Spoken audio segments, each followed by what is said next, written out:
NASA? There was no plane crash. Spacecraft. Oh, a spacecraft. Well, I guess that explains a lot. NASA? That doesn't surprise you? Well, at least it explains the secrecy. Secrecy is critical, Norman. You made that explicit in your report. What report? ULF.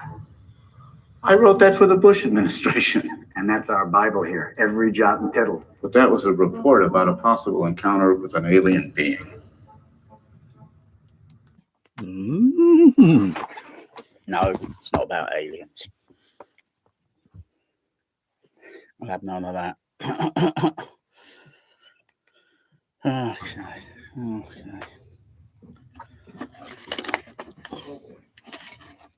What mood am I in? Hidden obstruction 1,000 feet underwater. Cut this cable here clean as a shears. The Navy got interested, sent out a search ship. Turned out, what did it was this. We took this with SLS side-looking sonar. This is an aerodynamic fin longer than a football field, bigger than any known wingspan. This is the fuselage. Okay, this is ultra-high-res SLS bottom scan. Came in a week ago. There it is, buried under about 8 yards of coral. There's something wrong with that measurement.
What portion of that?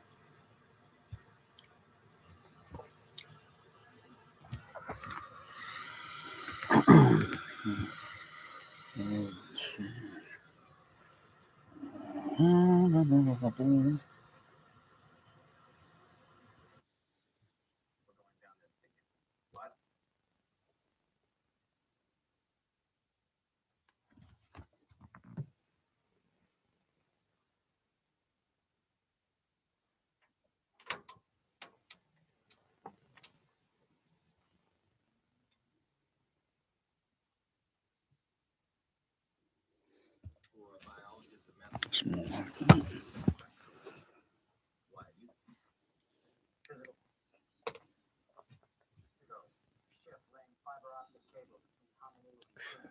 Hidden obstruction 1,000 feet underwater. Cut this cable here. The Navy got interested, sent out a search ship. Turned out, what did it was this. We took this with SLS side-looking sonar. This is an aerodynamic fin longer than a football field, bigger than any known wingspan. This is the fuselage. Okay, this is ultra high res.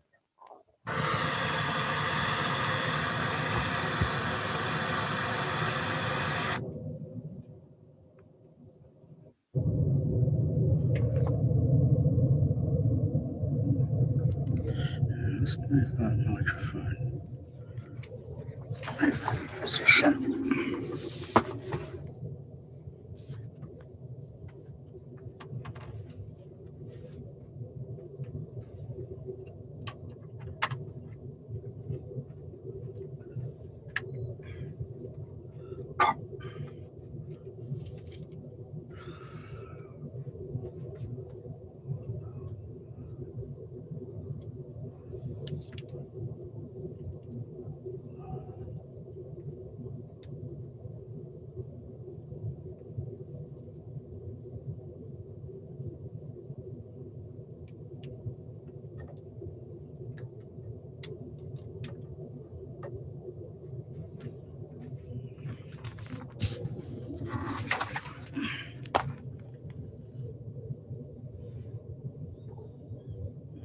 So it looks more or less like that. That's interesting. Up close, looks more or less like that. Okay.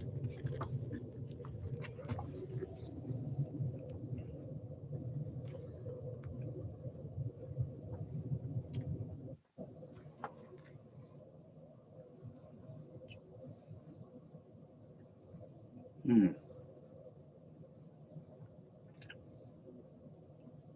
Mm-hmm.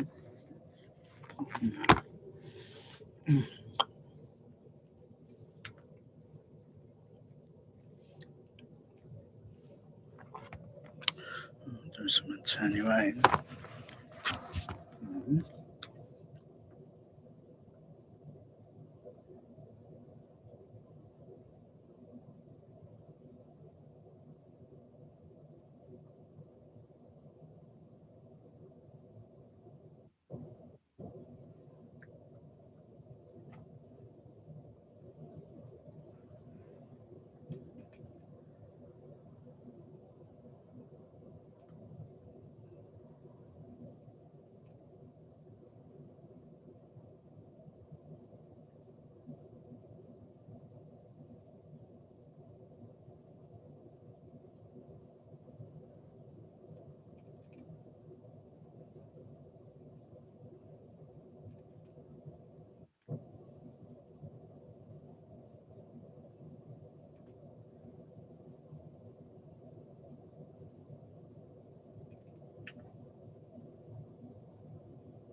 Hmm.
Hmm.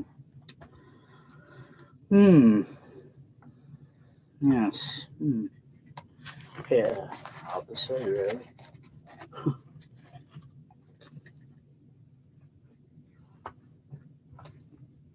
Hmm.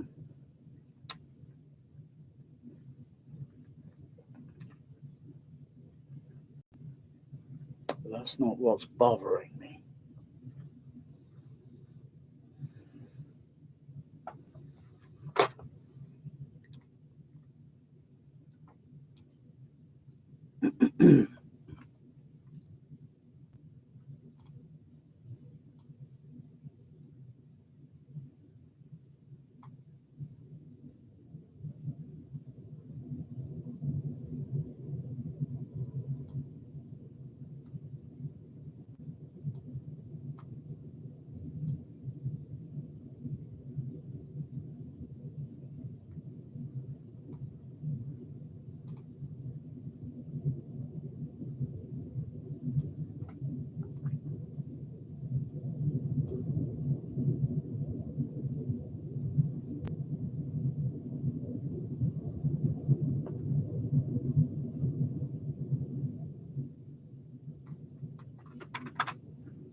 Hmm.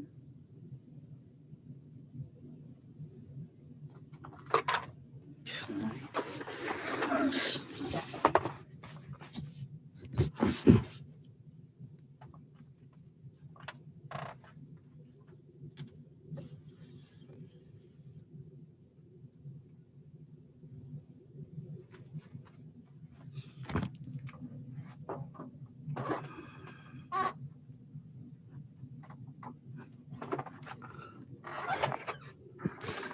Well.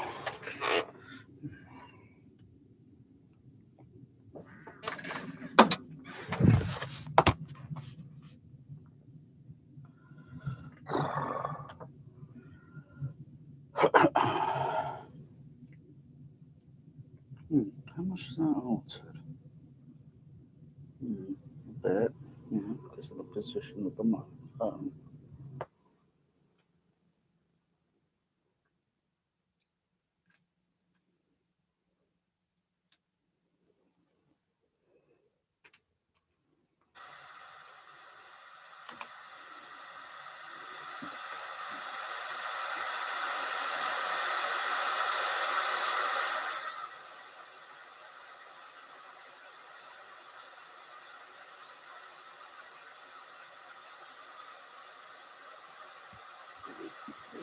Go up a bit.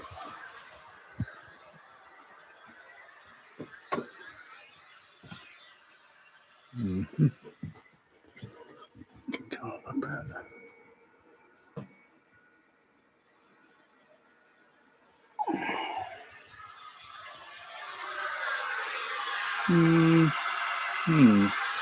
It can go up a bit more. I think that can go up a little bit more.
So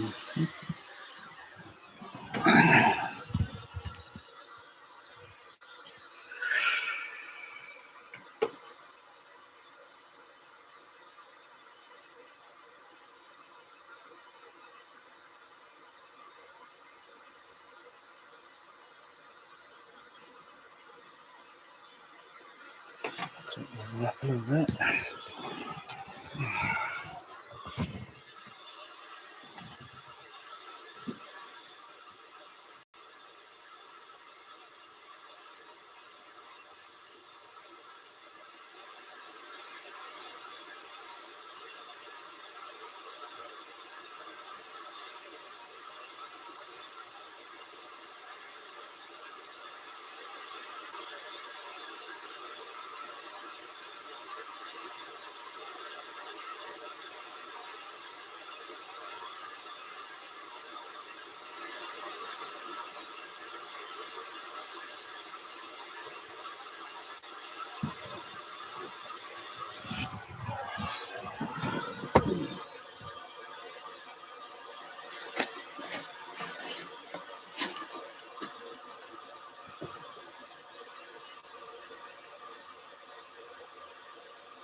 Mm-hmm.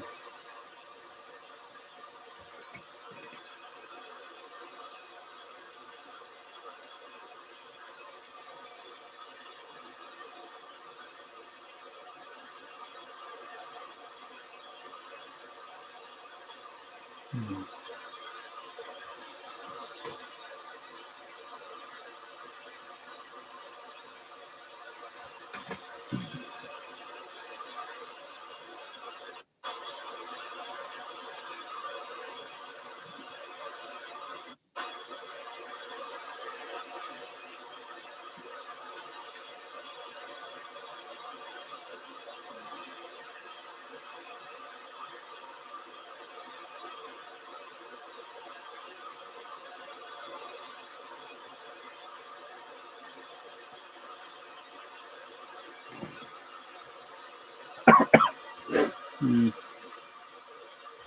Gosh, well enough bands. Well enough bands who could do enough with just about what. Okay.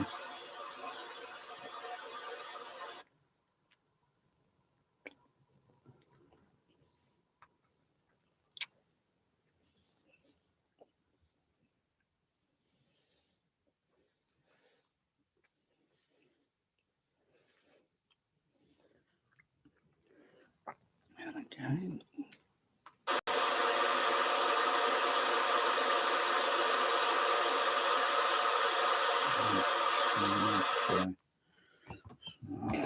Move that over. See what that says. Let's see.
Okay, turn that level up.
Mhm.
Oh, it's hard work. That'd be easier if I could do it the other way.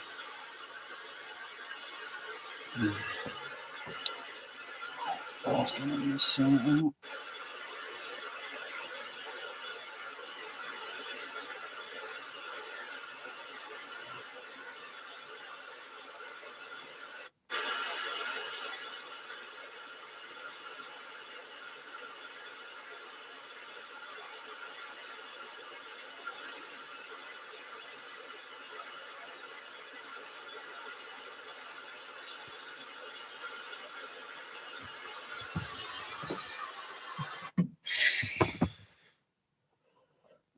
Give it a little listen.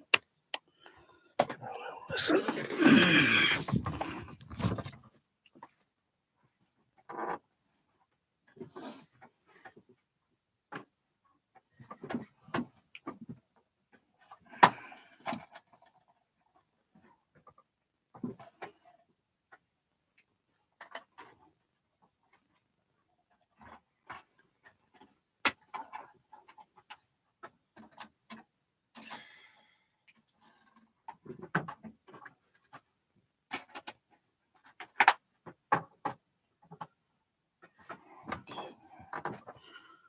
I have to re-attenuate the other.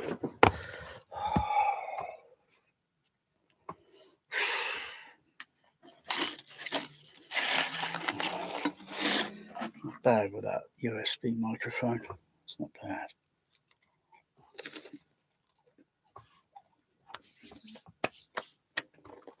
If I only had enough of them.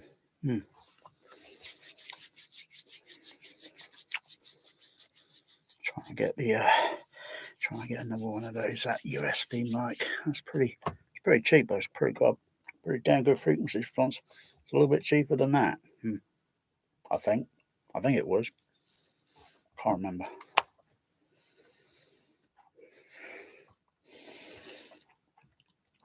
I've got something else coming into my delivery. I'll give that a test. See what that looks like on frequency response.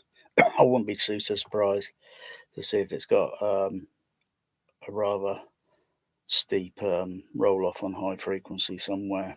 If that might be the case, there might be a filter in there, sort of thing.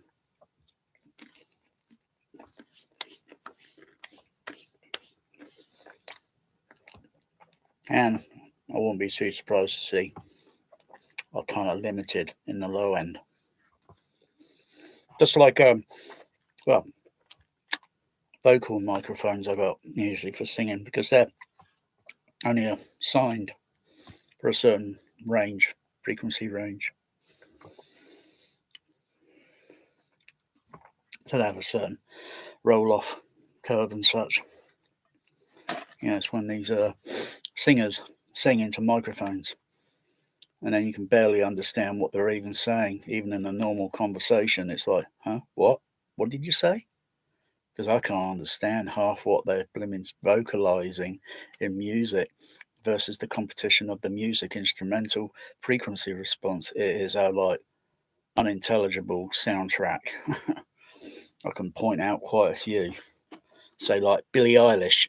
It sounds like she's having a moaning orgasm, giving birth to a xenomorph or something, but I can't understand a flipping word she is saying. Awful singer. Is that if I mean she's blooming awful? She might be writing awful, but I don't know. That's just ask people around and say, hey, can you understand this with about 100% intelligibility? Yes or no? If the answer is no, then yeah, it's like I like the music. Well, that's instrumental. So you got to say like have a Billie Eilish minus the vocals, or you could have a Billie Eilish minus the instrumental and just the vocals, and it still sound like it sounds like she's constipating, crying out loud. I can't understand a word of that. I don't know how these pop singers or whatever get in through the door, okay, through all these auditions or what. I mean, there's a lot of other singers out there that I can understand versus the instrumental, or it's just down to the whole production of the mix, the producing and the mix, and that it's all down to that. But I think after listening to a bit of Billie Eilish just for I don't know how many soundtracks, probably less than four. And it was like, oh God, I can't understand a word. I'm struggling. I've got to turn on subtitles for that bloody no time to listening to it, because it's absolutely an awful, dreadful movie.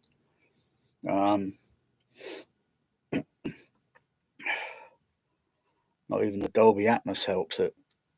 Very little going on the overhead. I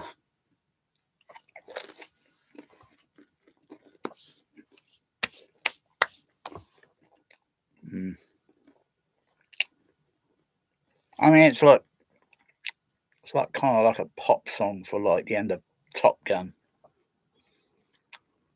Take me out on your mighty wings.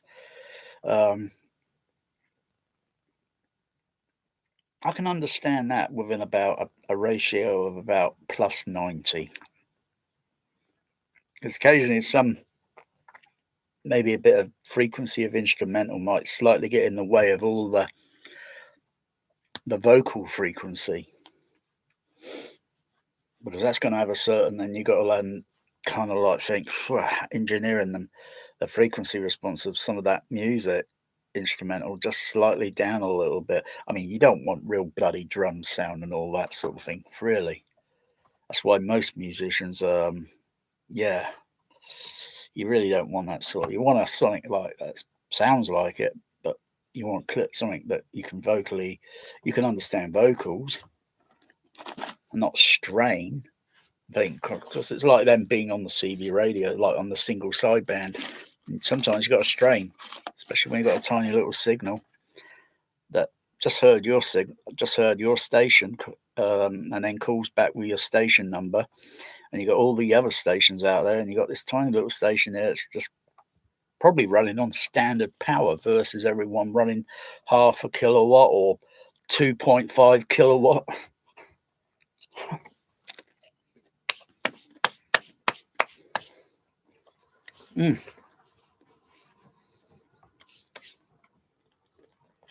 So, like on being on sideband, where one station's broadcasting and then breaks, and then I start transmission, and it's like little gaps moving up and down. And if there's just enough there, like something that comes down and all, in between somewhere, it's like, one station just heard me between all that noise.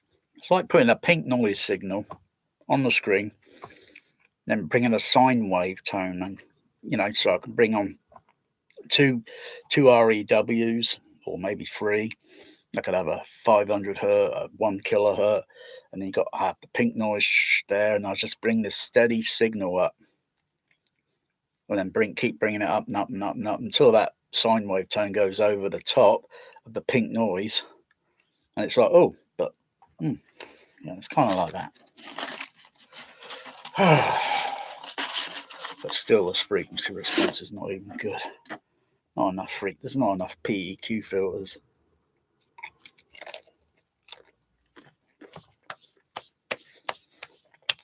Be curious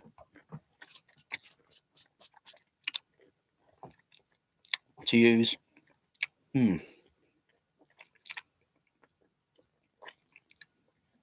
got to do a little bit more looking around, because I'm looking around for some kind of device. I'm not going to say what it is that I think might exist, because if I can think it, then it must exist. That's if it does. I think maybe it solves some signal noise kind of noise issue sort of thing. Maybe. And then I can put multitudes of microphones on it. And if there were multitudes of microphones all set near to the speakers in the room, the drivers, the bass port, etc., that's a lot of microphones. And then you run the auto EQ. I wonder how the frequency response would come out as. I wonder how different it will look. And then you listen to it in the seat, and it's like, well, that's better. And then you turn it off, and it's like, and then of course you've got to readjust the volume fader level, because it's done some adjustment. So you just turn it back slightly and down, and listen again and think, gosh, that's awful.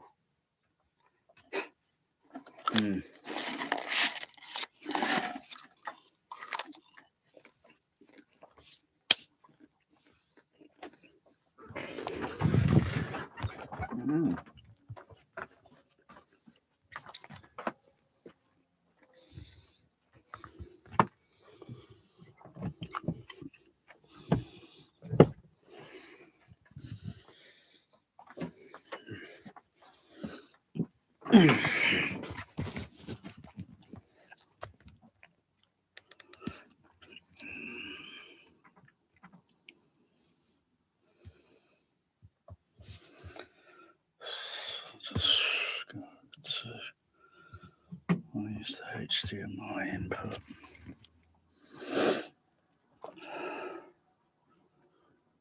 Okay, I've got to change that to English.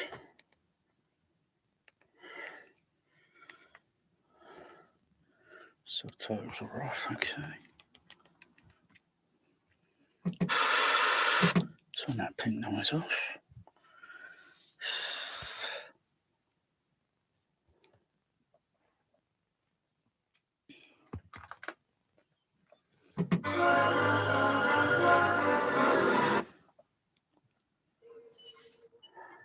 Captain. Aren't you dead? I assume you're loitering around here to learn what efficiency rating I plan to give your cadets. I am understandably curious. They destroyed the simulator room and you with it. The Kobayashi-Maru scenario frequently wreaks havoc with students and equipment. As I recall, you took the test 3 times yourself. Your final solution was...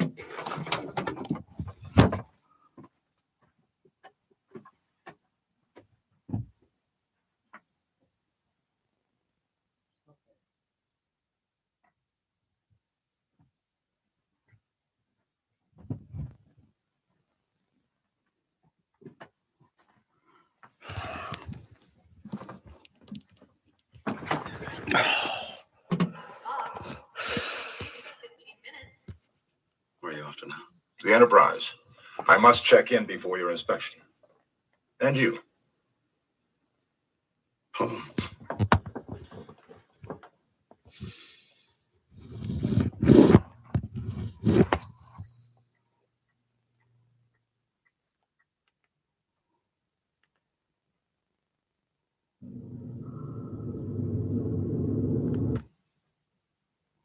Assessment.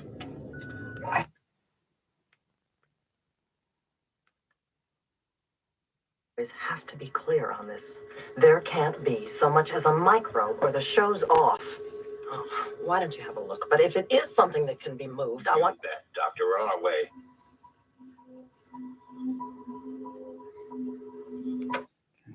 That. or the show's off. Oh, why don't you have a look? But if it is something that can be moved, I want that. Doctor, we're on our way.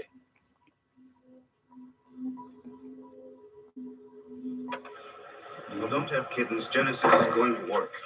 They'll remember you in one breath as Newton, Einstein, Sorek. Thanks a lot. No respect for my offspring. Par for the course. Teaming up with me for bridge after dinner? Maybe. What is it? Every time we have dealings with Starfleet, I get nervous. Once you pop them, they just keep We are getting dealing with salty. something that could be perverted into It's a enough dreadful salt and vinegar. You, that overgrown Boy Scout you used to hang around with. That's exactly the kind of man. Listen, kiddo. Jim Kirk was many things, but he was never a Boy Scout. Captain Terrell, stand by to beam down. Enterprise to Admiral Kirk's shuttle. You're cleared for docking. Approach port side torpedo bay.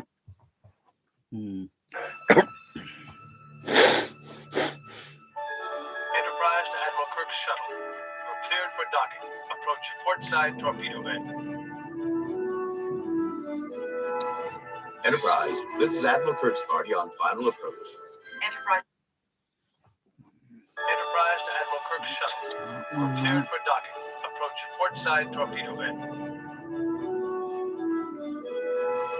Enterprise, this is Admiral Kirk's party on final approach. Enterprise. Well. Enterprise to Admiral Kirk's shuttle. You're cleared for docking. Approach port side torpedo bay.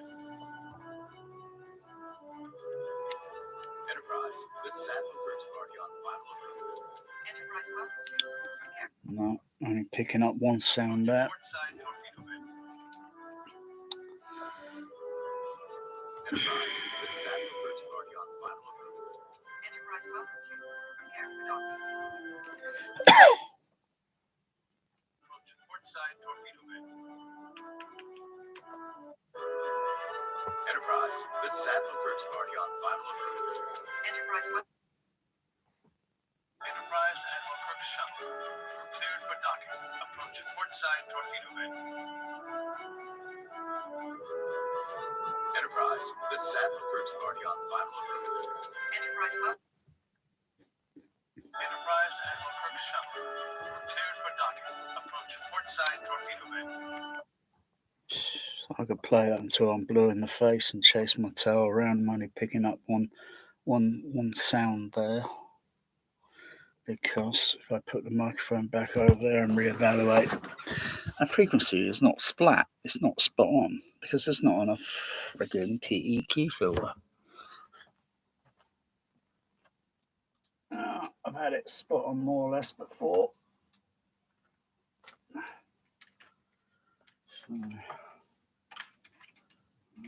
let's just go back, reevaluate the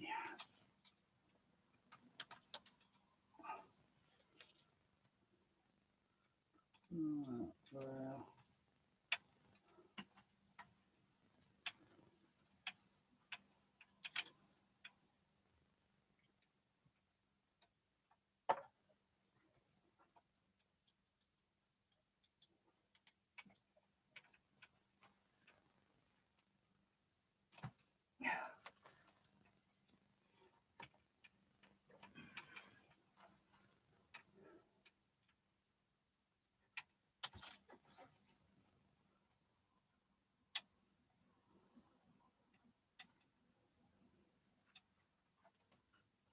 Check that.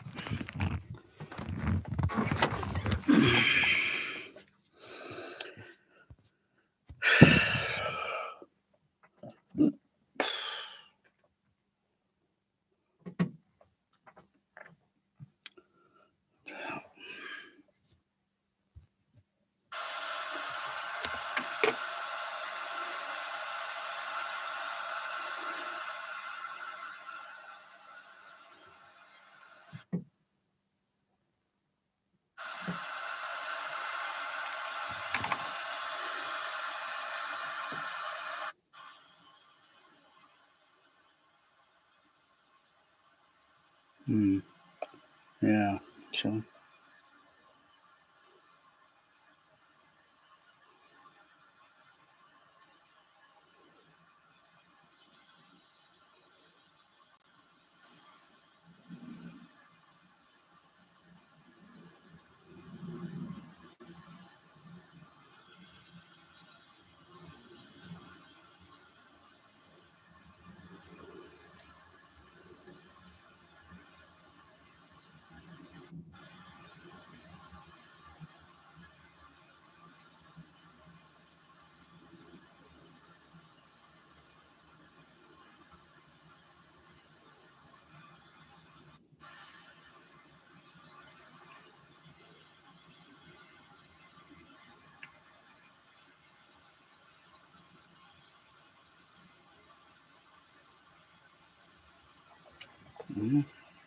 try that, see what that's like.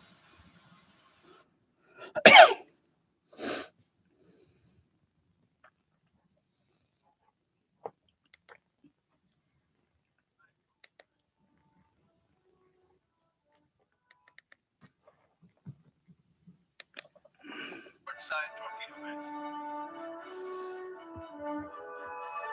Enterprise, this is Admiral Kirk's party on final approach. Enterprise welcome. Party on.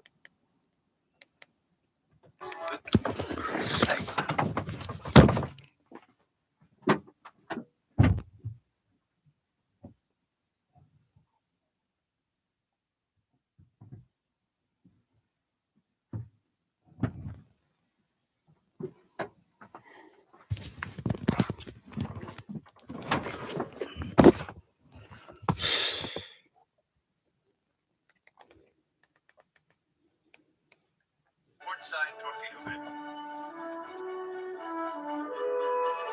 Enterprise, this is Admiral Kirk's party on final approach. Enterprise welcome. Yeah, there's a few sounds there now I can hear, but still something that's in the way that I can. What is with Bear? For Christ's sake.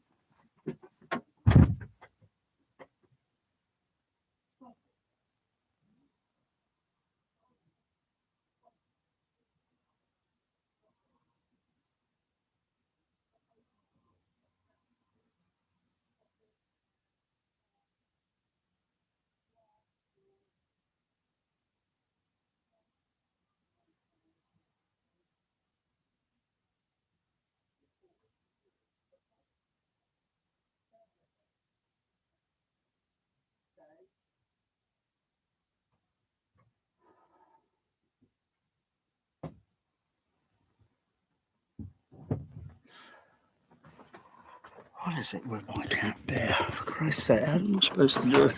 How am I supposed to do tests with him scratching the door? Can't have him coming in here. He'll start disrupting. Silver. You know, these audiophiles, they always talk like they think they can hear all this shit and all that, but I don't see a bit of bloody sign, bit of piece of bloody test equipment they got. They sound so screwy at the end of the day.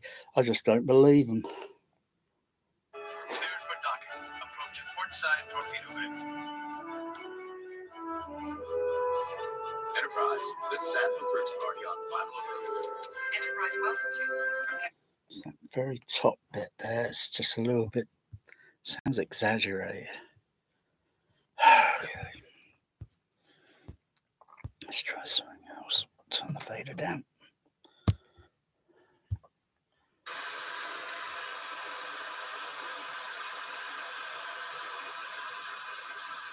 Bypass it. Stop the movie there.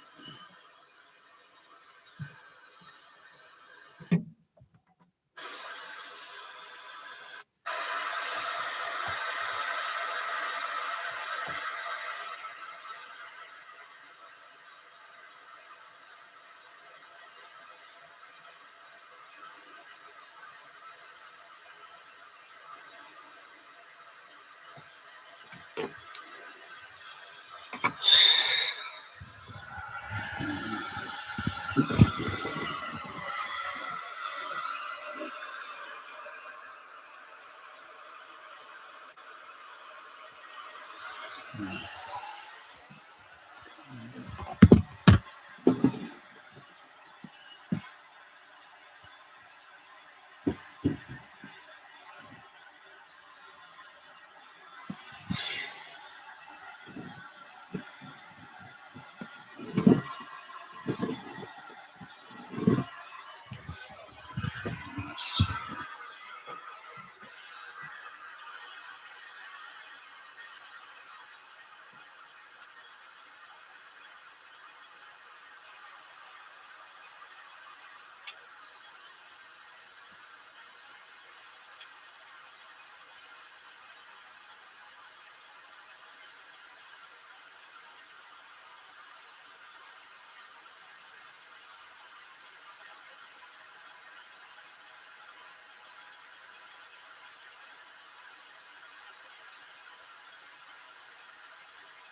I'm hit and miss on that.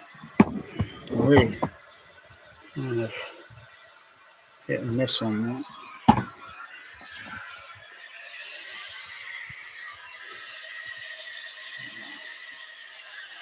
Hit and miss.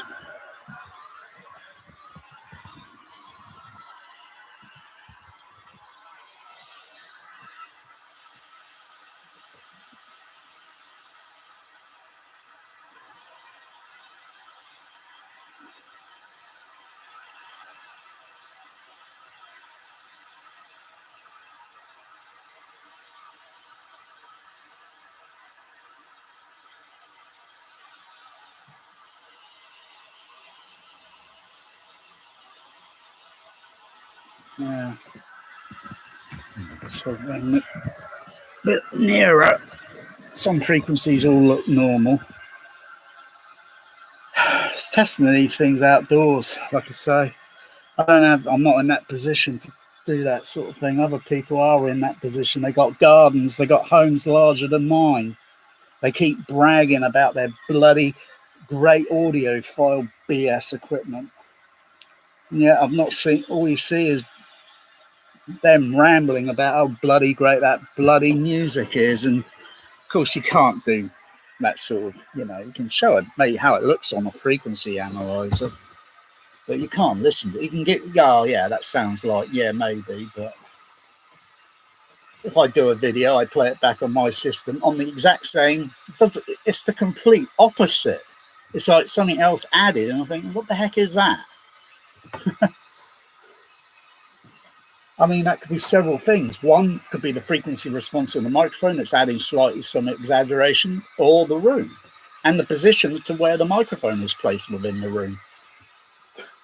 But it's okay because it's like, say, Apollo. They go to the moon. We got audio, video, allegedly, but there's something there, isn't there? Otherwise, if there was no sound and it was just video, it'd be pretty boring.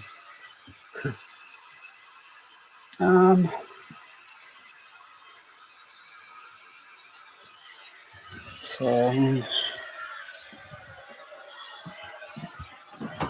of course, I know. Of course, I know with frequency and sine wave tone, distance away from the speaker. I mean, if I was closer and it was a high frequency, yeah, I'd hear it a little bit easier. Just to say, like, put headphones on. Oh, yeah, I can hear that. Very easy, and that's on the high. Bear, will you go away from the door, Mr. Bear? Come on.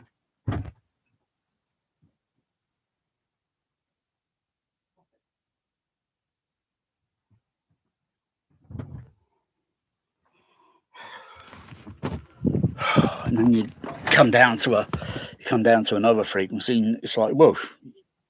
Well, I know that. You should know that.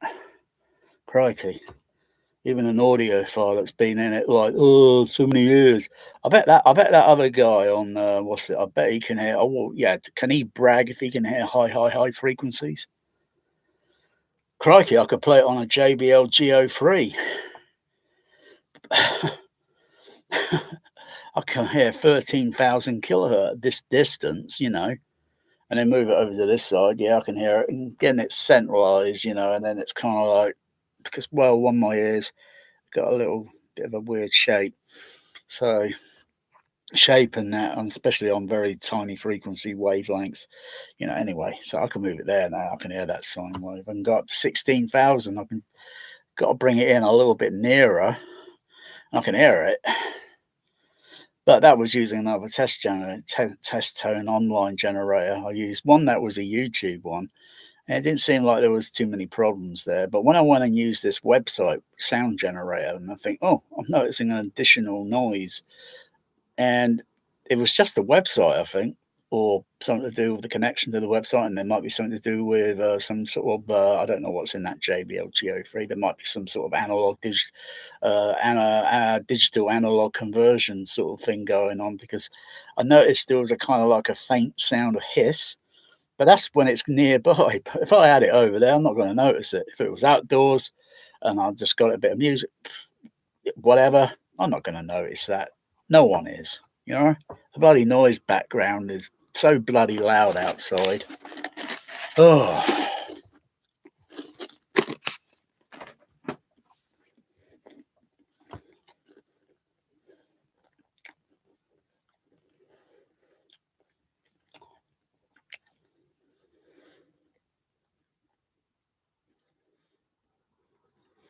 I'm going to have a look at I'm just going to relax for a sec.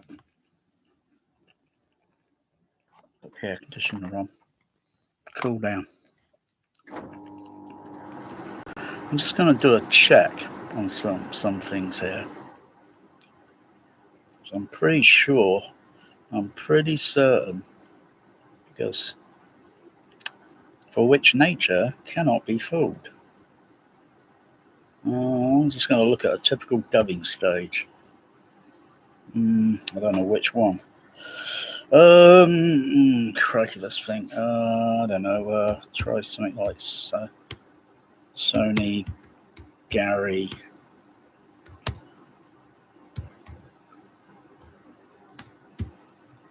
Grant Theatre. I think that's a pretty large-ish dub stage. I'm not sure if it's the largest or what, but I think it's one of the popular ones I think they use. Find a decent picture here. Yeah, there's so many here. Where's the official site? Oh, this might be it. Sony Pictures Operator, blah, blah, blah, blah, blah.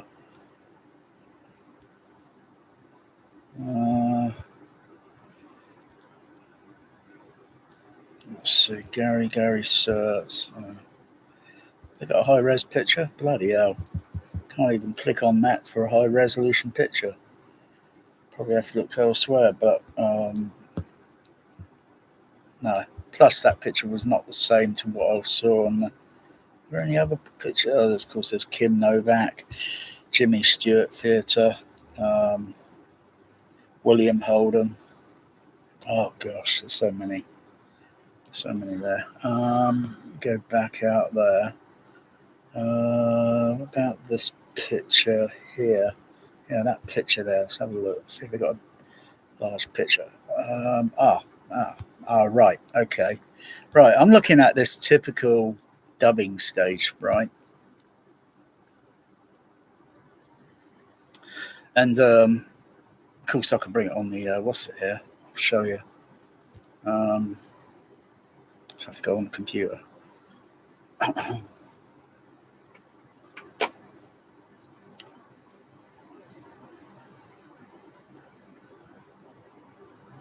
I knew there would be maybe a problem that may exist, and I just wonder if all these hotshot engineers notice it. Well, they should. Shouldn't they be having dub stages for accuracy and all that bullshit? You know? Yeah, at the end of the day, what they give you on UHD? Near field mix. Oh, God.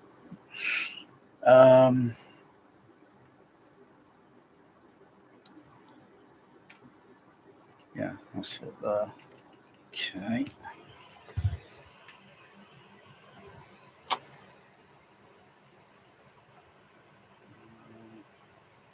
Which page was it I'm looking at? 2, 4, 5. West. Yeah, that's with Pro. Okay, we can make that one there. It might be that one. Okay. I mean, looking at where the overhead speakers are located, and I know the rest of the, the way the dubbing stage is designed, the aesthetic. It's got a nice aesthetic look. It's got a nice aesthetics look. You know, at the end of the day, it's just brick walls of a room, and then they just stick all this fancy stuff on there just to give it a kind of character. That's it. It might have a function. I don't know. I don't know what function it would have, or the way all this is designed on the side walls as such, and then going out more or less to the ceiling. But I do know that when you're going to put speakers on the ceiling and they're hanging down, they're not even flush. I'm surprised for a serious major studio with a serious major dubbing stage, they haven't fitted these. They haven't even taken the time to bother to put these speakers flush in the wall so you don't see them. Because every time when you see an atmosphere, it's like you can see the speakers. I've been to some cinemas in the past where you couldn't even see the speakers, much less the ones that are behind the screen, because they're always behind a projection screen. But the rest of the speakers, no, couldn't even see them. They're all flush in the ceiling or hidden. Because the art of the sound is to create an illusion. But when you glance around and you start seeing speakers, that's when the illusion is thrown out the window. I can't do anything in my room. My room's too damn small. These speakers are too damn large. I'm not going to downscale to small speakers. Absolutely not. I've been there, and they got limitations. I can make a large speaker sound small in frequency response if I want to by adjusting the crossover and the filters and such. But there's no way I'm downscaling to small speakers game. But these dub stages, I know that sound, once it's probably coming off from the mid-range or the high frequency range on the horns behind the screen, that sound is partly, even though the speakers are angled and the shape, the on axis sound coming out, and then the off axis, and then you angle it in a way to minimize frequency response hitting the ceiling. But That's why I'm partly in the process of doing this by putting a bit of absorbent material on the side of the speaker, but that's neither here or there. That speaker is a solid box. You think if I were to take all the surround speakers off and do a frequency sweep in the room and move the microphone in multiple positions so I get a makeup of overlay, and then put all the speakers back in and then repeat that same process through the frequency sweep, and then I think, oh, something going on there. It must be the speaker that's doing that. It's acting partly like in some way like a bass trap, and maybe not like a bass trap, but it is attenuating and adjusting the frequency. Oh my goodness me. Oh, worst ever. And I know that dub stage, with those speakers stuck out from the side walls.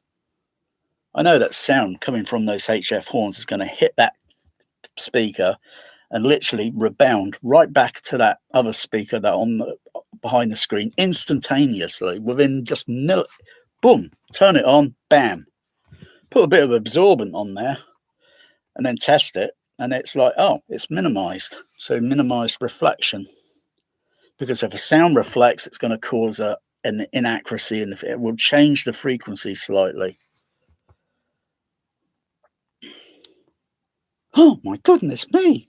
But you go talking and walking around that room and just, while someone's listening, and you rehearse what to do. You got a script and you just keep repeating the same word at a very moderate level and analyze it versus then anyway.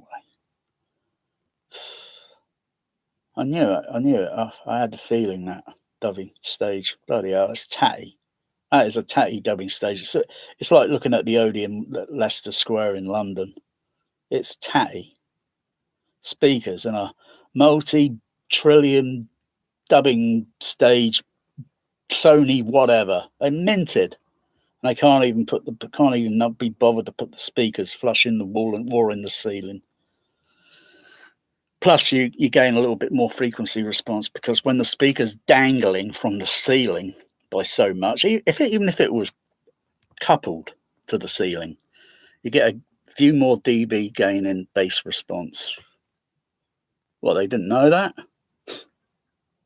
And if it's a little bit more flush, it's a little bit more better. But they're thinking, oh, we don't want to do that. It's too much work. Bloody hell. That's why they pump out all this Atmos rubbish like nobody's business. They're pumping it out like Pepsi, Coca-Cola. You got to get a fix. You got to get a fizz buzz on that stuff. But, oh dear, there's not much going on in the overhead.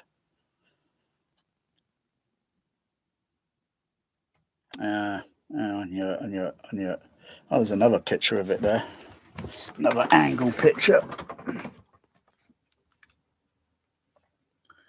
Yeah. So sound coming from any one of those 5 speakers behind the screen. Partly it's going to hit these speakers that are all randomly placed. And it's just going to create some sort of strange, in the pink noise, or even if a sine wave. But you see it in the pink noise. But it's not easy. Well, actually it is. If there was a way to hoist that speaker up and down, which is not impossible, you need some sort of special rigging, like a telescopic thing to move up and down. And you can bring all these speakers down to the ground, the floor, run the pink noise again, and then gradually rising them all back up into position. You'll see something going on in that frequency response. No if, no but, no debate, no vote about it. You'll see something weird going on because there's movement going on. Yeah, that's a very cheap, tacky dubbing stage, I think. A bit overrated, if you ask me, especially Sony. The people or the Brian Vissier that orchestrated and architected the bloody near field nonsense. And then what we get today is a sheer mess on Blue 4K, a sheer mess. Oh, and on DVD as well. Unless it's an earlier DVD release. Oh, it's too loud.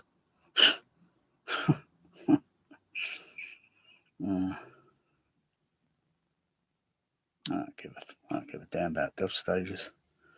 Well, no more different. Not sure if there are any pictures of Dolby Labs. Dolby Labs.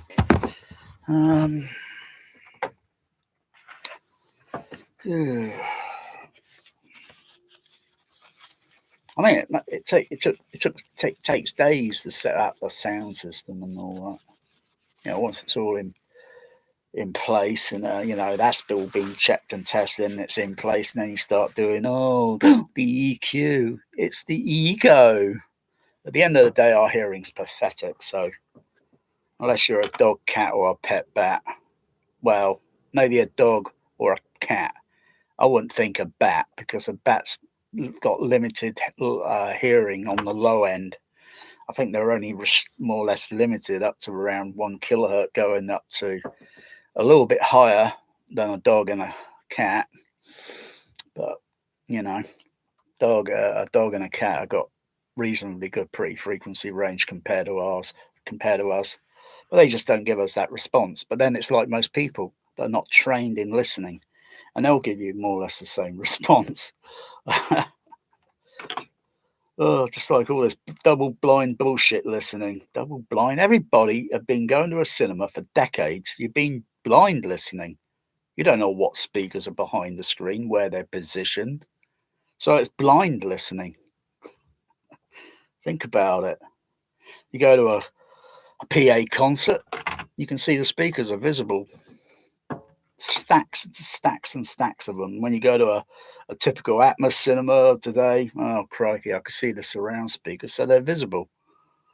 And you can say, oh, they're mostly JBL. Oh, right, because that's mostly what you will see in mostly JBL.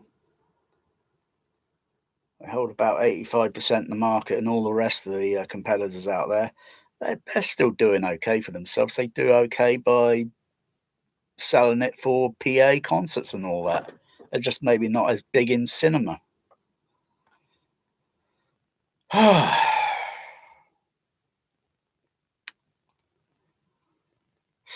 I'm sick and tired of looking at that Gary Grant one. Try not many pictures of the Dolby one.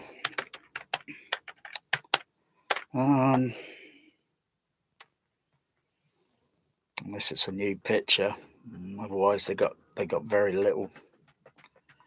But I'm pretty sure the speakers are visible, except for the ones down the sidewall, which are hidden in where it's a piece of fabric, and you open, it's like a door, and you open it up and there's the speaker, and then you close it, and you can't see it. I can't do that. I wouldn't mind doing that. I wouldn't mind doing that if my room was a little bit bigger. I could have that sort of feature, and then yeah. But I think their overheads are visible. I think they're also visible on Skywalker Sound dub stage. They're visible in the ceiling. They're not flush. There again, George Lucas, billions of dollars, and he can't even be asked to fit them flush in the ceiling. It's no wonder he's gotten lazy and looks depressed, because he sold it to white slavers.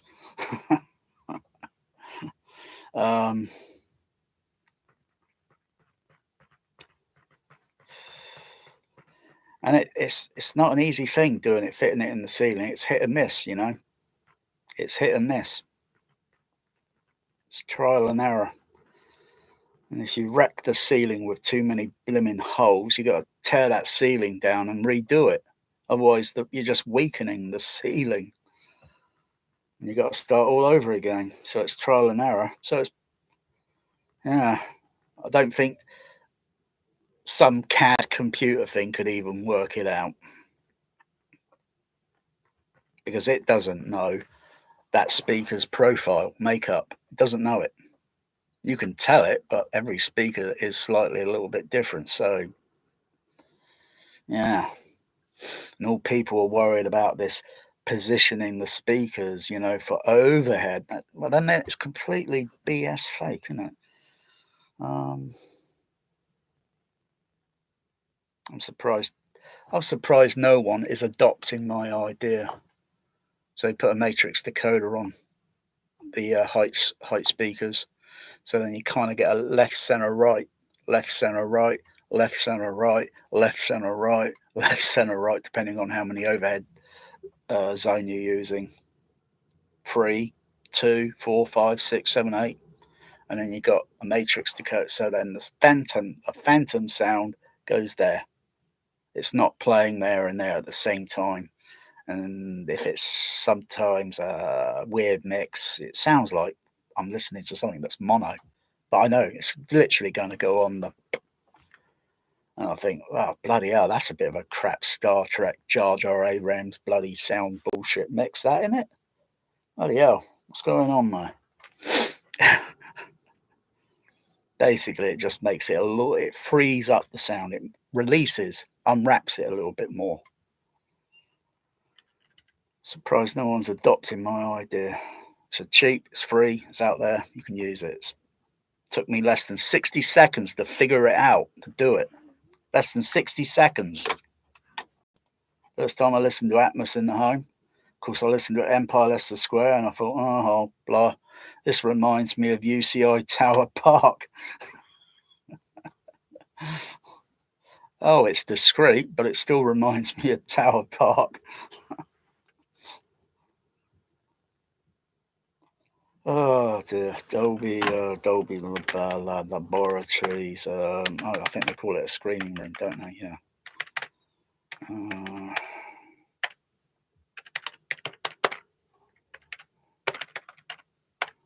Or preview room or images.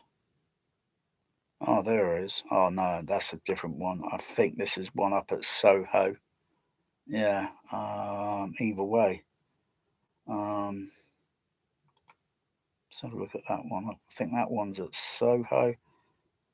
Oh no, this one's at Burbank. But it looks similar to the one that's in Soho.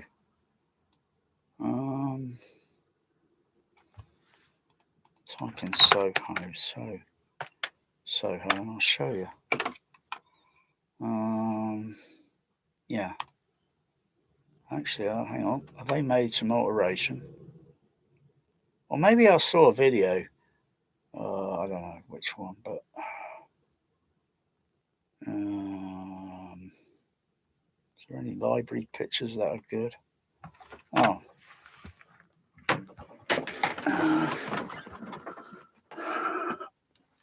Yeah, again, you know, they make the room try and make it black. So when you got bright light coming off from the screen from a projector, yeah, of course it's lighting the ceiling up. It's visible. Also, it depends on the camera. What camera was used? Was that a camera phone? Was it a digital? Or was it a DSLR camera? What was the ISO set to? Because if you, you know, and you know, you look at it with your actual eye to see how your eye is, because you can manipulate things with a camera. But I think that's an overhead there. There's one there, and there's one there. Yeah, they're in between these kind of panel things here. There's something weird on there with the design. But 2 exit doors, one over there, one over there. Screen's a little bit high up there, near to the ceiling, a little bit less to the floor, depending on the design, the room, and all the where the projector is, the angle, light projection, and so forth. I wonder if it uses a what's it on it? Not that I care. It's probably digital. I think it will be. I don't think there'll be any 35mm there. Shame. But see, yeah, the side surrounds are all visible. They're all visible. I'm showing them off, except mostly for the overhead, because the way these panels is like a panel So it's like something that's partly cut into the ceiling, and they put the overhead there, and then they put some other panel.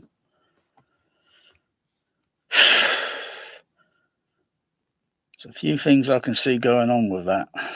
Probably might be wrong. Some of the sound that instantly it's going to reflect back and then go up there and create some sort of strange kind of tone. I don't like that Dolby one. It looks kind of morbid. No style at all. Yeah, and they're minted, Dolby Labs, aren't they? I think they're minted. And they can't even do a very stylish screen room. What's this one? Oh, this one's totally all visible. This is at Burbank.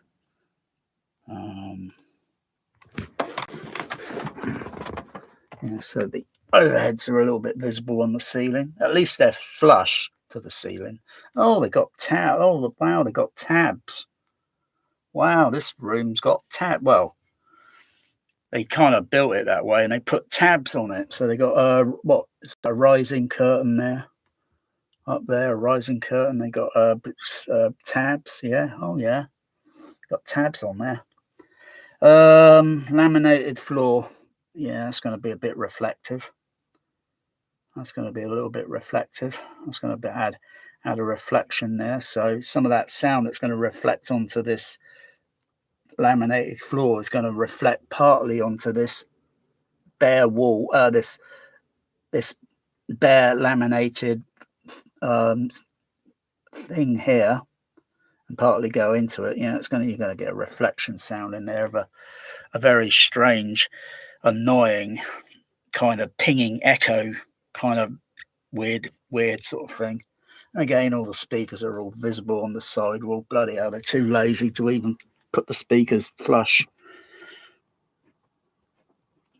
Bloody company that's worth a company that's got a net worth in billions.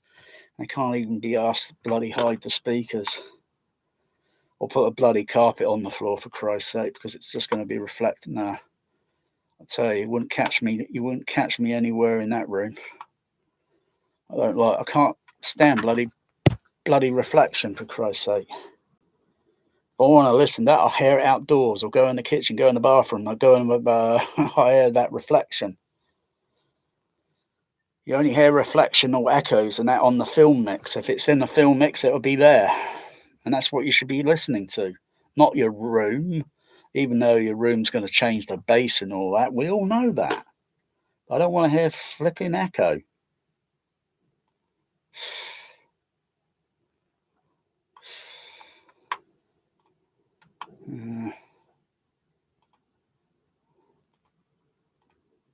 Oh, that's interesting.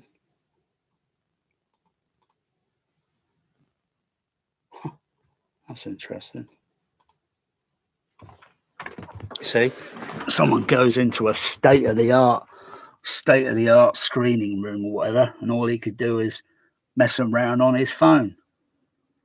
You know, he's not interested in all this. He's only interested in that tiny little phone.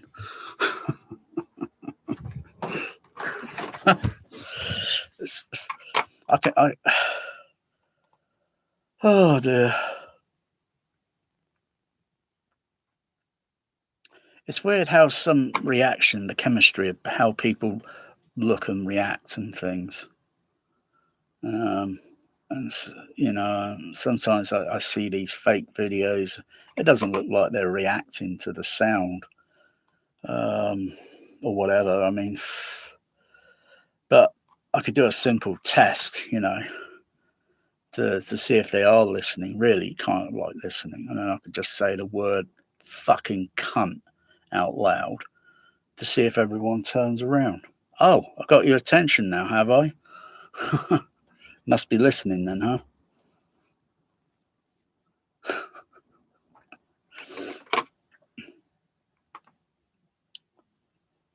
Oh, yeah.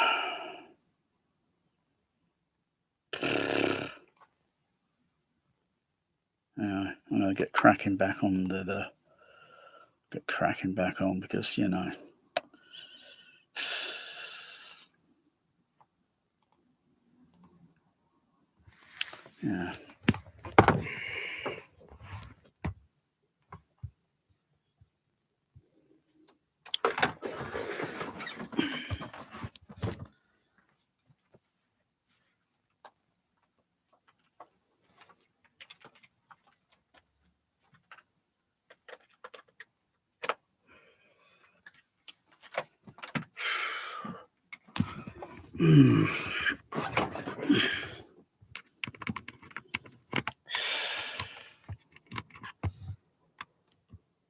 I think the speaker and going into a room has got to have, oh gosh, I think a little bit more testing and so forth.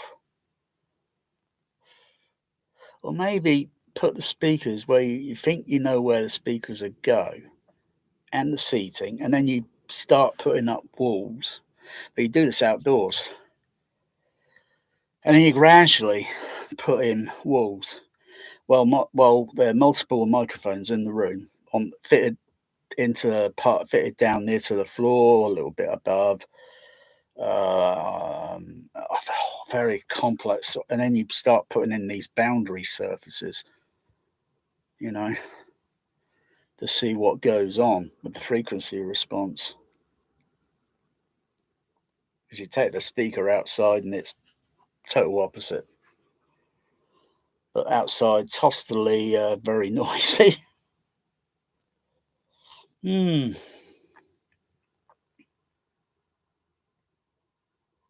I don't know.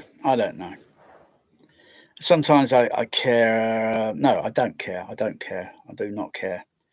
Sometimes you want bass and you want to feel it and all that, and you feel it in this film and all that. But sometimes that's complete nonsense, because you observe that in real life. You don't feel it pressing against your body. It's only certain things are going to do that. Certain things will do that. The majority of music, you're not going to feel it. If a guitar, orchestra, and all that is playing, and depending on what the instrument is, the majority of it, you may only just notice a little feel of something, and it depends on where you're located, where you're sat or standing, or if you got a large sheet of cardboard holding it against your chest or so. Yeah, you might feel some vibration there. Not all the time, but most of the time. But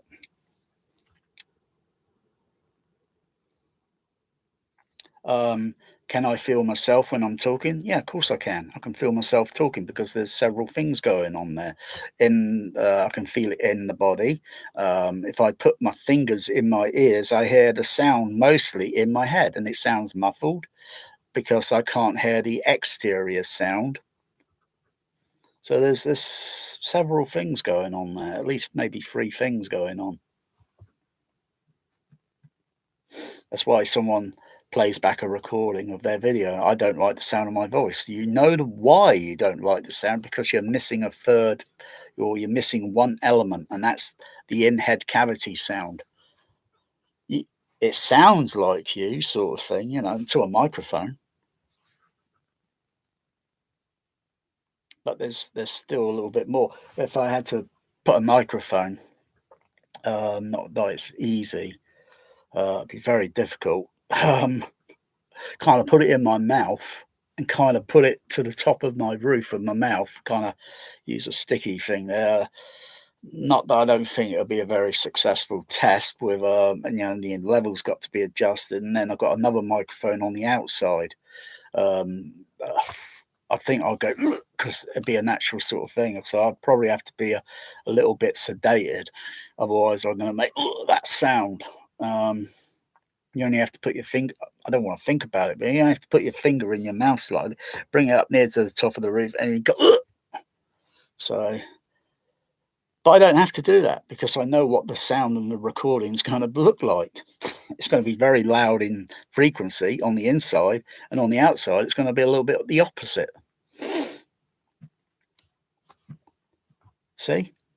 Crikey. I just made that shit up, you know, because it's just simply analysing the... I didn't have to look on a blooming internet for that sort of thing.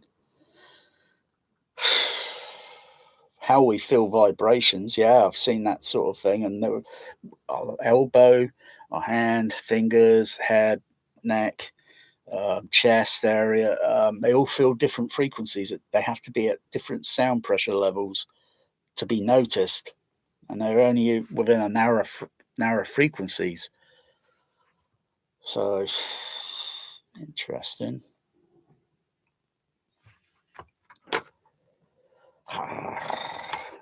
Yeah, I'm sick and tired looking at all this Dolby Laboratory crap. It vexes me. Vexes me all the way back to 1998. It does. It vexes me. Anyway, pink noise. I like pink noise in the wall. It's an entertaining test signal. Alright, speaker. Still got the damn generator on. Okay. Go to RTA.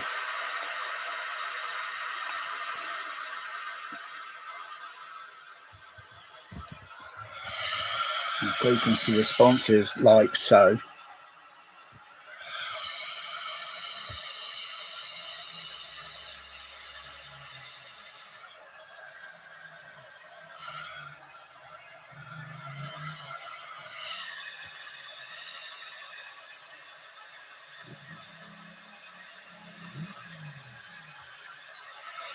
And that's moving the microphone, just as if I would move my ear.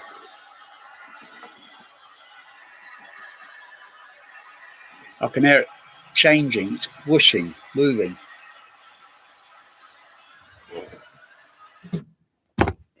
But that the response on all those frequencies is a complete mess. They're within so much plus and minus this and that. But it's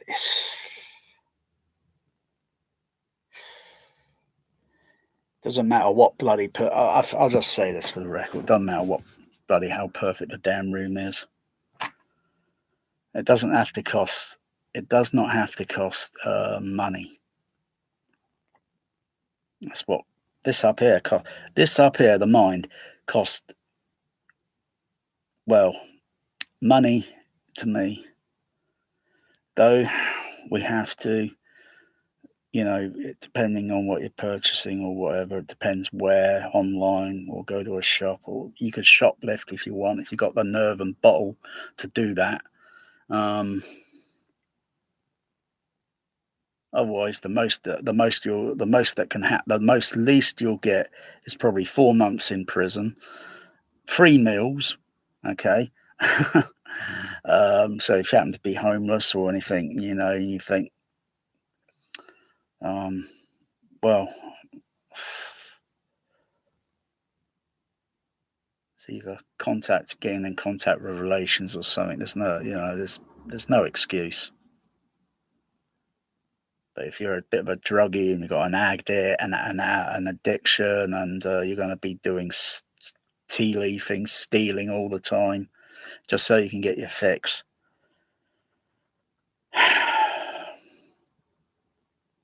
A fix that will probably eventually do you in.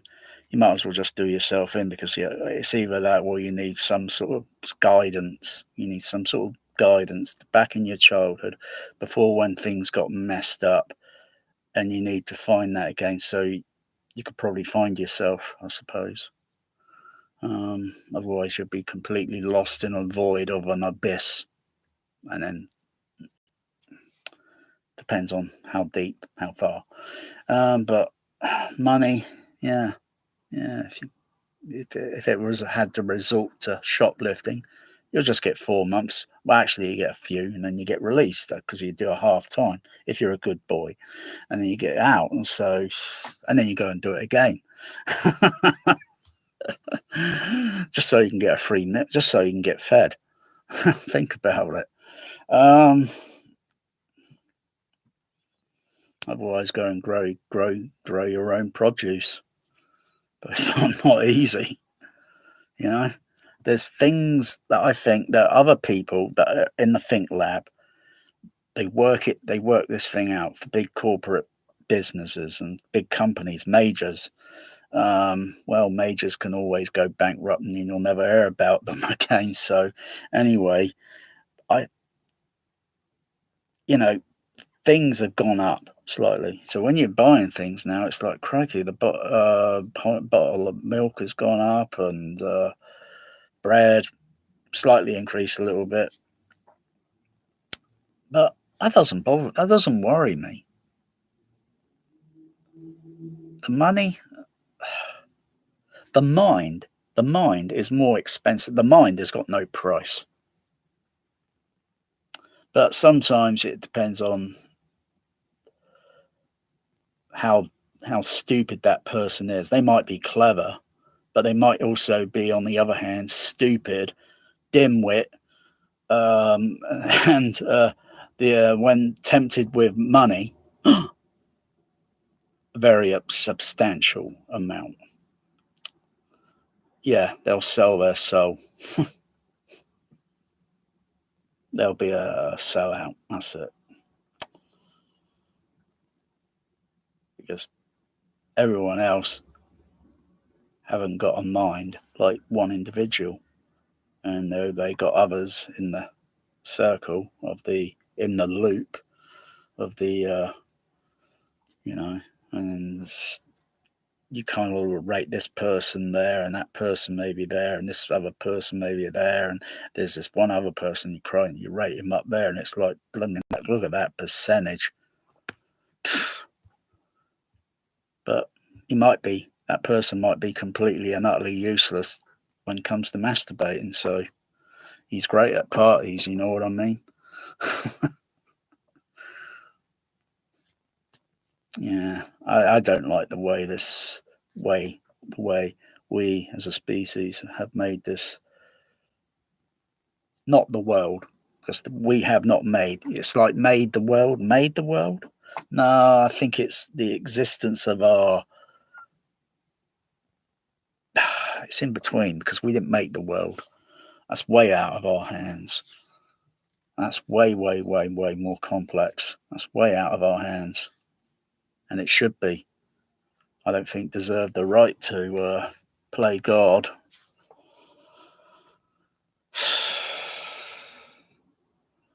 Because you damn well know what they'll do if they had that.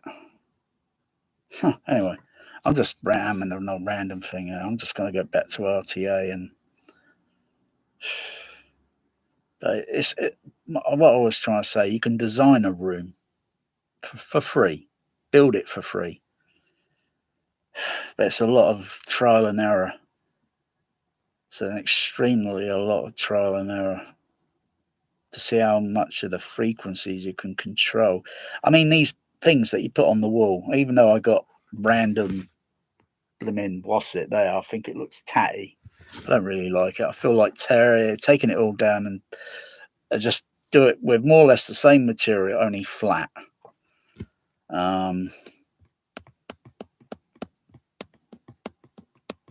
Or I just get the same things again, and I just get the tile. It's like that, and then I just fold it around that way and slot it in so it's flat on one side. And plus, I'll be doubling the thickness for a little bit of maybe other reverberation or other. But bass, no, forget it. It's not going to do low bass, because I could put a microphone behind it. Yeah, to see how much bass goes down gradually. You put if you put a measurement microphone behind the absorbent material and then put it against the wall, and, or let me rephrase that, put the microphone near the wall. That's difficult. It's very difficult. Okay, a flat piece of MDF, very large, and so you put the microphone so it's flush. So there's the MDF, and the microphone comes through like that, and it's flush. Okay. Play some pink noise, I guess. Put the absorbent over it, the Rosset, and see how much sound gets behind it and reduces by. See how much it reduces. It's going to take off the high frequency a lot and some part of the middle range, and then you see how much it trades off on the low end, and then try sine waves or do a frequency sweep, and then double the thickness, and then take another piece of that, and then double the thickness, and see how much, until it gets to the wall. But then it's going to do something a little bit once it goes to the wall. I mean, maybe a cavity wall, do some tests.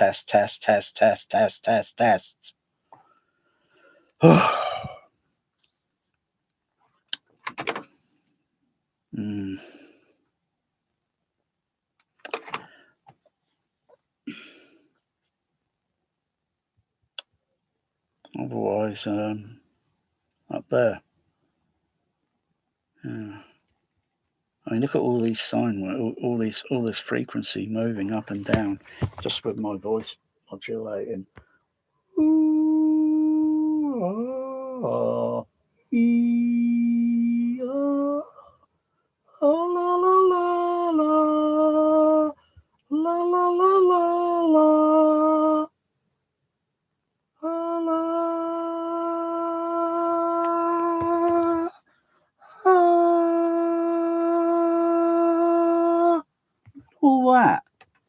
All that good. That. I don't know if I'm doing a fundamental and then the rest of it is harmonics, or it might all be fundamentals. I don't know. But wow, look at it all.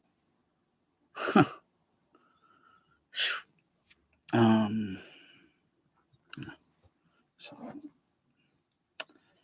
yeah. Wouldn't mind a few more of those. That's not bad. You know how hard it is to find a microphone you like. It's either discontinued or it's not currently available.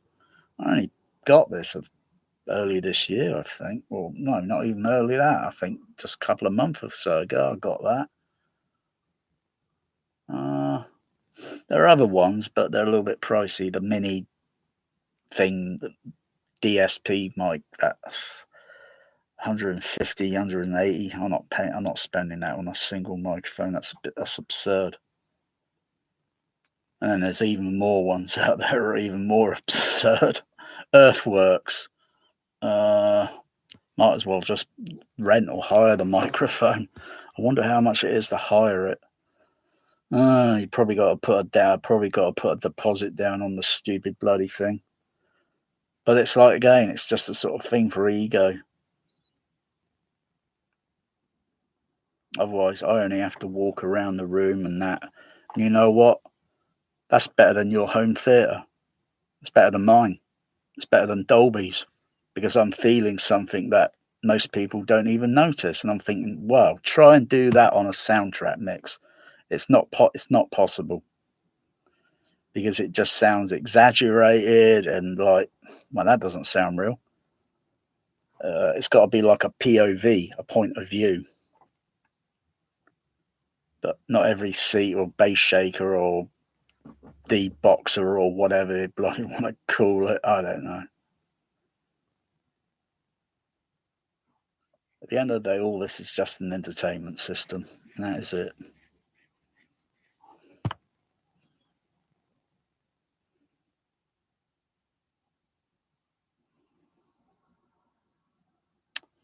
Can't believe the price of Rockwell. That's too damn pricey.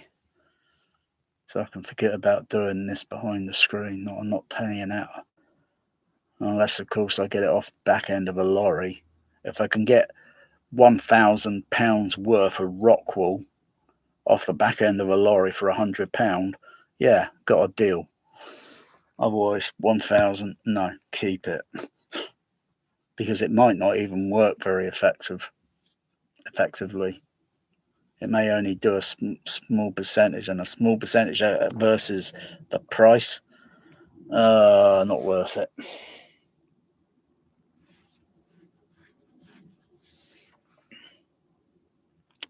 I have to think of something alternate. I have to think of an alternative, something that will do more or less the same thing, if not better and cheaper. But the trade-off is the weight. It's the weight of it. Otherwise, I'm just suddenly thinking pavement slabs. You know, they come pretty large, pretty strong, you know, so they're going to be pretty damn dense, all right? But I don't fancy putting pavement slabs and stacking them up to the wall. Well, actually, they'd have to be done in a certain way. They'd have to use coach bolts, and that's a very complicated design.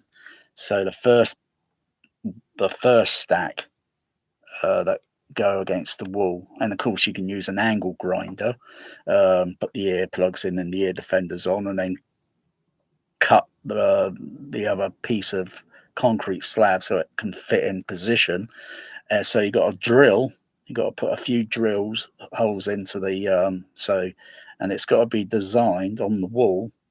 So the first lot go up on the wall, and the next ones that go up, the coach bolts have got to be offset slightly so they don't hit the other coach bolt and they go in through the wall. So you got to drill. Oh, crikey. It's a very complicated bit of work. But would it work? I don't know. But the weight, makes me cringe because there'd be a lot of weight there.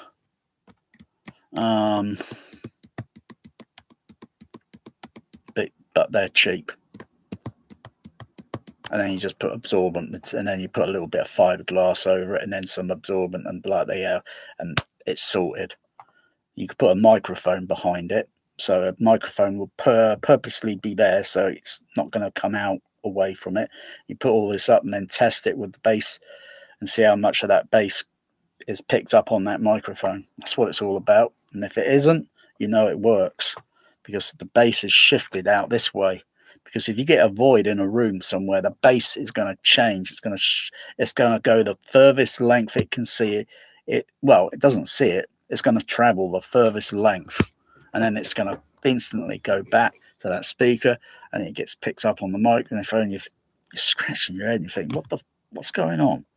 But you got to look around and you think, oh yeah, I know this is open here. I know that's open off over there. Look at a cinema, typically, downtown, it was just square, and they put an aesthetic in. Once all that aesthetic was torn down, because that's how, and then I can see the pictures now of how that auditorium looked. And even though the screen's in the middle and it's fairly large, very large screen, the room itself is fairly large compared to the other cinema up the road, just by probably maybe many feet or so difference. Yeah. Otherwise, if you've got a very large room, you can just put a fake, because the base is going to go elsewhere in the room, and put absorbent materials. Even though I noticed absorbent rock fiberglass along the ceilings. No, not the ceiling, along the side walls, partly near to the front, and then going towards all the back of the auditorium. When all the curtains were ripped down, you could see what's behind it. But it's not there now. It's all gone. It's gone into a skip. The asbestos guys were out there clearing it all out. It's just a shell sort of thing waiting to be modified into a flats, or maybe not get green lighted, maybe get red lighted, and they say demolish it.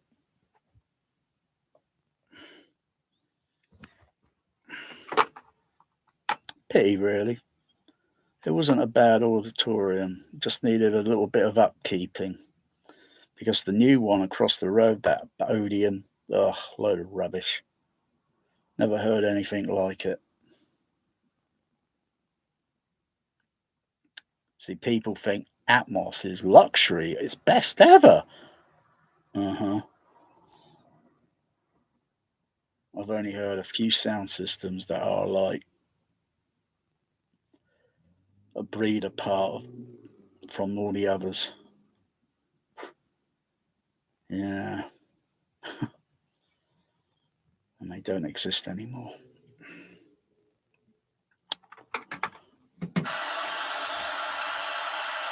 So I've got to look at that in low resolution.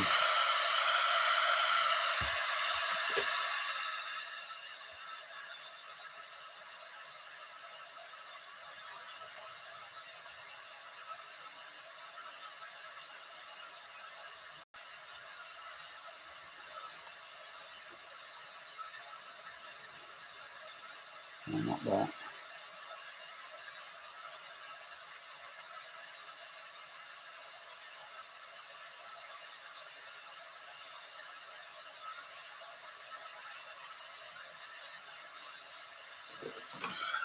Move the night.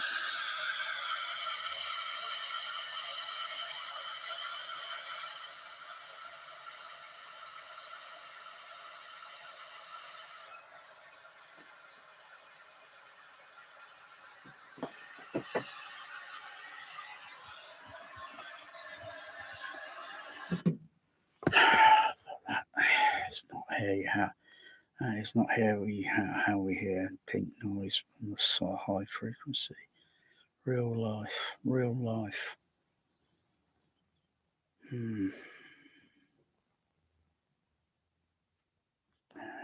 It's difficult.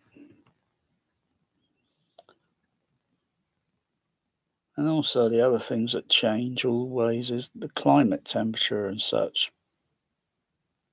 And that can change maybe psychologically the way we're listening.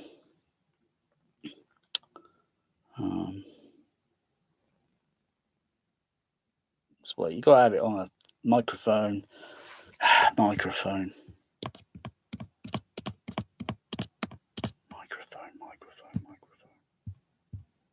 Otherwise, if I just reset turn that one off, turn that one off.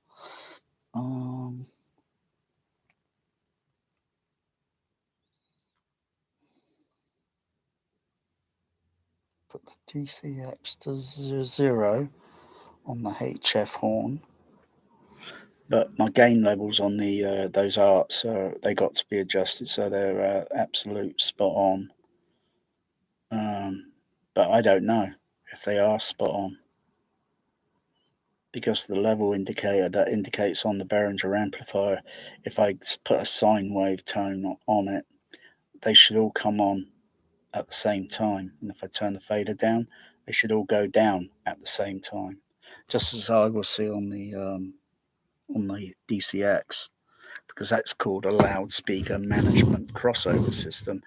And getting it all set up with the amplifier, and then once it's all checked and tested, if I turn this up at a certain dB level, it should be at the same dB level on that amplifier.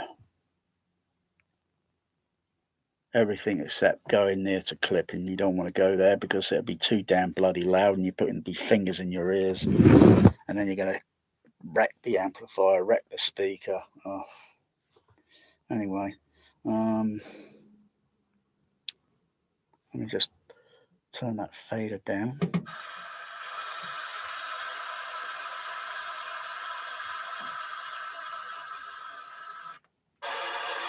Oh, that sounds a little bit too loud there.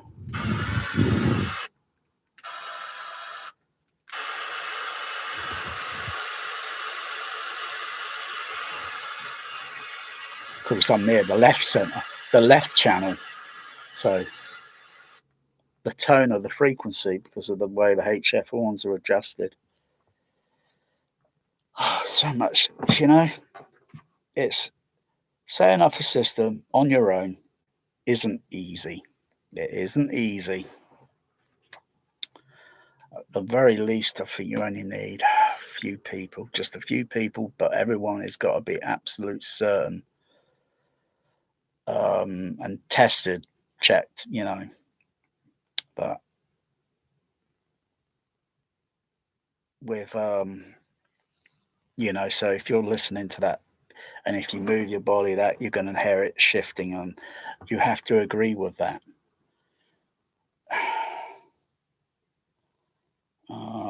where that it's getting everyone to play or everyone tuned on the same frequency, within a tolerance. But if you got someone that's kind of like that, and it's just not going to work, you're not on the team, because it's a very complicated sort of thing. It's not as easy putting headphones on. Headphones is easy. When it's speakers, it's the positioning and trying to, and the goal at the end of the day is to get something that's going to be that's going to be memorable, sort of thing. That's very awkward. I'm really depressed looking over there. I'm really depressed looking over there. That's really depressing me, that is. I could buy a bit of rock wool then again. I could buy a bit of rock wool a piece at a time.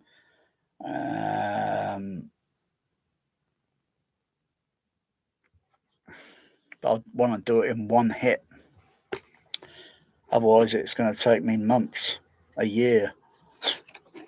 Oh, I'm not doing that. 1,000 bloody hell for rock wool. It's a little bit lighter in weight. It's just a little bit lighter in weight, given the size and then at the end of the day, how many bags do I get? How many do I get? And then the total weight of it versus, say, like pavement concrete slab. Typically about, I think they're just over 20 inches or something.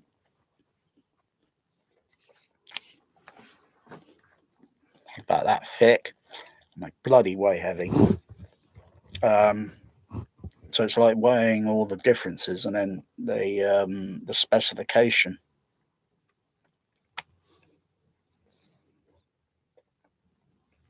House bricks, on the other hand, house bricks, they're cheap.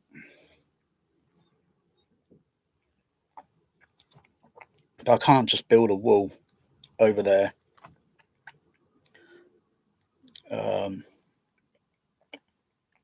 And then leave a cavity.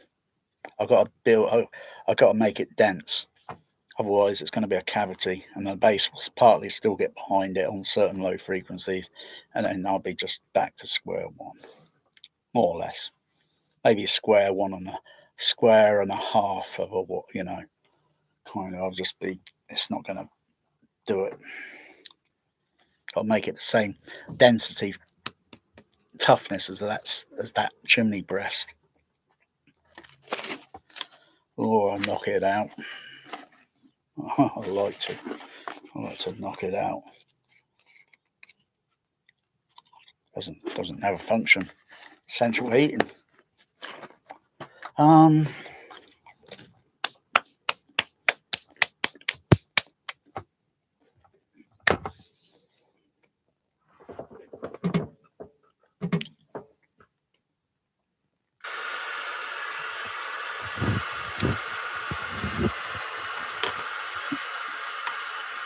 I'll go to another resolution.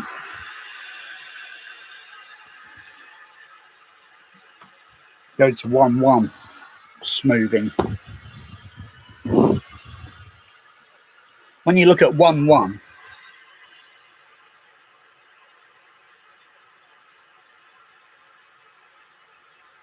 if that, because it's curving and moving, it's got that sort of thing. For example, if that was an amplifier direct frequency response, it would be kind of flat with a little bit of a roll off. Typical on some amplifiers. Some might be literally flat with no roll off, but they just got some high pass filter on the down amplifier that's doing that roll off. But you look how smooth it is. It's not all jiggly. You can look at it on 1:1 octave, or you go 1/48. You see a marginal change, but it's still pretty damn light. That's how it should look when the microphone is close to that speaker. That is how it should look, but it isn't. I could change the resolution and go down, and yeah, it starts to look smooth.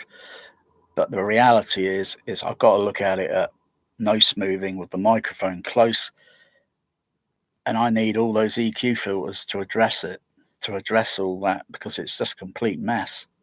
The frequencies are way up there, they're way down there. It's a complete mess.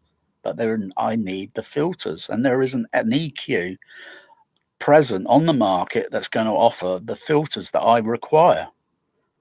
Odyssey, Arc, Genesis, none of that is going to do it for me. Or it might do it for you. If you want to believe that that is enough there to do it, no, it's not. Because they're using cube bandwidth. They're using some cube bandwidth there just to bring cheat it, cut corner and bring it down a bit. I've done it before myself so many times, and it's like, that's not the way to do it. I need individual frequencies that I can go on every single sine wave tone that's generated, and I can see, oh yeah, I start at 20,000 and I work my way backwards, and I see, oh yeah, that tone's okay there. Oh, that one's gone down, so I need to either go back at the other one and take that one down, or I go back to the other one and take that one up slightly. It's doing it step frequency. You'll be doing it for days, literally days, until you go on to the next channel speaker and the next, and so on and so on. Do a frequency sweep or something that can calculate it quickly within minutes, because it will take some while to do all those frequencies. If it were going down from 20 all the way down to, depending on how you got the system, oh, it's very complicated. Because ideally you want the frequency range to go from 1 hertz up to 20.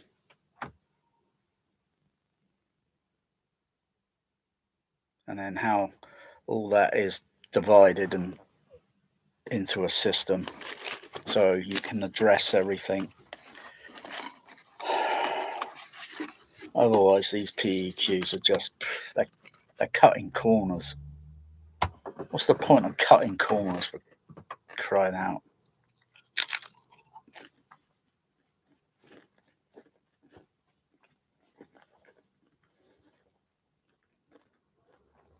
All right, I'm going to cut some corners. What else can I do?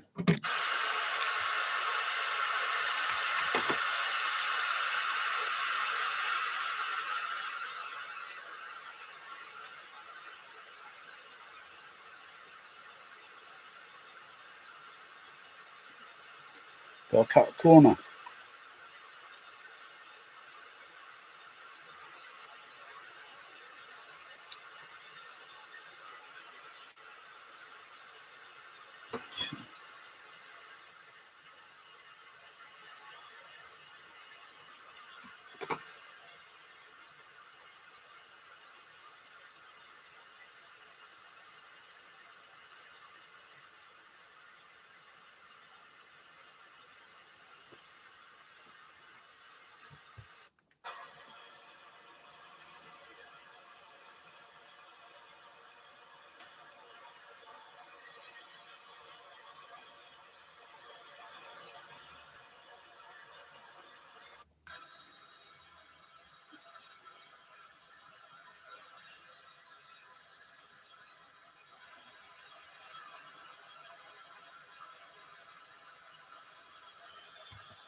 Okay, what if I throw in a filter? Use 1-to-1 octave. Reset all these other filters. Put them into reset.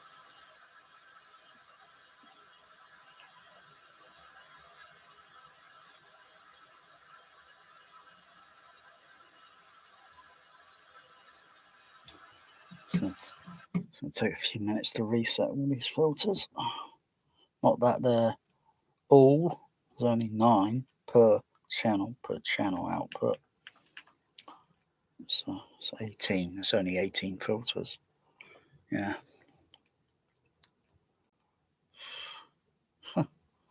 18 versus an average, say an average 20,000.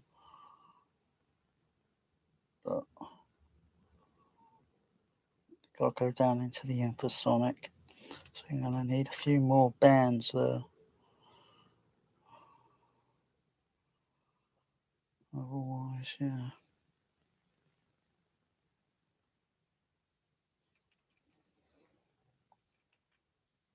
Otherwise, 1-to-1 octave, 1-to-1 is kind of like looking with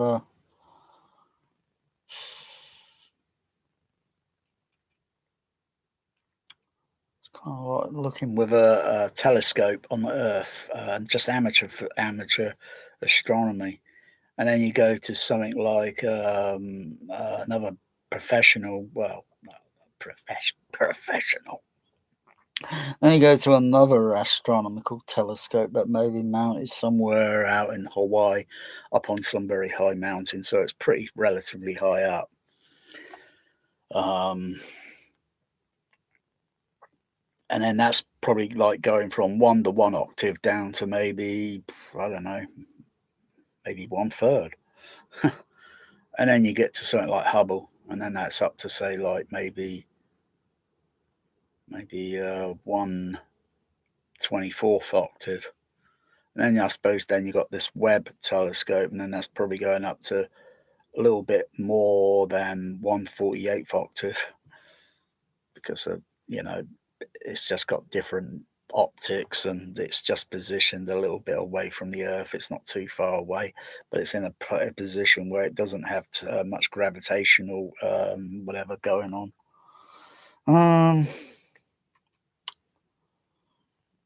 Yeah, it's kind of looking at it that way, if that even makes any sense.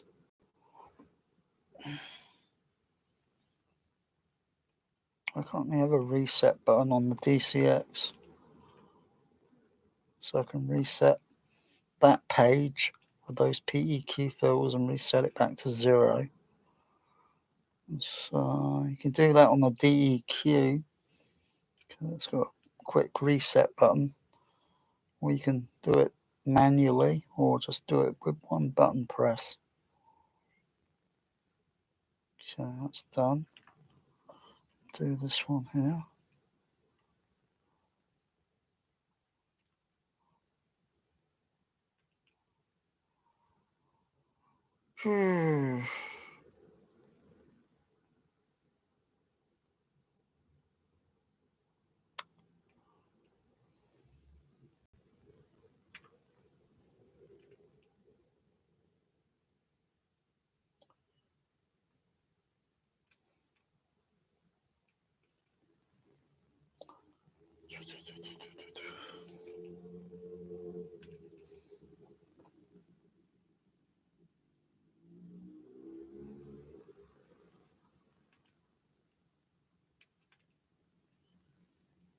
Okay, that's reset.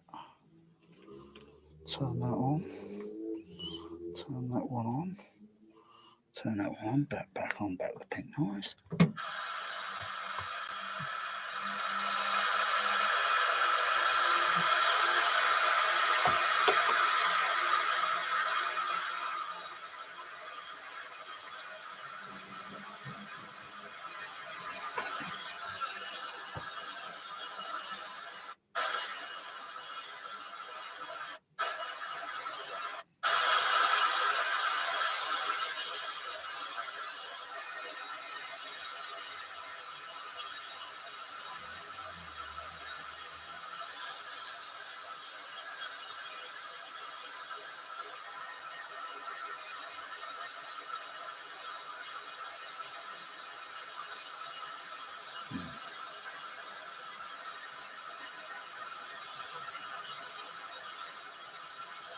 Shoot.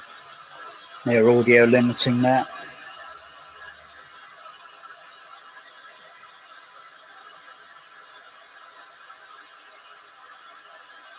Turn it up a little bit.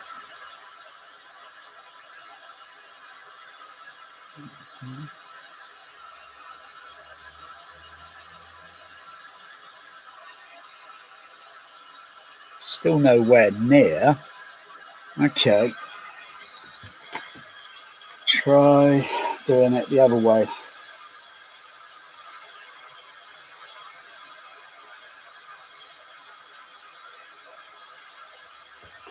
Put a 2 kilohertz in there.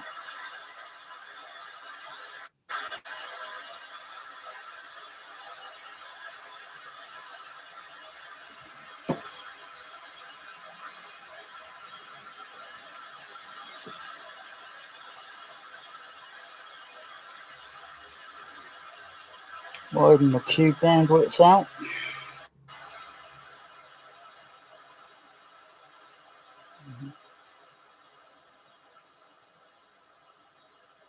Lower that down.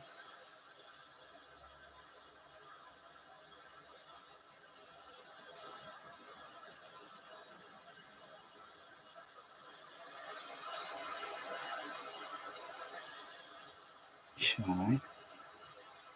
But that high end is rolling off a little bit there.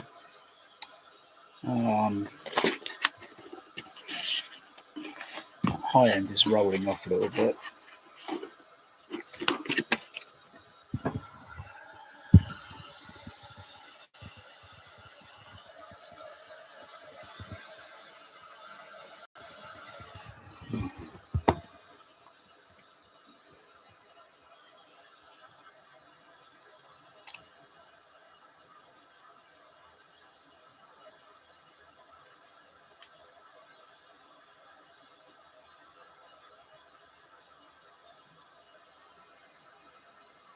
Let's bring that up a bit. Okay, it's going up.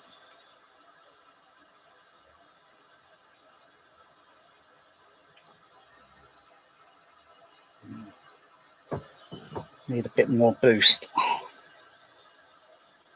Got okay on the DCX is okay there.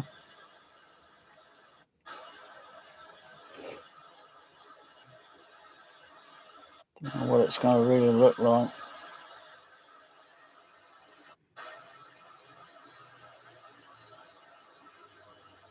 No.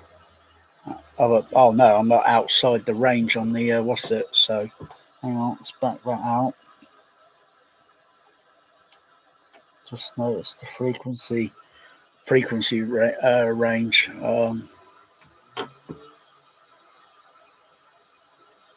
So if I went down to different smoothing, yeah. Okay, go back to 1:1.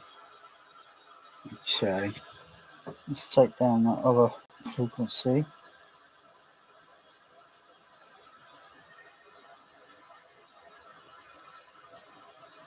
Okay, let's put a different line on there.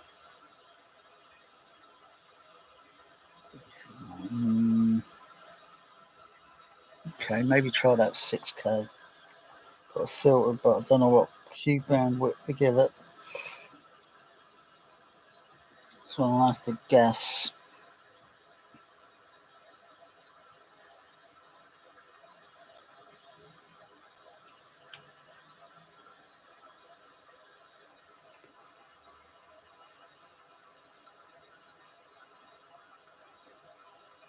Cube bandwidth around about 4 or 5, 5 or 6.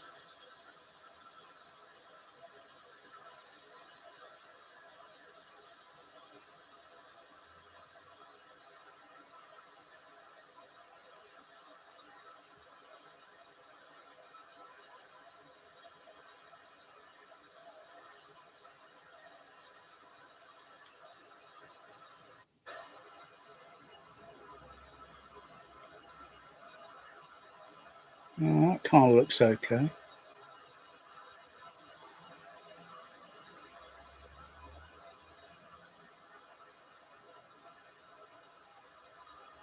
Okay, the other one's a little bit high there. That's just in between, okay.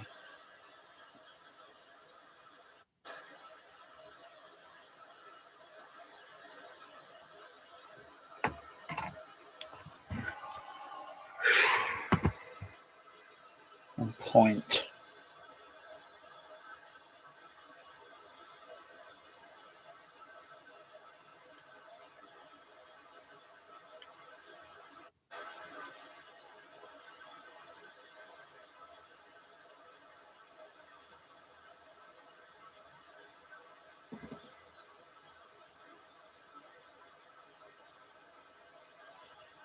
Turn it down.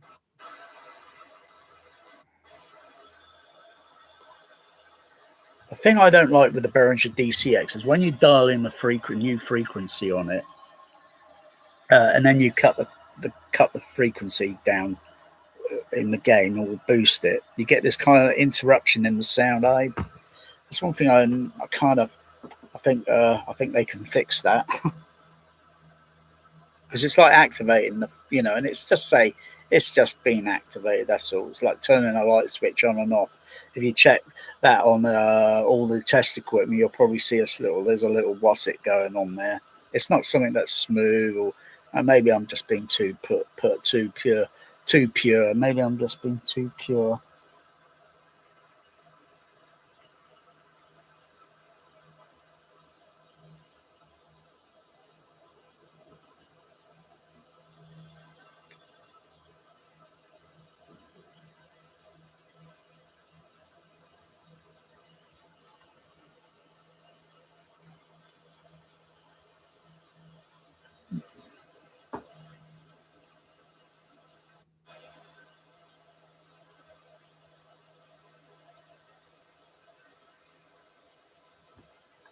Can't see with these fucking glasses.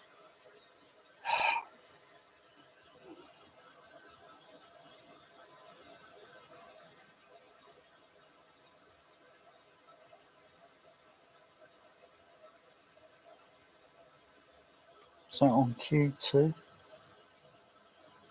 I'm gonna get my other glasses. Fucking hell. It's hard to focus on this work.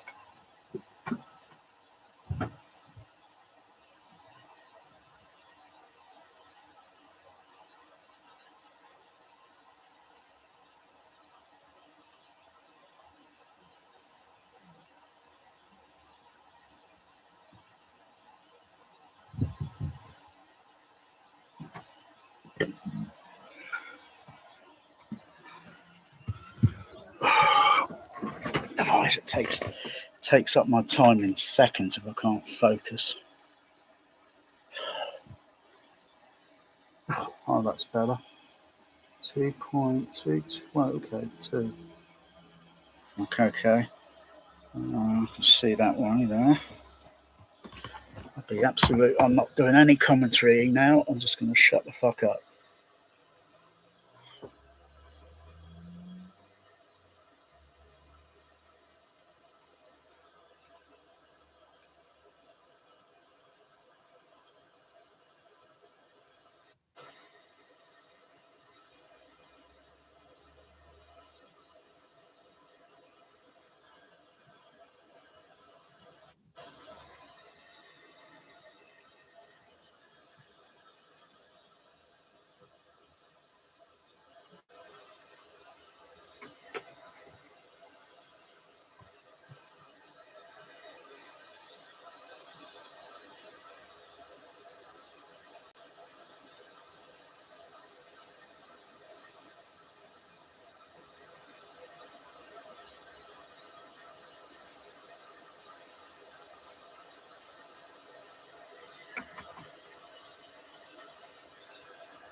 Only doing one thing at a time. I'll just have a pause there. So many ways of doing it. So many ways to go around it, I guess.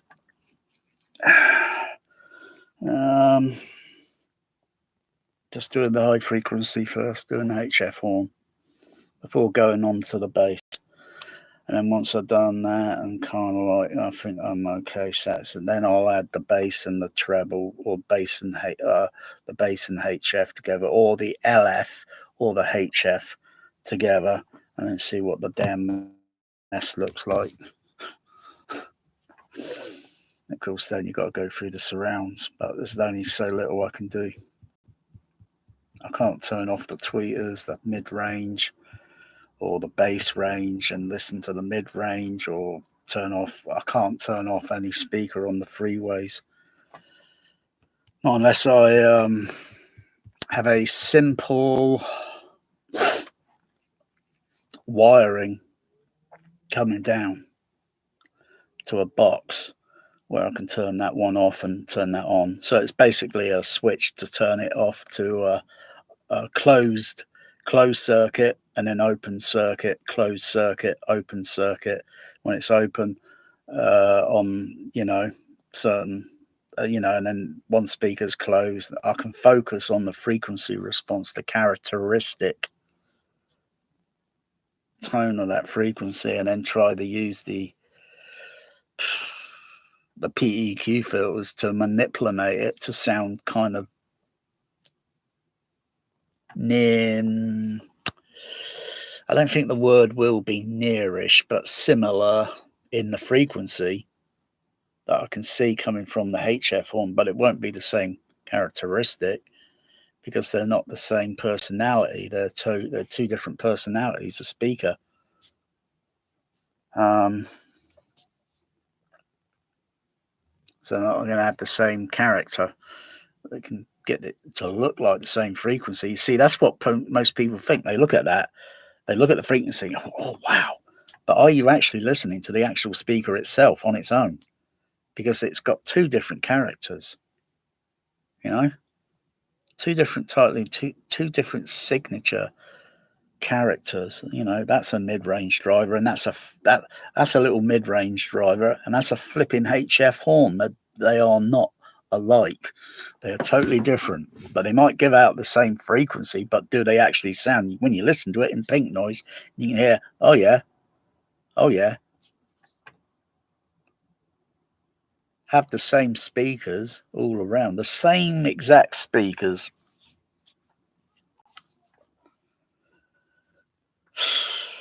But I do it the way a cinema does it. So I don't use waveguide. I like to try a waveguide, but I don't use waveguide. I use HF horns, bass cab, three-way surround. I wouldn't really mind two-way surround bass and just a kind of compression horn. Or no, I think they have a waveguide on this other JBL. I think they use a waveguide. I'd rather have a two-way rather than a three-way. So two-way on the surround is a three-way on the surround is a little bit complicated, but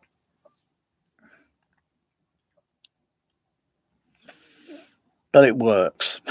If it works, it works. Who cares? Who cares?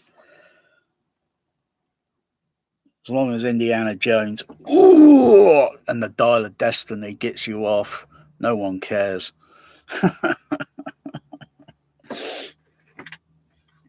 I still haven't even watched that movie. You know how much it is? It's almost about £14 to rent it or buy it or whatever. I don't think there's a rent offer on Amazon. I still haven't even. I won't ever watch that movie. The trailer is bad enough. The only ones that get watched, viewed, played, Raiders, Temple of Doom, Last Crusade. That is it.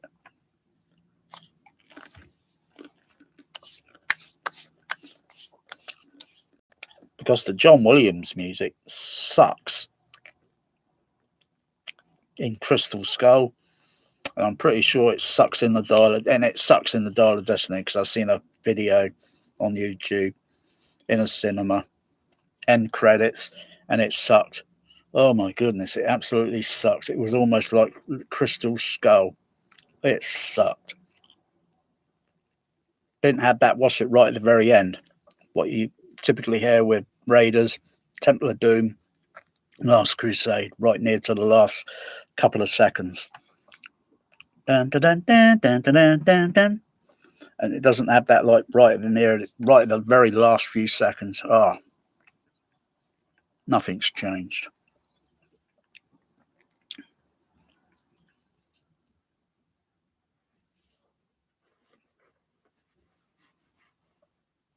Oh, you're referring to the HFs and all that. You listen to them on their own and the characteristic tone they make.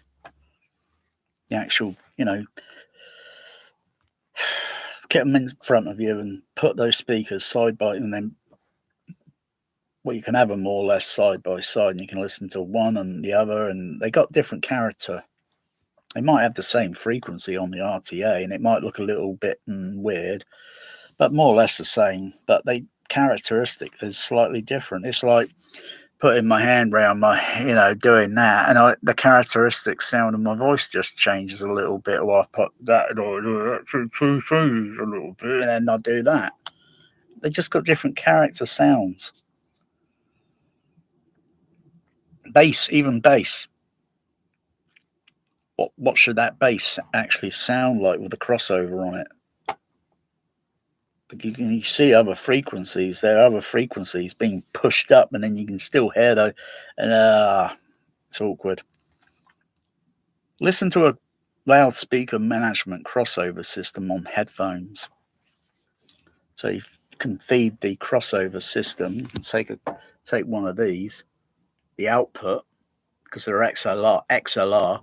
You can connect them in onto an audio mixer, and then monitor it on the headphone.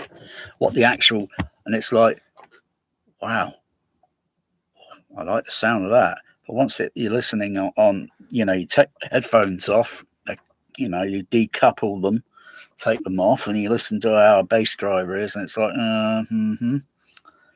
needs maybe some additional adjustment. Of course, the headphones are not going to get interfered with by the room. The headphones, and it's not going to. Yeah. Anyway, it's these things that's what I listen for, and it's getting that tone even on the bass to go through the screen channel through to the surround, all the surrounds down there and up there, and it's getting the same tone. It's not easy. It's not impossible. It's just not easy. It's extremely hard work. And then you got to test everything and make sure everything plays so it doesn't crack up.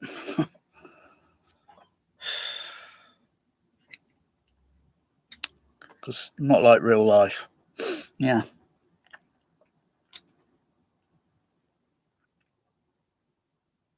All right.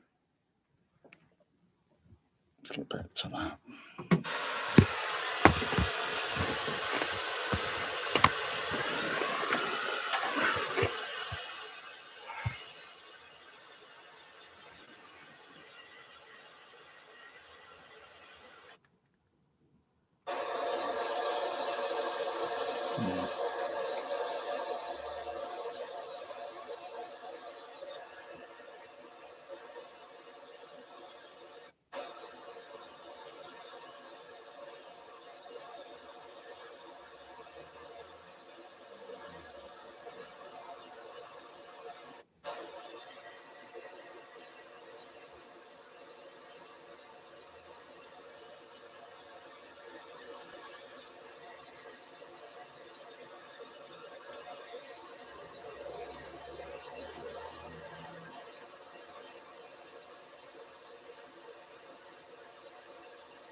It's changed a little bit.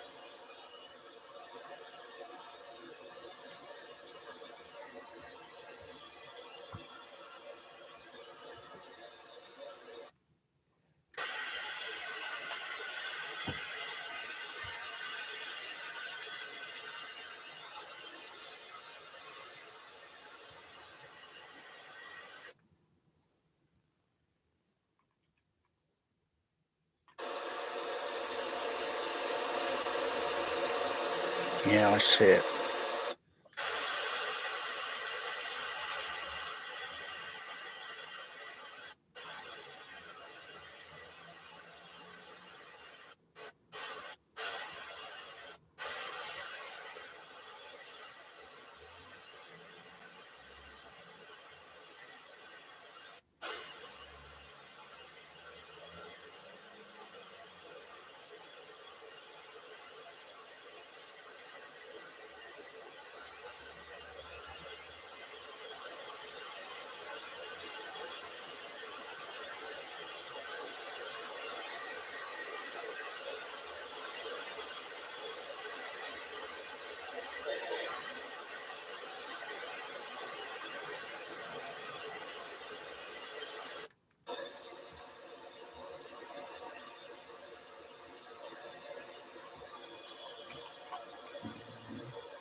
It's a little bit too high now.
It's too wild.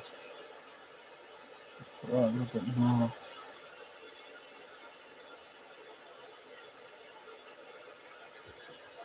Another one. Ah.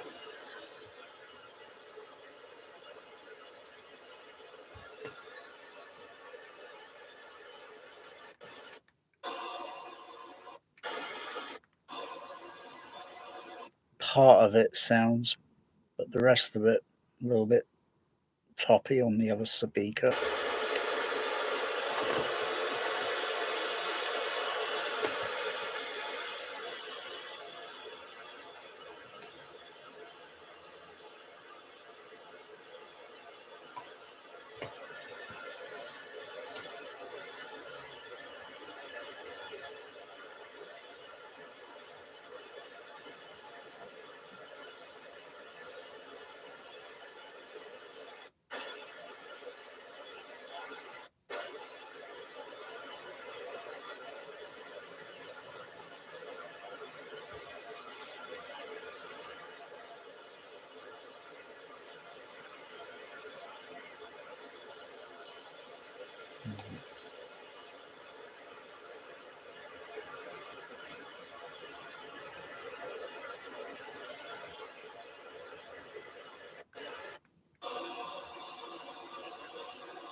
This sounds a little bit too much on the low. Sounds a little bit down in the hertz frequency.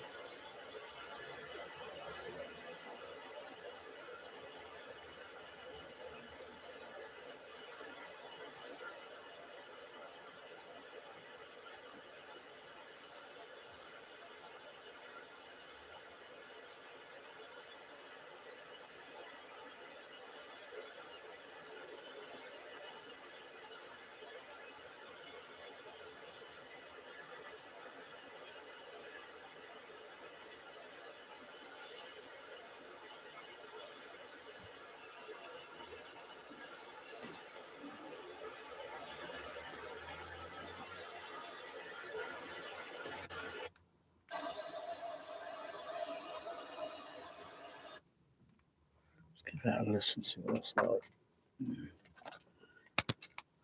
Turn that generator off. No. Go to PC. Oh no, go to Panasonic.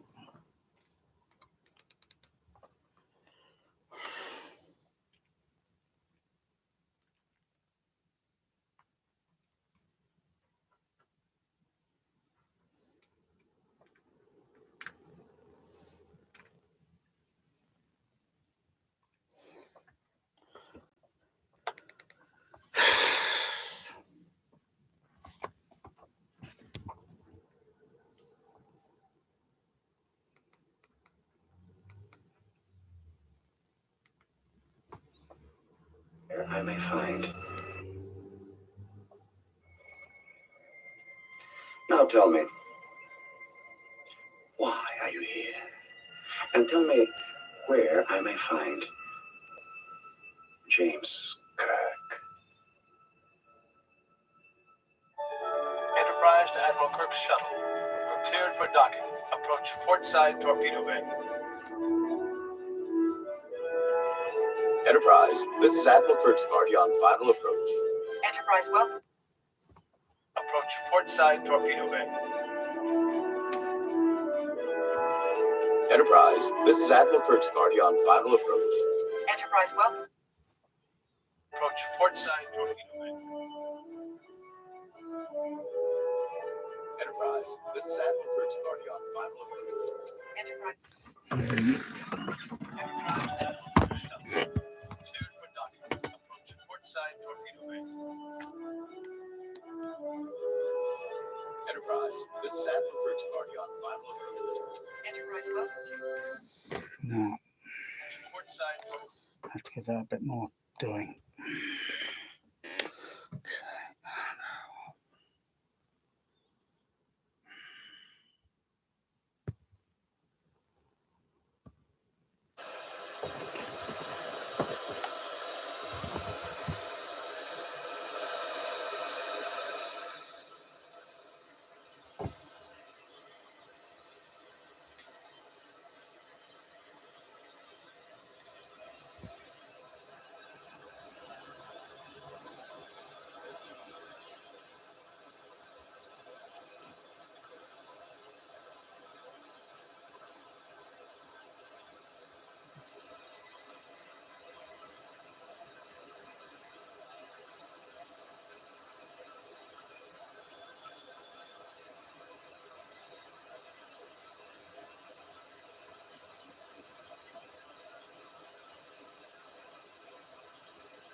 That's right. That's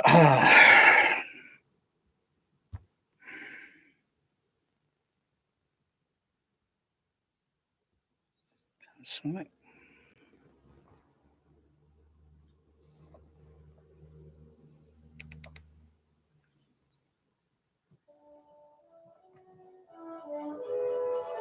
Enterprise, this is Admiral Kirkstark on final approach. And let's close the window.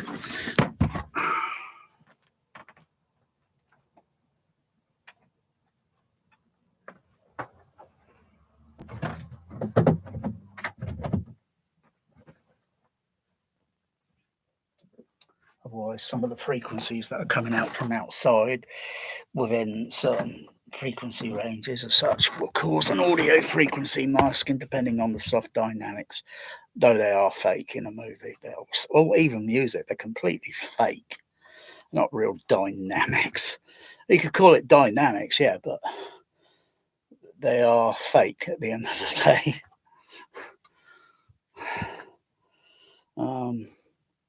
Because you might as well just get a real instrument and play a real instrument versus the recording versus the and it's psychoacoustic, and it's sort of like saying, doing the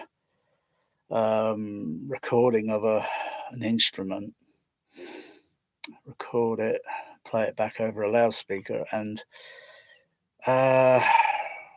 it's I think it's a very complicated sort of piece of thing that would.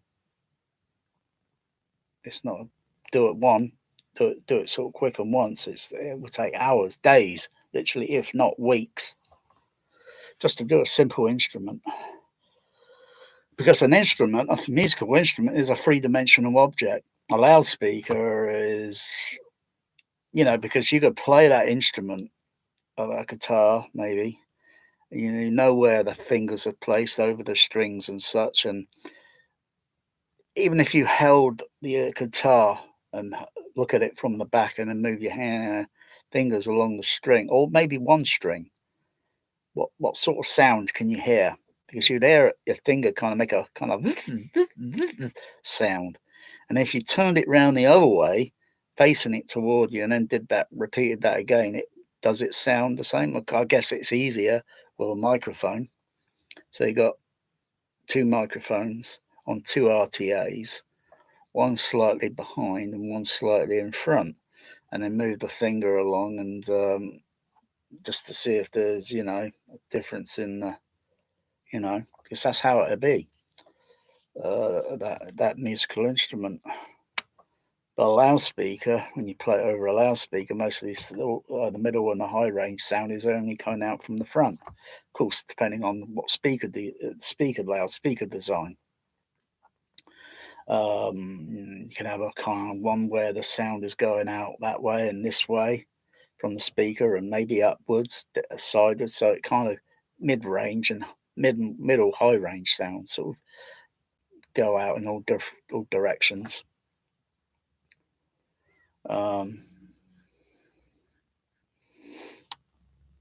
Okay, so you got a speaker that goes out in all directions, and then maybe the bass and because think of it, if a firework goes up and goes bang, the sound of it doesn't go in one direct, it goes in all directions. Mostly all those directions, I guess, when a firework goes up and bang, all those directions mostly would be coming downward, going out in a kind of spherical half, kind of like a half hemisphere going down, and the sound reflecting onto multitudes of buildings and such, because there's really nowhere to go up. If it goes miles and miles and miles up, the sound of that firework is going to sound very tiny. There's nothing up there to reflect the sound because it's completely open. So that firework's only going to radiate sound in a certain direction.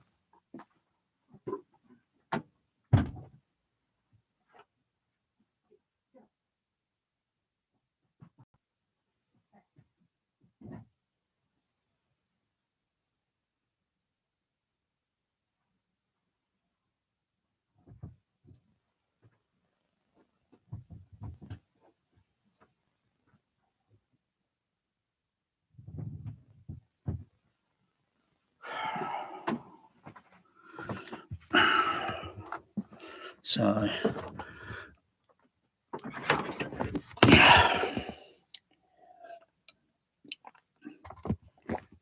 plus the room has got to be designed absolutely purposely designed.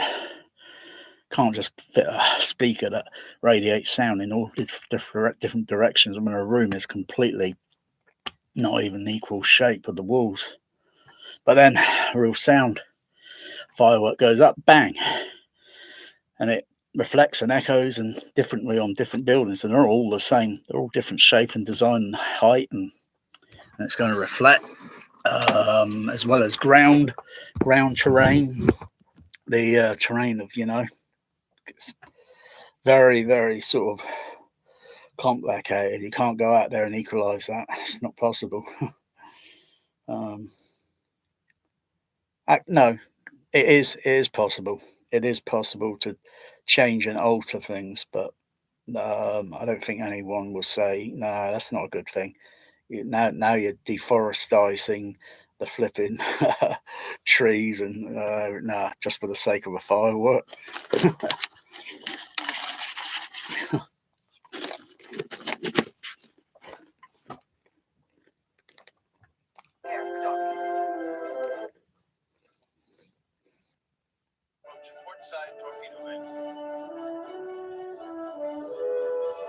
Enterprise, this is Admiral Kirk's party on final approach. Yeah, that's it. I hear a few sounds there.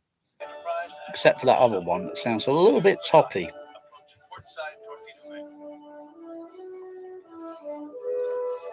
Enterprise, this is Admiral Kirk's party on final approach. Enterprise Admiral Kirk's shuttle. Cleared for docking. Approach portside torpedo bay.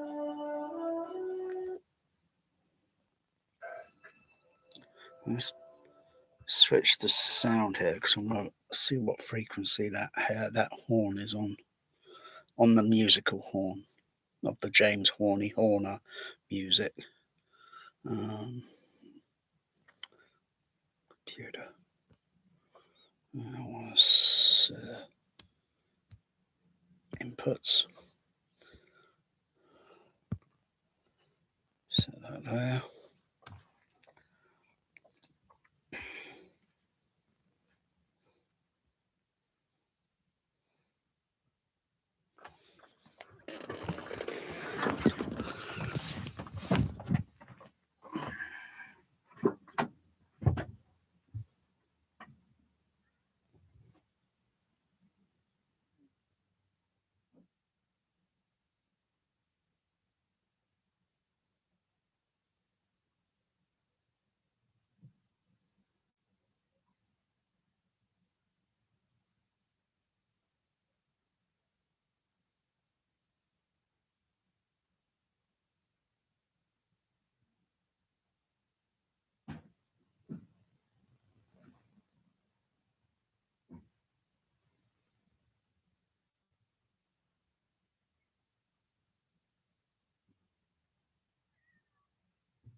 Let's see what's going on there.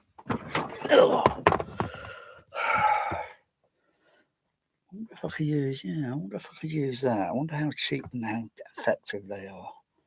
Yeah. Of course, that's a lot of them. Okay. Computer.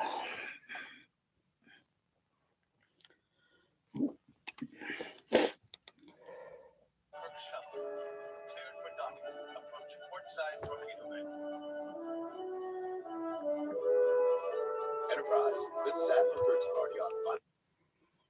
Okay. Enterprise Admiral Kirk's shuttle. Cleared for docking. Approach portside torpedo bay.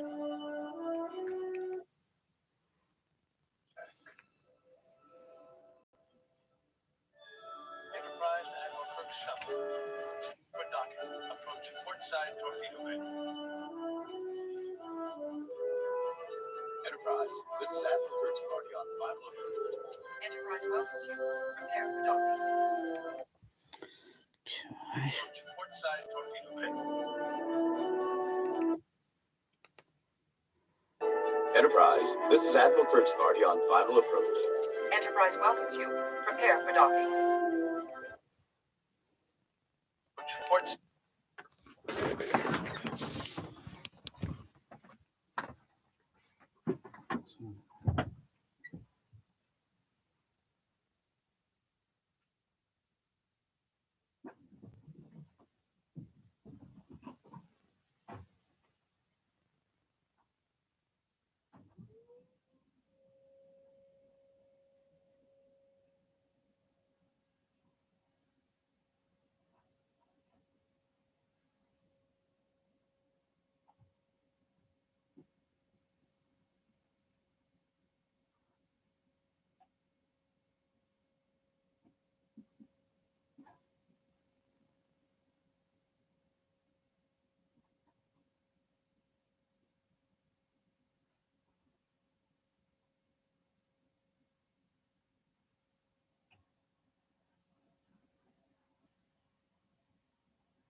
Oh yeah, time of that.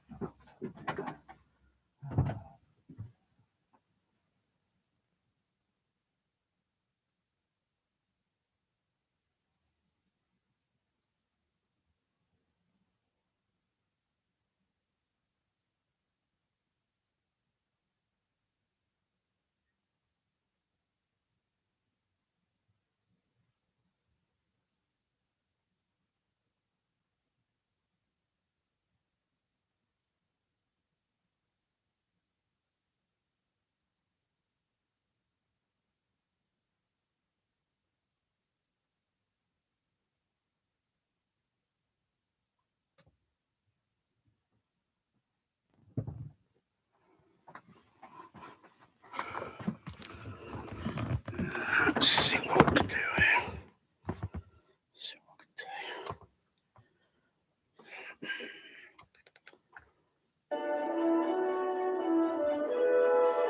Enterprise, this is Admiral Kirk's party on final approach. Enterprise. Enterprise to Admiral Kirk's shuttle. You're cleared for docking. Approach port side torpedo bay.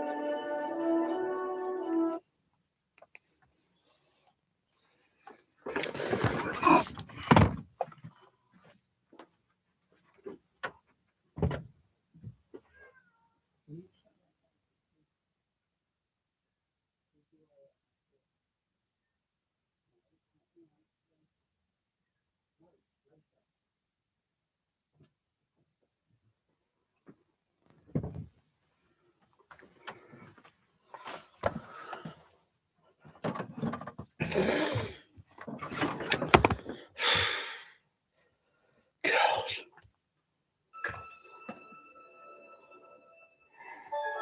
Enterprise. Why are you here?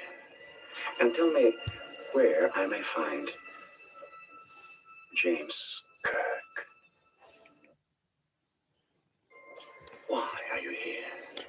And tell me where I may find James Kirk. Enterprise to Admiral Kirk's shuttle. Approach port side torpedo bay. Enterprise, this is Admiral Kirk's party on final approach. Enterprise welcomes you. Prepare for docking. Approach port side torpedo bay. Enterprise, this is Admiral Kirk's party on final approach. Enterprise Enterprise to Admiral Kirk's shuttle. You're Cleared for docking. Approach port side torpedo bay. Enterprise, this is Admiral Kirk's party on final approach. Enterprise welcomes you. Approach port side torpedo bay. Enterprise, this is Admiral Kirk's party on final approach. Enterprise Admiral Kirk's shuttle. Cleared for docking. Approach port side torpedo bay. Enterprise, this is Admiral Kirk's party on final approach. Enterprise.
Yeah, I see it.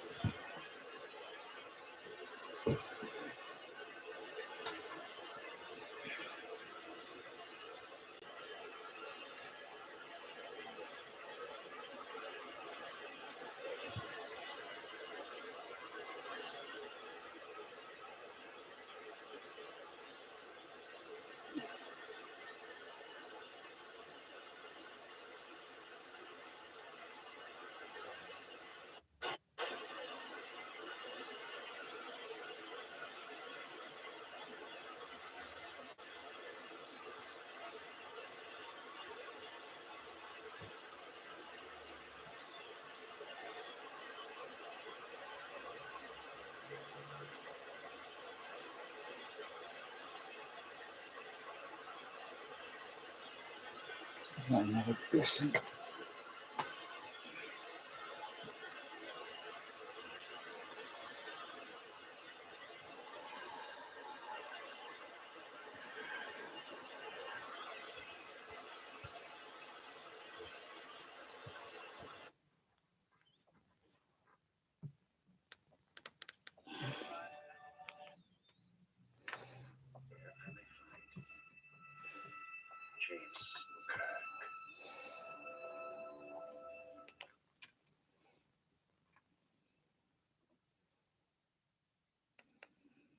Enterprise Admiral Kirk's shuttle.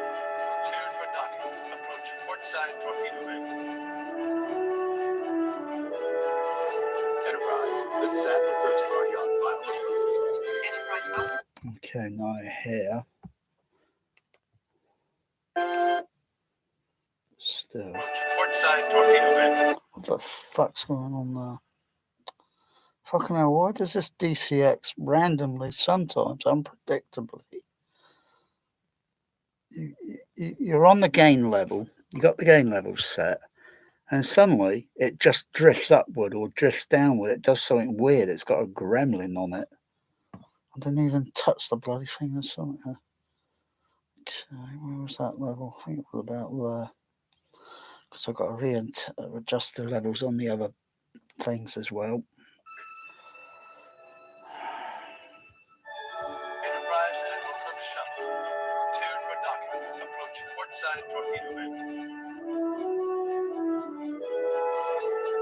Enterprise, this is Admiral Kirk's party on final approach. Enterprise to Admiral Kirk's shuttle. Cleared for docking. Approach port side. Where I may find James Kirk. Enterprise to Admiral Kirk's shuttle. You're cleared for docking. Approach port side torpedo bay. Enterprise, this is Admiral Kirk's party on final approach. Enterprise to Admiral Kirk's shuttle.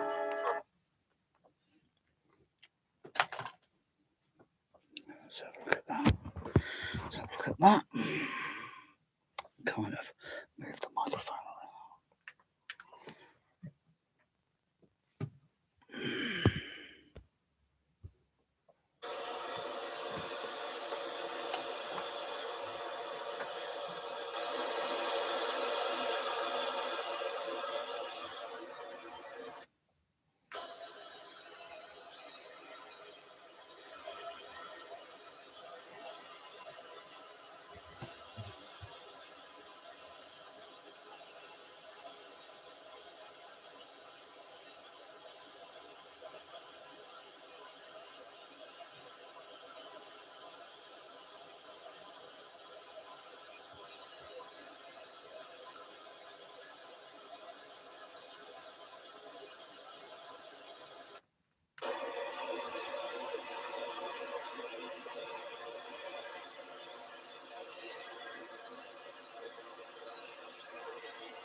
Let's put a filter in there. Put another additional filter on that. Somewhere between there.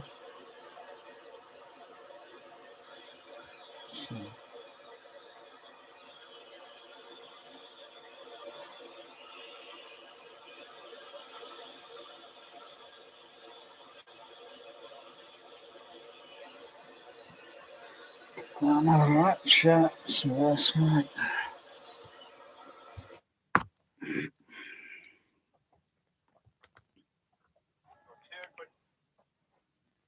Where I may find James Kirk. Enterprise to Admiral Kirk's shuttle. You're cleared for docking. Approach port side torpedo bay. Enterprise, this is Admiral Kirk's. Enterprise to Admiral Kirk's shuttle. You're cleared for docking. Approach port side torpedo bay. Enterprise, this is Admiral Kirk's party on final approach. Enterprise welcomes you. Approach port side torpedo bay. Enterprise, this is Admiral Kirk's party on final approach. Enterprise to Admiral Kirk's shuttle. Cleared for docking. Approach port side torpedo bay. Enterprise, this is Admiral Kirk's party on final approach. Enterprise welcomes you. Approach port side torpedo bay. Enterprise, this is Admiral Kirk's party on final approach. Enterprise welcomes Enterprise to Admiral Kirk's shuttle. You're cleared for docking. Approach port side torpedo bay. Enterprise, this is Admiral Kirk's party on final approach. Enterprise welcomes you. Prepare for docking.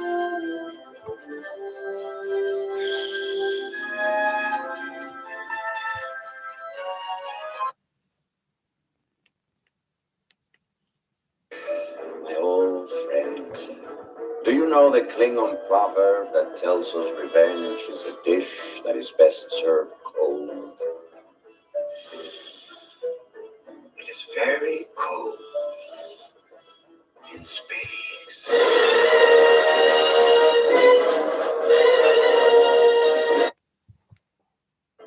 is very cold. A proverb that tells us revenge is a dish that is best served cold.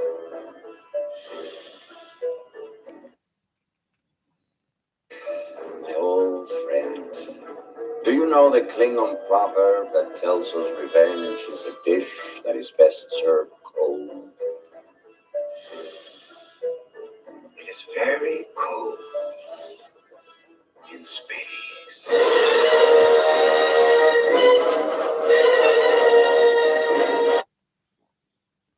It is very cold in space.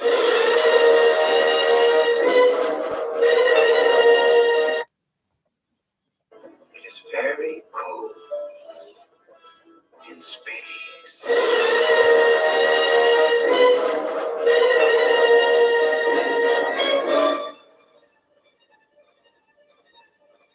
This is damn peculiar. Yellow alert. Energize defense fields.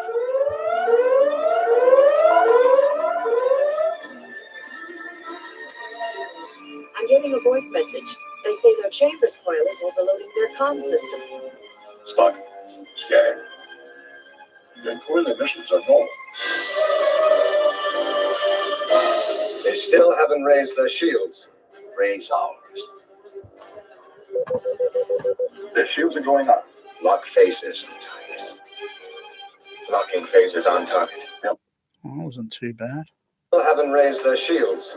Raise ours. Their shields are going up. Coil emissions are normal. They still haven't raised their shields. Raise ours. Wow. Spock, scanning. The coil emissions are normal.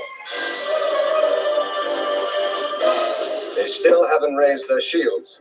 Raise ours. Wow.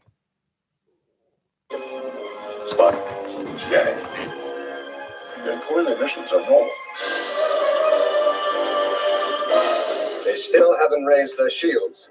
Raise ours. Coil emissions are normal. They still haven't raised their shields. Raise ours. Wow.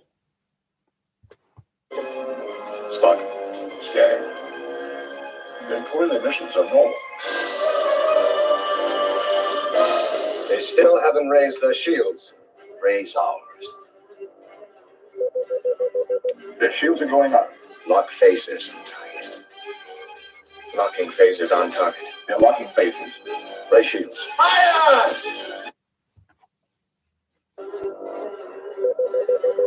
Their shields are going up.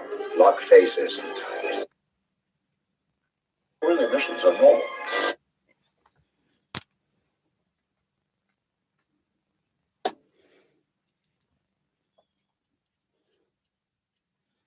Probably my hearing's a little bit sharper than my eyesight. But I see fine. These are just a distraction.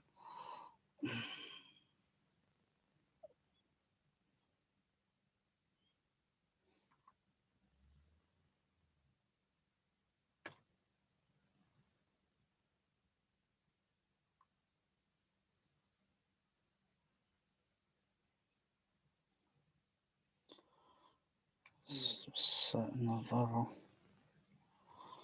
on the audio limiter. Don't want it really. I don't want it going over 85 dBA on very loud, fabricated, fake dynamic range sort of thing. It's just because it's just like listening to pink noise, and you just turn it up too loud, and it's just like and it's at a different level. It's okay. Or it's very sort of like this. Let me try a little think about that again. So play pink noise at a level that's back here. I don't know. It might be less than maybe 70 dB, or maybe a little less. It depends on, And then you can fake it by just turning it up a little bit more loud and make that fake, And then it's just like, well, certain frequency, some part of the frequency is like, oh, that sounds harsh, because it's just a certain, and it's testing every person, every subject, testing every subject, and they more or less, it's like they think it's around this range. They don't know exactly, but I know, and it's around this range, and it's always going to be the same thing, because our hearing has got a high frequency attenuation boost between a certain frequency range. They still haven't raised their shields. Raise ours. Their shields are going up. Lock phasers and target. Locking phasers on target. They're locking phasers. Raise shields. Fire! Let's bring that audio limiter in a little bit. That went. How high did that go? Is it on the 85 level? So I want the phaser attack, because that's a very loud bit of phaser attacking in a vacuum where it's completely impossible. They make all random sound frequencies in space. It's amazing. Sometimes they got a bit of echo reverberant in that sound effect. Wow.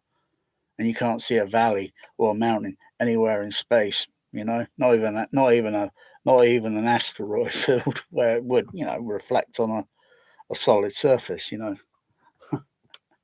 Yeah, it's amazing.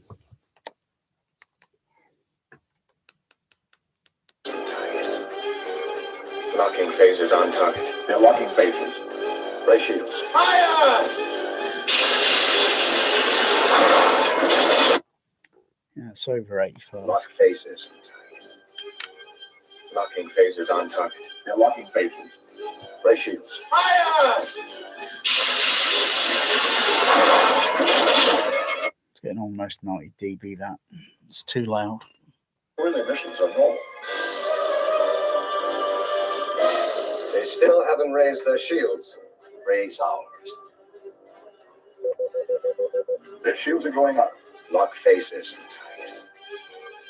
Locking phasers on target. They're locking phasers. Raise shields. Fire!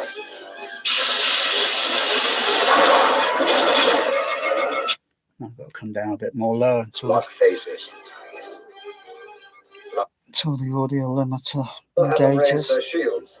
Raise ours. Their shields are going up. Lock phasers on target. Locking phasers on target. They're locking phasers.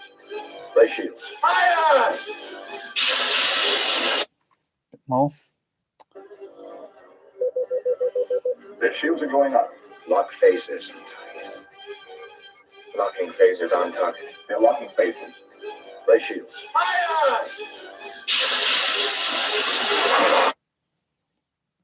Lock phasers on target. Locking phasers on target. They're locking phasers.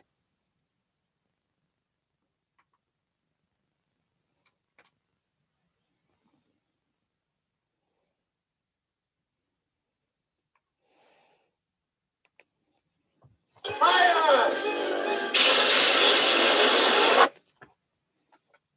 Lock phasers on target.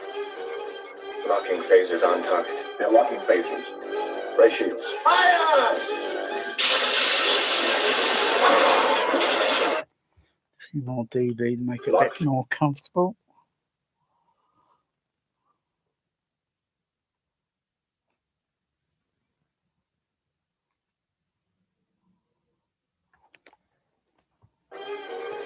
Locking phasers on target. They're locking phasers. Raise shields. Fire!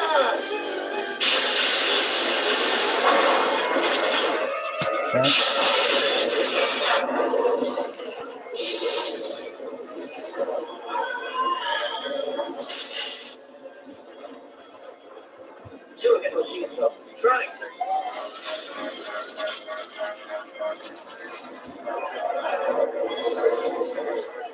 And again, it's only a certain frequency range that's making it. Mm-hmm.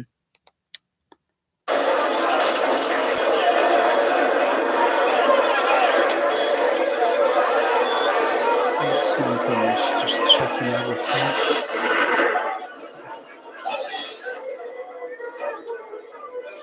can't get power signal.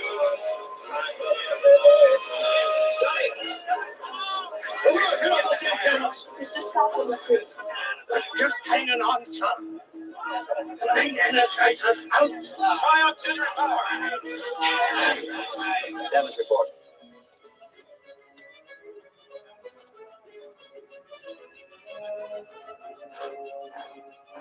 They knew exactly where to hit us. Who knew where to hit us? And why? One thing is certain. They cannot escape on auxiliary power.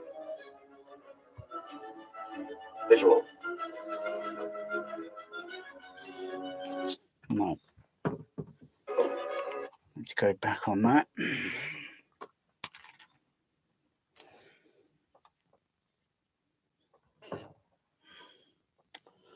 Play it down.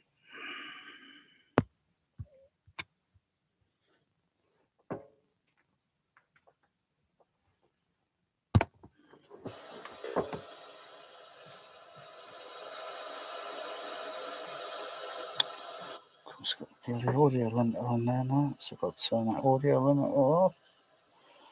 Oh, turn that off.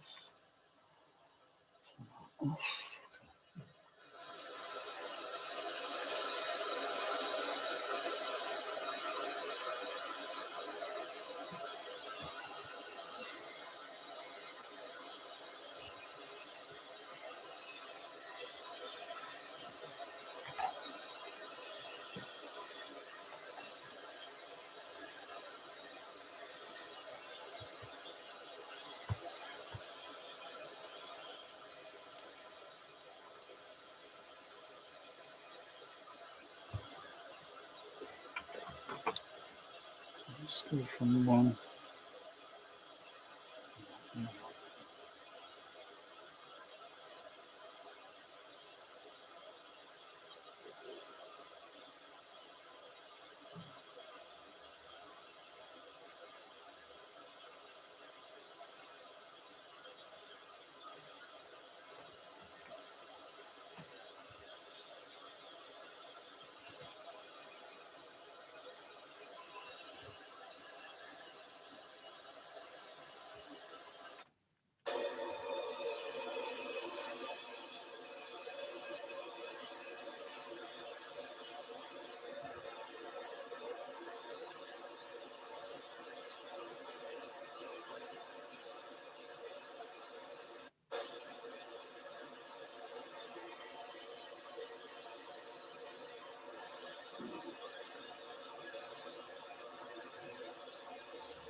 They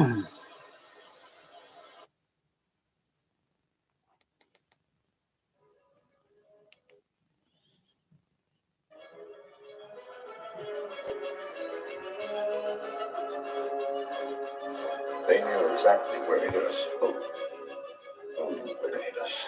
And why? One thing is certain. They cannot escape on auxiliary power. Visual.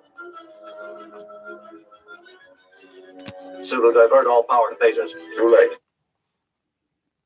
Certain. They cannot escape on auxiliary power. Visual.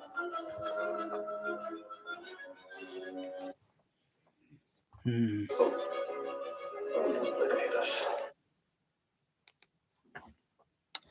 So that is one thing that's a little bit tricky.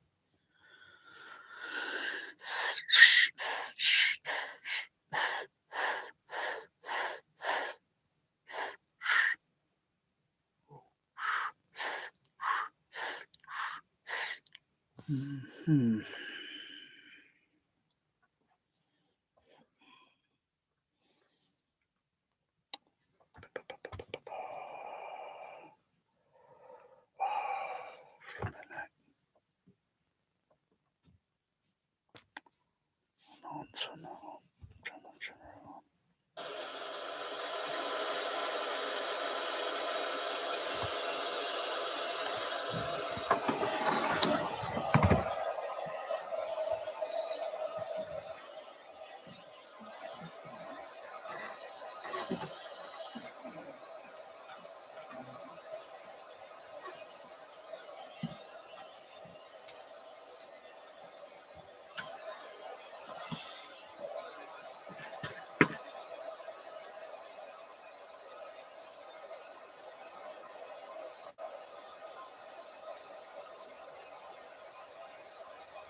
Okay.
second.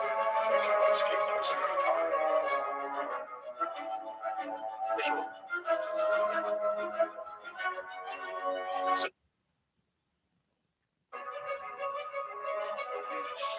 Why? One thing, sir. I cannot escape this car. Visual. Silver Bedford.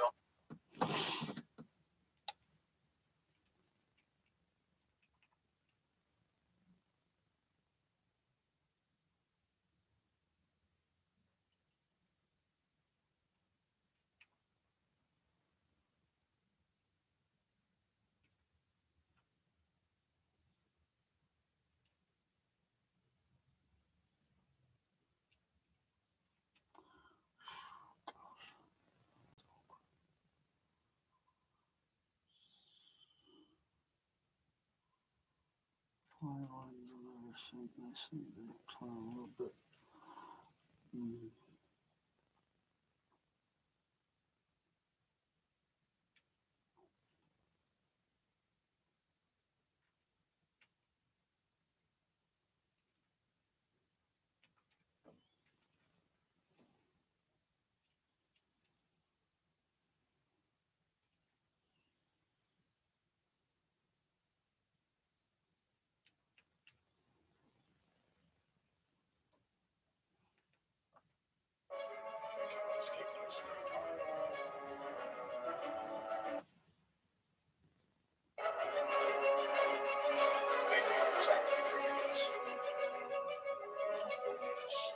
Why? One thing, sir. I cannot escape this car.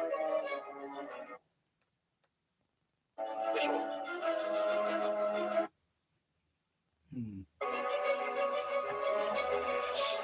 Why? One thing, sir. I cannot escape this car. Visual. Silver Bedford, all power phasers. Ready. Hang on.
Cutting corners. God, I can't stand cutting corners.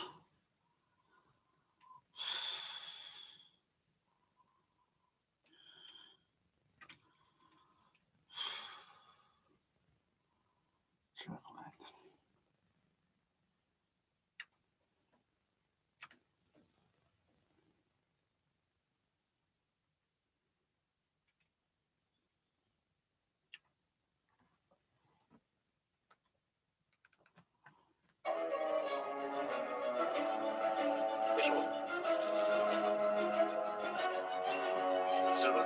Power phasers. Too late.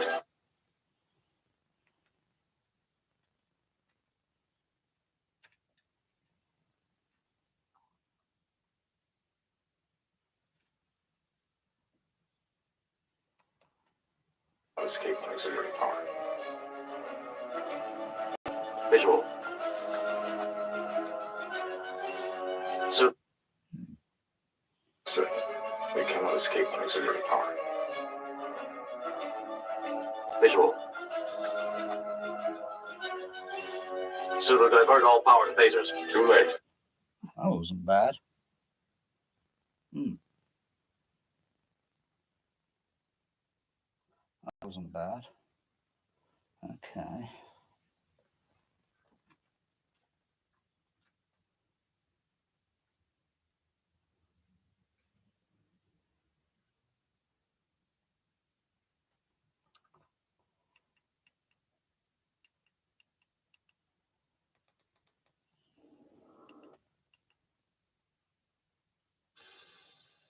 Aren't you dead?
Aren't you dead?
Aren't you dead?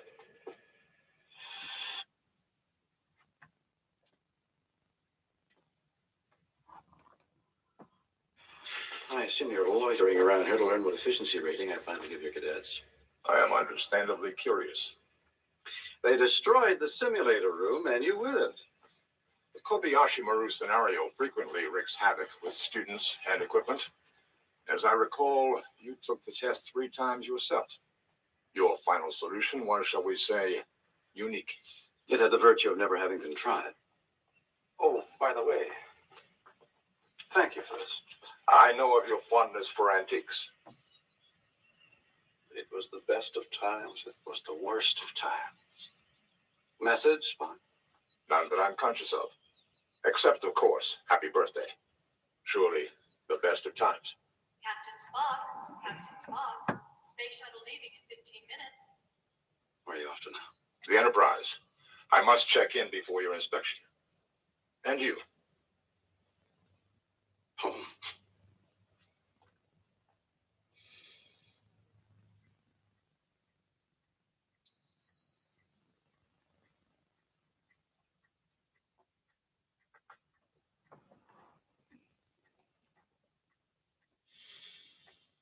Why, bless me, Doctor, what beams you into this neck? Beware Rogers bearing gifts. Happy birthday, Jim. It's not too bad. Hit and miss. Nail? Why, Bones, you know this is illegal. I only use it for medicinal Hit purposes. and miss. I got a border ship that brings me in a case every now and then across the neutral zone. Now, don't be afraid. 2283. I mean, you gotta have certain sound effects reproduced with music because it's competition. Even editors, sound editors, mixers, they know this. And it's like, God, as a compromiser, how much of that are you going to hear? And, or does the music sound really, wow, exciting? I mean, really, what would the word be? Supremely wow. Supremely wow. You don't get a lot of that now. It's just woke movies. Anyway, go back, where the golden Dolby era sound sort of thing. There was things that wasn't woke. I think Atmos just is woke. Dolby woke moss. Woke moss. Dear.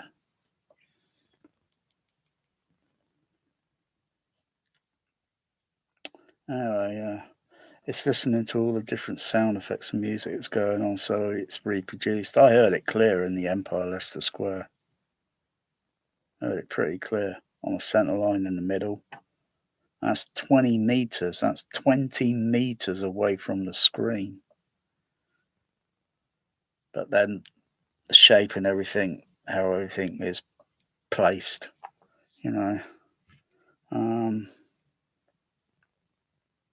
that's 20 meters just to hear that little sound effect.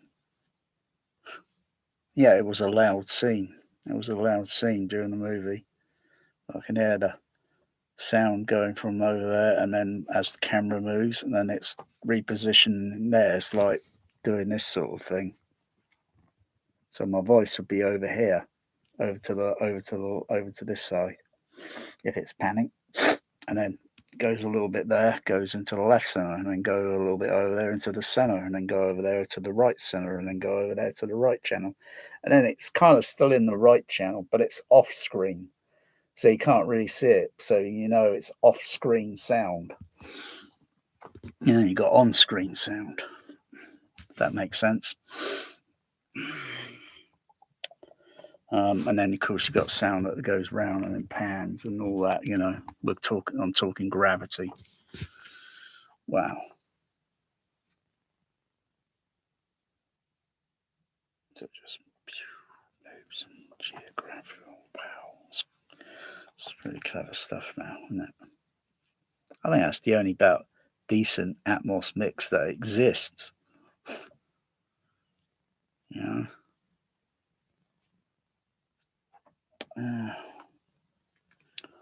One movie out of 10 years that really sounds decent.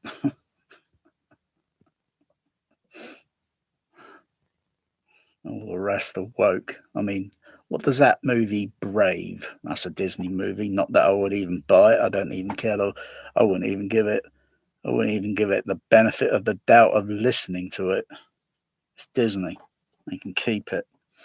That's how I feel about Disney. Yeah, I wonder how much usage of overhead does that use? Does it use it literally from the start to the end credits? Because if it does, then it's utilizing it very well. If it doesn't, then it's just another woke piece of animation that they're just trying to sell just to get the bums on seats. I don't really care for the movie. I don't care for the character or the story. It's Disney. wonder how many more people are just unsubscribing to Disney, giving it the finger and say, hey, you're on your own. You killed, ruined Star Wars, stuff you. It'd be like just someone that makes bread and they've been purposely botching it up for a whole month and you just gotten so sick of it. And it's like, oh, sod you, I'm going over to another brand. You know, because there are lots of brands out there. They're all making bread. Or you can learn how to do it yourself and make your own bread. Fresh. Wow. Yeah.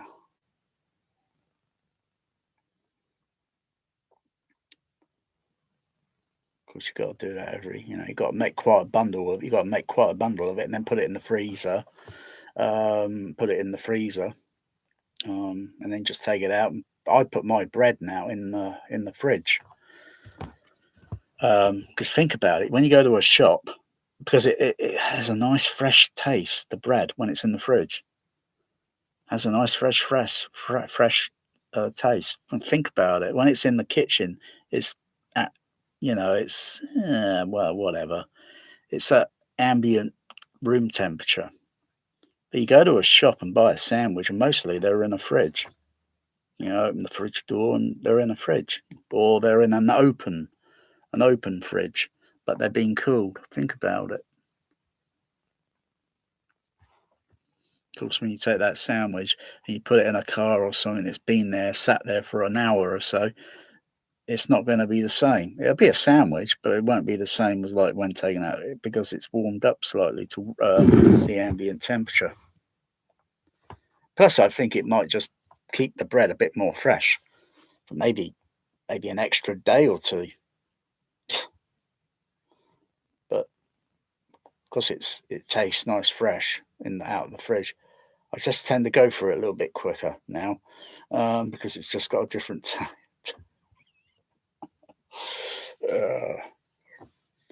But you buy a few loaves and then put some in the freezer, and for backup, because they'll preserve, like Captain Han Solo frozen in carbonite.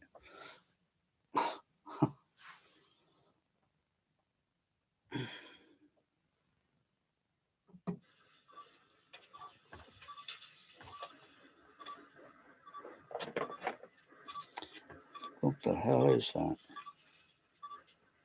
the hell is that?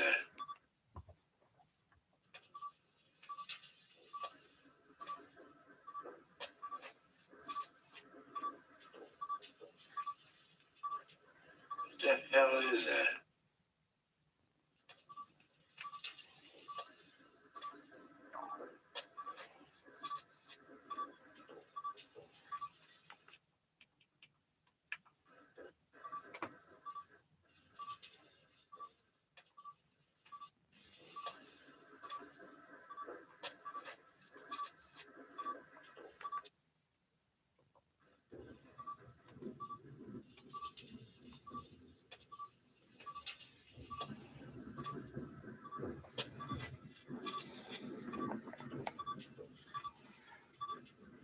What the hell is that?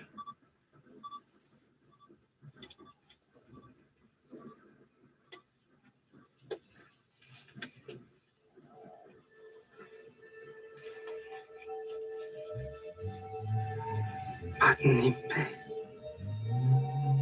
Botany Bay. Oh no. We got to get out of here now. Damn.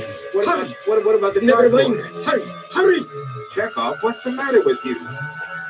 Chekhov. Come on! Hurry!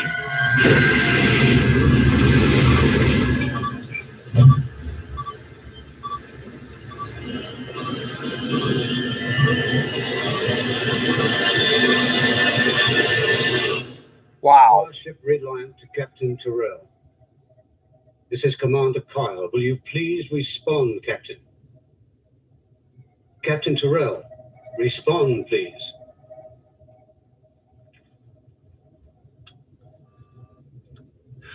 Let's give them a little more time.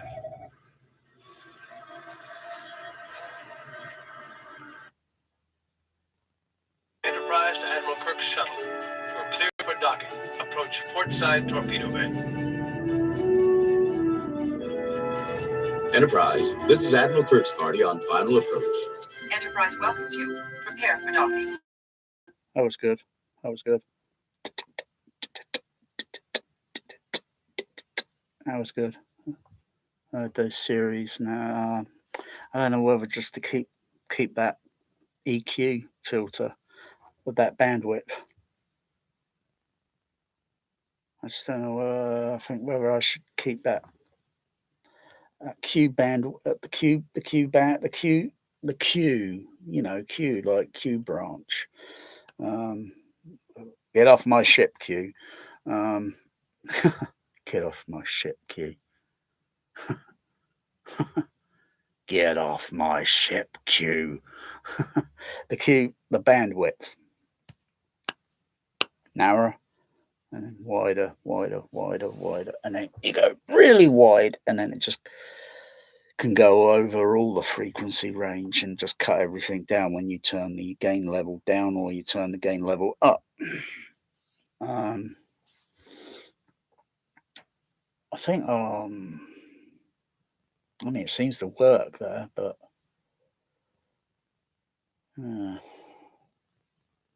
because of the nature of the mechanical design of the horn, the compression driver and the horn, it's always got kind of a little bit of a hump. It does high frequency because the high frequency is there. It's just going down and it wiggles around a little bit and it's there. You know, only you're going to hear all this top end. You're just going to hear that all the flipping time. So it's got to be kind of take that and then just bring it down a little bit, shape it until you can see the rest of it there. And it's almost even, but far from. Because it needs to be really checked over quite thoroughly, very thoroughly. But there's not enough PEQ filters. I can throw in a bandwidth, widen it, cut it.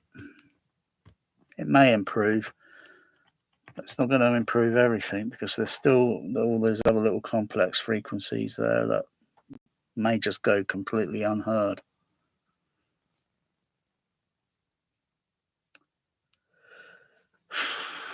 Can only do so much. Okay. That's not too bad so far. It's not too bad. I just don't know whether I'll just give it a few listens on other movies, but I know some movies are going to be a little bit brighter sounding than other movies, and that's where you got to put in maybe an additional EQ.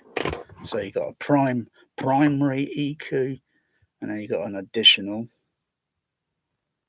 so you can make adjustment without touching everything else. I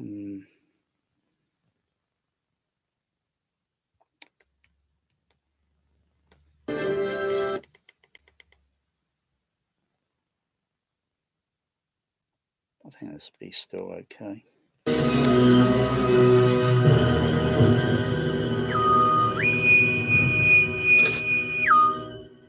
Open the airlock. Permission on board again. Welcome, Admiral. Think you know my trainee crew? Certainly they have come to know you.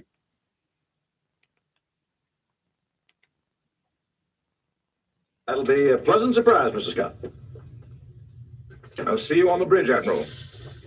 Company dismissed.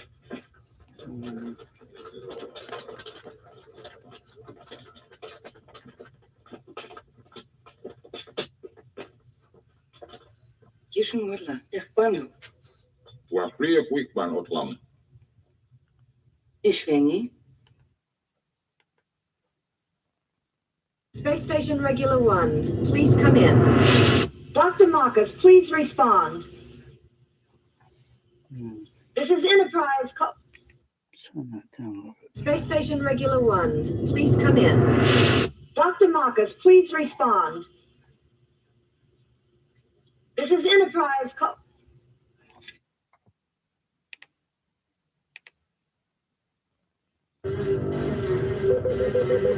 Their shields are going up. Lock faces and ties. Locking phases on top. Oh, that was good. Still haven't raised their shields. Raise ours. Their shields are going up. Lock faces on target. Locking phases on target. They're locking phases. Wow, that was better. Their shields are going up. Lock faces on target. Locking phases on target. Mm-hmm. Still haven't raised their shield. Let's have a think there.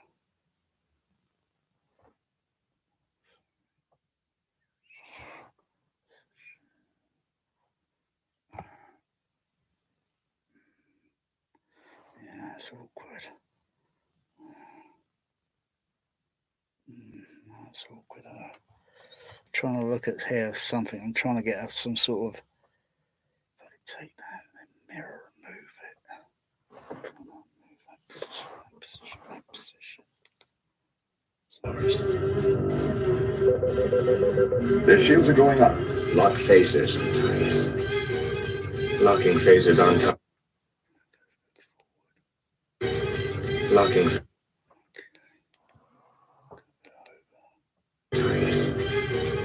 Lock. Oh, it's good in that position. What side? Lock faces on target. Locking phases.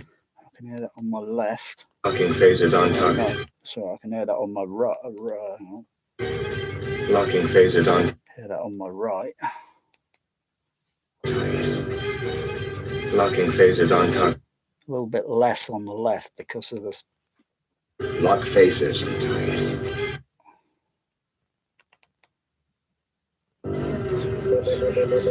Their shields are going up. Lock faces on target. Lock. Locking phase. Lock. Yeah, I hear it.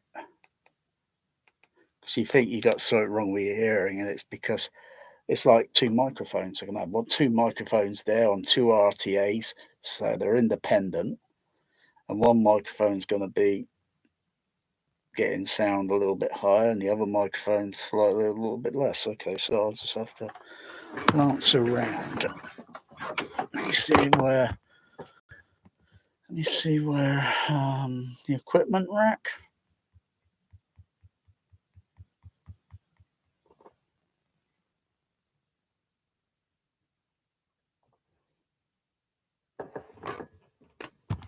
Could be the actual physical. Could be the actual seat. Think about it. I wouldn't. There isn't one.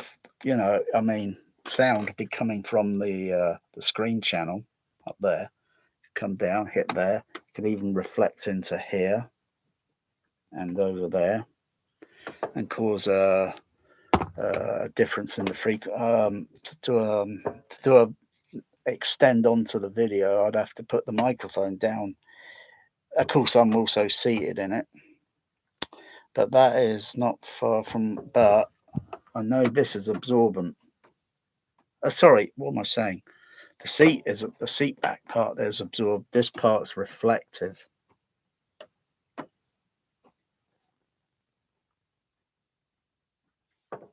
I wonder if a frequency that's coming down at a diagonal angle, even though it's still coming down at a diagonal angle, it arrives here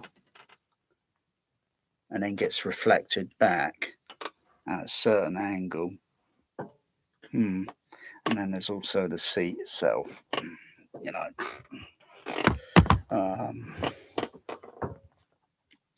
But I think it's coming through a little bit better than before. It's the little tactical thing that bleeps on the Reliant when they're zooming in on the Enterprise, targeting it. And there's a deep, deep, deep, deep, deep, deep as it's targeting on the Enterprise. That was so clear in the Empire Leicester Square. That was so clear.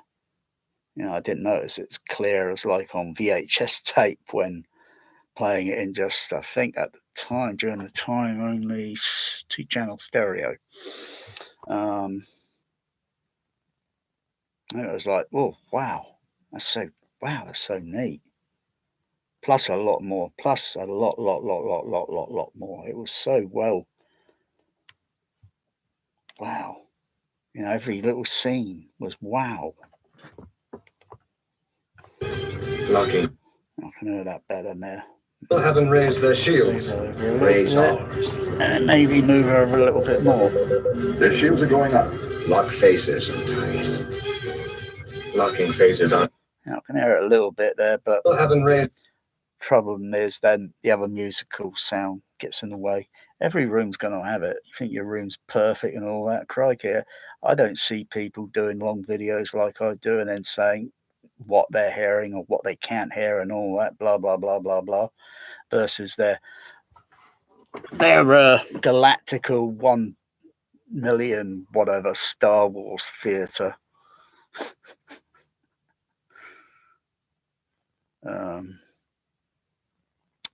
But then this room's not ideal, you know. Either it could be partly some of the frequencies that are coming down onto the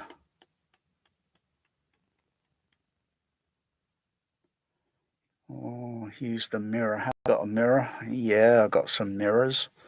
I've got a mirror. I could put a mirror on the side wall, or really on the side, and see if I can see. And if I can't, then I'll just move it and then move it. I can use a little bit of blue tack where I can stick it on these things there and just until I see.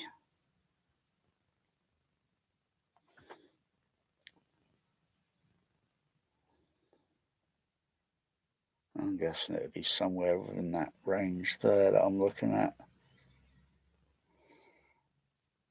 Up there, down there. It's probably somewhere over there. Plus or minus a few inches. But the thing is with a mirror, our ears are only a certain size.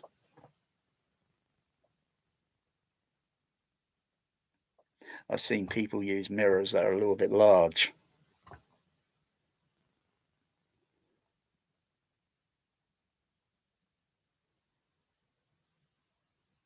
Could be something there. Let's fade that down. Could be something there. I've got little mirrors that I've got here on the up here, but I only use these mirrors when I use the laser. So I position the laser somewhere in the room at a source, and then I have it reflect over that way, and then bring the laser over this way, and then bring it over that to kind of triangulate or crisscross the laser. And it looks okay. It looks good when there's smoke in the room. Yeah, those are tiny little mirrors. It's about the size of the ear. Well, maybe not the size of the ear, but the ear canal itself, and then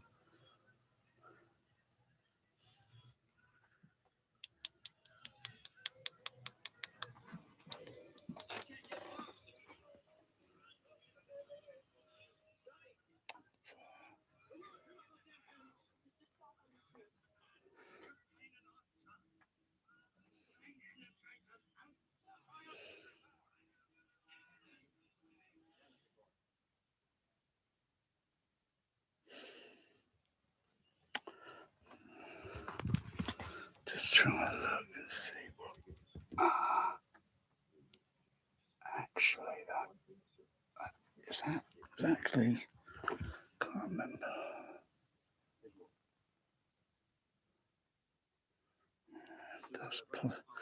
It's possible. It's possible. Whoa. That fade is only at what? 43 dB minus 40. Flipping that explosion on the bridge just then. Flipping that gave me a bit of a jolt scare. It's only because of the wavelength for the frequencies are a little bit more different up close to the screen.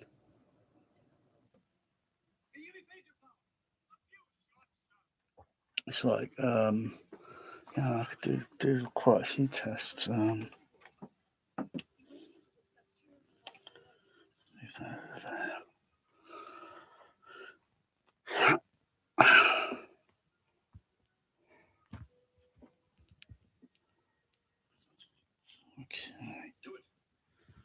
What can I see? I'm looking with two eyes. It's a speaker, isn't it?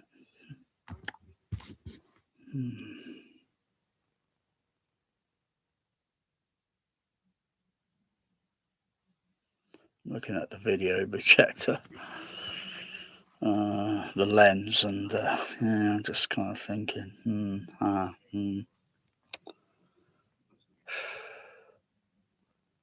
just like to get. I just feel like getting. I've got to get a new electric drill. My other electric drill, damn masonry drill, got melded into the damn blooming thing. Oh, I can't pull the damn thing out. It's probably got, because of the acceleration rotation, probably welded itself in the damn chuck.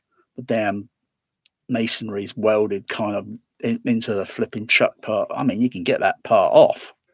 They're all parts, and if I can get, I don't know how to get a damn thing off because it's so damn awkward. I can then take, but it's better just to get another drill. Otherwise, I've got to find a more or less similar one for that design. So it's done okay.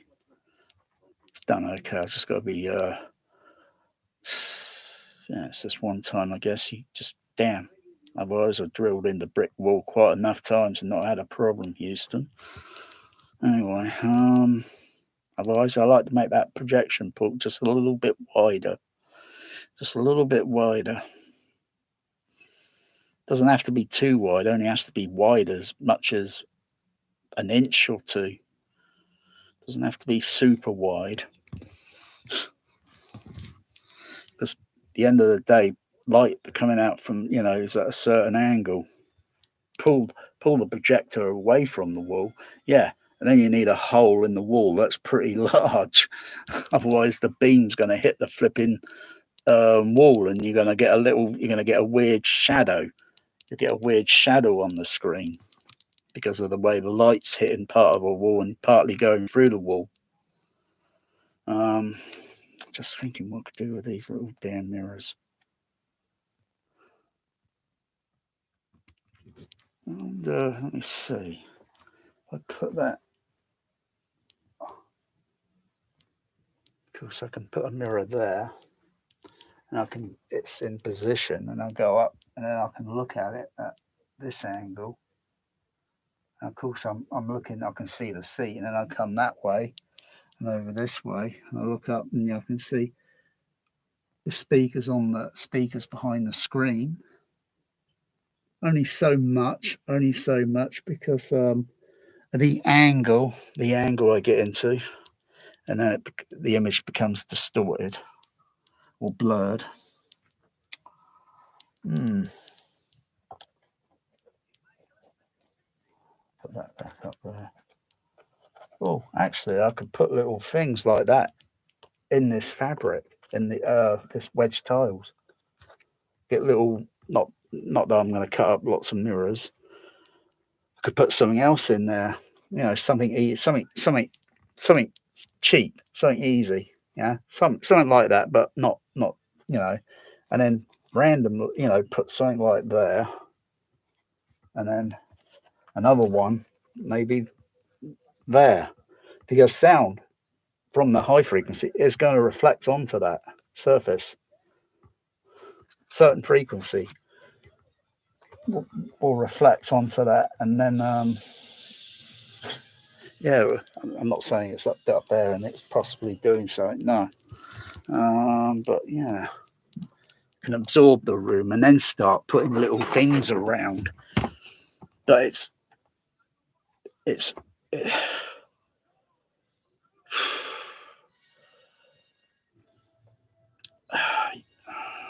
testing on that would be enormous. Testing on that would be enormous, because you got to actually prove it's doing it, not just think, I think it's doing it.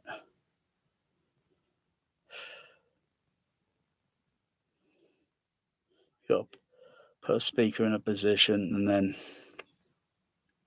you got to set up all the microphones, and maybe use one microphone to test, And look at the RTA, look at the frequency sweep, or look at the sine wave tone, or the pink noise, whatever.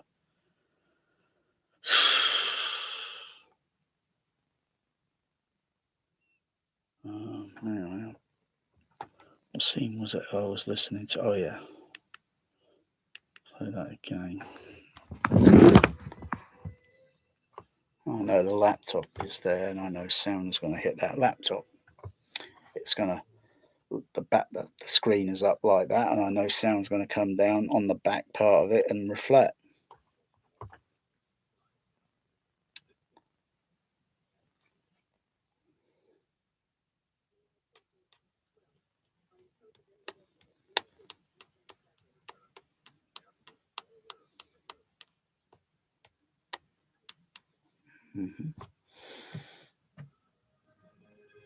Is it possible the comm system has failed? It would explain a great many things. They're requesting communication, sir. Let them eat static. They're still running with shields down. Of course, we are one big happy fleet. Ah, Kirk, my old friend.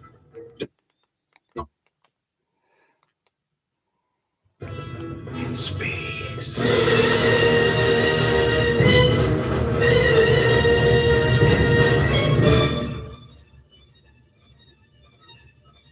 This is damn peculiar. Yellow alert. Energize defense fields.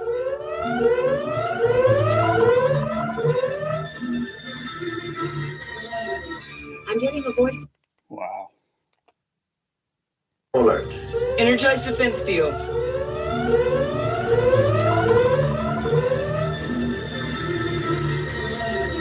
I'm getting a voice.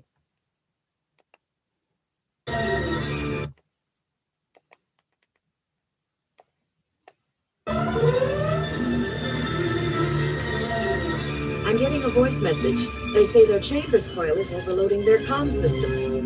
Spock, scanning. Then coil emissions are normal. They still haven't raised their shields. Raise ours. Their shields are going up. Lock faces on target. Locking faces on target. Yep. Wow. Move over a little bit. See what that's like. Shields are going up. Lock faces on target. Locking. And rotate my head slightly. Locking. Lock faces on target. Locking faces on target.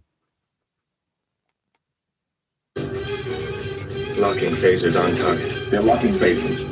Ray shields. Their shields are going up. Lock faces on target. Locking faces on target. Locking faces on target. Faces on target. Locking faces. Of course, mute the left and right and hear the discrete sound and how much more detail there is there.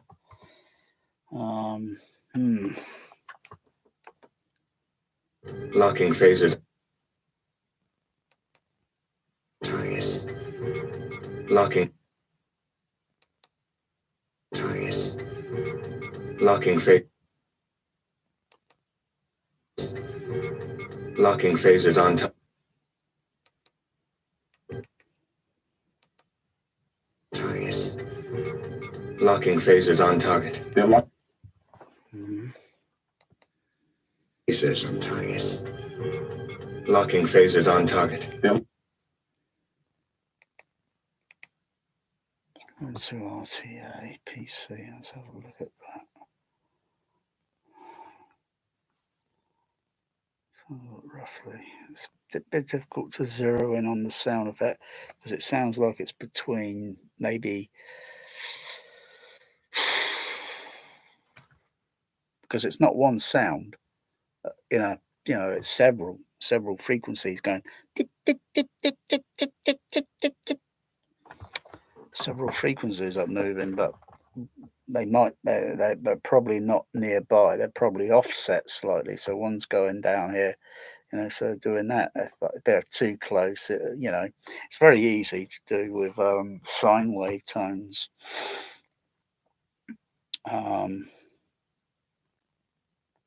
Play 2 sine wave tones. Let's see.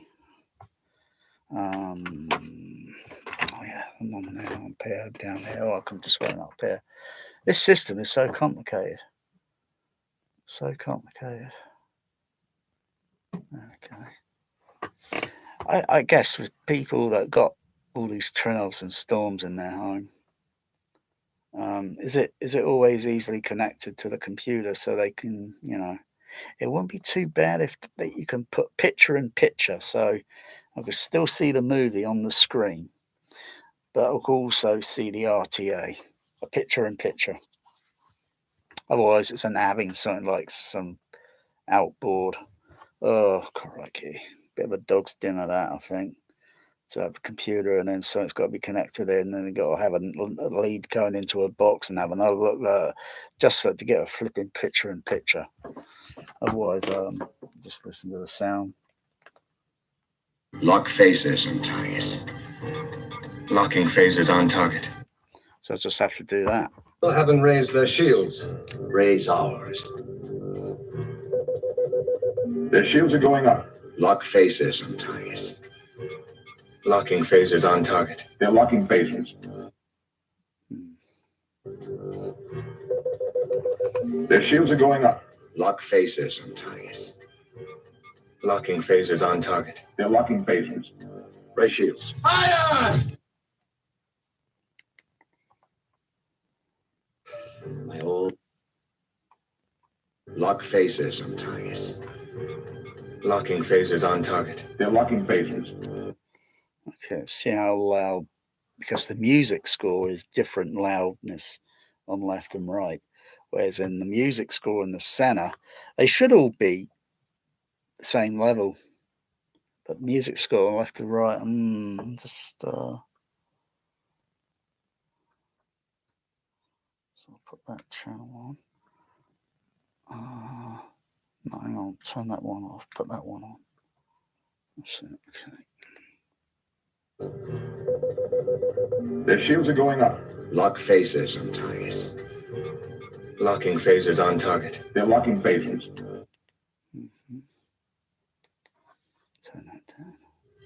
Locking phases on target. They're locking phases. Bring the level up a bit.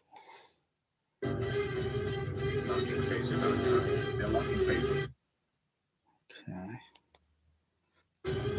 Locking phases. Turn the side back up. Locking phases on target. Their shields are going up. Lock phases on target. Locking phases on target. They're locking phases. Let's go to the right channel.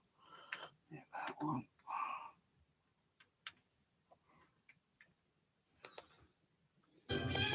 Left channel. Oh, that violin's a little bit. Their shields are going up. Lock phases. Locking phases on target. They're locking phases. It's not as really loud. Locking phases on target. They're locking phases.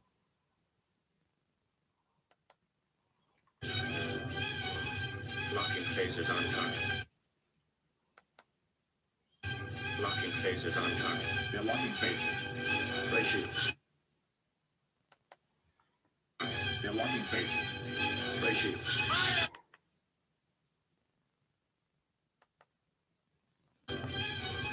Locking phases on target. They're locking. Sounds like the music, just psycho. Phases on target. Locking phases on target. They're locking.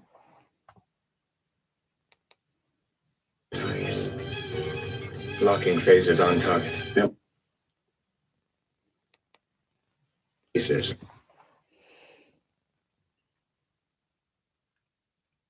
Put the high part of that crossover on now.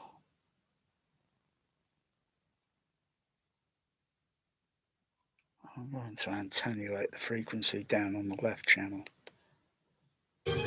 Locking phasers on target. Lock phasers on target. Locking phasers on target. They're locking phasers. It's a certain frequency in the instrumental of the violins via the string movement in the mix. Somewhere above 2, it's somewhere going on above 2 kilohertz. Phasers on target. Locking phaser. Okay, let's turn it up a little bit gently. Lock phasers on target. Locking phasers on target. Yep. Somewhere above 2. Could be 3 kilohertz. Put a band pass filter. Okay, let's turn it back up. Turn it back up.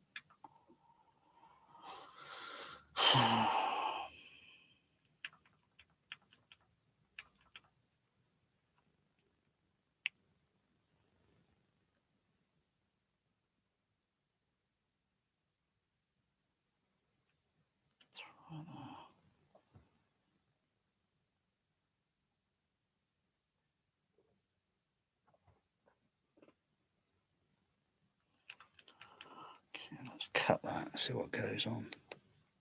Phasers on target. Shields are going up. Lock phasers on target. Locking phasers on target. Yep.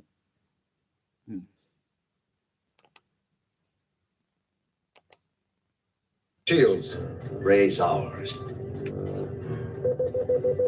Their shields are going up. Lock phasers on target. Locking phasers on target. Phasers on target. Locking phasers on target. It's not easy analyzing. Their shields are going up. Lock phasers on target. Locking phasers on target. They're locking. It's very difficult.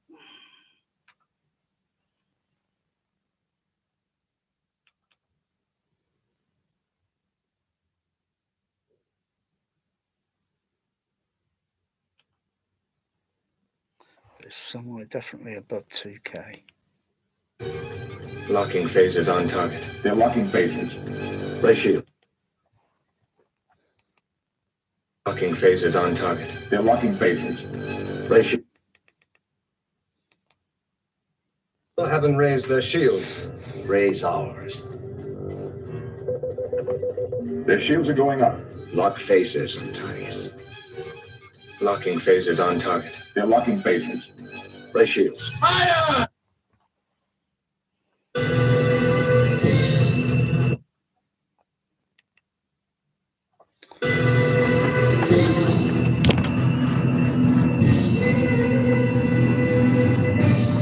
Slow to 1/2 impulse power. Let's be friends. Slowing to 1/2 impulse power. Reliant in our section. This quantity. And slow. Sir, may I quote General Order 12? On the approach of any vessel when communications have not been established. Lieutenant, the Admiral is well aware of the regulations. I see. Is it possible that comm systems failed? It would explain a great many things. Requesting communication, sir. How wide do I go on the queue? Let them eat static. They're still running with shields down. Of course, we are one big happy. Somewhere up there. Their shields are going up. Lock phasers on target. Locking phasers on target. They're locking phasers. Ratio. Oh, turn that EQ off there. Turn that filter off. Their shields are going up. Lock phasers on target. Locking phasers on target. They're locking phasers. Yeah, turn it back on. Still haven't raised their shields. Raise ours. Their shields are going up. Lock phasers on target. Locking phasers on target. That's made it a percentage. Still haven't raised their shields. Raise ours. Their shields are going up. Lock phasers on target. Locking phasers on target. Still haven't raised their shields. Raise ours. Right channel. Their shields are going up. Collisions are normal. They still haven't raised their shields. Raise ours. Their shields are going up. Lock faces and ties. Locking phases. Turn that up on the right. Faces and ties. Locking phases on top.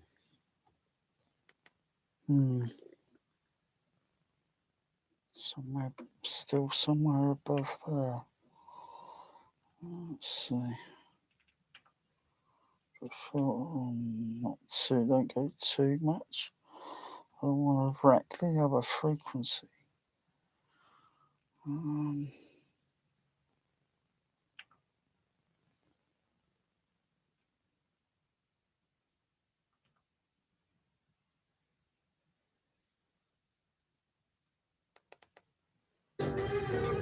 Locking phases on target. They're locking phases. Okay, turn the other one on. Raise their shields. Raise ours. Their shields are going up. Lock faces and ties. Locking phases on target. They're locking phases. Raise shields. Fire!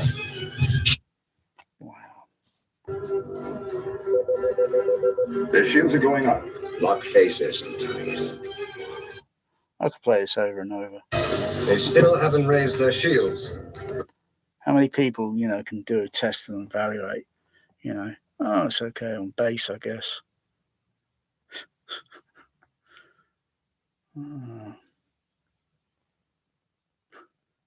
Where's the speaker thing off on the... Turn that back to Panasonic.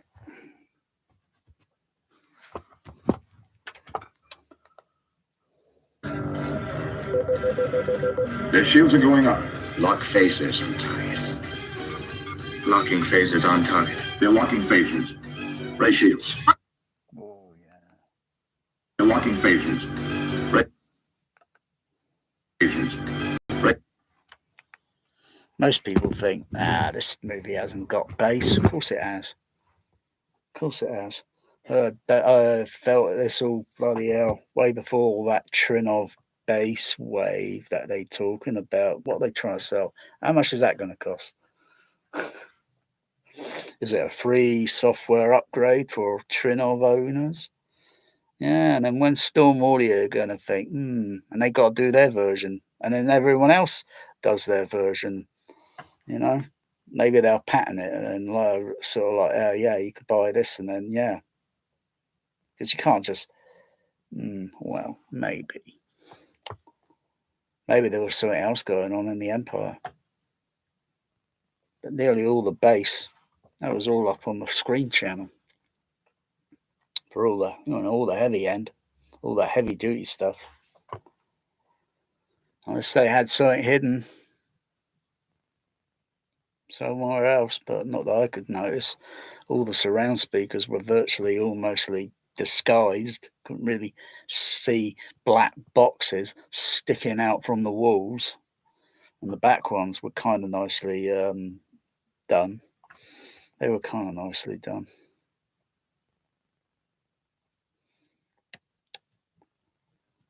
And that kind of, when you think of that bass array or whatever the bloody hell, that was at the Empire. Flipping THX JBL decades ago. Now they got this rubbish Limax. Oh, now the speakers are kind of like that sort of size, or whereas Empire original THX, they were flipping huge mothers. They would have been using 20 of them behind the screen just for the bass. Limax, it's using a little bit less. But they just crank it up or do some crap, don't they? It's got no baffle wall. Never liked the sound of iMac. Never liked it. It was okay, but never liked it. Always had a point where it's just got too damn loud, and thinking, is that the amount of bass it can do? Oh, crikey.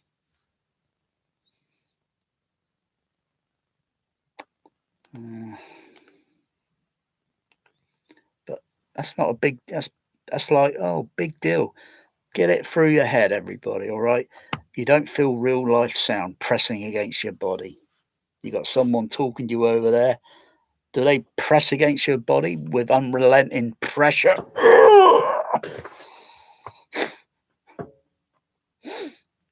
When it's a film soundtrack, I think we got to like, oh, we got to take this a little bit literal now, have we? We got to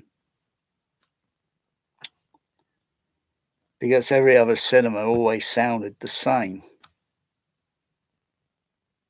I think the design of a decent THX cinema is pretty cool. Pretty cool. But it takes tuning, takes days and days and days and days of hard work. Very hard work. Very hard work. So if you thought stacking shelves at a shop was hard work,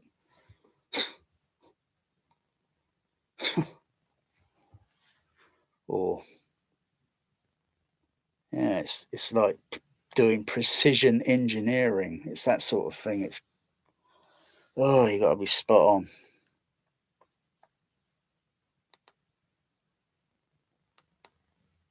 Spot. Scanning. Oh.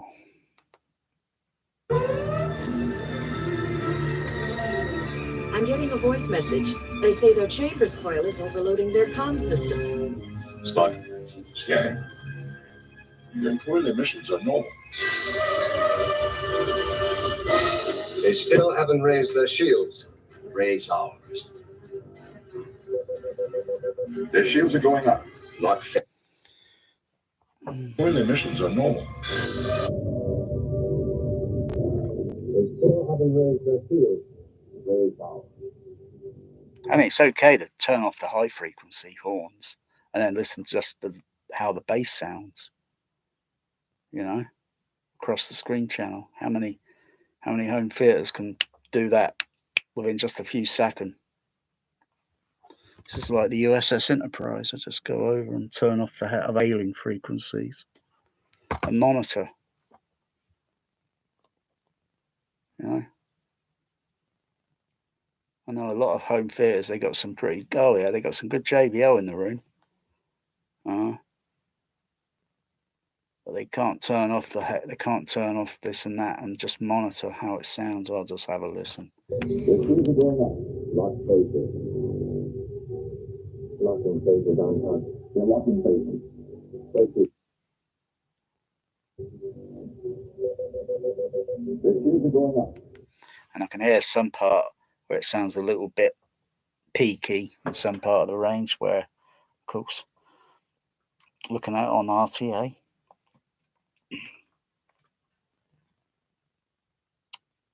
So I'll just I think I'll throw a filter in. Reset all these other ones where I was analysing it, looking at it with pink noise and thinking, yeah, I don't know. I think pink noise there is just a distraction.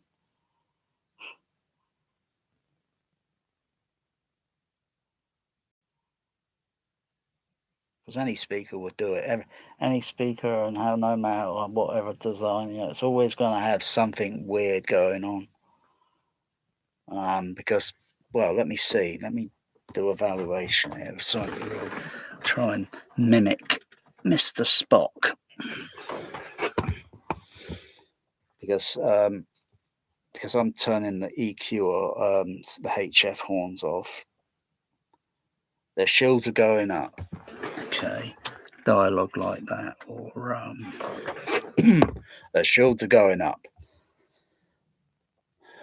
I've got earplugs, so I'll be doing an experiment in a second. Locking faces on touch. They're locking faces. They're locking phasers. The shields are going up. Their shields are going up. Yeah, it's a bit of a honky, bit of a what's it there? It needs to be equalized, needs to be lowered.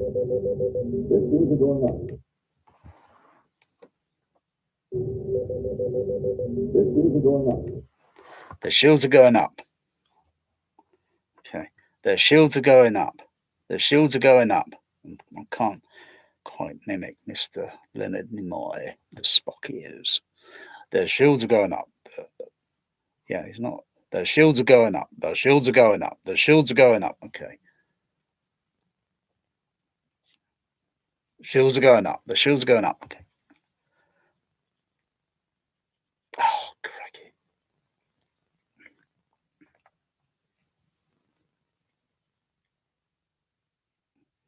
See what I notice. The shields are going up. That's okay. See what I notice.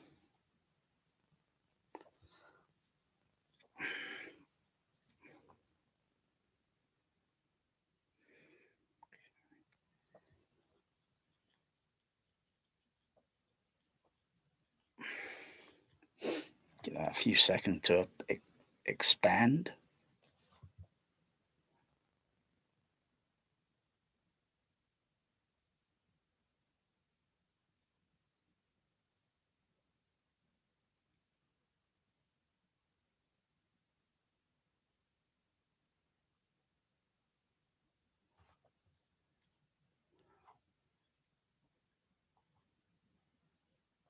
Just got to give him a little wiggle because you can still hear the foam expanding.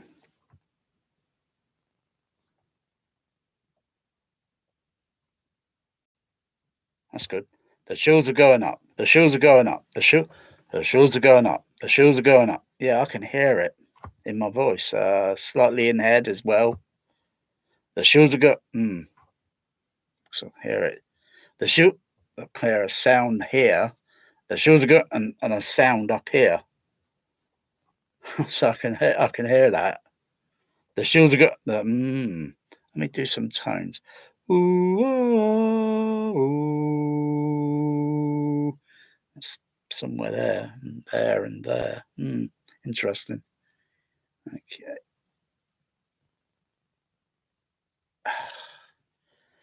That's interesting, that. Of course, we'll wear earplugs with the bass. Let me do that again. See how much percentage I notice.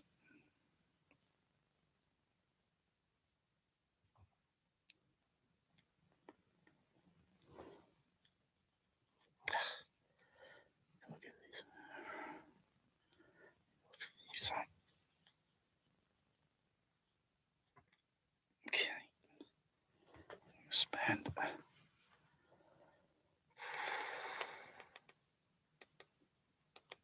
Having raised their shields, raised out. Their shields are going up. That sounds interesting. When their shields are going up, I can't hear that honky sound because the earplugs are filtering it to I don't know what frequency, what frequency range it filters.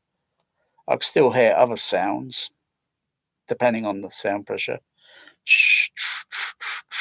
Of course, I can hear that because it's in head cavity.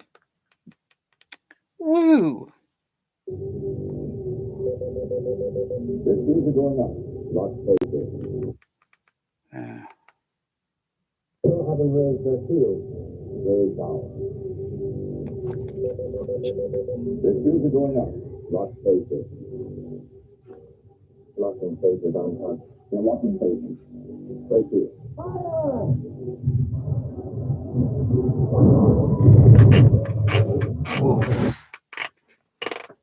Lock faces. Locking faces on top. They're locking faces. Right here. Fire!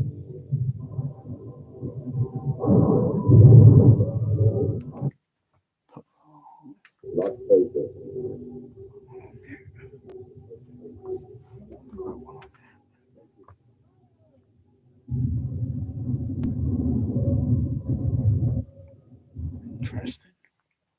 Interesting. interesting what I heard there.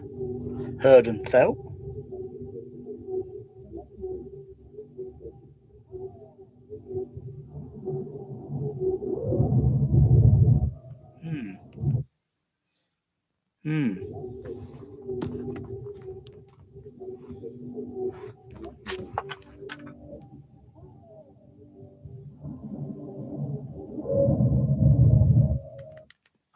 So when it hits, sounds like the Enterprise is at the bowling alley, because it sounds like bowling, and it's rolling along the floor. There's something there in the mix, sound mix or design. Sounds like, because they got a heavy weight and it's got a rolling sound or something. That's what it sounds like.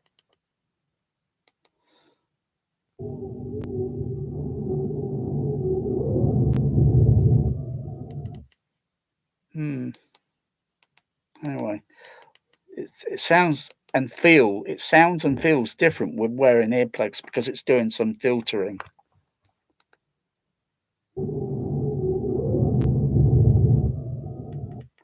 Okay. Put all of them, put the center on only.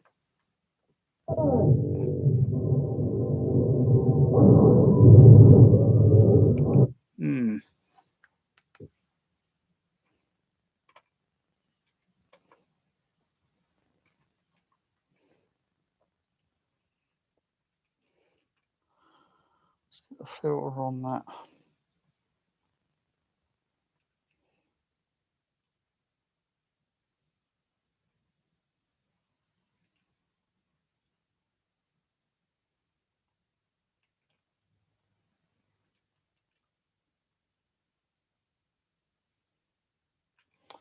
Okay, ready.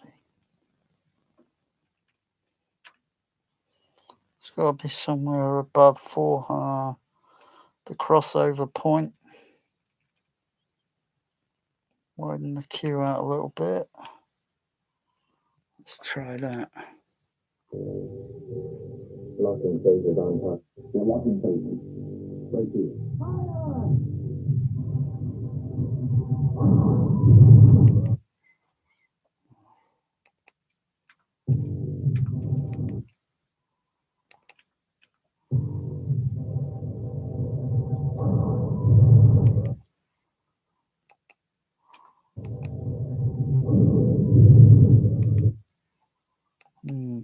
Difficult.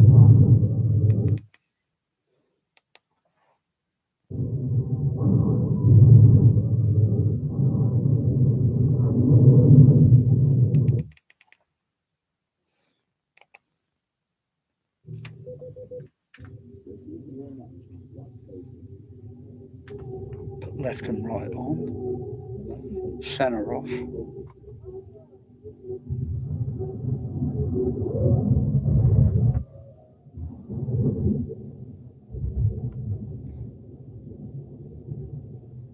Oof.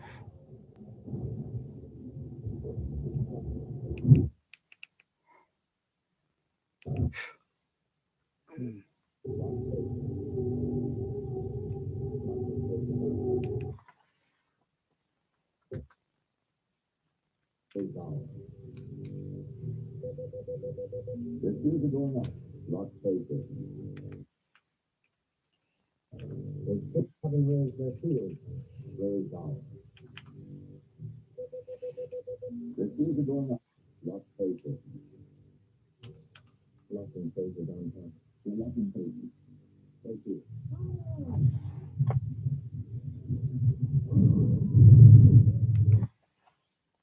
We'll increase on the low end there. Put halfway past it on there.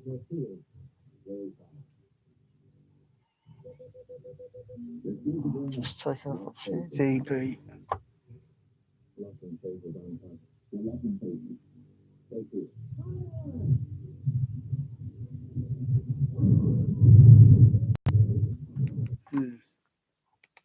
Lock phases. Locking phases on top. They're locking phases. Right here.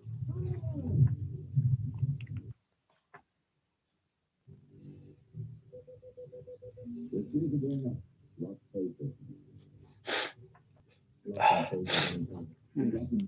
Interesting. Interesting psychology of analysing that.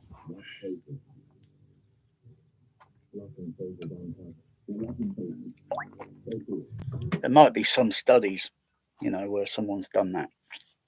But I wouldn't know what putting earplugs in your ear while listening to bass only.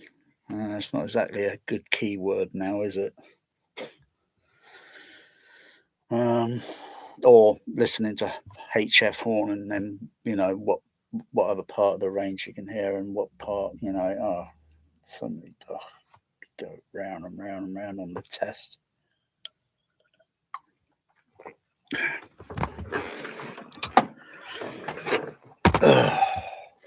Well, interesting how what you hear and feel on low frequency.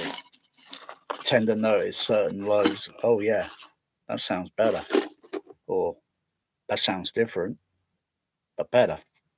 And take them out, and it's like, maybe I'd need a little bit more crossover filtering on that, or maybe a bandpass filter somewhere, and then knock it down a bit.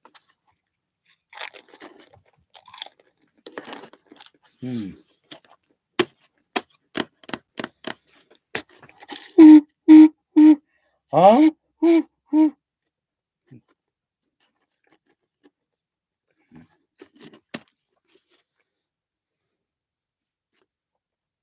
Hang on.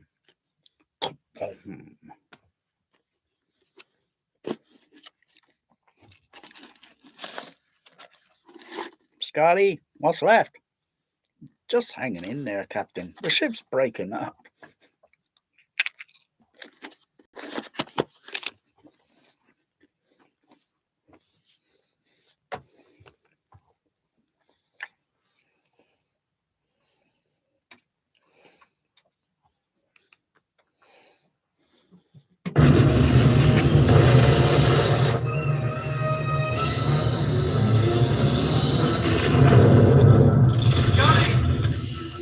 What's left? Just the battery, sir. I can have auxiliary power in a few minutes. We don't have a few minutes.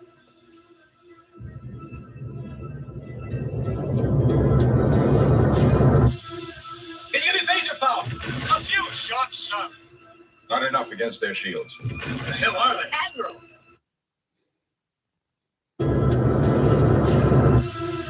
Can you give me phaser power? A few shots, sir.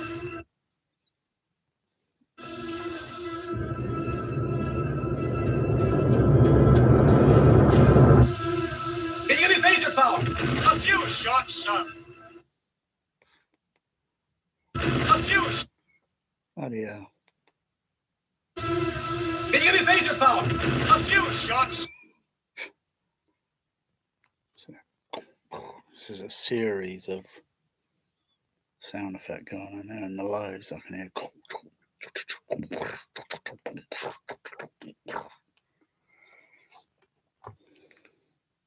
Enough against their shields. The hell are they? Admiral! The commander of the Reliant is signaling. I'm curious about all those sound effects, those in the distance.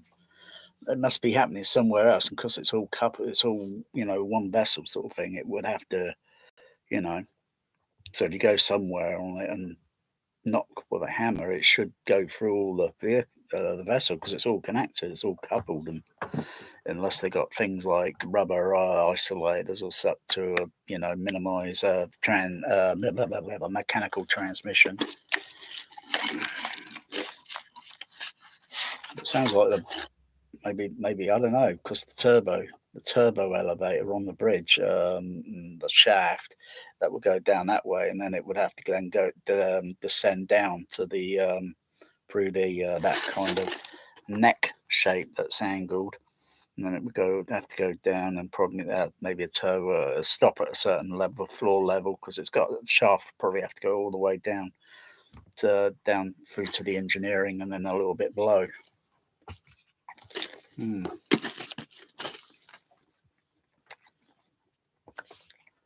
course, there's atmospheric pressure on the Enterprise, so you hear a sound hitting and then creating a sound that's traveling inside But you wouldn't hear it on the outside. There's no way. To discuss terms of our surrender. Wow. A few shots, sir.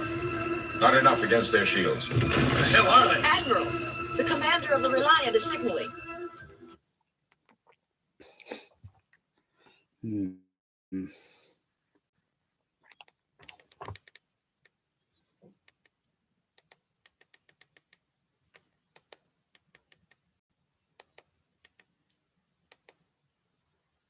Visual. Zulu, divert all power to phasers. Too late. Hang on. Hate us. Why? One thing is certain. We cannot escape on auxiliary power. Visual. Zulu, divert all power to phasers. Too late. Hang on. Kaboom. It's on screen. Do it. Oh, we still have time.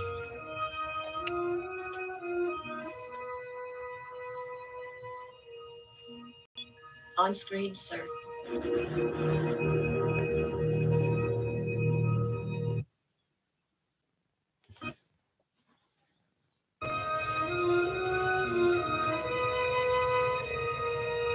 It's on screen. Do it. Oh, we still have time.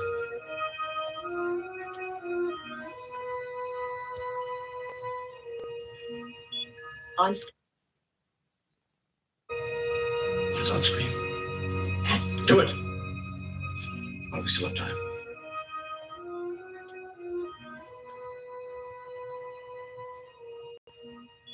On screen, sir.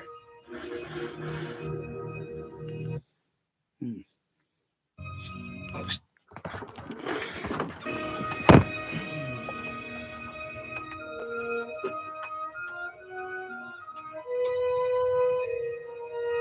It's on screen. Do it. Oh, we still have time.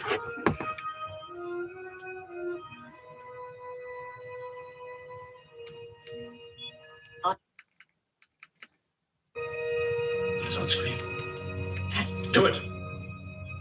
Oh, we still have time.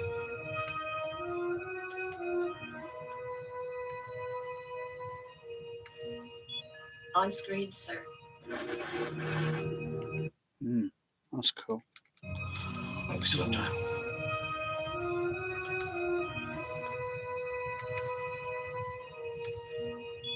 On screen, sir.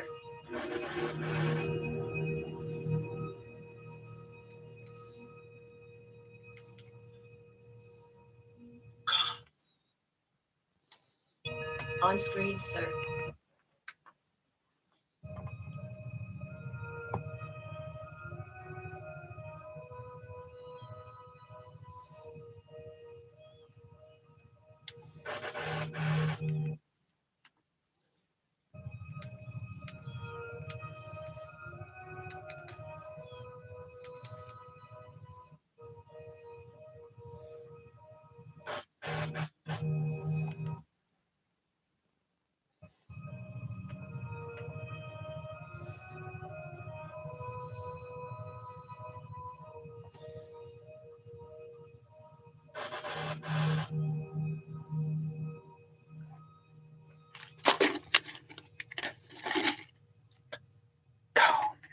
You still remember, Admiral. I cannot help but be touched.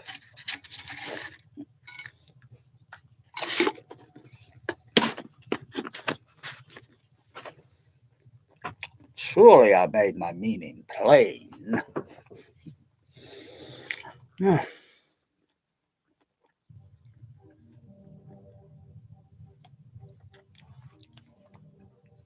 Keep nodding if I'm still giving orders.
Wow, it's everywhere, that alarm. It should only be coming from one point, but where is that one point? Where's that alarm really sounding? You know, I mean, as the Enterprise, you know, they got a lot of fictitious blueprints and all that, and I think they just add on things sometimes just to, because it doesn't exist. Okay. So where would the speaker be? Would it be overhead, mounted somewhere on the engineering level? Would it be mounted somewhere in the consoles? So it'd be coming from somewhere, the source of that bleeping sound. But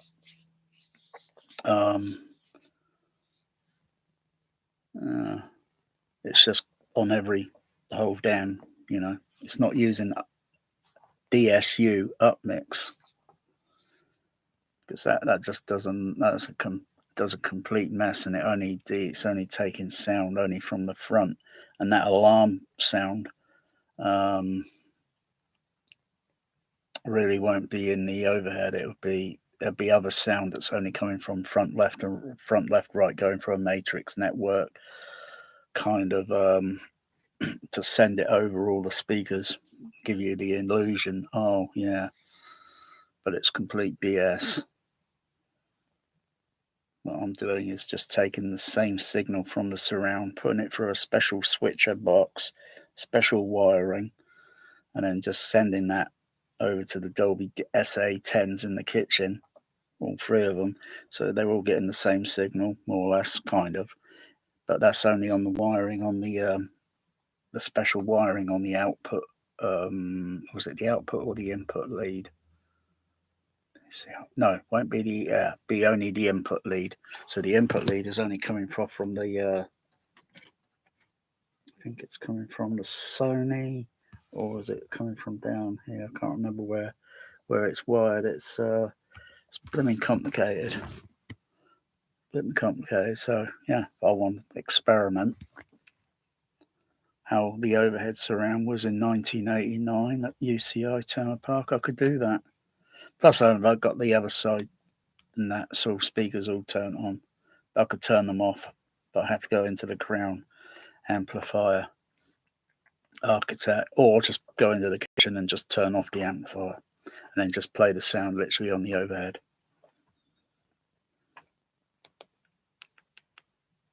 Otherwise, I could have another switch connected somewhere on here, but there's no rack space. There's no rack space there now. Maybe it's possible, because I'm thinking I don't know where to put this other SA10. Just thinking what to do with that. I could either connect it up somehow into the kitchen, redesign the amplifier rack, and take some of the additional equipment and put it in this rack here. So I've got control, so I can go over and turn on, monitor, address, whatever. I've got anything. I'll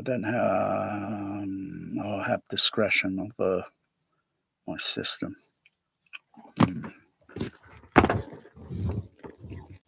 A bit more discretion. Yeah. Independence Day. It's really playing it well, that scene. Lifts it up, throws it. Damn, it must weigh really heavy. I'd have thought they were using kind of lightweight aluminiums in outer space, you know. And he picks that thing up like it's make it like it's made of concrete.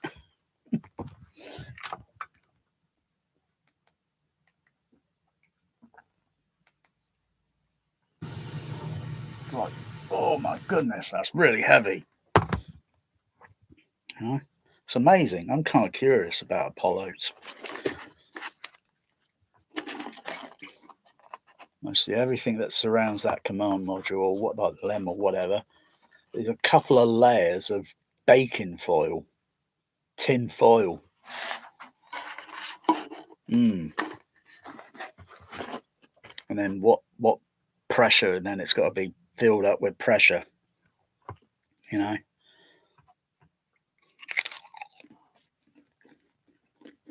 I guess if it goes too much, something's got to break. Crikey, you would only need a pinhole. Take a sewing needle and then it's going to vent. But you wouldn't know where that hole is. It's like that movie. Because obviously a space vehicle would be. It's like this. It's like something like that. Crying out loud.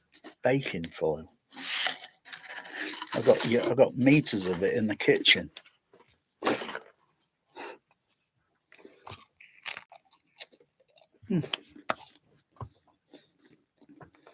Incredible.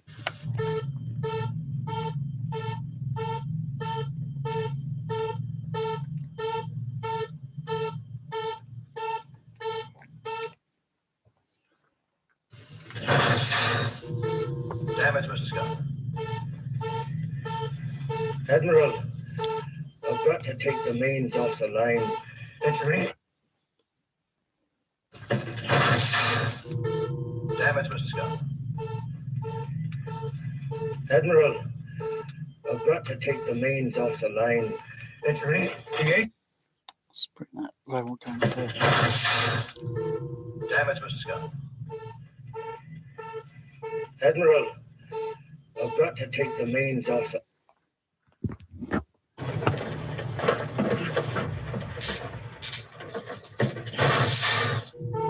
Damage, Mr. Scott. Admiral, I've got to take the mains off the line. Entering. Creation. Scotty. Yours is superior.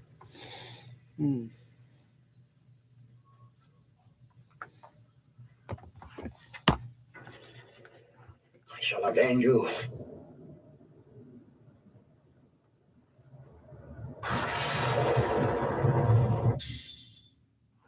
Wow.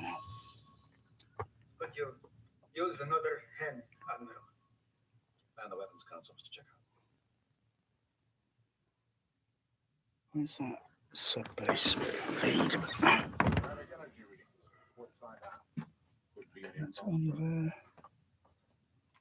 Oh, it's still on there.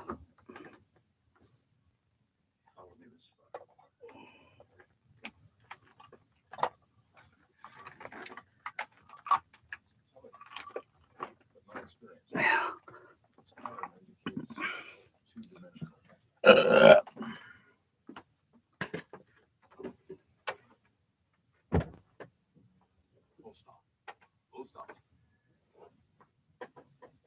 C9 is 10,000 years. Stand by full throttle reviews.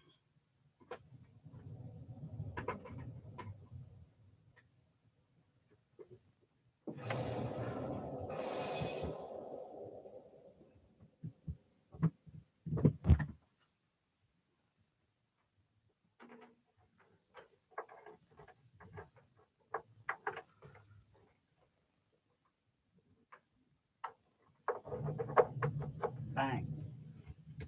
Boom. See if that does anything on the blow surround. Oh!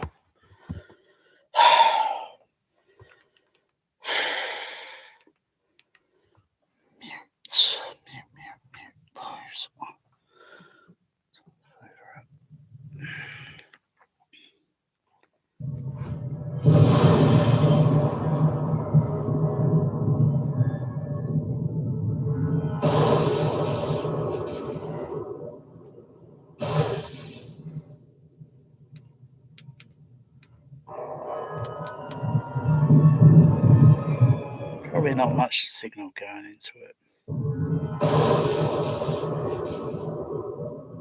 Although I'm steering it using a time delay. Now I can get all the levels to light up on the SA10s. I tried reversing polarity, thinking, of course, yeah, that would do it. But then it sends signal to my below surround, but it's not going to the rest of the speakers. And I thought, that's not working. Why not try time delay? Because it's completely random. Tried it. Oh, all right, with pink noise, and then all the levels are all indicating, because the sound's just literally getting thrown out everywhere.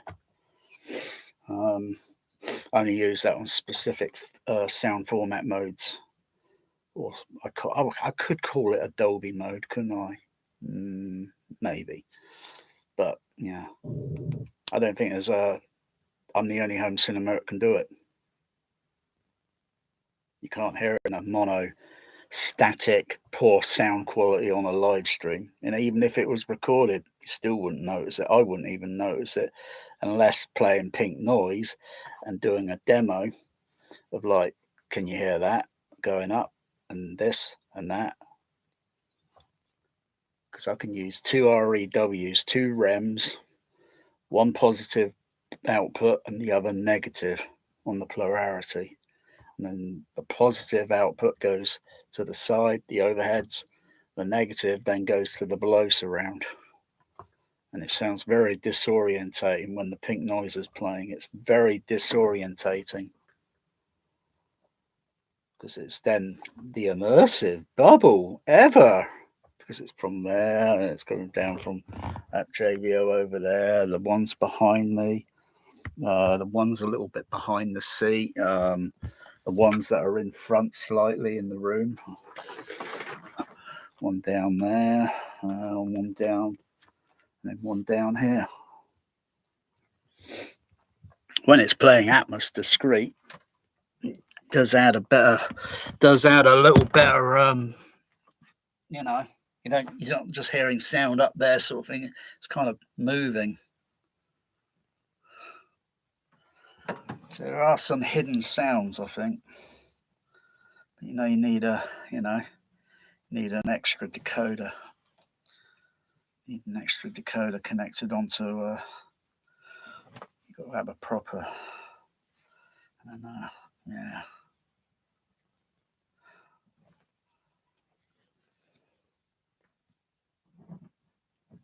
It's very, very simple. Very simple. Not even Dolby laboratories themselves kind of cottoned onto it. Because if some people know, if you use these overheads, you can use them as a stereo throughout the whole damn running time and keep things moving in the zones and keep it moving around. Other mixes, they're like something that's only going on there, and it's like, damn, is that boring? And it's, there's that movie, what's it called? Nobody, I think it is, or Somebody, or something. Rubbish movie, absolute rubbish. May as well just play it in mono. Pointless bloody Atmos movie. Something that will sit on the shelf and won't ever get played again. It's got a few little overhead sounds in it.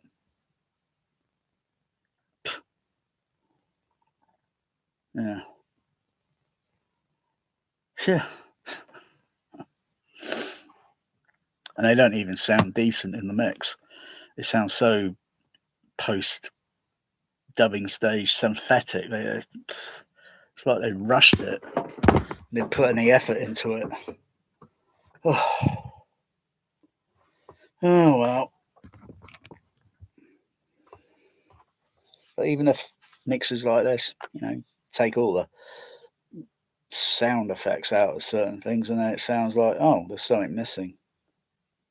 Because you listened to it once, you heard it, and you put that sound effect back. Oh yeah. I prefer this mostly. 7.1. I can't even remember the last time I even listened to standard 7.1.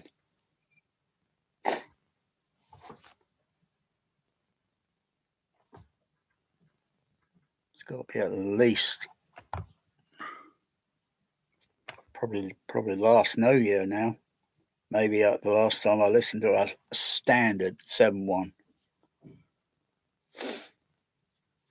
Oh, but you got flexibility. Everyone's different. Everyone else is differently brainwashed like sheep. Wow, that sounds good. That sounded like the Enterprise moving below me. Wow. Turn that up. Let's turn the front channels on, but I'm going to have to do a balance because of the frequency response tone. Wow, but that sounded like it was moving below me. Kind of. It just seemed that way.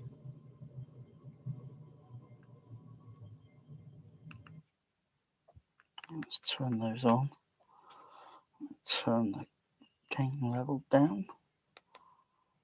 Turn it on. Raise the shields. Is that good? Let's put an ABC on it.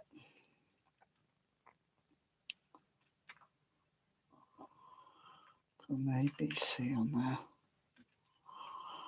Shelter over the ABC.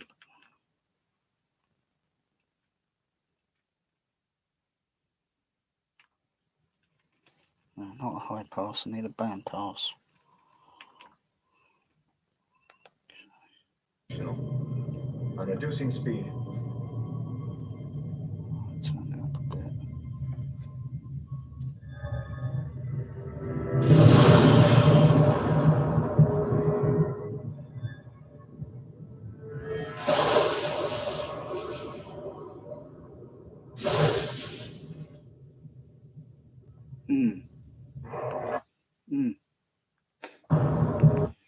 That was interesting. Have I got any other ABC time delay on this surround?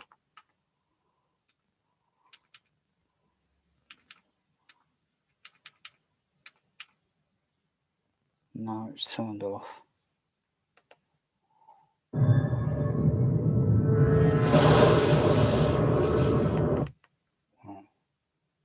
Okay. That. Listen to that thunder. Yeah.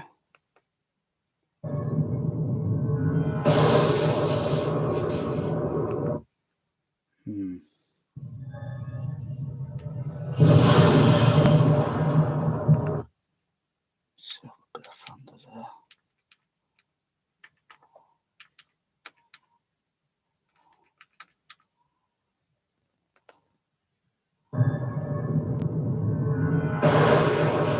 That's better.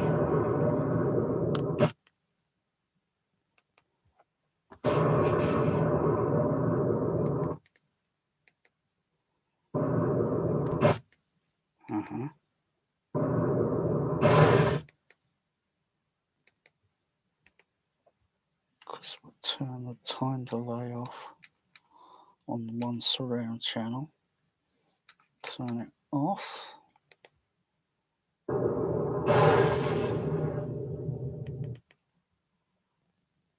Okay.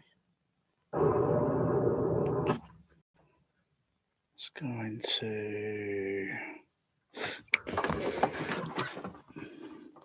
a channel switcher. Turn that off. Turn it on to channel C because there's nothing connected on channel C. Even if I connect it to channel, even if I switch it to channel A, which is the output for the Atmos overhead speaker, sort of thing, channel A, and then switch over to channel B as the experimental. I could switch it over to channel A because I'm not even using any up mixer, so it doesn't really matter. And then I'll turn that off. And I'll go into the computer. Go back over to the computer. Go to the Crown Architecture.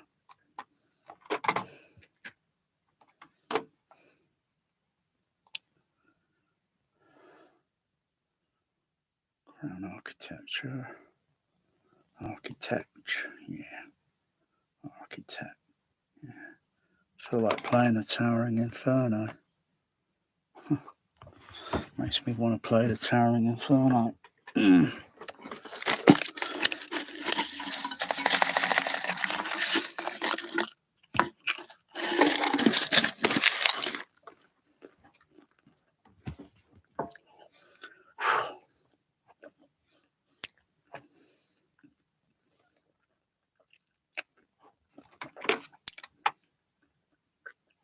Okay, let's open.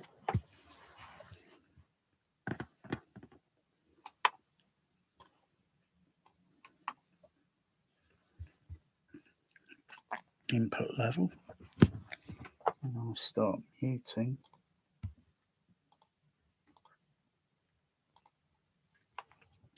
Though the time it took to do this, I could have easily gone to the kitchen and turned off the amplifier. There's 8 channels. Okay, so I need something like a switcher box that I can how would that work?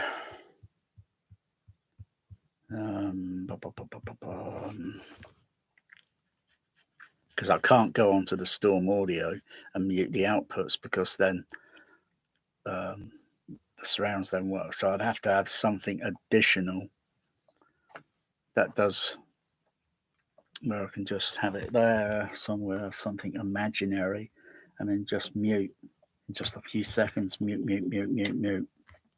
Something on there. So it just takes a little longer to go on the computer. All right, it's muted.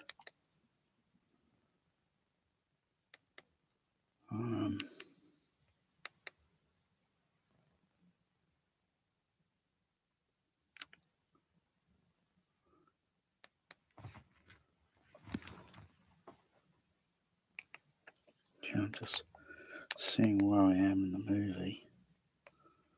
I'm just going to turn one of these channels back on to go to surround, side surround.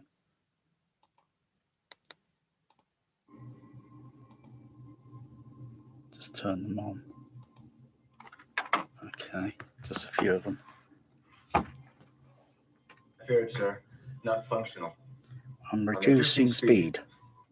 Okay, it's going to go into that scene where the ships are moving around like that. Okay, play that back. Mute the channels.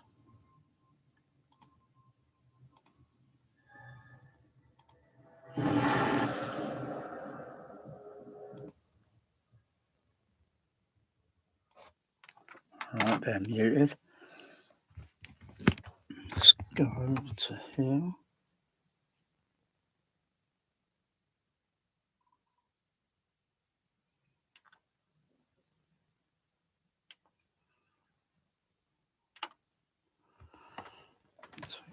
Fiddling.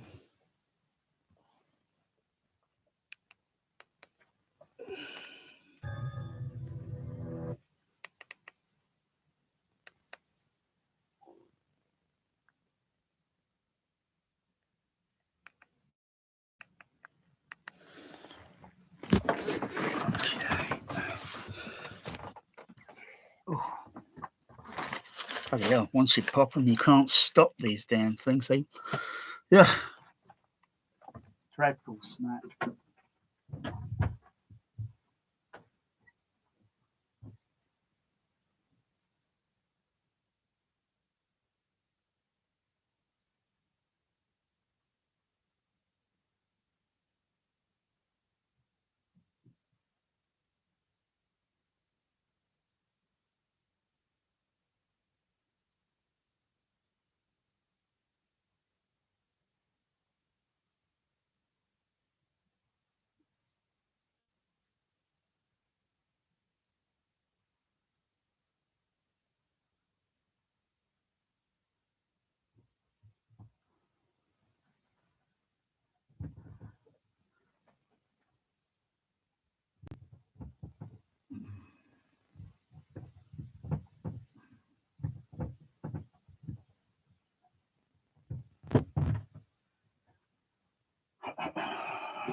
Turn on REWs.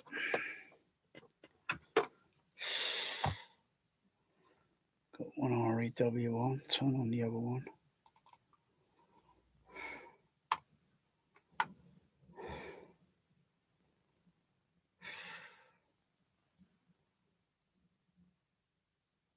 Oh no, it's RTA. Bloody. Oh, okay. There it is. There it is. REW.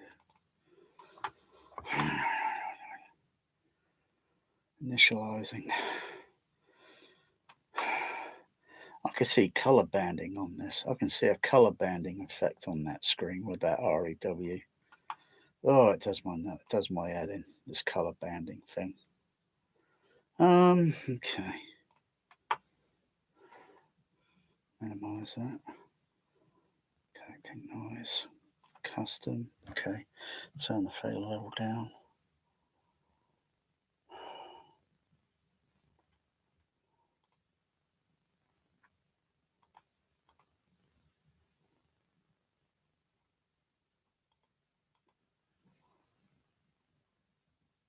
Oh yeah, because I'm not using multi-stereo. I've got to go to my new multi-stereo thing on here. That's it.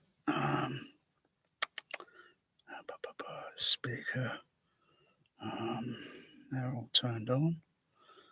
Go over there. Go over there. Theatre. Sub-theatre 2. Multi-stereo. Refresh that. Bingo, there it is. Go over there.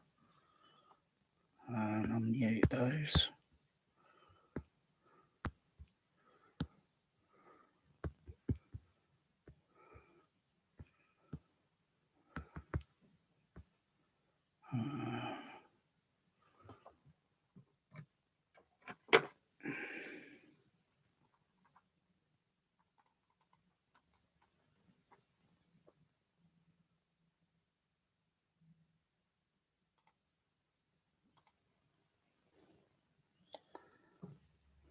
I've got this one switched off. Hang on, what was I doing wrong here? Hang on, bear with me because my system is so damn complicated.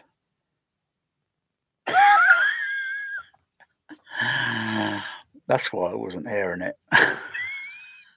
The switcher box, because I switched off the signals not going to the SA10s.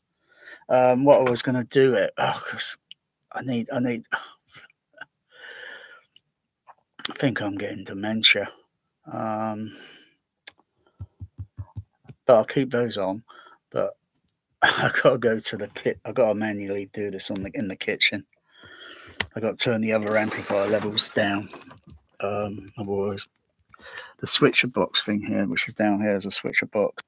I'll get in there and put that on there.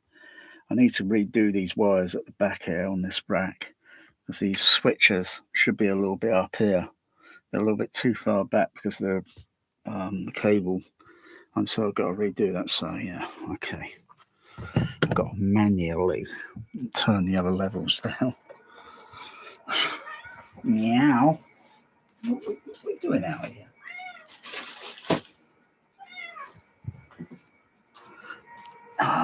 Where are they? These ones.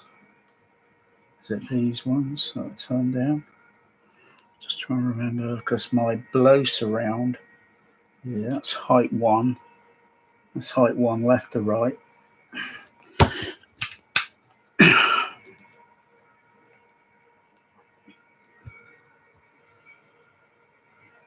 That's height 1 left to right.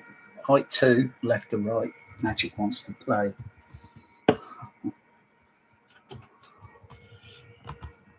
Wants to play.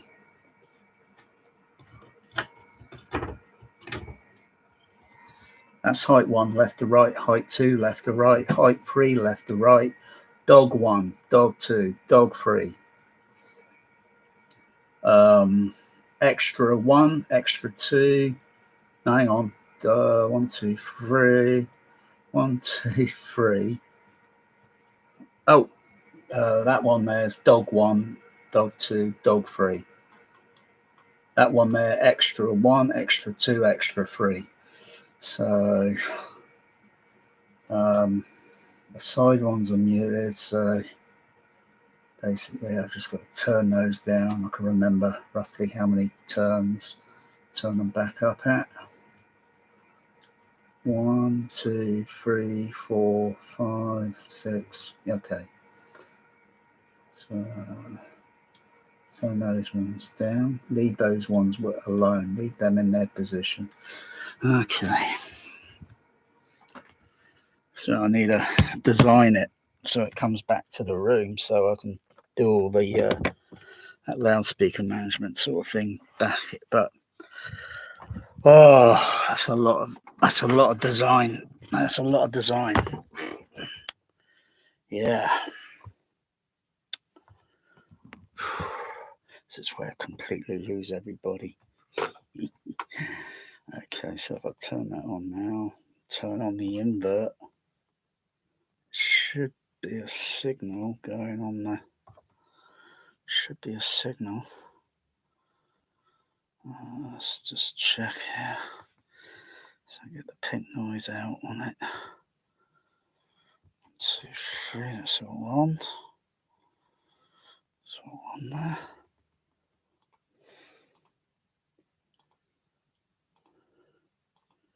Should be getting a pink noise signal on there. Check computer and everything's okay. Okay. I know why I'm not getting another signal there. Am I on HDMI number 7? Bloody hell. This thing is so complicated. Input levels. I'm not on input. Save there. I'm on 5.1, aren't I? 7.1. There I go. Now it'll work. Bingo. That's the back ones. I think I've got to mute those. Yeah,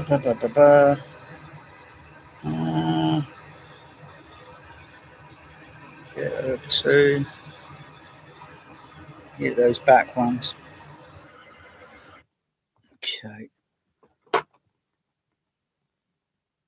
Invert. Bingo. And that sound in the background was my below surround.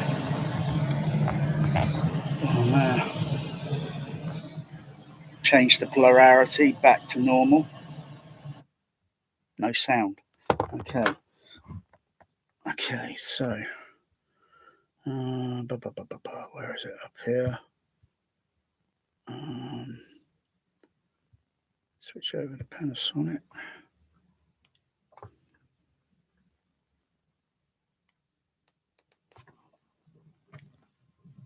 Turn the fader up.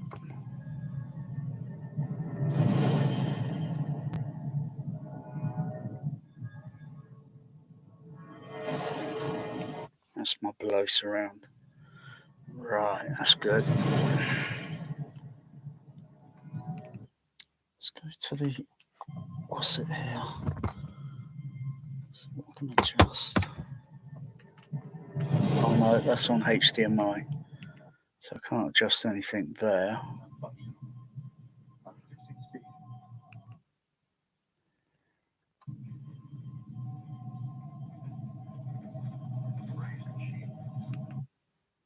What's going on with that?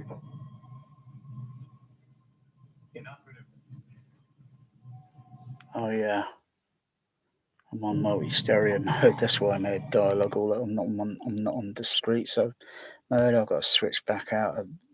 Got to switch back out of that. Go to theatre 1 there. No, not that theatre 1. That theatre 1 there, isn't it? Or was it theatre 2? There it is. Okay.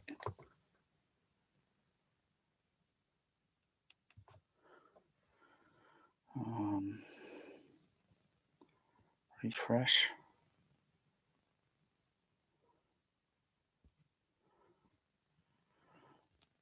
No sound output there. Go to speaker levels.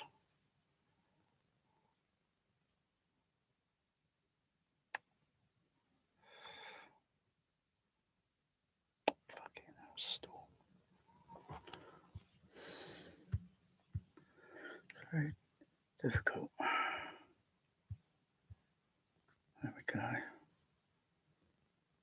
They're all turned on. Speaker switches over.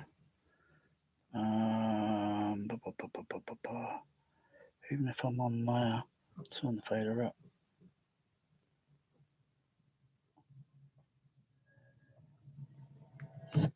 Yeah, back on that mode. Okay, what's it sound like? Okay, let's turn some of these PEQs off.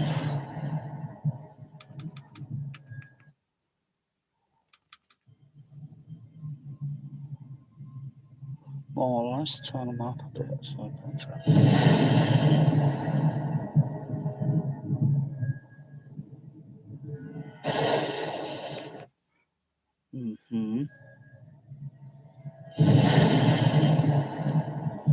Go over to turn the time delay off.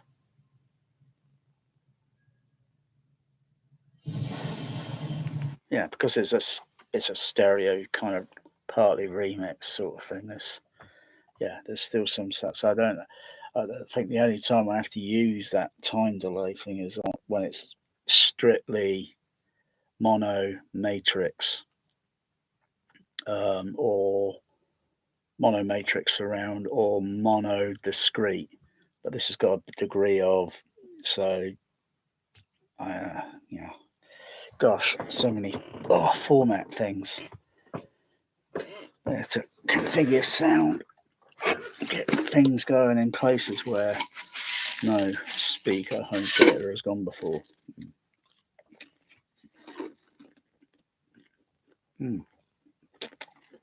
Septericals.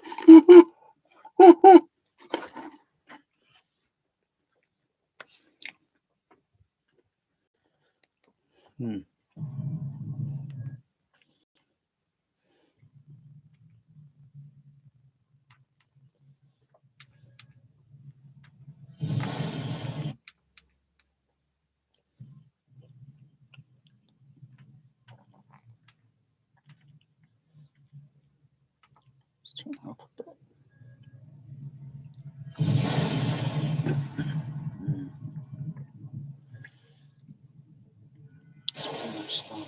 Turn up, get the signal into it. A little bit more, get the signal into it. Faders up.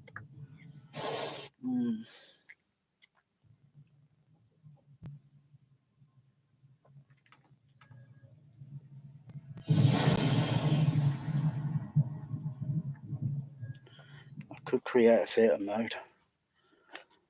Oh no, I am on a theatre mode. I could adjust it slightly.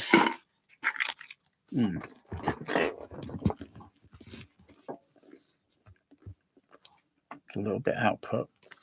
I'm going to have to attenuate the other speakers, but then wait a second.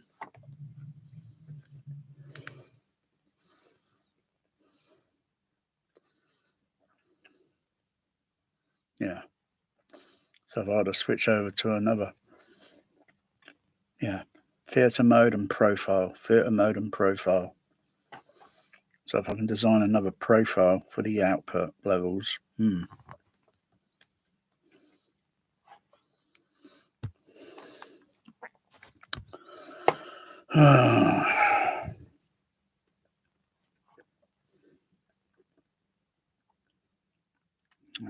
where the heck is it?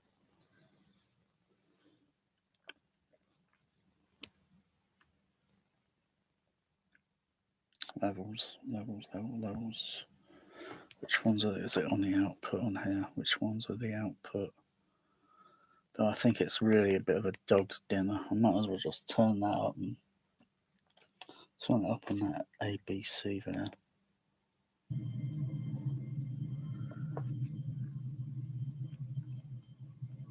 Maybe just turn the level up on the amplifier.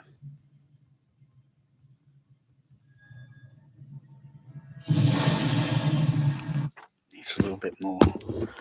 How much bass is coming out the other sub bass for the below surround? So I've got a lot of Little sub-bass speaker at the back of the room for below surround.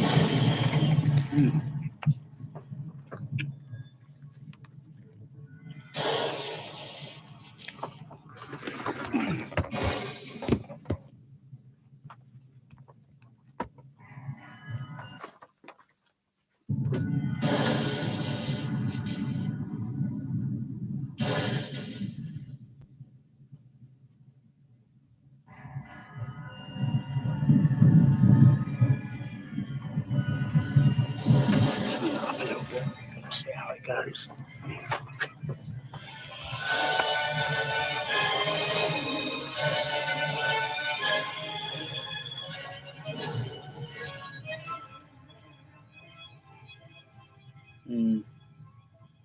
Sounds a little bit down one side, that does.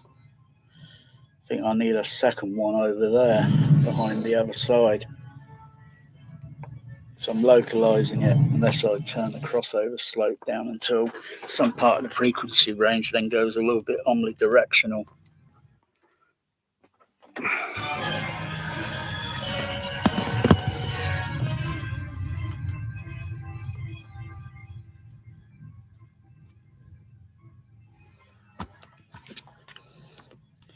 Or I can try and shuffle that other little sub. Got other subs that I can use.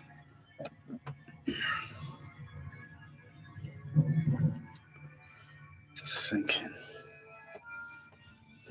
I could connect that one up over there. And the other one there would be okay. I think it's that one, or was it the one below it? I think it's the one below it, or was it above it? Can't remember.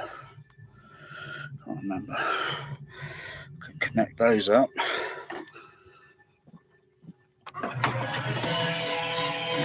So I only need a passive kind of sub.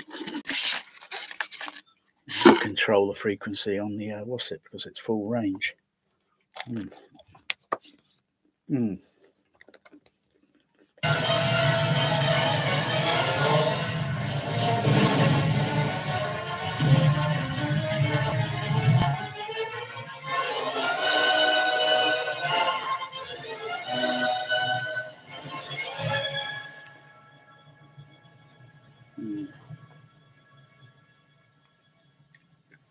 Wouldn't mind as much if that was on a PL2X decoder. I can do a little bit more with that.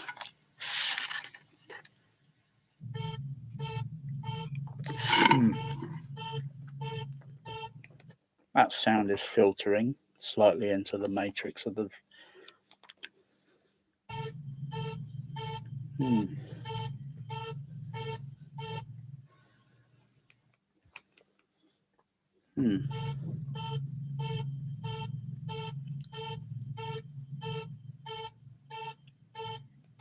Of course, I can hear the sub at the back, and I can hear it boom, boom, boom, boom, boom, boom, boom, sort of thing.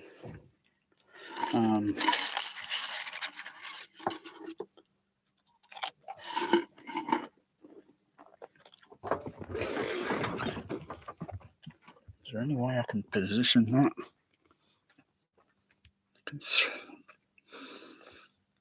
I could use that JBL SB5.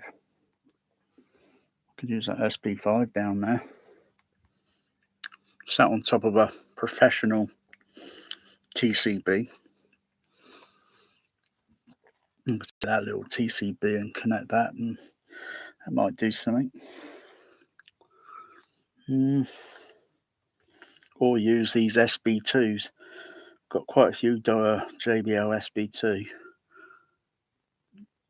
Connect it onto one of these SB2s, so the signal will go equal for below surround, for the bass and that.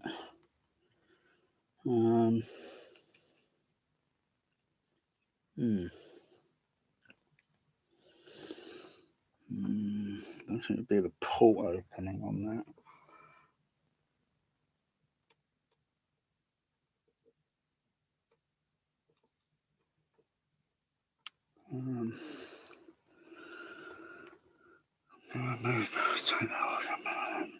Shift that in there.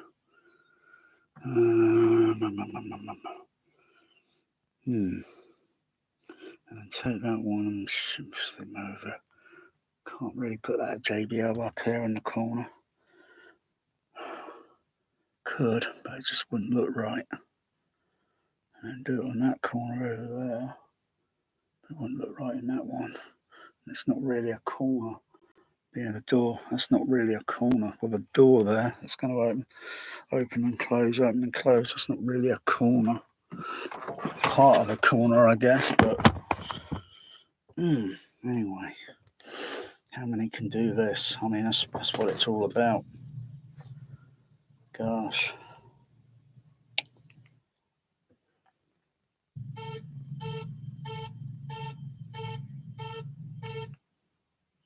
What's that SPL doing at? What's it doing?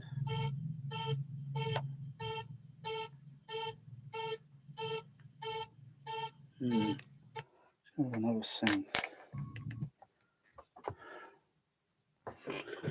Maybe on the Enterprise starts taking pot shots at the Reliant. Might be something there in the below surround matrix. Oh, creeping up behind you, Reliant.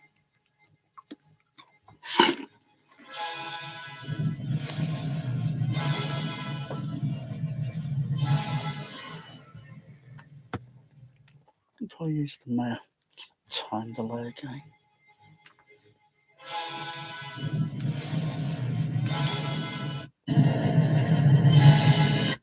It kind of shifts the sound, but most of that sound's coming from the other channel. It's just shifting it.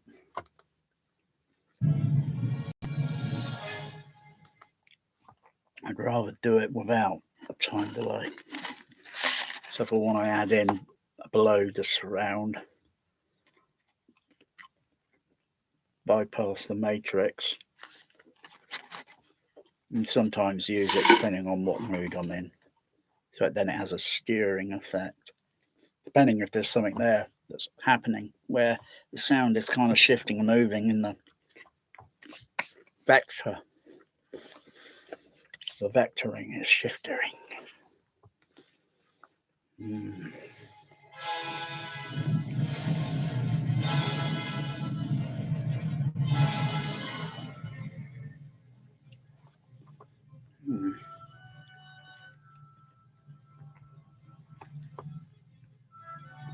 Higher.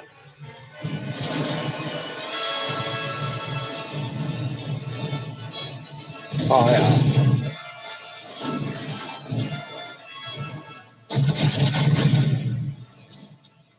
I thought it would be a big booming thickness there, but it's a little because of the it's coming off of the extra channels.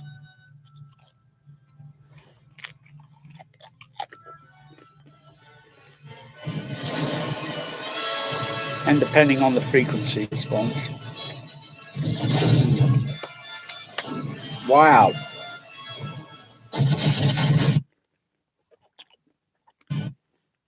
See if I can adjust the phase.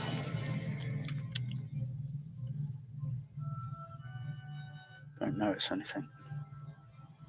Reverse the polarity. Of course, if I reverse the polarity, most of that signal now is going into the below surround. And I can notice the bass increase. But the rest of the channels will be switched off because there's not much sound there going.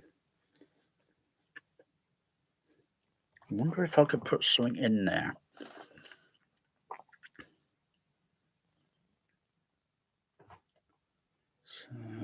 So having something in between to do a negative polarity while keeping it positive polarity here, and then put a negative, and that should work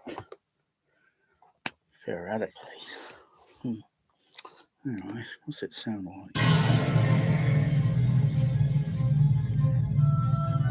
Bit too much increase on that sub bass below surround.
Let's go back over to computer. PC, speakers. PC computer. Optical 2, no. PC.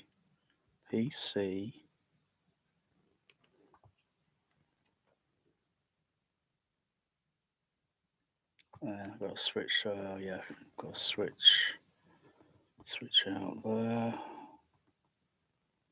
Switch it to P51.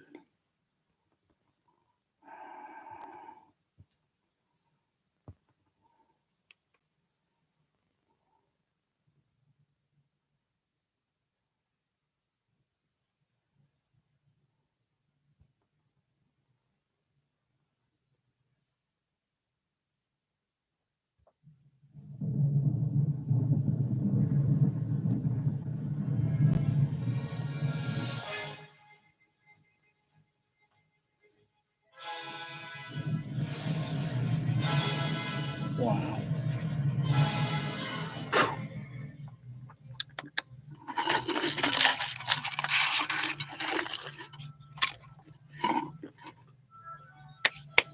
Fire.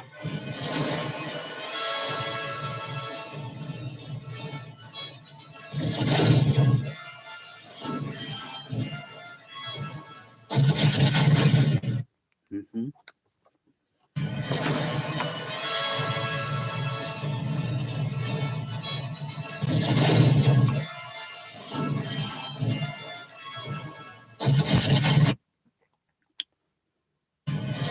Turn the one of the overheads. No, turn one of the sides back on.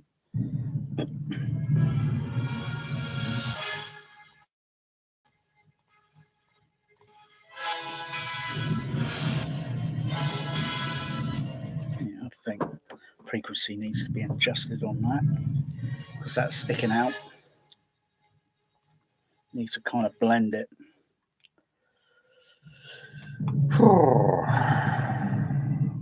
Crown Architect equalizer. Have I got anything on the output equalizer? Is it turned off? Okay, I've got nothing on there, so it's only on input.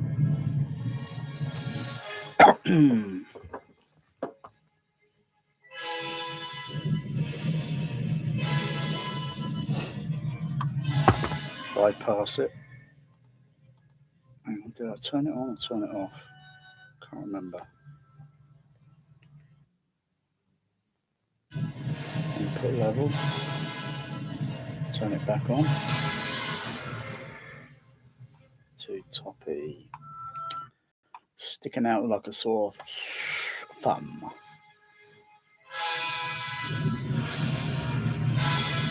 Bypass the EQ on it. Yeah, definitely needs to be adjusted. I wonder if I could do it. I don't know if it's possible to do it this way. I'm going to reset that. I'm going to reset that. I'm going to reset that. I'm going to reset the whole damn thing.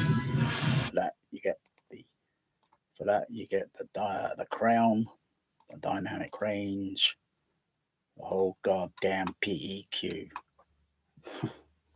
Okay, I'm going to put a bandpass filter in somewhere. STP.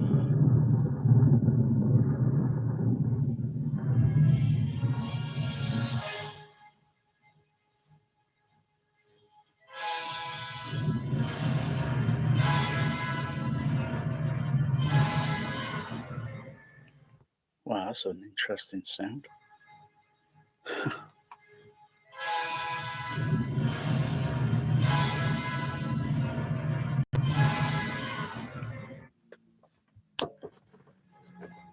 But really shouldn't do it this way.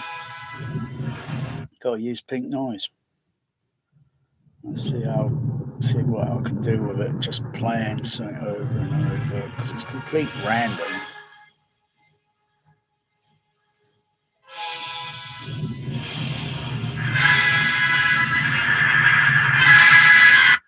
Wow, too damn loud. That's just the side surround. Surround number 1.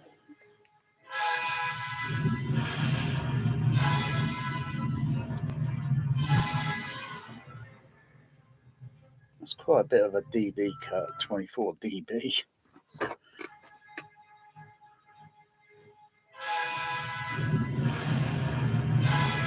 It's working. Okay, let's go back. I've got mute on here. On the EQ thing, is a mute. Here is there? Is there a mute? Where is it? I can't see a mute on there. So I've got to go back to input level.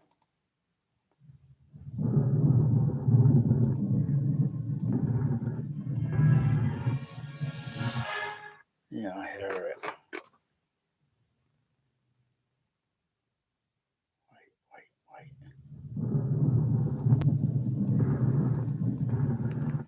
Okay, let's go back onto PQ. Put another filter in.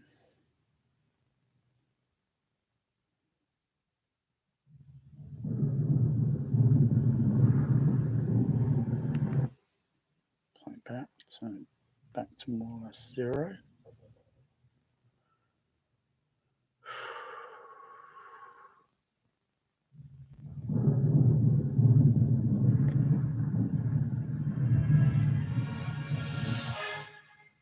Could be in that range.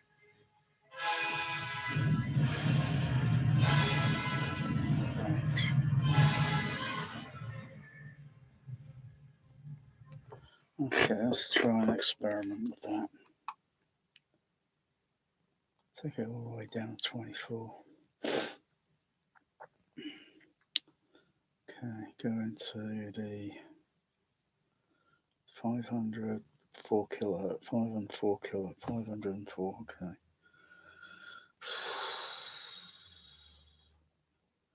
Input levels, unmute those.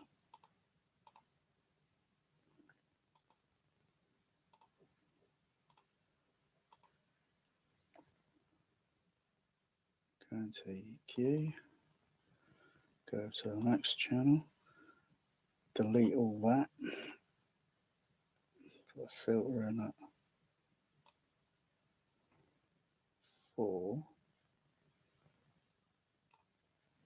bring another filter in, put it down at 500, about there. Go to the no. Delete that.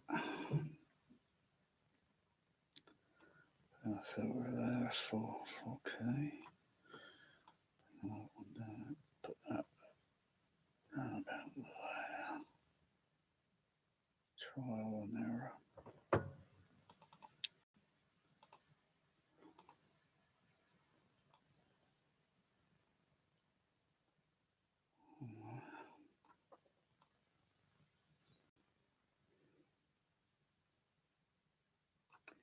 Next channel. Delete that. Put a new filter in. I'll shape the. Oh yeah. Next channel.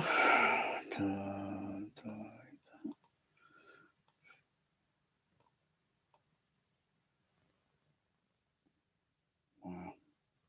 Got another creepy. Wow. Kind of got another laser disc on the way. I think that's it. Channel 1, 2, 3, 4, 5, and 6. Yeah, that's those side ones all done there. Okay, let's give it another listen.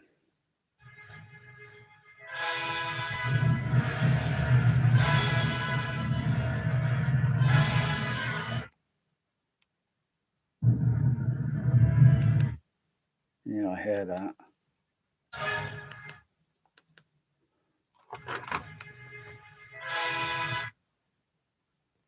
What's the time delay on that? What's the time delay on those Dolby SA10s? Are they on? Because it sounds like I've got a bit of time delay on it.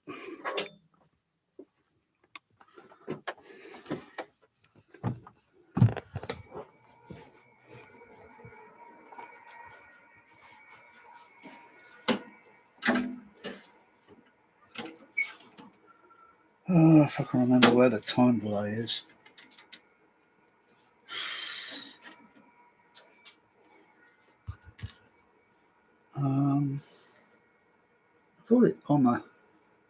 I thought on a CP45. I need my torch. Does it sound like there's a delay there? I'm just trying to figure it out. I'm just trying to suss out. Because I can hear it when pausing the sound or between certain type of sound effects or music or playing. I can hear it. So I just want to turn it off. If I can turn it off.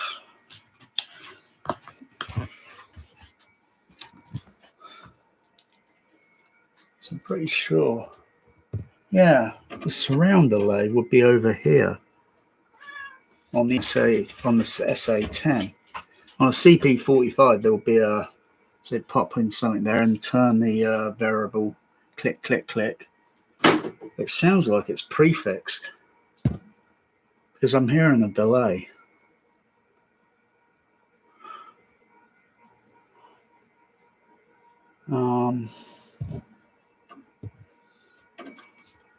I mean, theoretically, magic.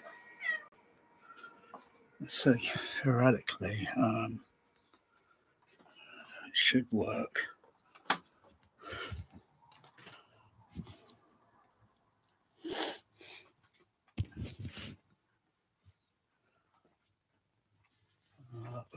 How do I get to that? I've only got two of those, haven't I? There's one there. There's one there. Let's see. Oh yeah, the other one's up there. Okay.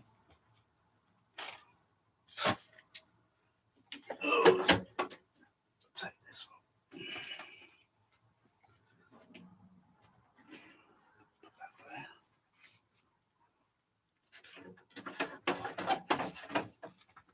Oh, that's awkward to get to. That's awkward.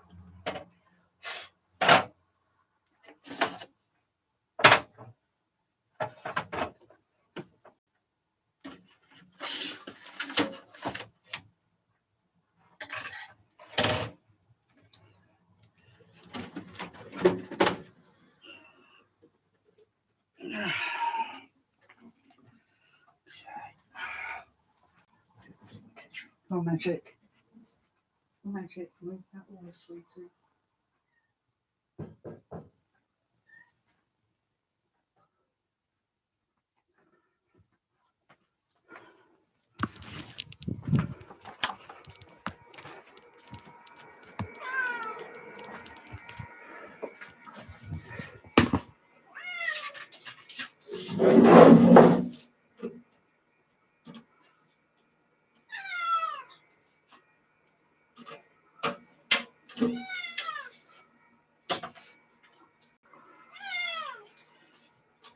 I'll give you a bit of food. Come on.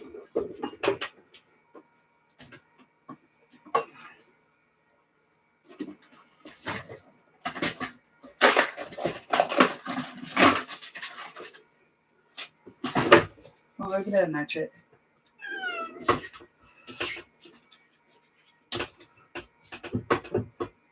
Magic.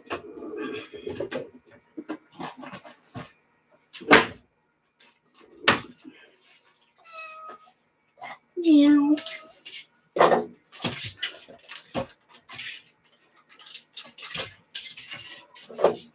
Come on. He's eating it all in. He see magic. There. He eats it in less than 60 seconds. Yeah, he makes Nicolas Cage look like woke. Go woke, Nicolas Cage. Yeah, magic can do it in less than 60 seconds. Okay. Which one should I undo? I think I'll undo that one there. Okay. There's the board. And there's the time delay, which is there. So, it's trial and error. There'll be a few modifications, but I'll plug it in, see if it'll work. I'll connect it into one SA10, maybe the middle one here. So I'll turn the power off for the other two, so they'll be off.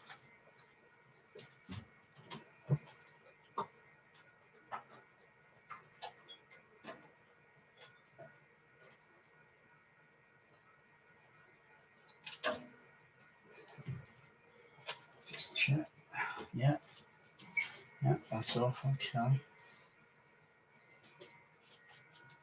I can just literally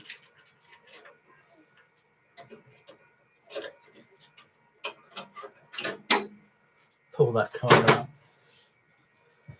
You can see the difference in the modification here. But there's quite a bit of considerable modification between these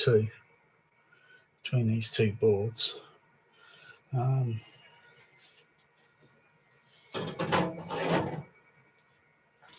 But I'm going to plug this one back. I'm going to plug the original one back in. Well, this one. I'll plug that one back in.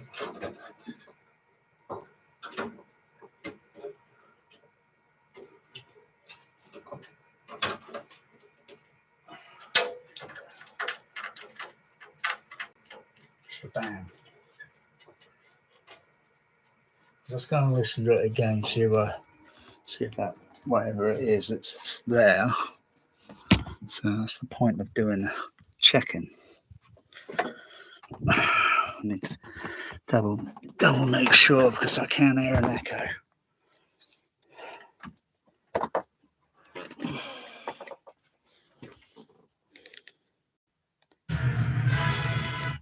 Yeah, I still hear it.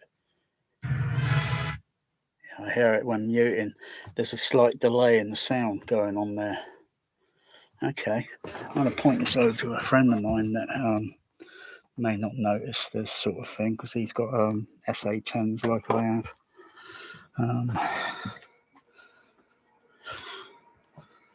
So let's see if this works or not.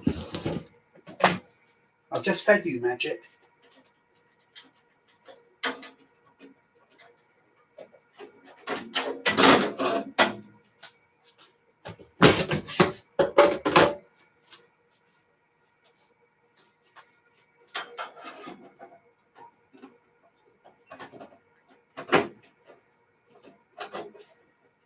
That's connected.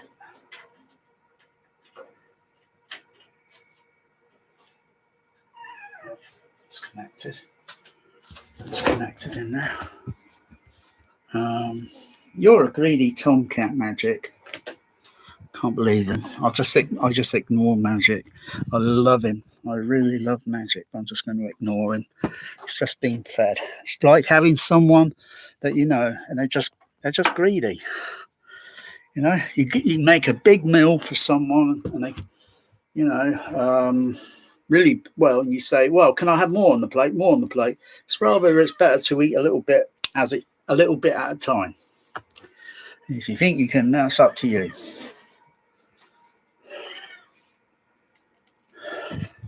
He's just greedy. According to that, yeah, it's in that position. So I'll see what I can hear.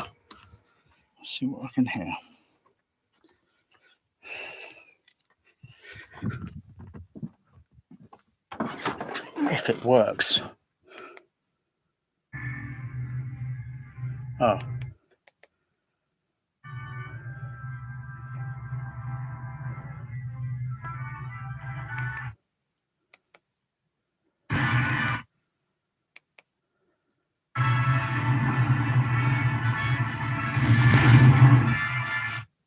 sound's going over to the other side a little bit, probably because the balance levels are not adjusted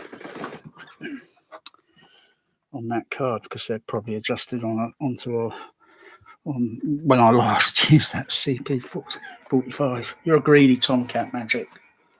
You're unbelievable greedy. Why am I bringing the remote in here? I don't know. That's how you lose a remote control.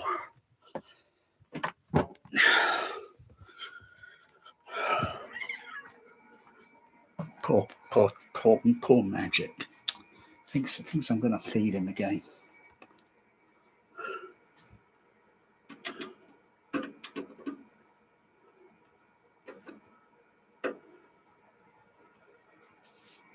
Like that.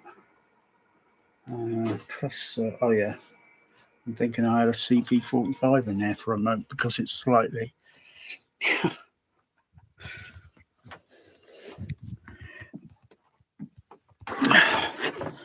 Yeah. You think your home theatre is complicated? You're not even on the low end of my food chain.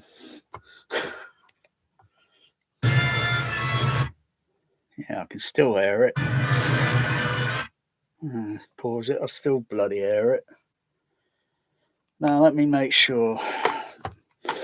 There won't be any time delay on those Behringer amplifiers. Nope.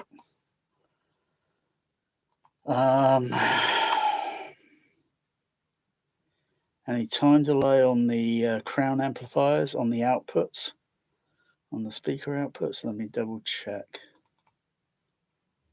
No outputs, EQ input, that one there. Go through all the channel. No, there's no time delay turned on there. Go on to that one, that's the same. No time delay. Output stage. Driver delay. Nope, they're all zero. No reason. So what would there be where anything else in the system that would do that? Any delay turned on the output stage. No, that's in bypass at the moment on the THX there. And it doesn't matter about the ABC delay. It doesn't matter. It's completely irrelevant. It's when you have individual delays, and that's turned off there. So, okay, so I'm going to attenuate that level. See if it does anything. Oh, I just remembered. I think if I adjust it, I'm going to get a popping sound.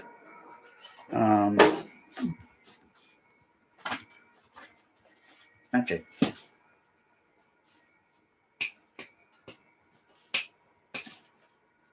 Come on, settle down.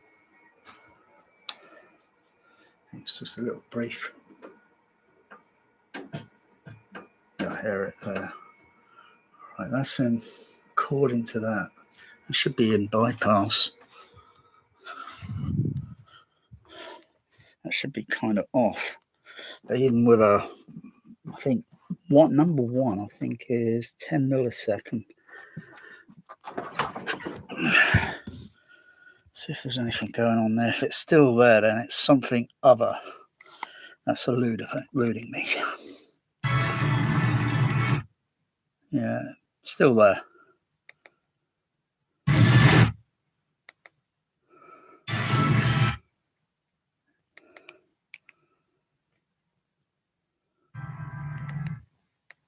Let's see.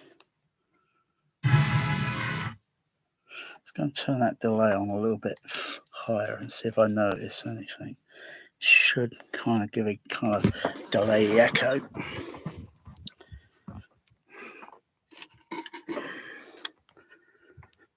A bit more longer. But there's something out of my Watson.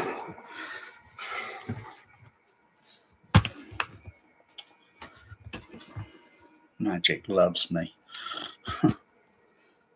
But you're being annoying, Magic, because I'm not feeding you, being fed.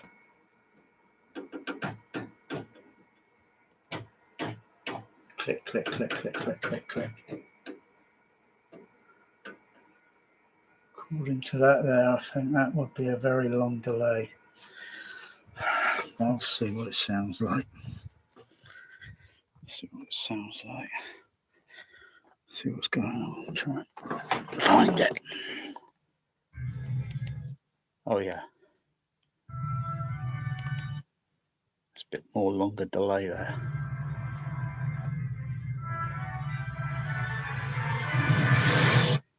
Oh, that had a good weird effect there. That was pretty good. I don't know about the delay.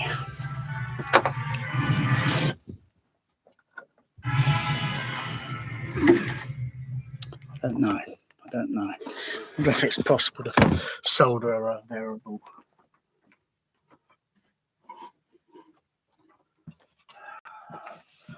I need to locate type component.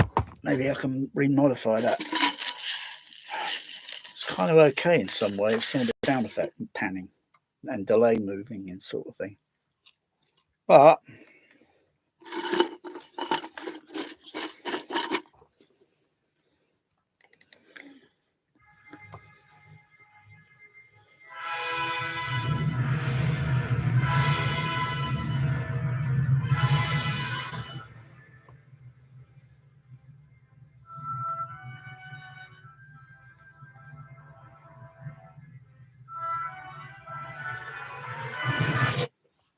oh, that was a weird effect there.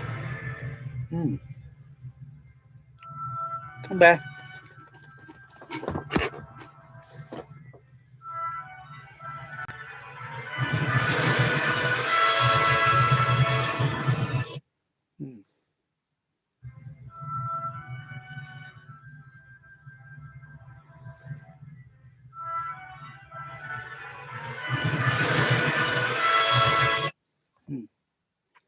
What's this one here doing?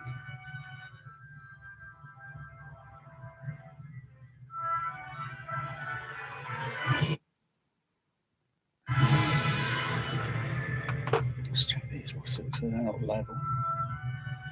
What's going on with channel number 3 there?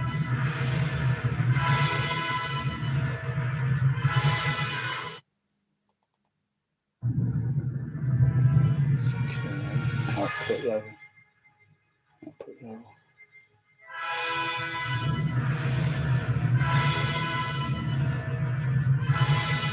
Input level. They're all equal there. Are they? -6. -6. -6. Hang on. Channel output 3.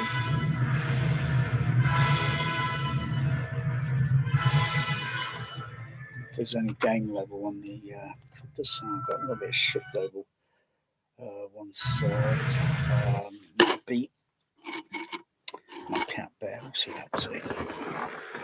You want to go behind window? Oh, there you go.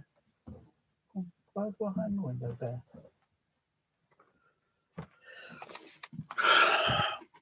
That's when I'm doing the real hard work now. Oh, I like it.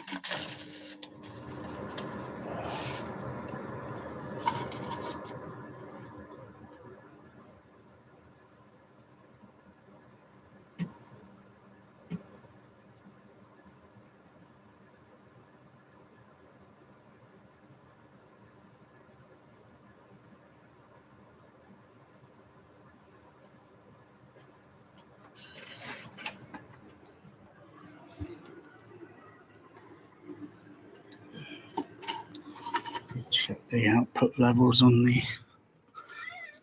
that card. Meow. Meow.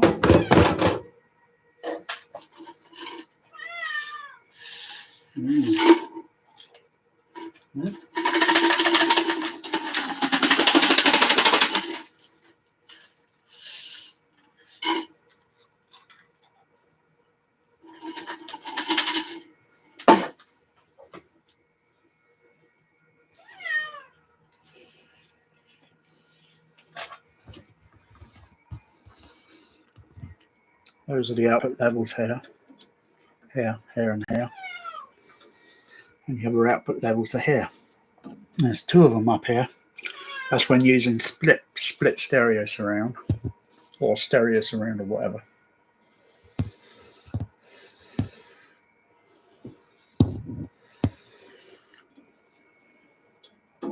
Yeah, these are set differently.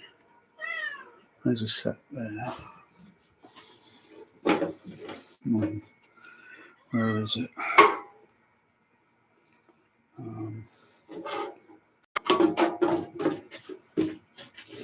Oh yeah, don't. Oh no, I got. Sorry, unless I take the car. Oh no, so I'm getting confused there. That one there. No, these are still the same. Check these EQs. Okay.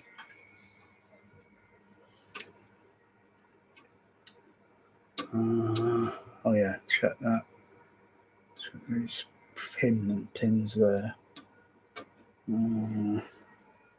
Okay. Oops, there's no pins on there because they removed them.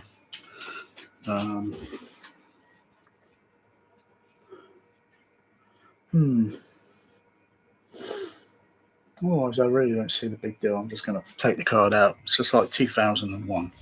I recommend we remove the card and replace the other card. It's only a question of, meow.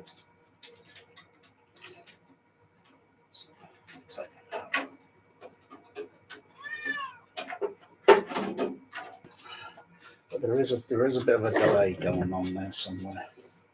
But it's not a big deal.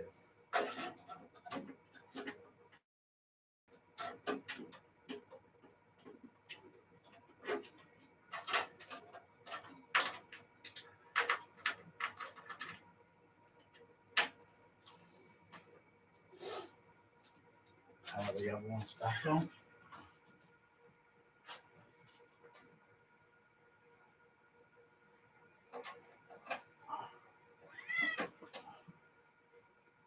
Magic, can you stop meowing?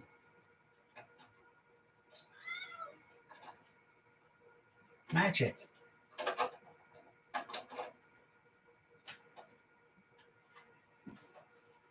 Out the way. Out the way. Out my way, Magic. So put this back. Pull this back.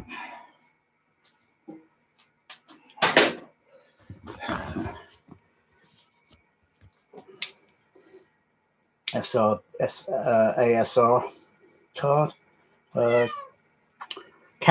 Kitty cat card. There is. Yeah, Magic. Look, kitty cat in there. Kitty cat. Meow.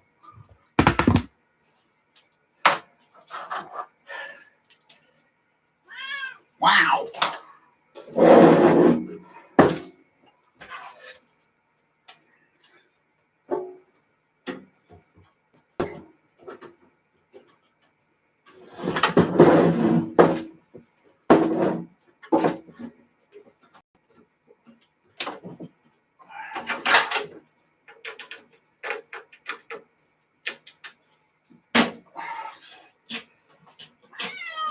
I'm going to put this back, Magic. Got no use for it.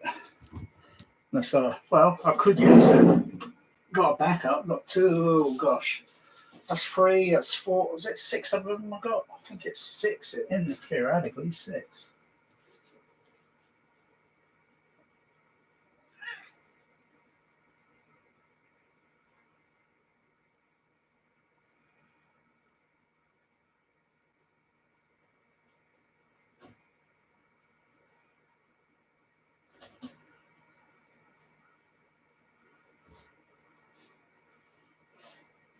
You're being a pain in the ass, Magic.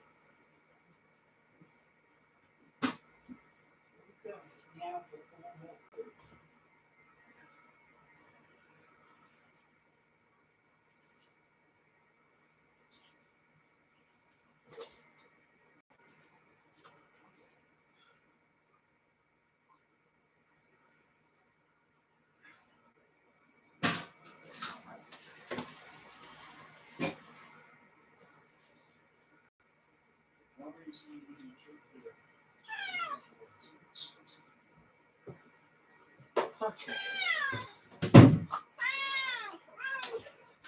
Magic, out of the way. It's not feeding time. You're being fed.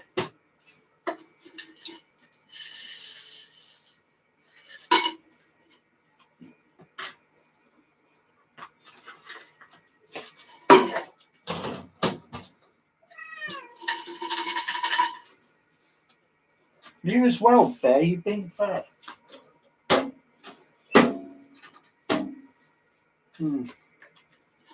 Weird about the delay.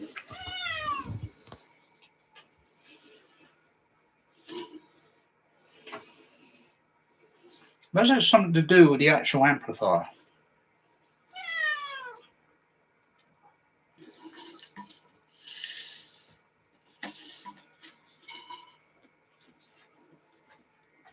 The fact that the Crown amplifier has got a DSP on it.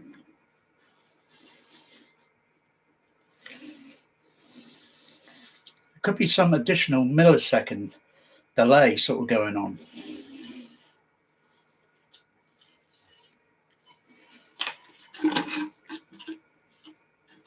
So maybe if I can try and compensate.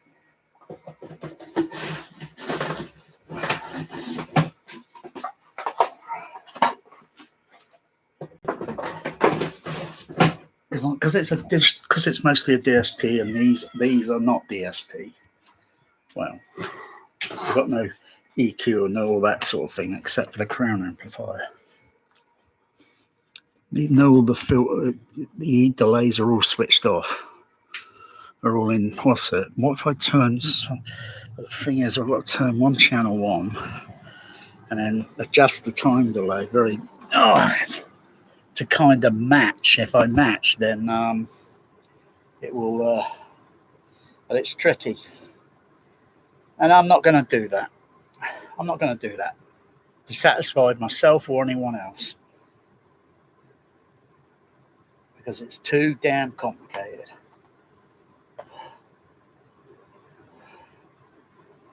But that's what I think. That's what I believe. No if, no but, no debate, no vote. Because it's a digital amplifier, or less kind of, with DSP.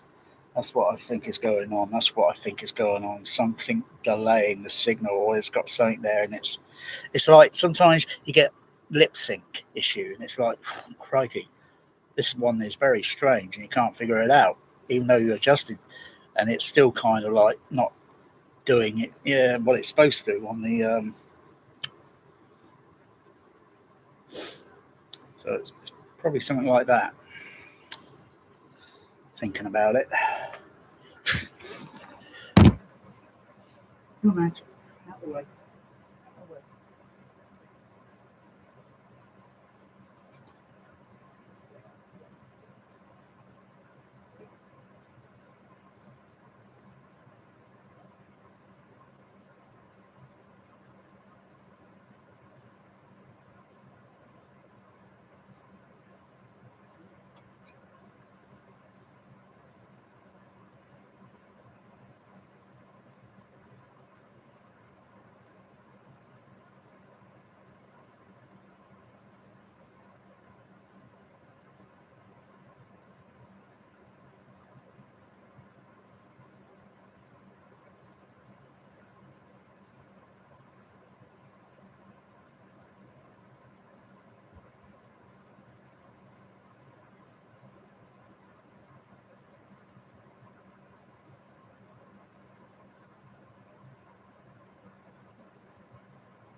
Where's my glasses? So you're getting in my way, Magic. Stop following me around, Magic.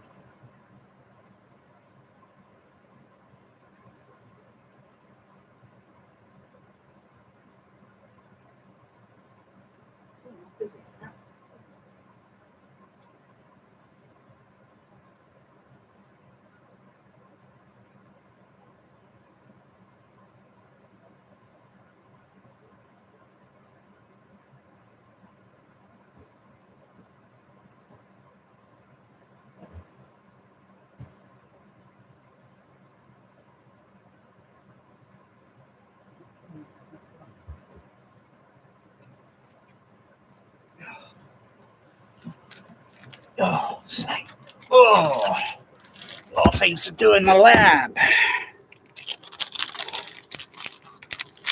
Is it windy outside?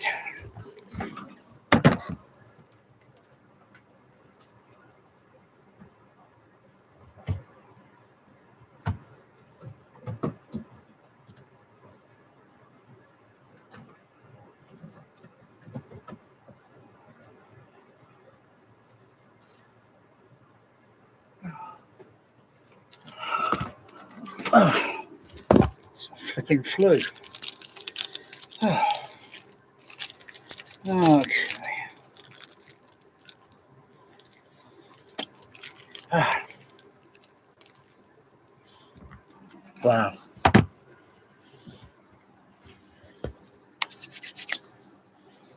Okay.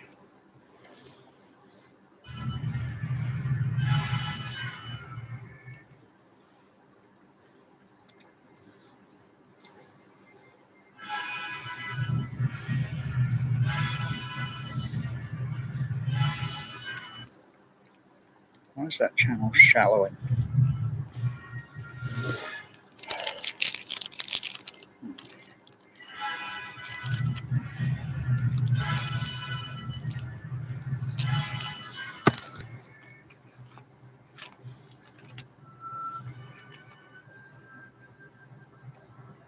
Stop the film.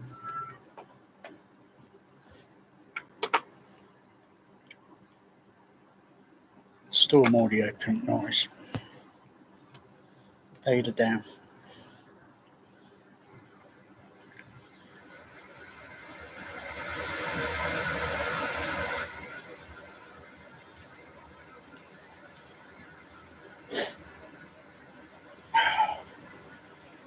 Turn those back ones off.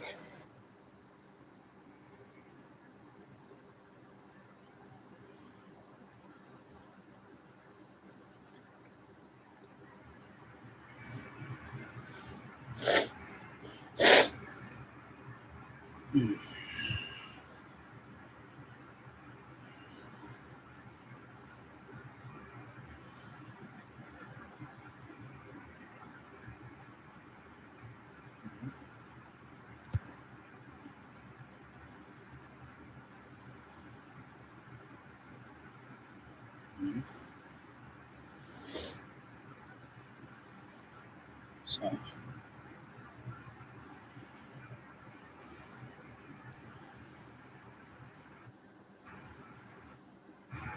Okay, that's what I thought.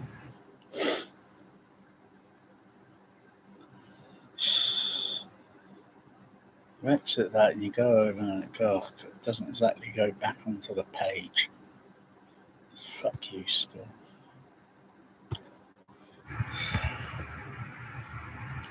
Where's channel 3 shallowing? Output level. I see it. It is a little bit low there. Okay. It's just that right there.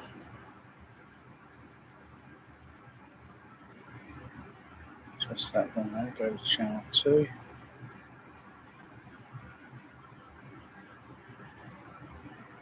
Yep. Okay, keep going. Channel 4. Down. So,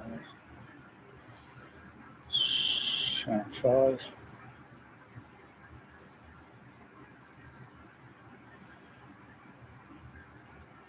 Channel 6.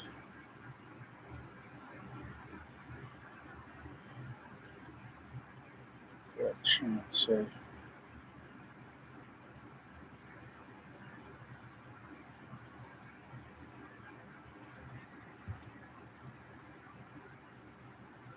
Just that there.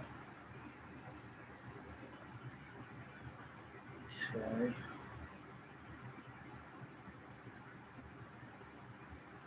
It's equal. Okay.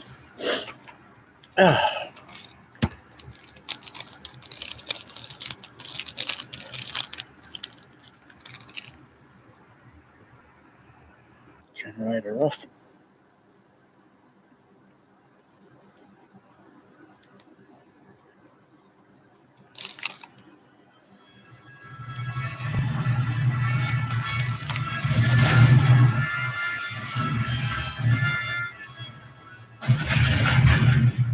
Wow.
Wow.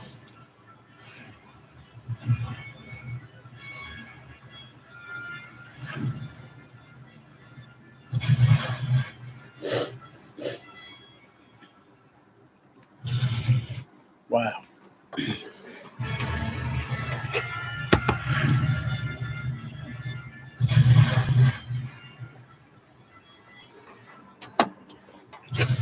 Ugh.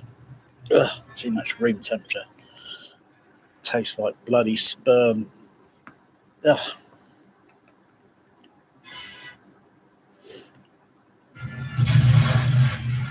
Mm-hmm.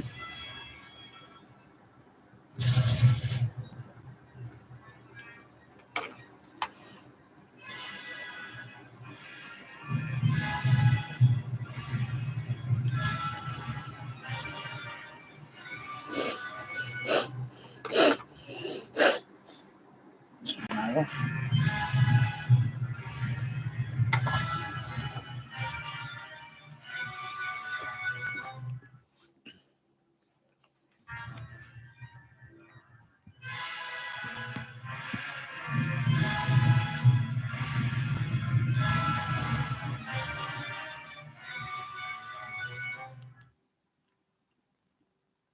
Hmm.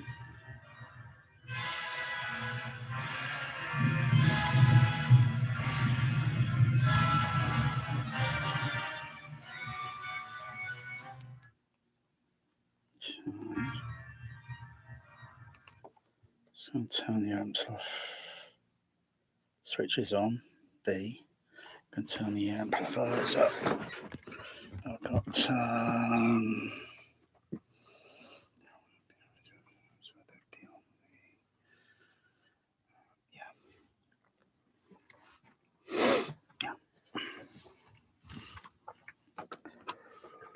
those up, see what we can do there.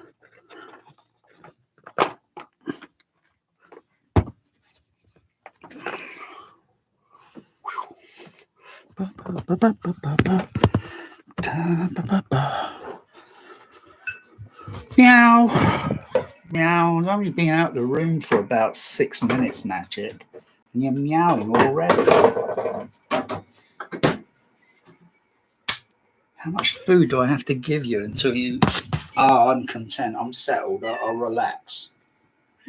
You're doing it. You're doing that shit again, Magic.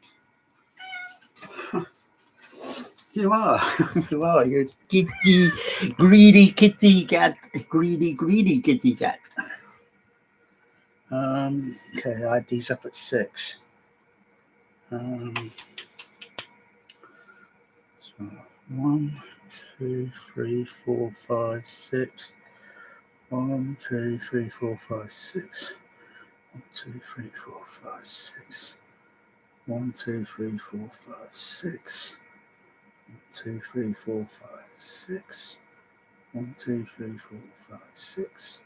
1, 2, 3, 4, 5, 6. 1, 2, 3, 4, 5, 6. 1, 2, 3, 4, 5, 6. Actually, I'm going to turn it to 5. Nudge it down a bit. Go with some instinct.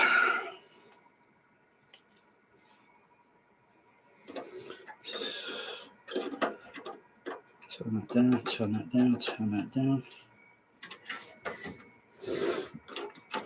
Down, down, down.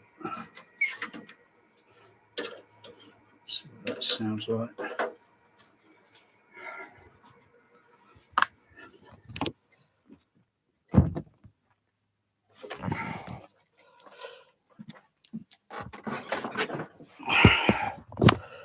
See if that sounds nice.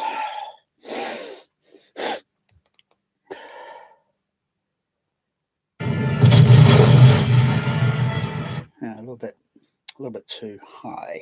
I think a little bit too high. Okay.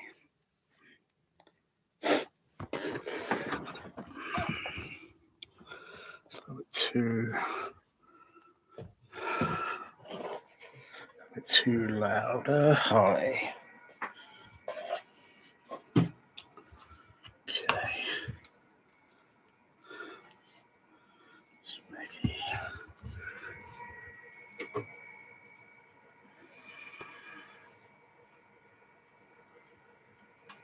Let's see.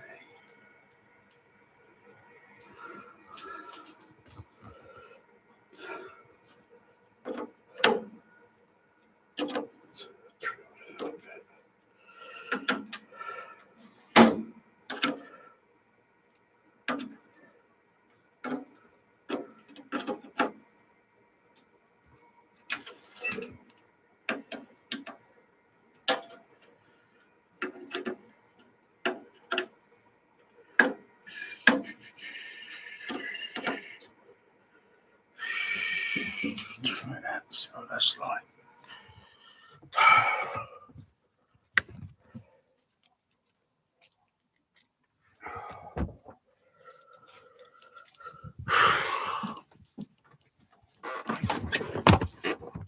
Oh, almost 8 hours. Ugh.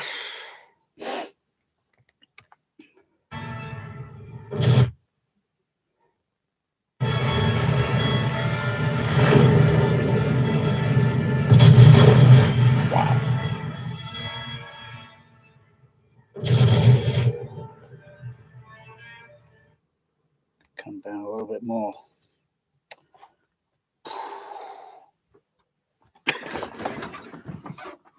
Magic out.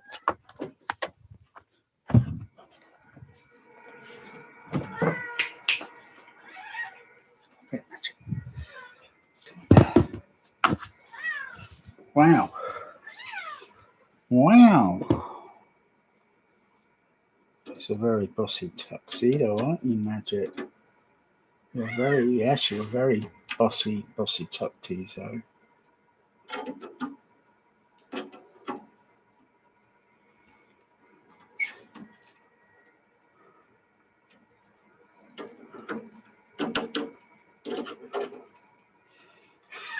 Anyway, the level.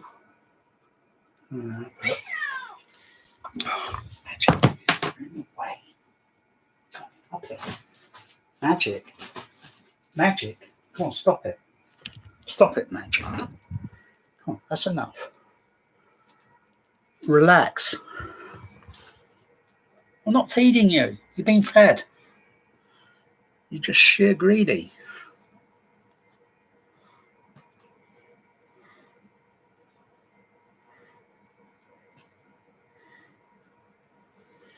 All right, take that down a bit more. It's very tricky with that. There's not much EQ power on that. On these SAE CP45s, there's not much EQ power there to attenuate the. Can't. If I connect up another crown, can't really use it. I like to keep everything running on the same amplifier, but there's not enough channels. I'm one channel shy. I'll be running I'm running 9 overhead. There's only 8 channels on this Crown amplifier. Of course, the other channel would have to piggyback over to the other channel, over to the other amplifier, you know. But there'd be control.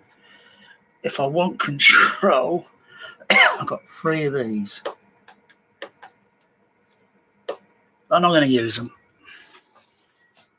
I like to use them for the front or whatever, but it's balancing it's balancing. Oh. What can I do? Let's try and think. I could do it that way.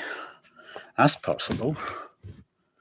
But would it be backward compatible with the rest of the system?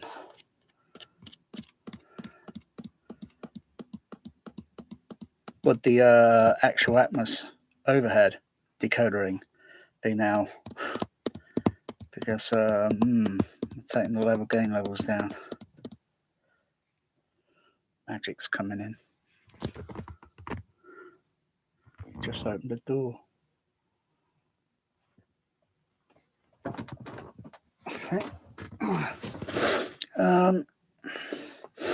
Yeah.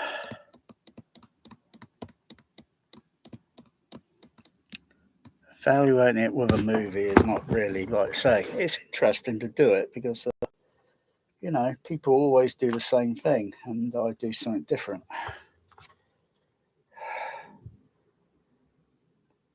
Oh, look. Got a Terminator green eye there. Yeah, I'll be back.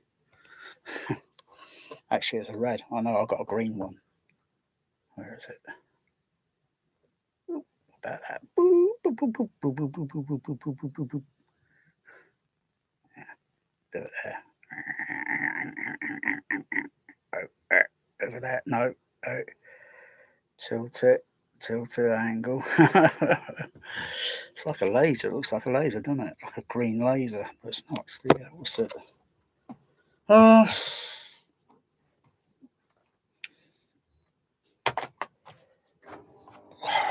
Fucking hell, it's hot. Freaking hot I am. I could do it the other way. Let's see.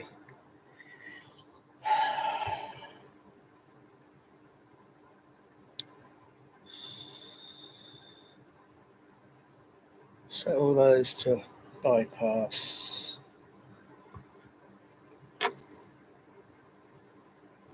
Turn the fader down. Set that to bypass. Bypass. Bypass.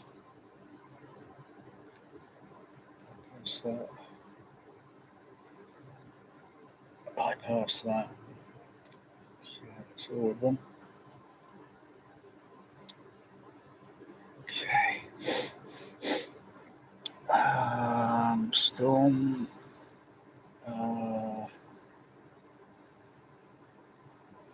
So there. Subtheater number 2. Refresh.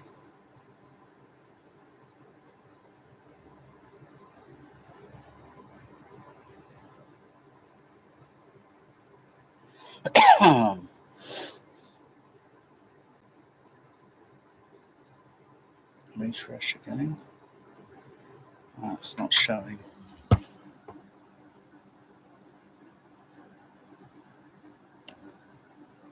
Speakers, system. So let's refresh again. Come on. Alright, try that again.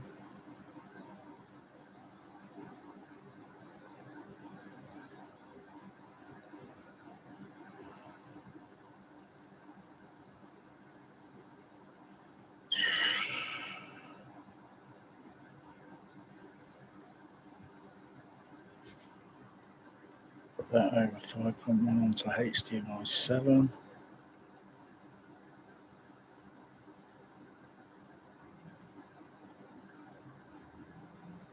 Refresh. Okay, try again.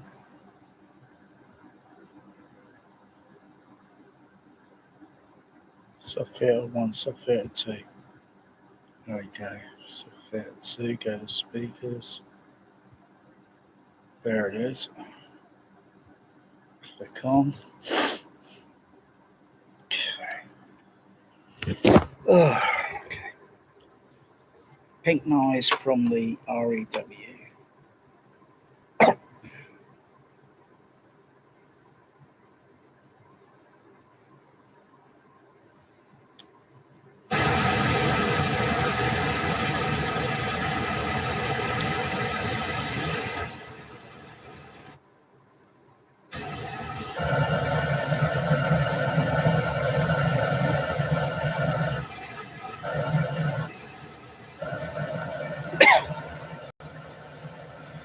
Turn off those back channels.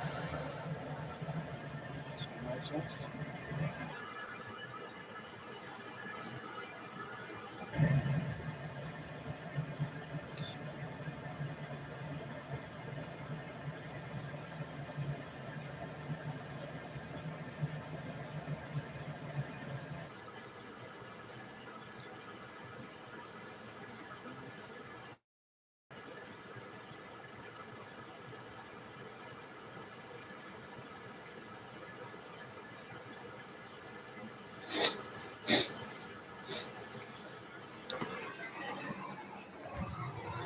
Put that in default mode.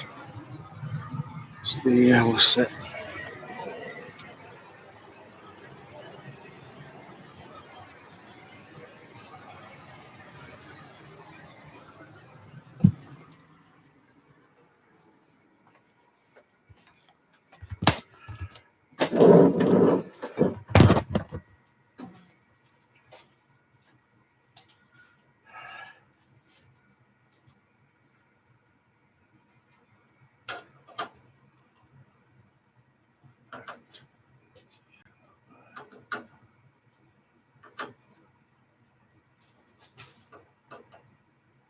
Settle down, Magic.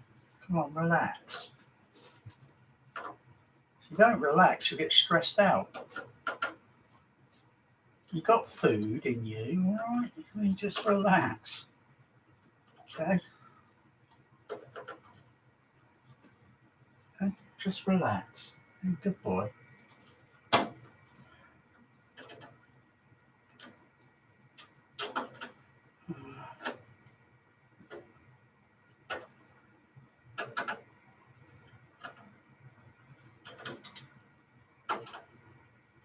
Magic, magic, magic, magic, magic. Meow like a kitty, magic, meow, meow, magic.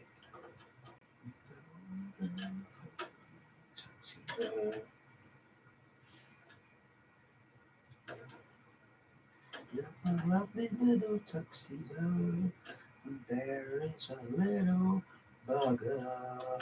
He wants a magic, no other kitty.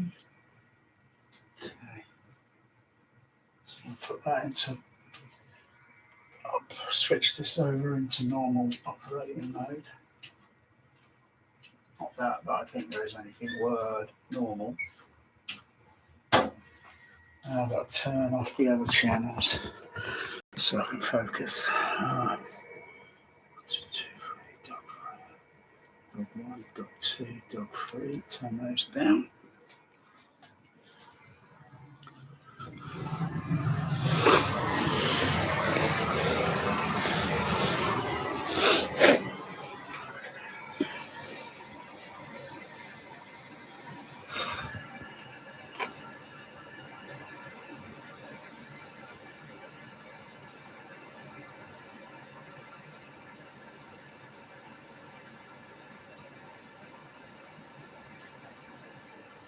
You have a channel? Oh, wow, that sounds weird. When turning all the off, when pink noise is playing, it's like, oh, I guess that's what it must be like when you're going into a decompression chamber. Oh, the pressure will be completely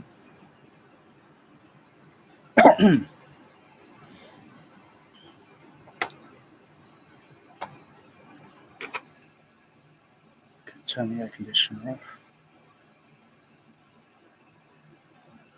What can I hear?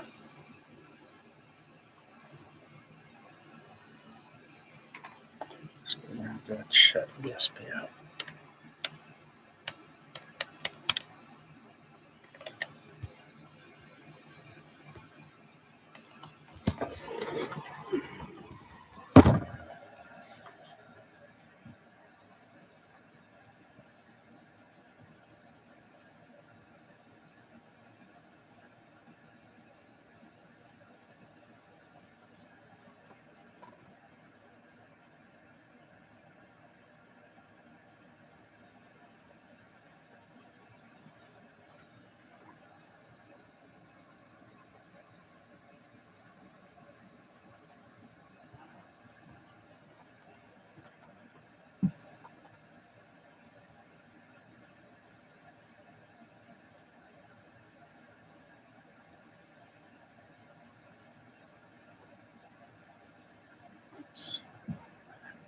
Side numbers, middle.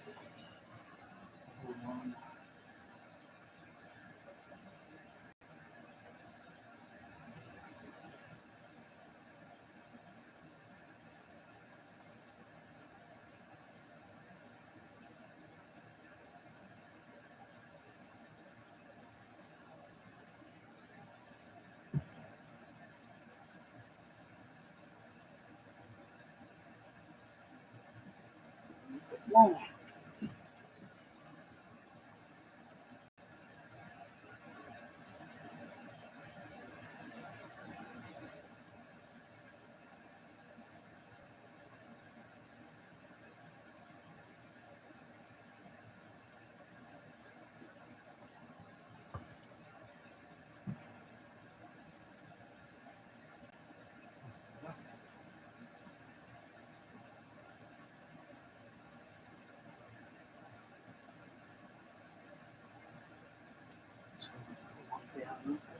Too high on the other one.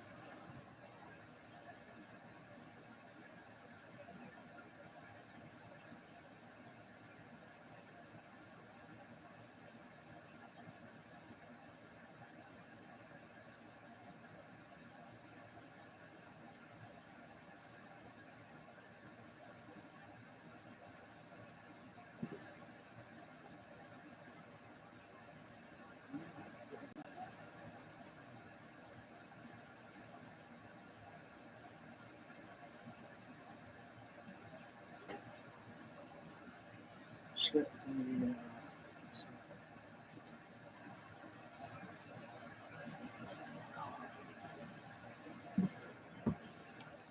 turn off all the others.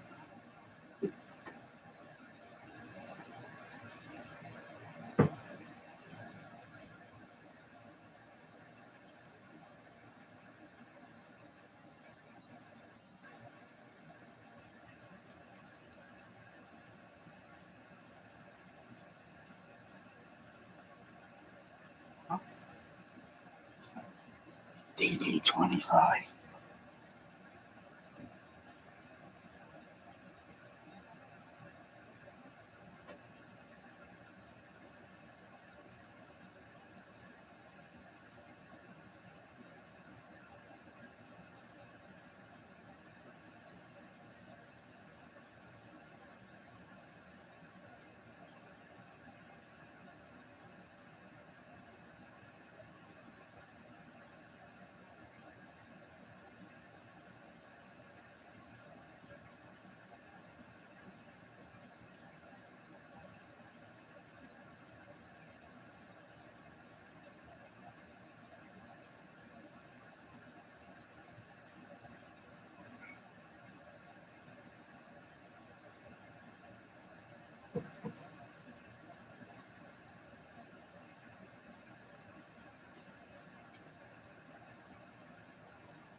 Wow.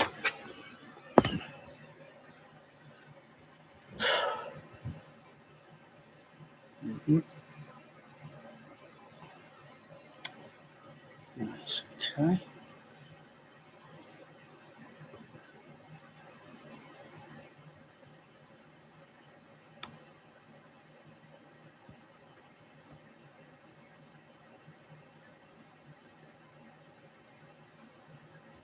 Oh, you can vouch for me. Haven't you heard? I'm in charge. Well, I'm going to check you out. And Mr. Vasilov.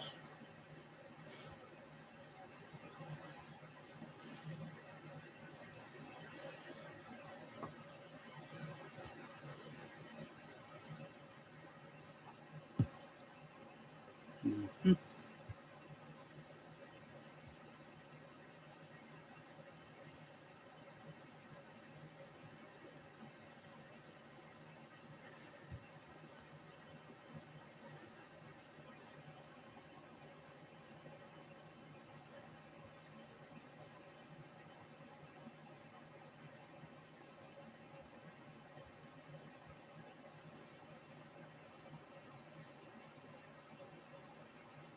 It's okay, Magic. Just drifting. Just another drifter, Magic. Be careful with Bear and stop drifting with him.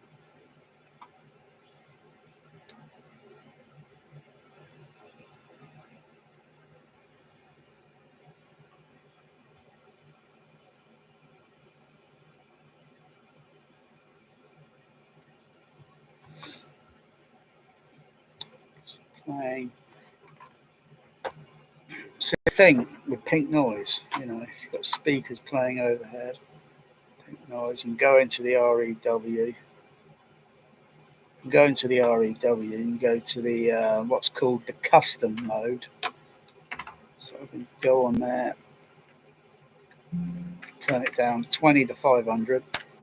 Boom. So let's see what the lower part of the sound sounds like. And put finger on the scroll down the frequency.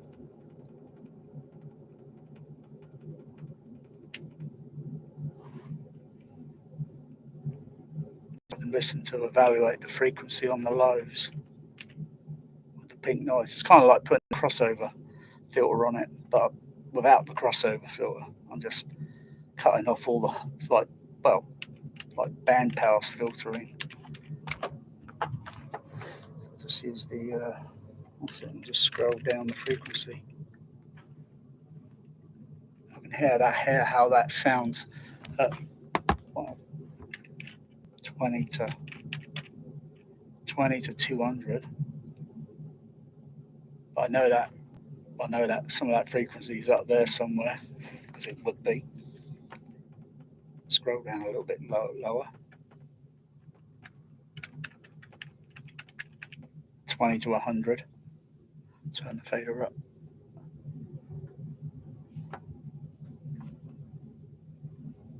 I'm pretty sure that's the overheads. Just the overheads playing. Just regular. No dog channel. Just regular. 20 to 70. 20 to 70 hertz. 20 to 50.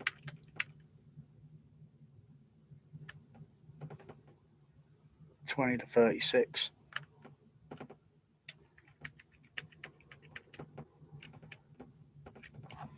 I've got to reset that there.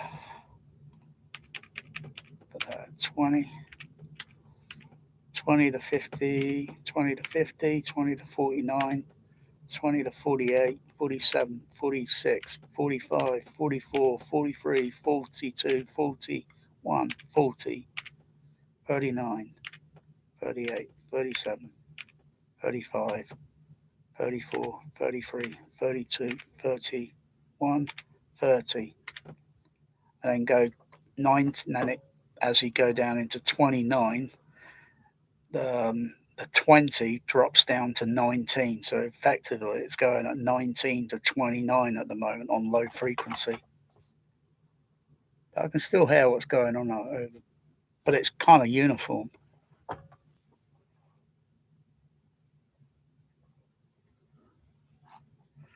Interesting. But when it goes up a little bit higher, yeah, I can hear the other frequencies.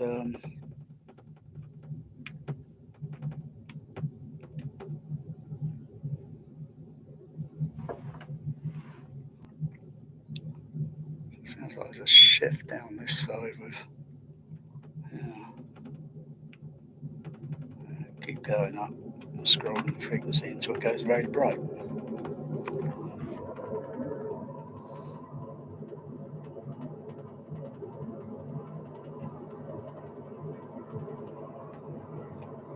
I don't think it shows. I think it shows on the. Because if the storm is going into there, I should see attenuation with the frequency. The level, the gain levels. I should see the gain level change.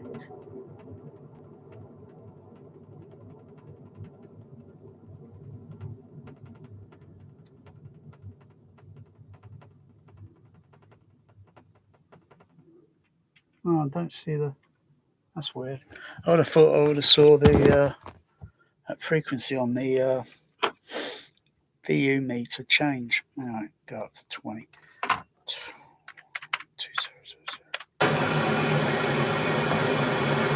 Turn it off. It goes off.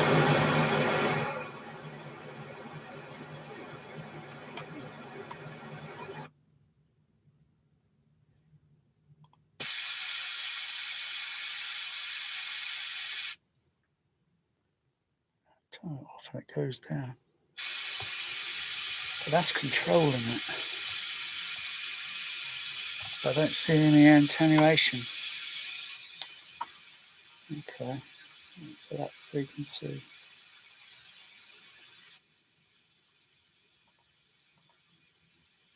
16,001 octave. Or is it octave, I think?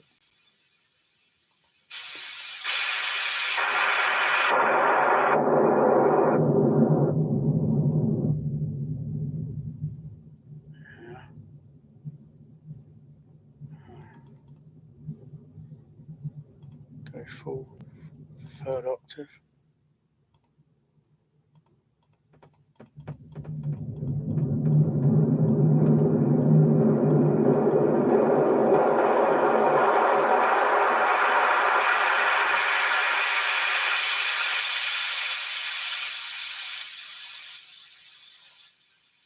$12,500, 1,600, 20,000.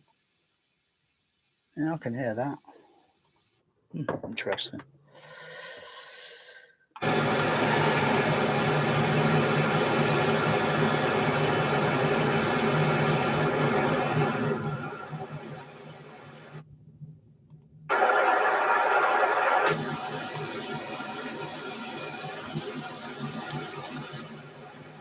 Okay. What's it look like on the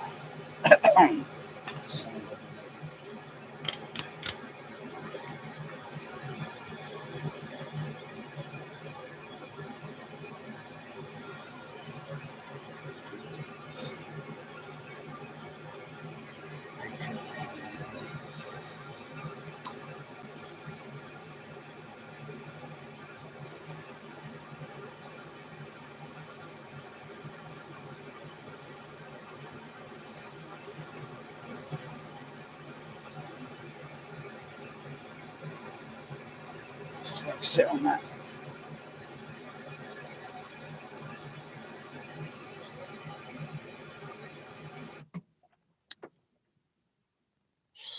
About 70 dB there.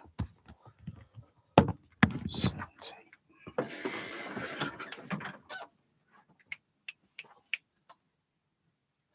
No, don't turn it off there, otherwise I'll turn off the whole damn thing.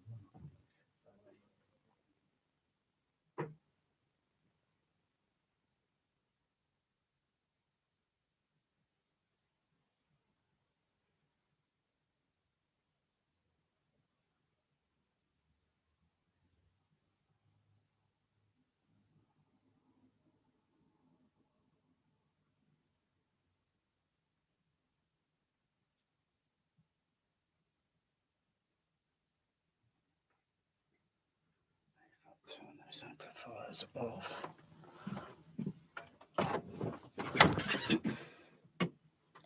Turn those ones off. Turn the amplifiers off. It's a simple. Where's the input level? There it is. that's too loud. Yeah, well, almost. It's about one channel up there on the surround. It's almost the same level as the whole overhead. So if I turn on the other ones, they're going to be too loud. So that's got to come down a little bit. Either turn the level down or attenuate the frequency.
I'll turn the other ones on.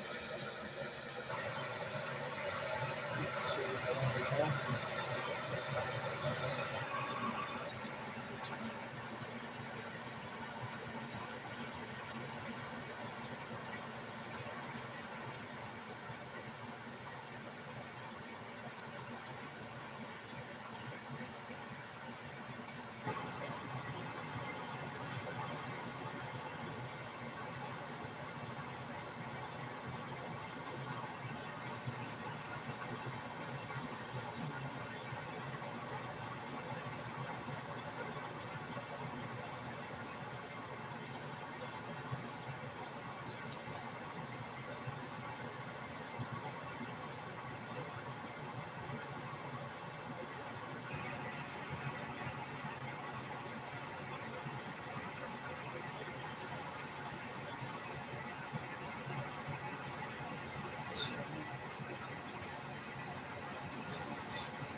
Fucking hell. Oh, I need a Mars bar. Give my ass the Mars bar.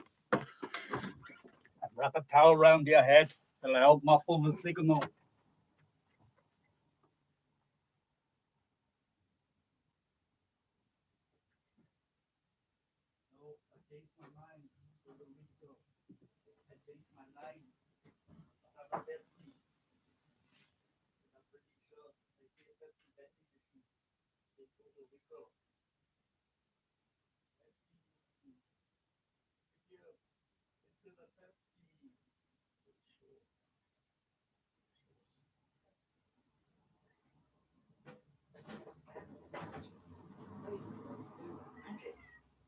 Oh, you're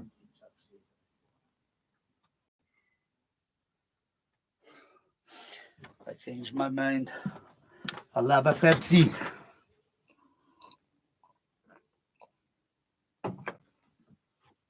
Okay.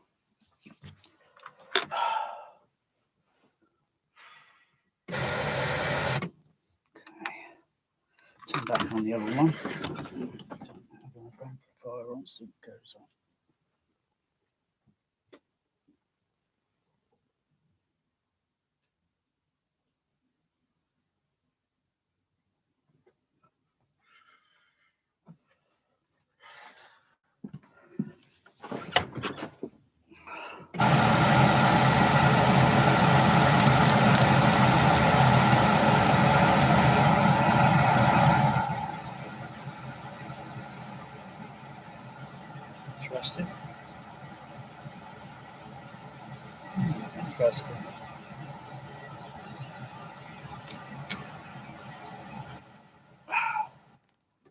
thing with pink noises, speakers moving around, you hear it kind of go whoosh, whoosh, whoosh. I don't care about comb filter. I do not care about it. There's just not enough speakers, and really, I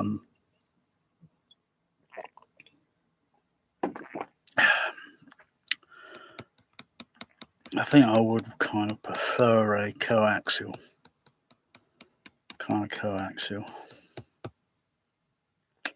But I think, okay, speaker's going to be there, and they're not going to be literally, I mean, it's trying to make an absolute, that's cheap,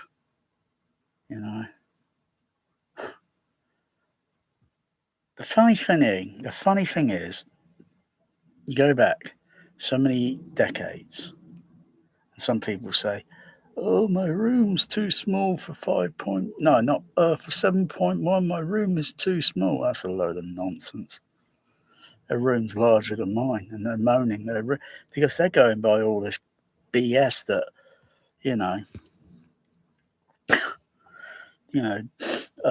what they read about room size and how many speakers is how many speakers, and that's total bullshit. That's like a cinema saying we're too small, or no, we're too large for 7.1 or EX, or CBS or whatever, surround backs around, center backs around. It's total bullshit. Otherwise, cinemas have been doing surrounds along the side or back wall. They've been doing it for decades before I came up with an idea to use a matrix decoder in between it. That was 1989. Wow.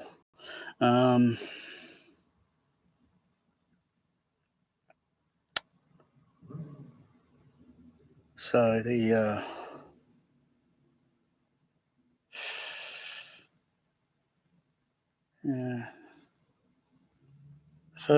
the closer you are to speakers, they sound like a speaker. You get a bit further away from a single speaker, then it kind of,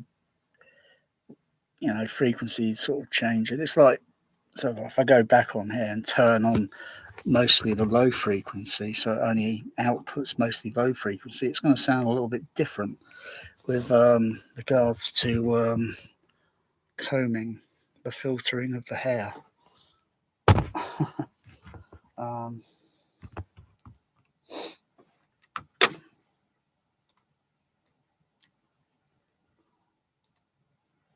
Custom mode.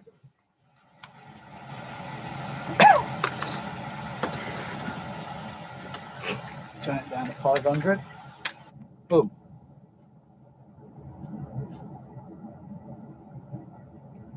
Still had kind of a bit of a woof, woof. I'll go lower down on frequency.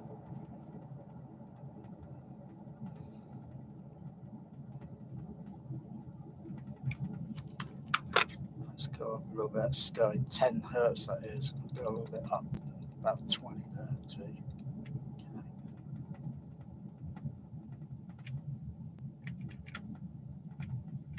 Right, that pink noise is outputting that.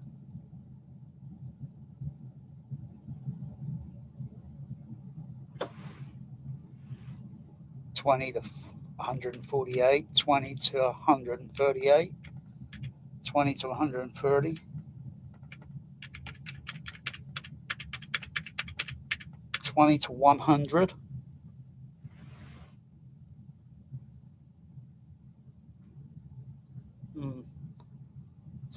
In the low sort of thing, there are gaps I can notice. It should be doing something really kind of that needs a bit more amplifying and additional sort of things to address. Otherwise, it's once it gets up to a certain frequency range, it starts, it's like I've got to disconnect the tweeters, and then as the frequency range goes up into the mid range, and I listen how the bass is going into the mid range, and then kind of do the because that certain range it just kind of makes that, and it's just probably maybe if I mean these JBL tweeters that go in these surround speakers are pretty common. That's a common item. So it's like, I wonder if I could I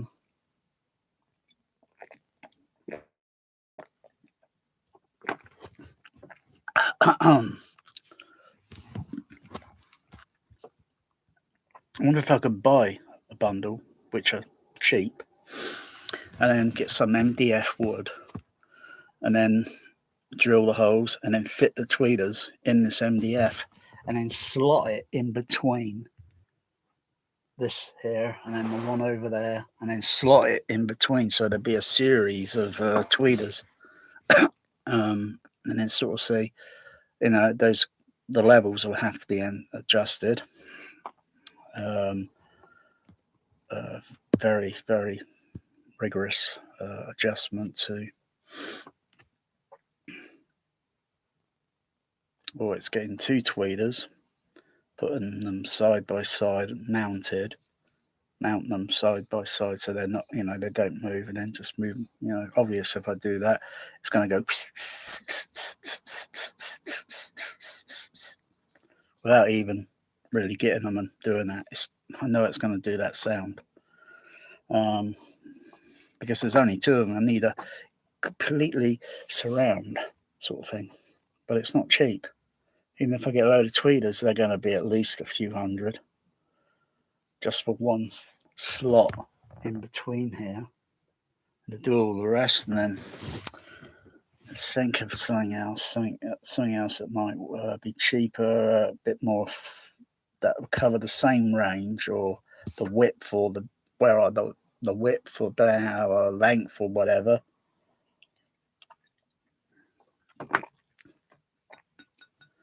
I don't think they'd be cheap.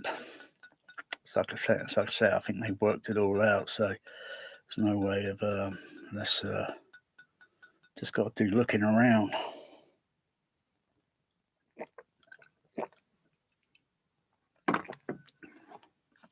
But it wouldn't be enough.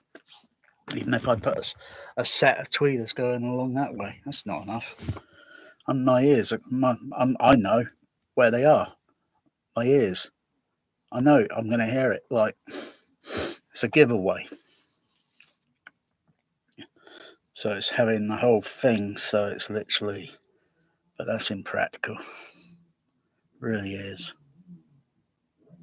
Because then that's like saying, home cinema that costs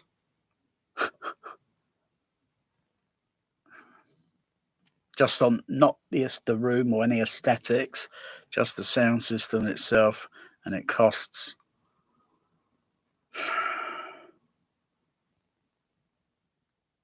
maybe 1 million. Maybe 1 million. Because you look at most of these home theatres, they say the whole cost of it, might be 1 million or something, or 2 million. But that's everything, subtract and just the sound system. What does the whole sound system, what is the cost of the whole sound system on its own? I doubt it would be anywhere near 1 million. It's way under 1 million. Because you can see what spec they got, and you see what speakers they got, you know what the price is, you know what amplifiers they got, you know the price, you know what processor they got, and you know how much that is, and it's not even near 500,000.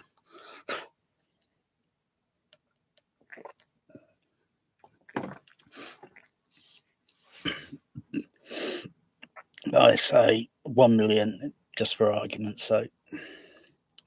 Probably be less. It just got to look for all the tweeters, and then you got to add everything up, or look for whatever there is out there, and then design something. So the sound of the top end, like,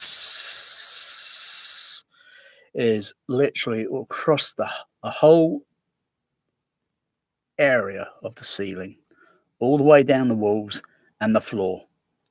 How you do the floor is going to be very difficult. That's very challenging. And when you turn it on, it should be like, and there shouldn't be any. So if I would turn my head, the only difference would be the seat in there, because my ear be going one little bit close, just as if I bring my hand, or if I raise my elbow, my arm, my elbow, that partly gets in the way of the inside here. This kind of whoosh sound. And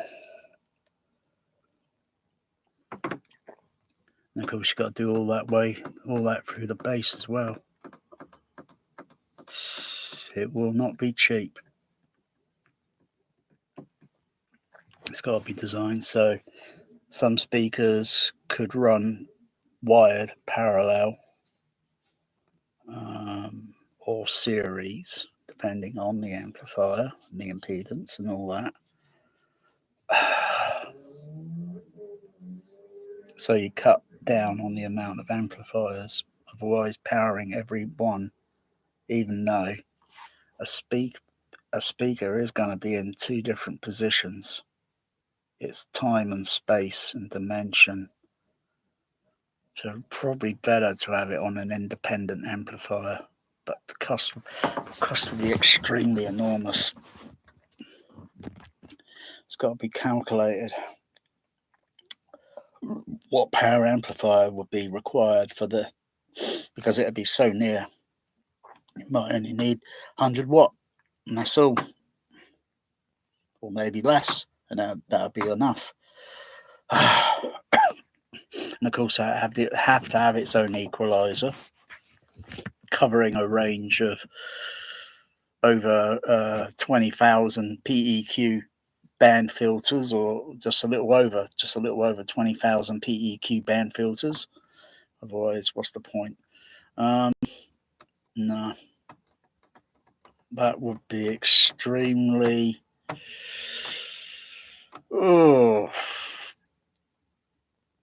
Even if you buy components cheap,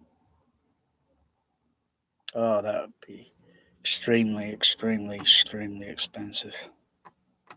And yet, you go out, you go outdoors, or you're even indoors and make sounds and all this. It's way better than Dolby Atmos. See, I can do that sound there. Otherwise, you hear these sounds, and they're over there, near the, and you hear it going above. But it's nothing like that being there. I can hear that. Dolby Atmos can't do that.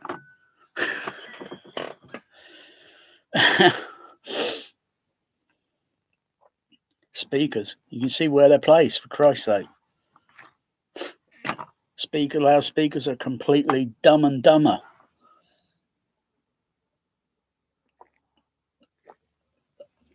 They can only do so much and so little. And it's the little they just cannot do. They can't make a sound that's literally, but it can if you phantom sound an image. You can get, rather than the sound kind of being like up there sort of thing, up there, you can use a way to have a speaker that's a little bit lower down on the floor, and the sound up, and then when it's positioning and phantom imaging in a particular phantom a zone of the speakers, and phantom an image and adjust the so it could kind of like shift upward and then shift down, and it sounds like it's floating in this sort of area, kind of like what I saw that weird thing in Disney World back in the 1900 years. Yeah, I went to Disney World. They had this thing called a haunted castle or haunted house or something. They had these little things that you sit in, and you go on a little tour around this. You see holograms, And then you got a hologram moving around inside the, so one person sat over there, one on here, and then they suddenly they put an image here, and now and because they know you're looking that way, and they know peripheral vision, it's like I catch it there, the other on the other side he catches on his other eye, and we do this. What the heck is that? Where's it coming from? And we're going around.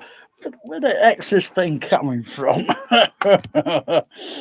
we know it's some sort of, but where the heck, I don't know how they did that. It's clever, but that's figuring it out. And it's just same with sound.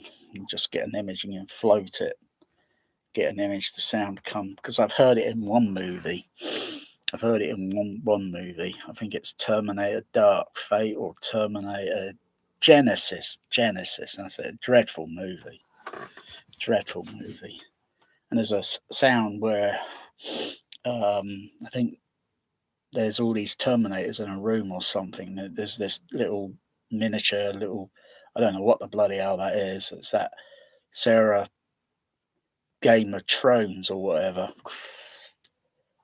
It's a dreadful movie. And she's looking around thinking, what's going on? Because they're two Sarah Connors or whatever. So I'm real. No, I'm real. It's just like a cliche from Star Trek 6. Like when the alien creature morphs into Captain Kirk. And then Dr. McCoy, then after a while, they have a little roll around and then stand up looking. He can't tell which is which, nor can the audience. It's like, which one's which? It's just like a cliche from that sort of thing. And then I think I've seen it in another movie as well. Yeah. They always do that sort of cliche thing, like, which is the real one. I think they've done that twice with Captain Kirk, Captain Evil Kirk. Because we know the audience knows. Mr. Spock and the rest of the crew, they don't know. Which one's real? Anyway, they have this floating, because it sounds like I'm not quite looking that way upward. I was kind of looking down this sort of level because the way the sound was being imaged on the side surrounds and the overhead, and it was doing some sort of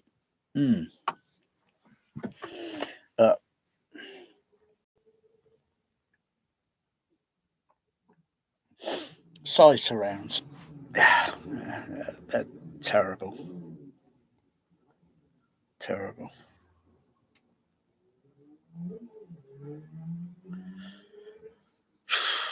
Really feel like bringing the speakers down, but I don't want to bring the speakers down. I might as well just put another set of the same, but I haven't seen any of these cheap now for quite a while.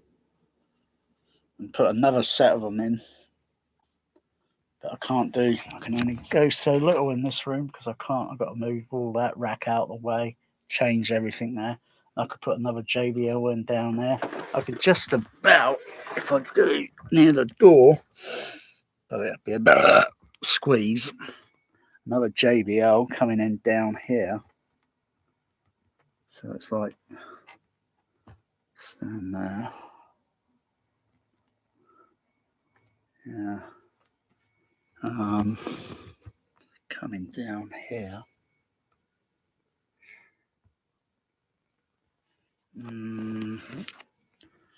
No, that is not going to happen. If I have to bring anything in the room or take anything off, I have to move that thing out of the way every time. That's not going to happen. It'll just make this. What it is here. It's just a narrow gap between there and over here. Because they're up there, I can just move underneath it. Other people, if they're a little taller than me, as I say, I've got to put something like a sticker up here, mind your head. Or I'll just put some foam around it. Yeah. I think I'll put some foam around this edge here. That's the only one there you can knock your head into. put some foam around it so it'll only be a soft bump. Otherwise, you hit your head on that edge. Oh, ow, that's going to hurt.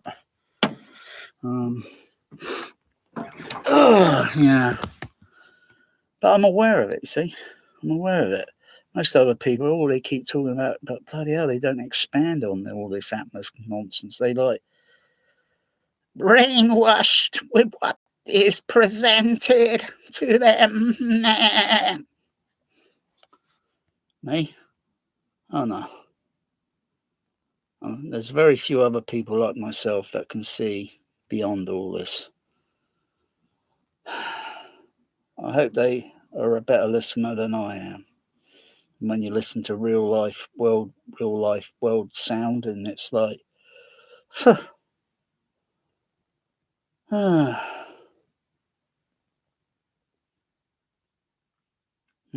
anyway, it's not bad with what I could do. It's not bad how that. So I'm going to just turn on the. I've evaluated that level on the pink nozzle. I'll just check it again. Oh yeah, I've got to turn the what's it on? Store REW. Oh yeah, it's still on low frequency there.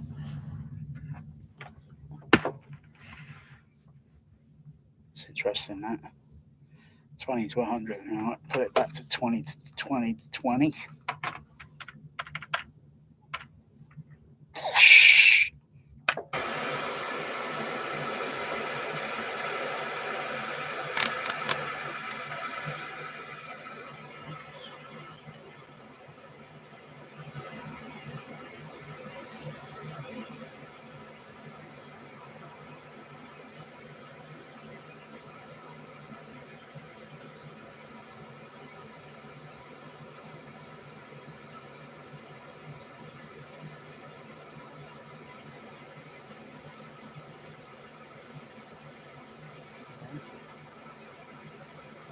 About 70 dB.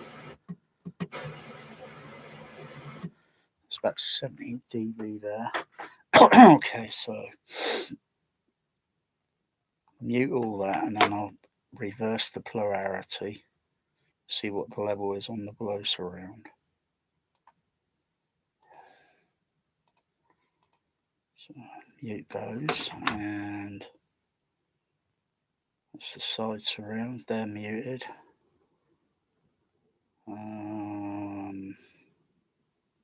Go and turn off the other Behringer amplifiers and check the level, what it's like.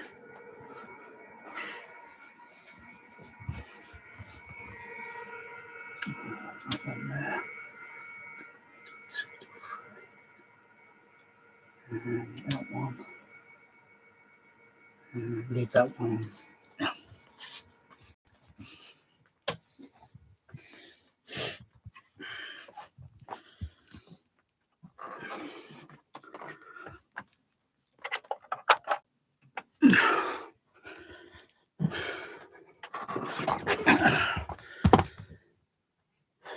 On mute, reverse the polarity.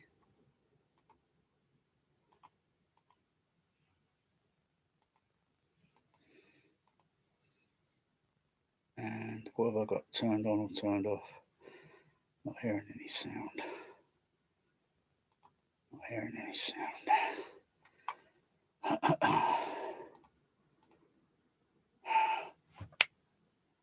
I forgot to turn the Dolby SA10 into matrix mode. It's in regular.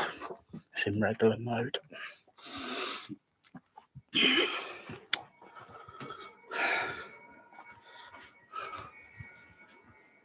And the signal's output in there on the left to right. It's easy with the light off. You can see. That's just the regular. So, and switch it. Signal goes over to the center there. So I'll turn the light off so you can see. So that one on there. That one on there. Activate. Activate. And the signal goes over there to the And if I go and reverse the polarity, that signal will go from there and it will go down to extra, which is my below surround.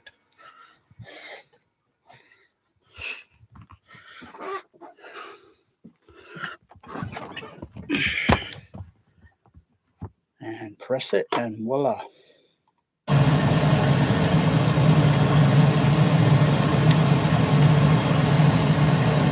It's a little bit high because I've got the below surround sub bass extension turned on. So I'll just turn this down.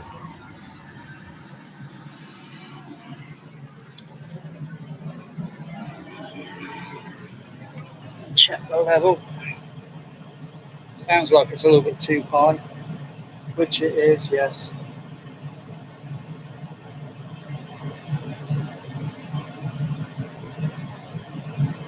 There's two things I could do here.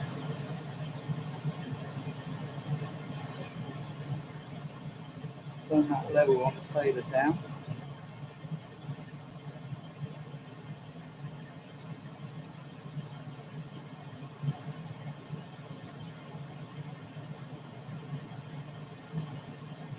Leave that there. Turn that polarity back to there. I'm going to have to do some more juggling.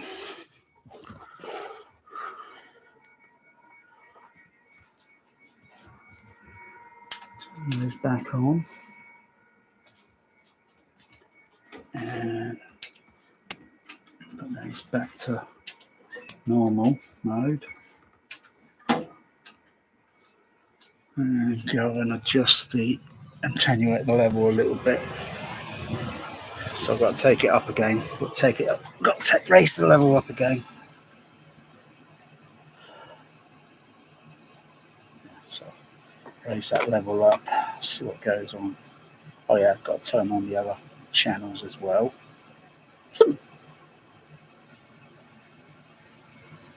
Turn those on, back on.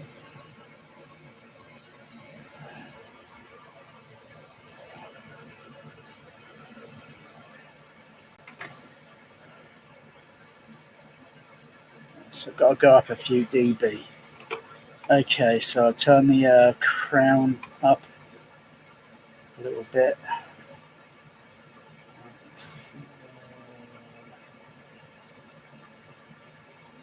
There, there, there, there, there, there. Go and turn the level up on the one notch. I think just turn it up one notch. Turn these ones up one notch.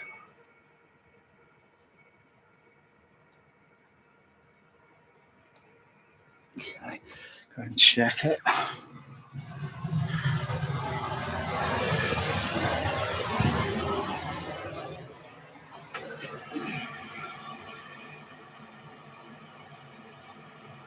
It's kind of near. It's kind of near that. Okay.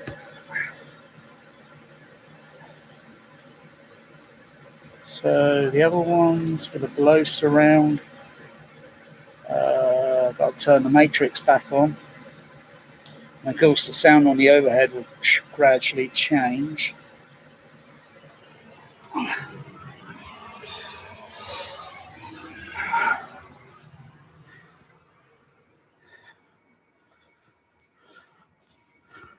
So that back to there, that back to there, back to there, back to there, back to there, back to there. And the hang on.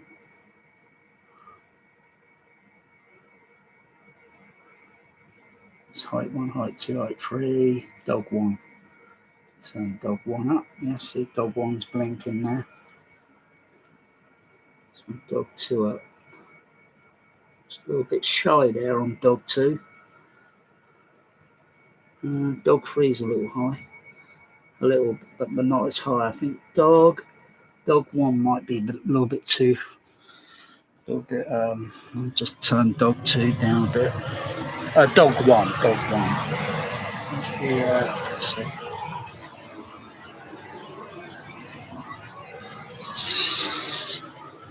Output's out a little bit too.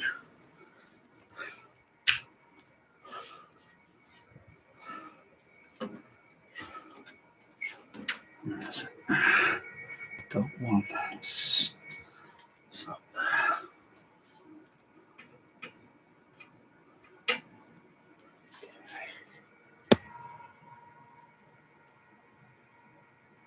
It's gone down a bit. What dog? Where's it?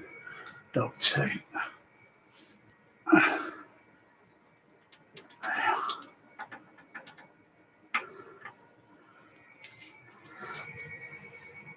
Oh. Okay, alright, it's dog 2. Just blinking a little bit there.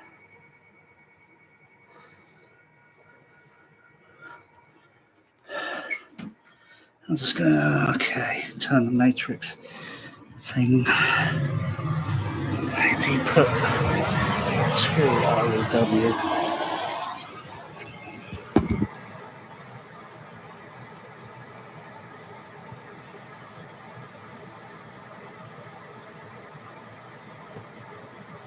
Too high. It's a little bit too high, that.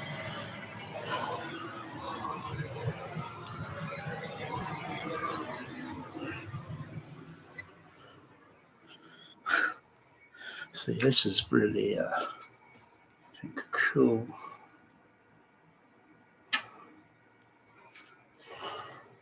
Let's just turn dog 1. Is that up, down? Is it that way? Yeah, just so turn it down a little bit. Yeah.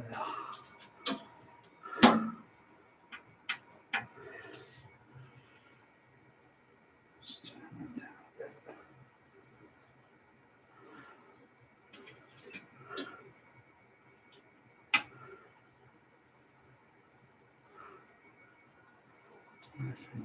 That one. That one.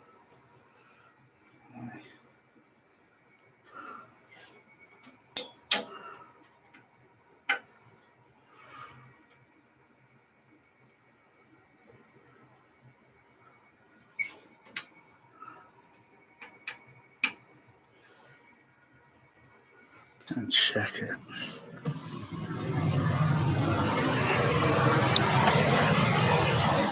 Wow.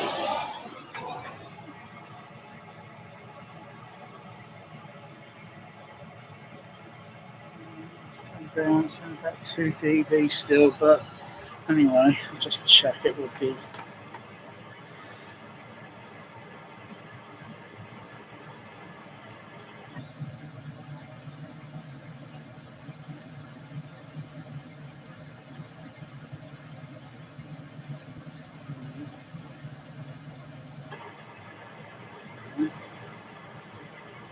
Over there.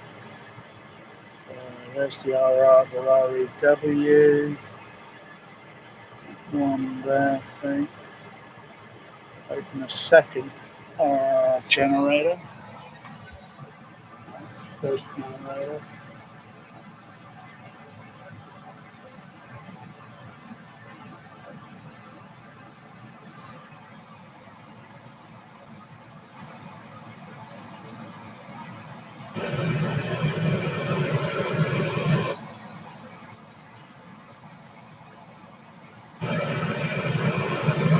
Wow.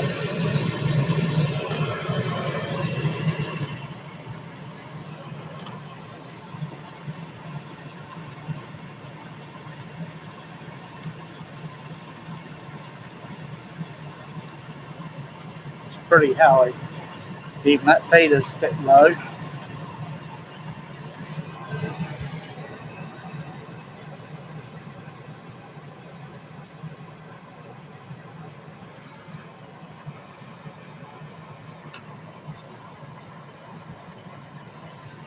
So I can control the level of the output, bring the level voltage down. That is pretty loud. I'll fade that down, fade it gently.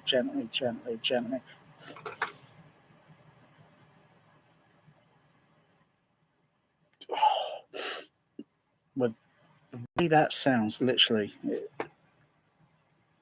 I'm moving around. The comb filtering effect seems very minimal.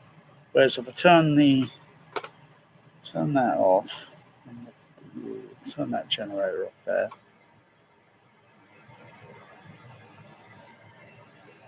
Because I've got the dog channels only out there because the decodering's doing the dog channeling. The ones on the side, they're kind of like the sound on the sides. It's folded and it's going in the middle.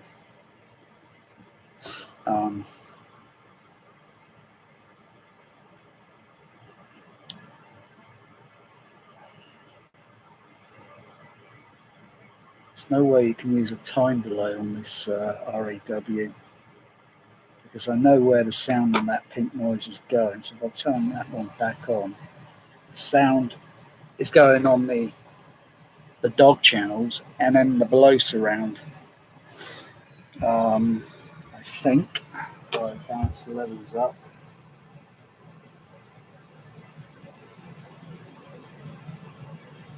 I'm going to take a look on the SA10 decoders.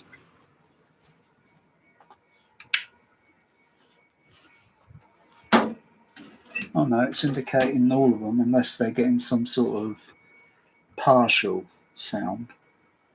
Let's see, yeah, they're indicating all boom, boom, boom, boom, boom, boom. Is there any actuality of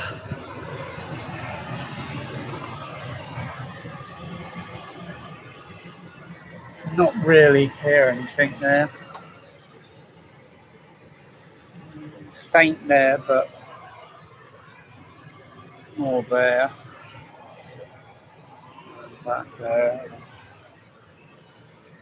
Because it's the way it's doing the signaling. Unless I start turning off the amplifiers individually. Seeing what signal is there because I'll be getting frequency masking effect. So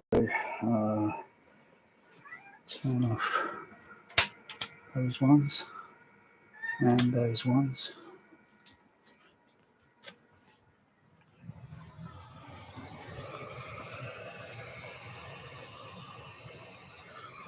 What can I hear? Because the overheads are turned off on the amplifier. Yeah, I can partially hear, partially there, and there, and there. Okay, that's interesting. It's the first time I've done this on a live video. This test. Otherwise, a few weeks or so ago, or no month or so ago, I would have completely ignored it because I can see all the levels indicating. I'll show in a second. Show a little bit more magic. You know, I think this is better than buying that. What do you call it? There's a test CD Blu-ray disc or 4K disc out where you can move it, or it has things moving to test your overhead surrounds. That's okay, you know. But of course, at the end of the day, you see that thing and it only goes along this way, you know, and then it goes up. No, it kind of goes there, and then it kind of goes up here. It kind of does that going up and then across sort of thing because it's phantom imaging. It'll be doing a phantom image, but really, you know, the surrounds for atmosphering is only here and here, and then it goes up to there and then back down. And you can phantom image in between and phantom image across the overheads and so forth. But I wonder if it's got like an output where it does series of pink noise, you know, some other thing to, yeah, that pan thing's okay. It's okay. So if I turn off the other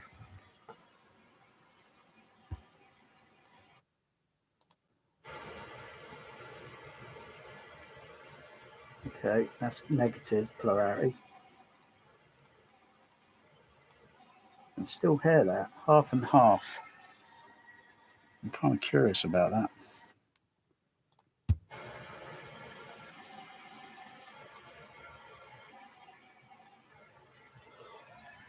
I'm hearing some sort of shift.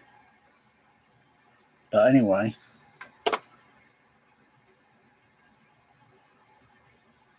partially hearing. And of course, add on the other one. And then put the polarity positive.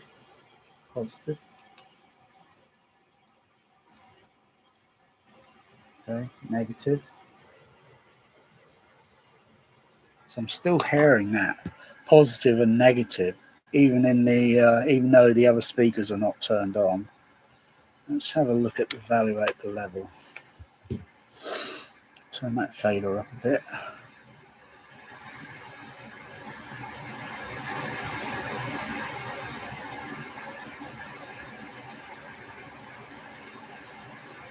Okay.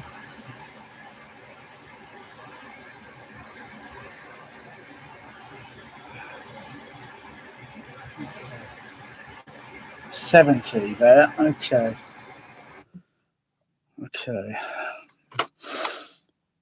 Mute the channels on the crown. Mute those channels. Where is it? It's hiding all from the needle in a haystack. Mute all those.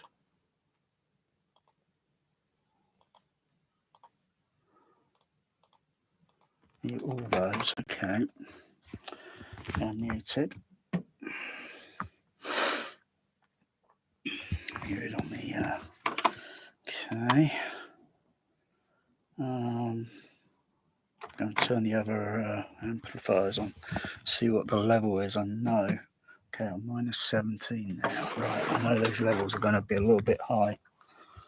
I'm just seeing here. I'm just trying an idea.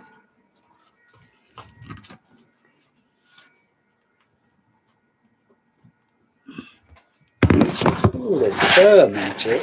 Maybe I'm going to have to do some vacuum cleaning magic. Oh, that'll work. I'll do some vacuum.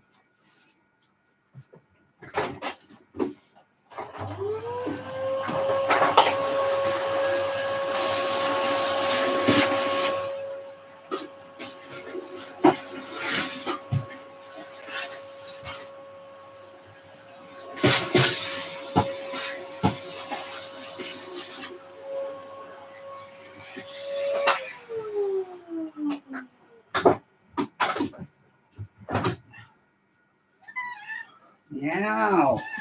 No, I'm not fucking feeding. You've been fed.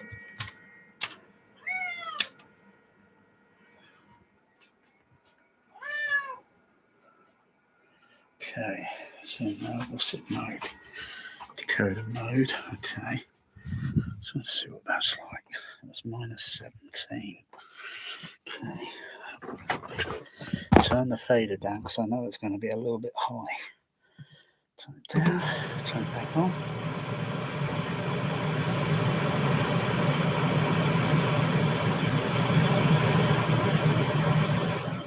Yeah, it's got to come down a bit. It's not on now, so I've got to go over to.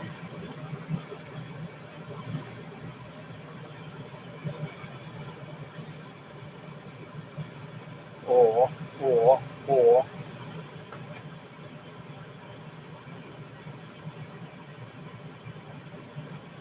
leave that long.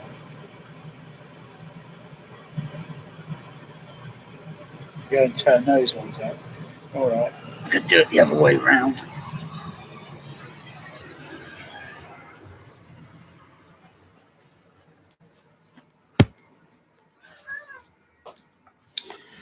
Do that the other way around.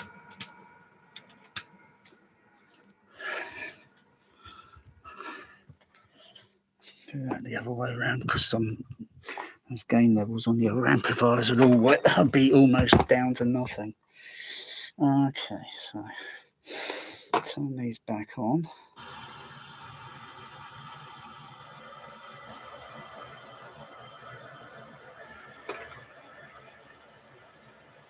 Turn those levels back up. Do a bit at a time.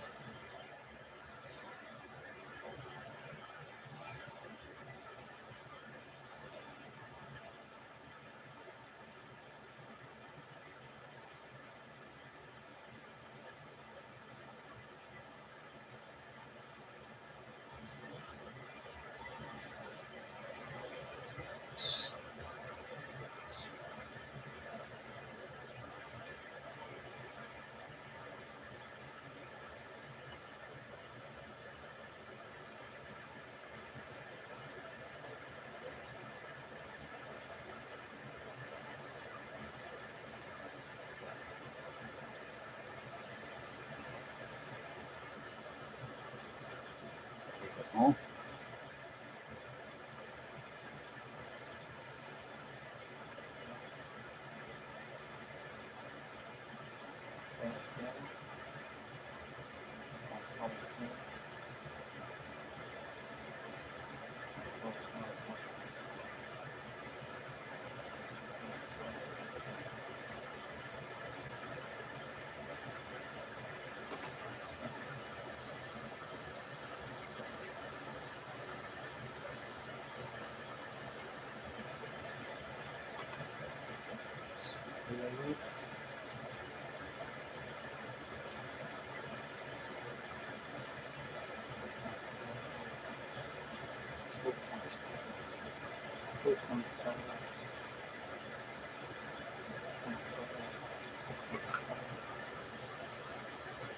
Get that.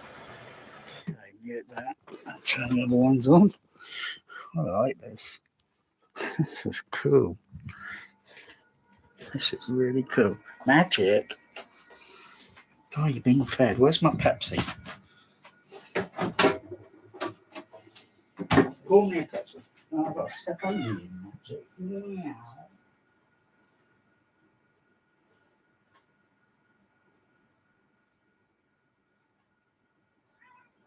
I'm getting away, Magic.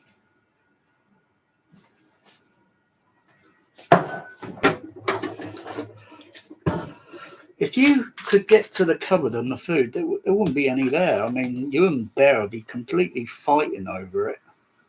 It's just the nature. And I don't like that nature. It's not very nice. But one of you boys I know you, Magic. You'll just keep going and going and going, and that's not good. It's not good. That's bad, Magic. So you're following me all. Bear's not doing this. Bear's relaxing. He's relaxing, and you're not.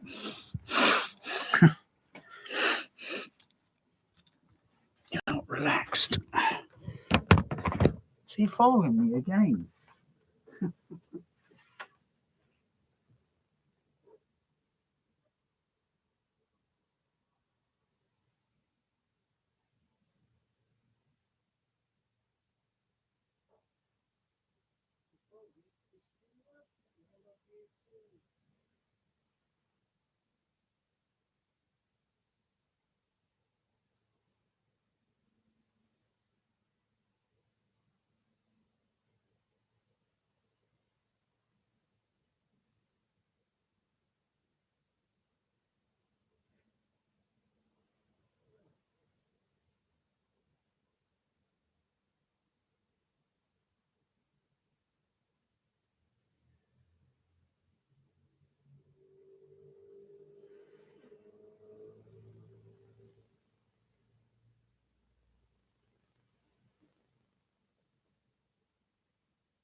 That's what that's like.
Mute those outputs. Mute all those outputs. Just mute those.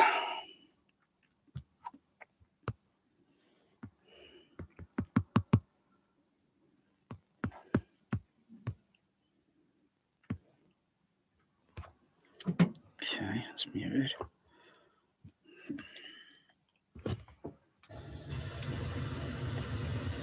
Turn the front on. Too much bass.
Okay.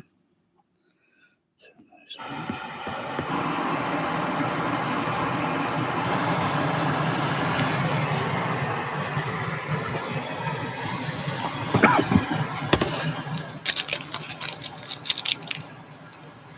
Magic.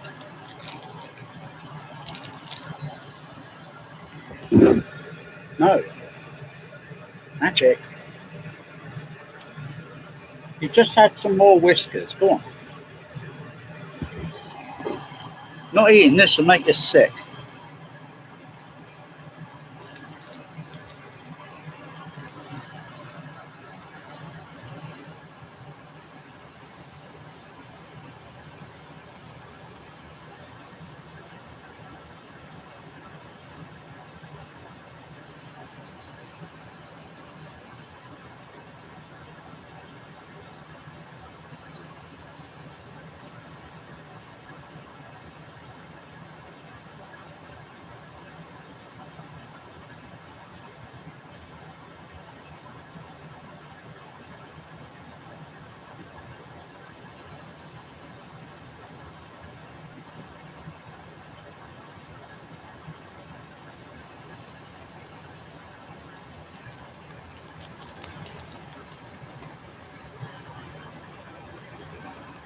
No.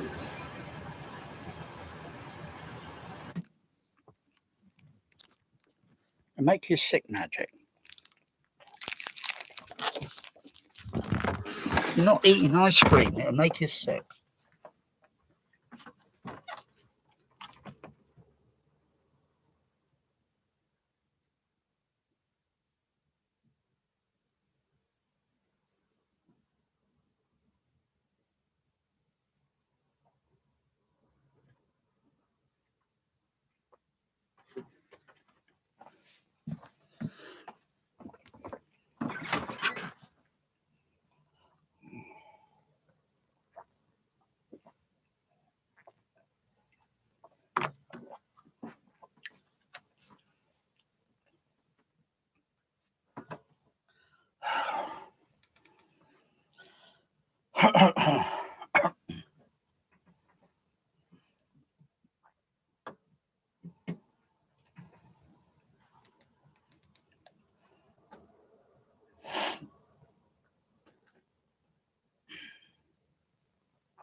You're not eating any ice cream, it'll make you sick.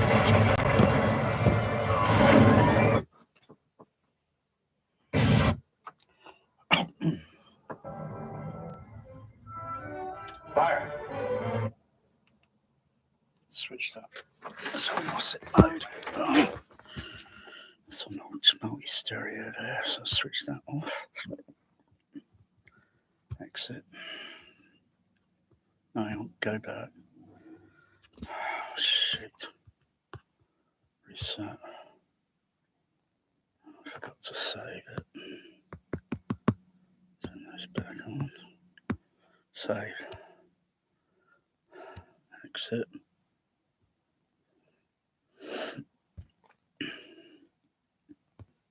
Two, do exit.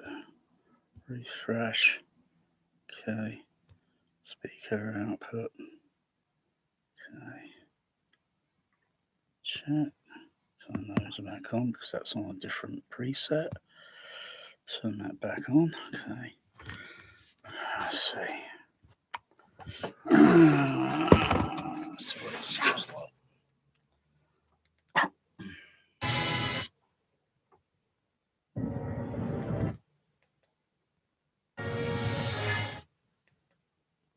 Torpedoes ready, sir.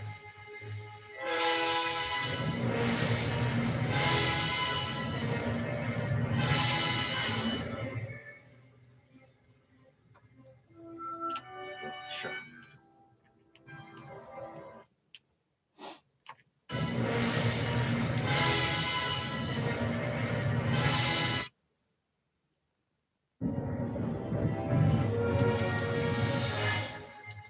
Torpedoes ready, sir.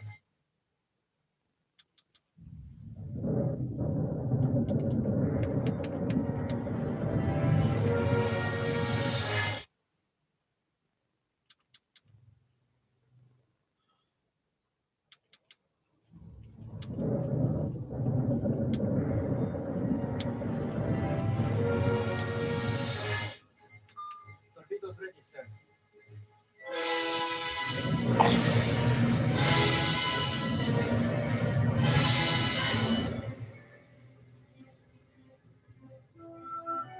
Sure.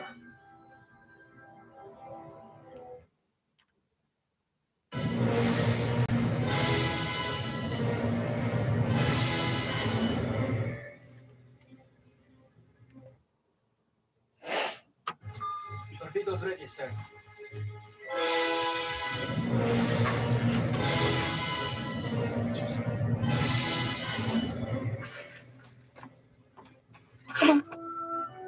Sure. Fire.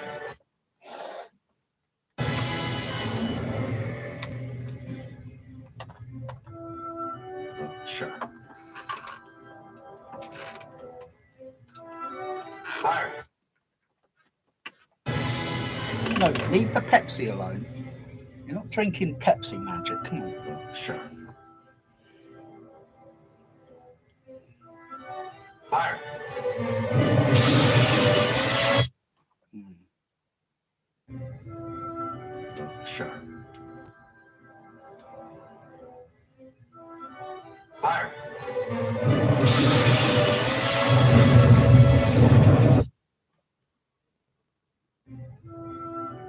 Sure.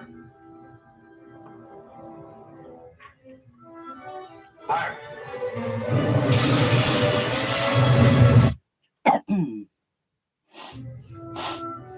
Sure. Fire.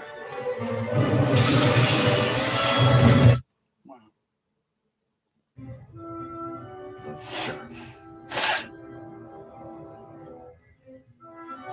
Fire.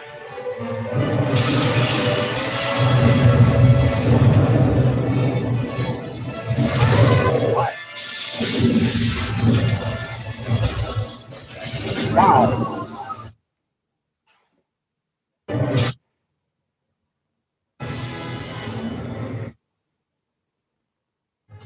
Torpedoes ready, sir.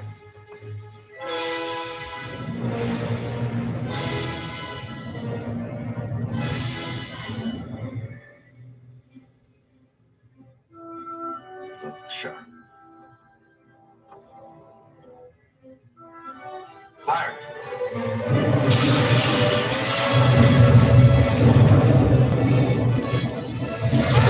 What?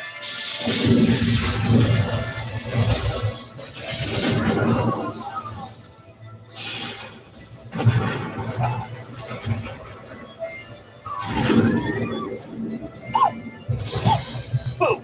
All that smoke. I need to turn this bloody smoke machine on with all that smoke there. Give it an extra fourth dimension. Well, actually, a real kind of 3 dimension with the smoke on the. Got to do it at the right time. Do it at the right time. Put some smoke into the room while you see smoke on the screen on the Reliant.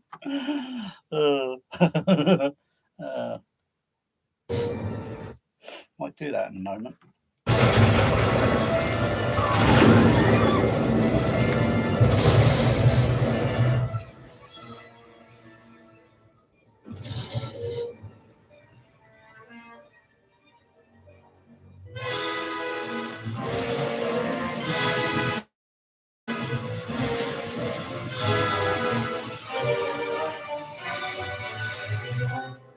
Wow.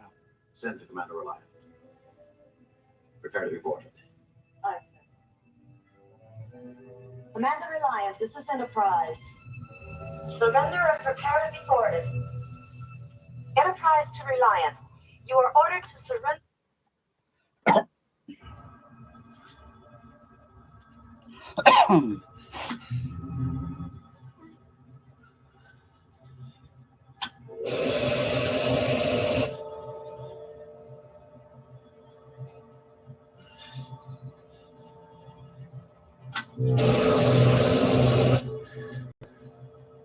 To the last, I will grapple with thee.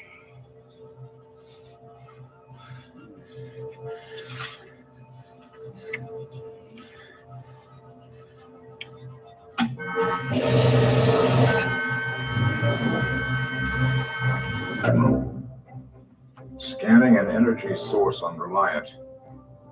Pattern I've never seen before.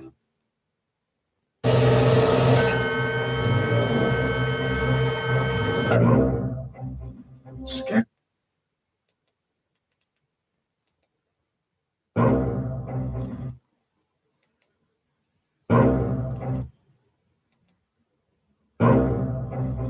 Scanning an energy source on Reliant. Pattern I've never seen before.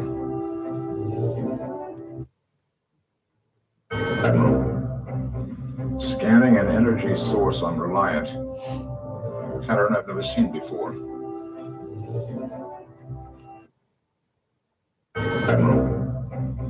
Scanning an energy source on Reliant. Pattern I've never seen before.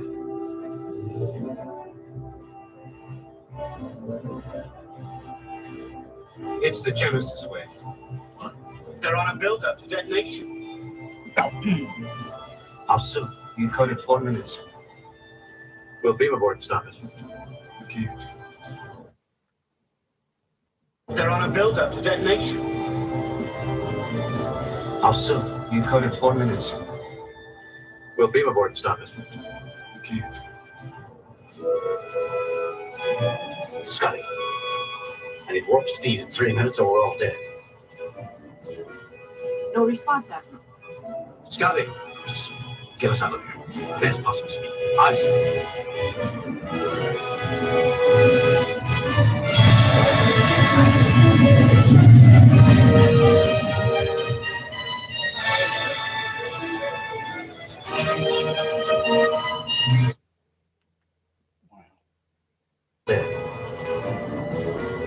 No response, Admiral. Scotty, just get us out of here.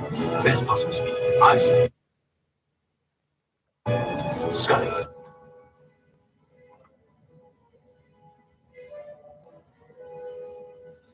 Shifted that side.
It's very weird what they did here. I feel like just putting the other Behringer thing into the rack and I can just because this should really be format 42. They've done some sort of kind of given it kind of queasy format 43.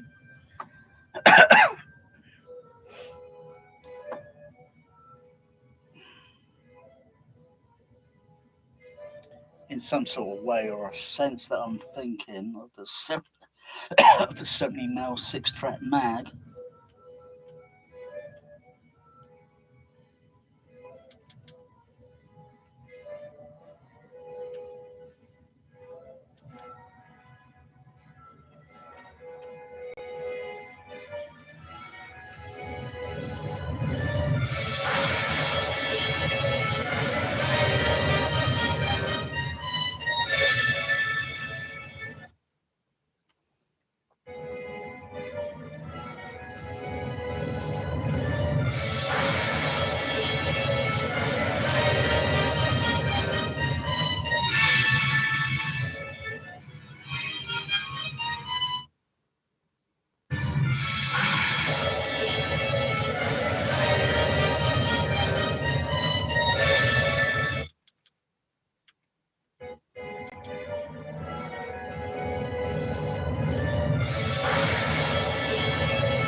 Still can't figure that.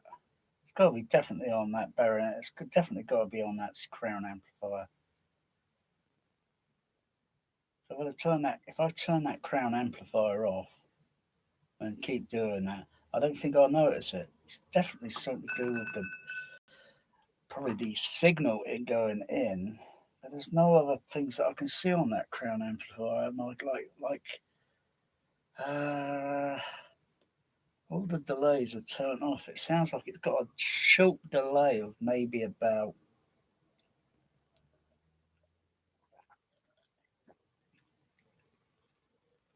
so if the crown is there, the other Behringers are there. So they're sounding on the Behringers. But it sounds like delay that's some additional, but I can't figure what, how, where. Because there's nothing I can see. Everything else is completely turned off. It's only when it's on that mode. It's only when it's on the what's it mode.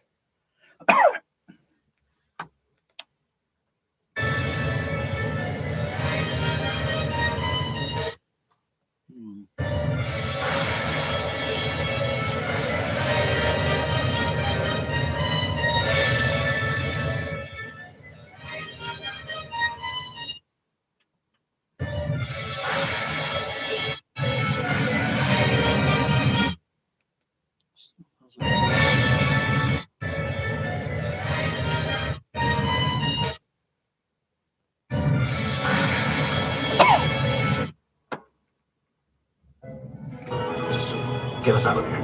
Best possible speed. Ice. Scotty. I need warp speed in 3 minutes or we're all dead. No response, Admiral. Scotty. Just get us out of here. Best possible speed. Scotty. I need warp speed in 3 minutes or we're all dead. No response, Admiral. Scotty. Just get us out of here. Best possible speed. Scotty. I need warp speed in 3 minutes or we're all dead. No response, Admiral. Scotty. Just get us out of here. Best possible speed. Scotty. I need warp speed in 3 minutes or we're all dead. No response, Admiral. Scotty. Just get us out of here. Best possible speed. Ice. Scotty. I need warp speed in 3 minutes or we're all dead. No response, Admiral. Scotty. Just get us out of here. Best possible speed. Ice. Scotty. I need warp speed in 3 minutes or we're all dead. No response, Admiral. Scotty. Just get us out of here.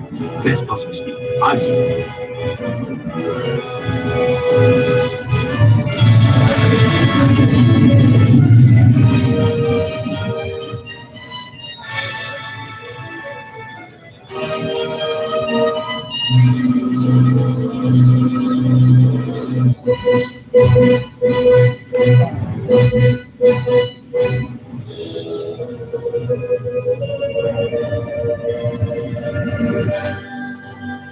Wow. Scotty. Just get us out of here. Best possible speed. Ice.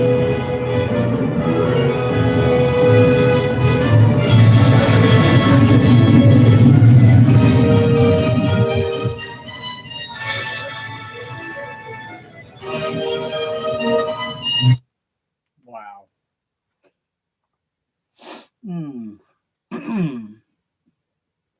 Think about that.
Woo!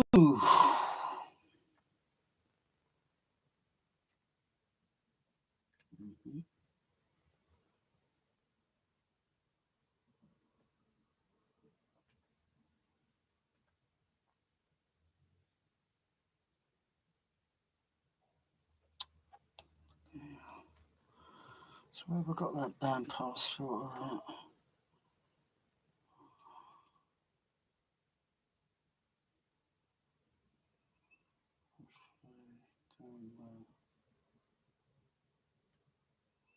Not one. Point. About 5.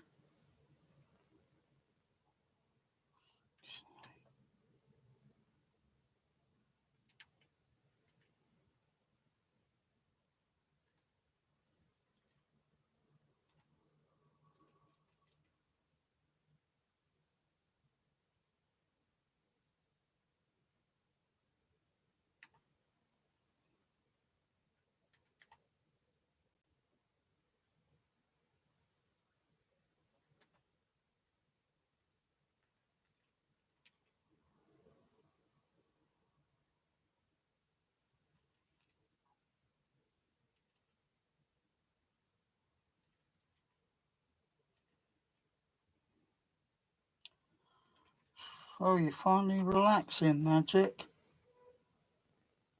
You're finally relaxing. Uh-huh.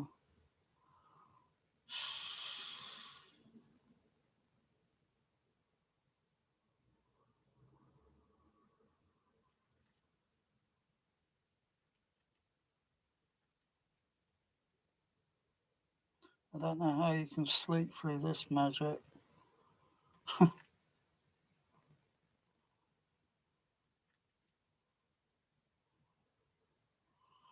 Yeah. Maybe you shut yourself off some way, I don't know. Okay. That's cue number 1. Frequency down there.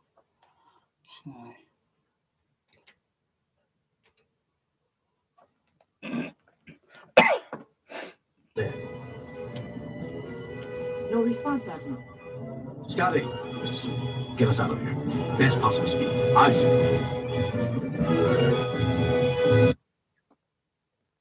There.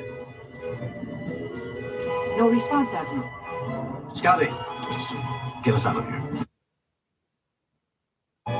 Scotty, and it works.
Try again.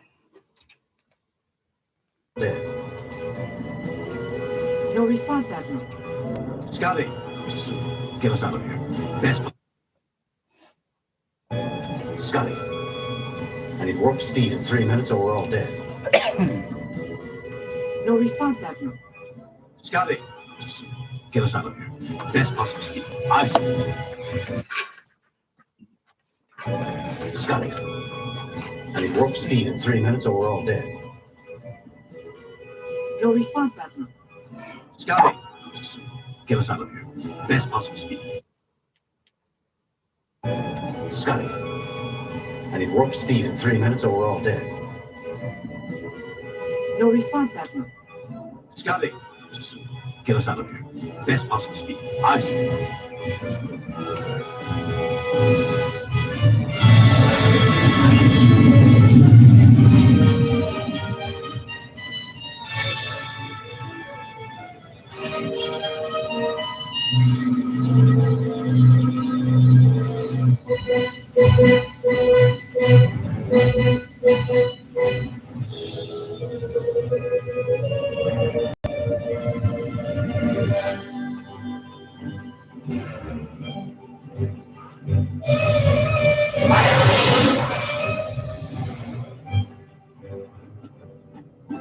you out of your Vulcan mind?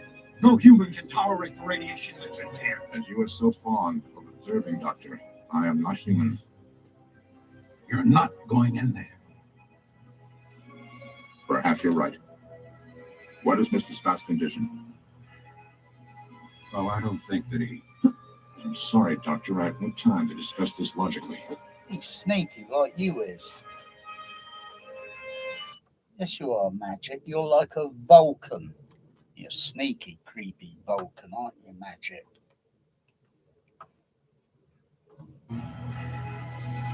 What do you make of the cat, Mr. Spock? Quite a lovely creature. I find myself strangely drawn to it.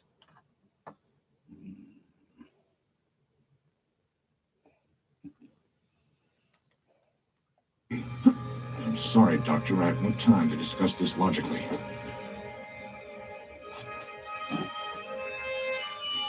Remember.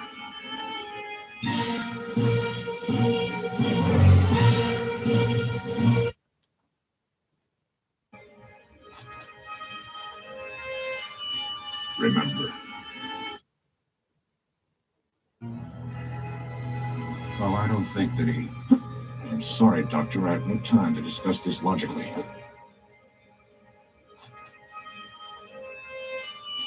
Remember. Oh, I don't think that he... I'm sorry, Doctor. I have no time to discuss this logically.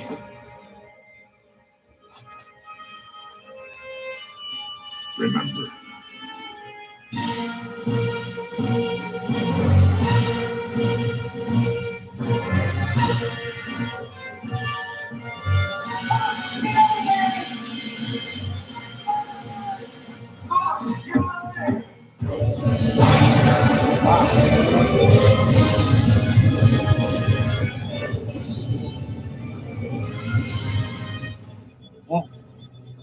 Time for my mark.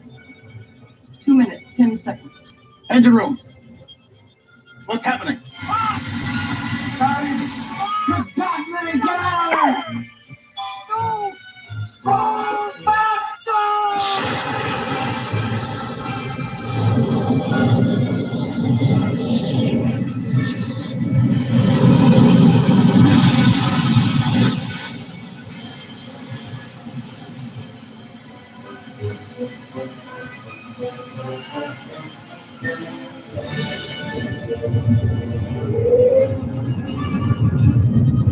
Wow.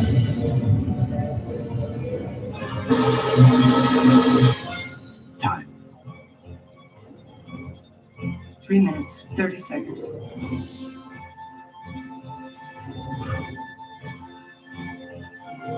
Distance from Orion. 4,000 kilometers. Not going to make it, are we?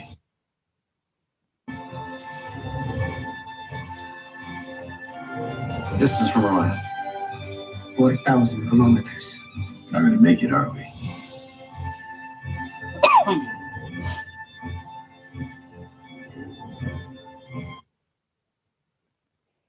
Distance from Orion. 4,000 kilometers. Not going to make it, are we?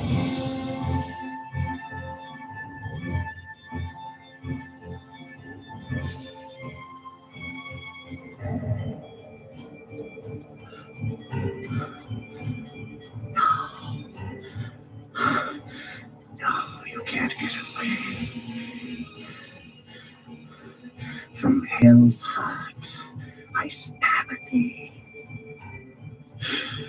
For hate's sake, I spit my last breath at thee. I stab at thee. For hate's sake, I spit my last breath at thee.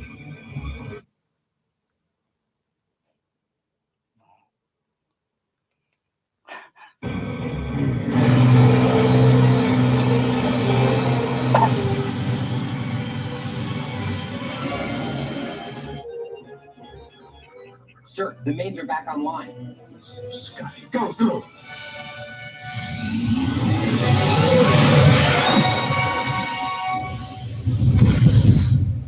Wow.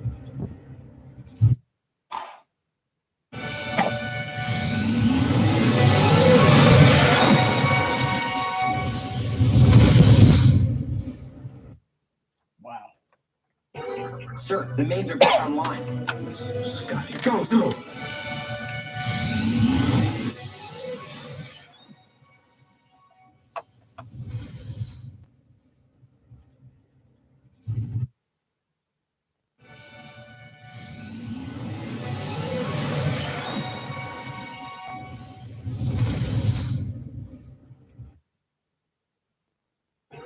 Sir, the mains are back online.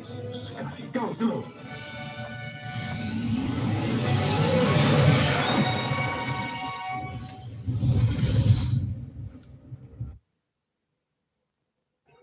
Sir, the mains are back online.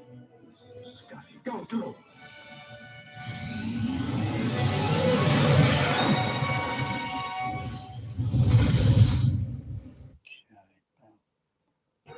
Sir, the mains are back online. Scotty, go through.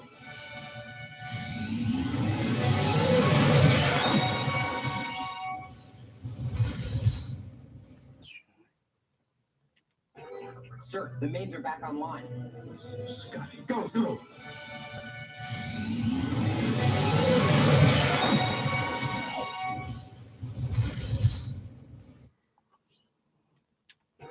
Sir, the mains are back online.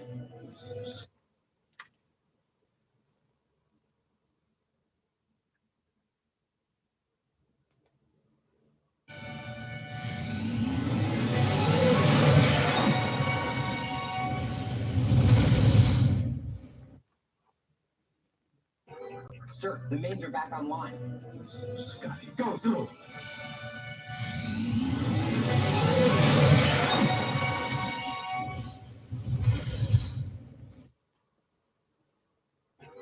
Sir, the mains are back online.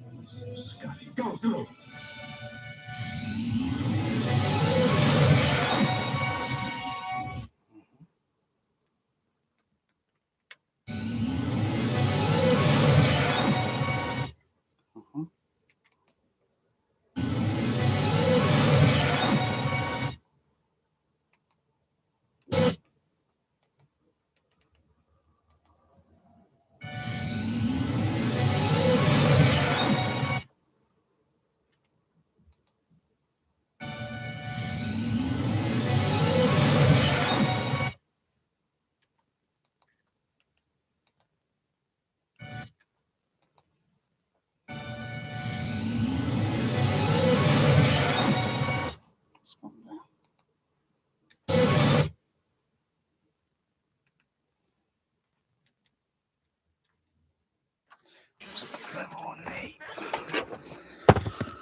Let's notch it up a bit.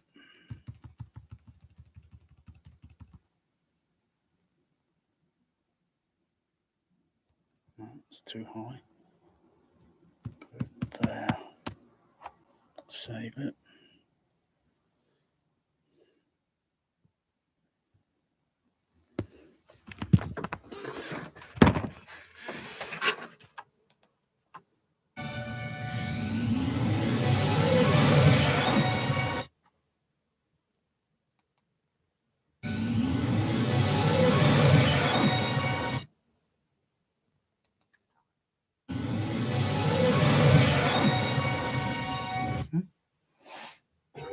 Sir, the mains are back online. Scotty, go through.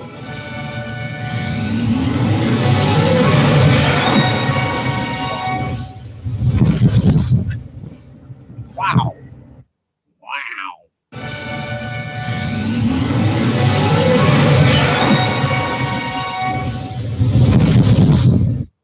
Fucking hell. Sir, the mains are back online. Scotty, go through.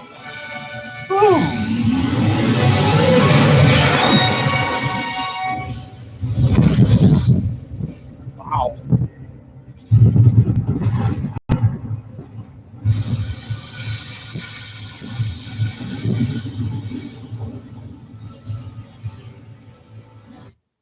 Wow.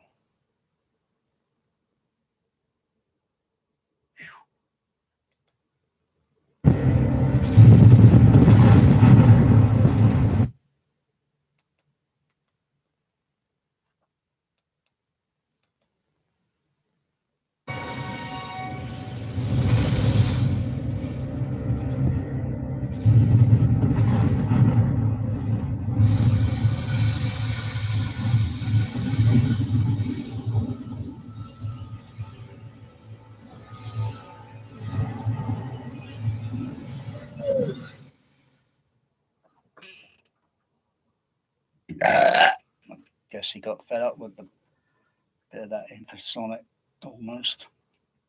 I think it goes down to about 25, maybe just under 25. My God, yeah, okay.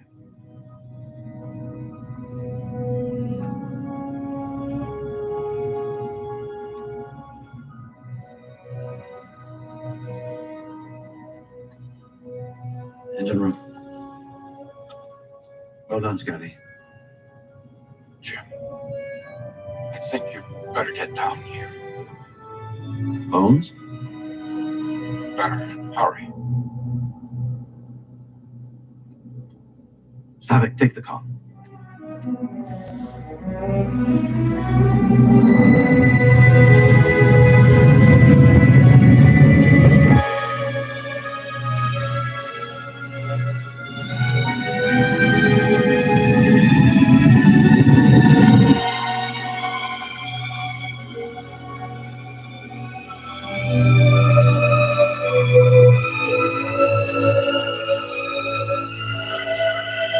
No!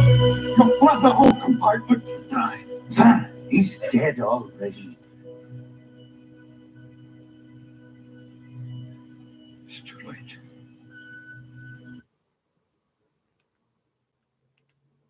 Wow.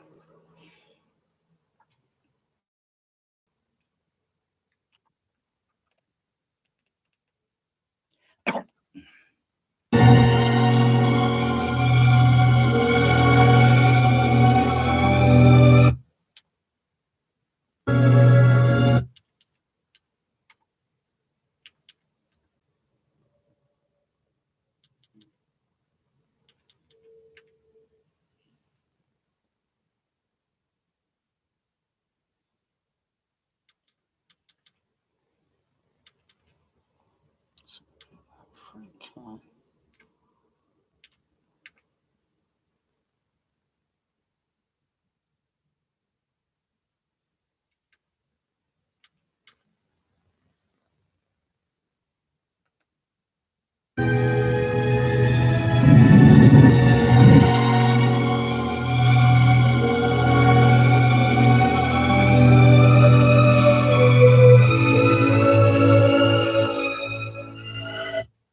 It's different over that side, different over this side, and try to.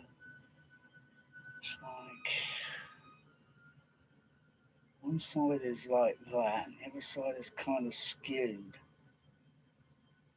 It's weird. What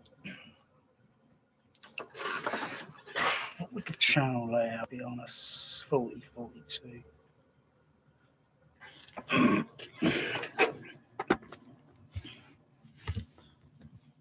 Track 6 is usually the conventional mono track on 70mm. Track 6 is usually the conventional mono. Tracks 2 and 4 will be the baby boom, but they won't carry any surround on it because it's format 42. Unless it's format 43, and then you piggyback slightly the split surround onto the left center, right center. But it's got like a special crossover. It doesn't overlay. It's band. It's pulled apart, so it's a little bit like that. So it's got kind of like a sort of just like a DSP crossover where you can adjust it. You can overlay, or you can just set them apart slightly. Sound you still hear there because it depends on the frequency of the speaker and what it might still be outputting. But it's not relatively smooth because of the speaker and the other sort of things that go into the whole damn thing. But yeah, and it's measured electronically, and even if you listen on headphones, you'd hear it on headphones easy. Could even probably put part of the bass baby boom on one side and have one of the split surround channels on the other side, and yeah, it sound very weird. That would. Not many home theaters can do that.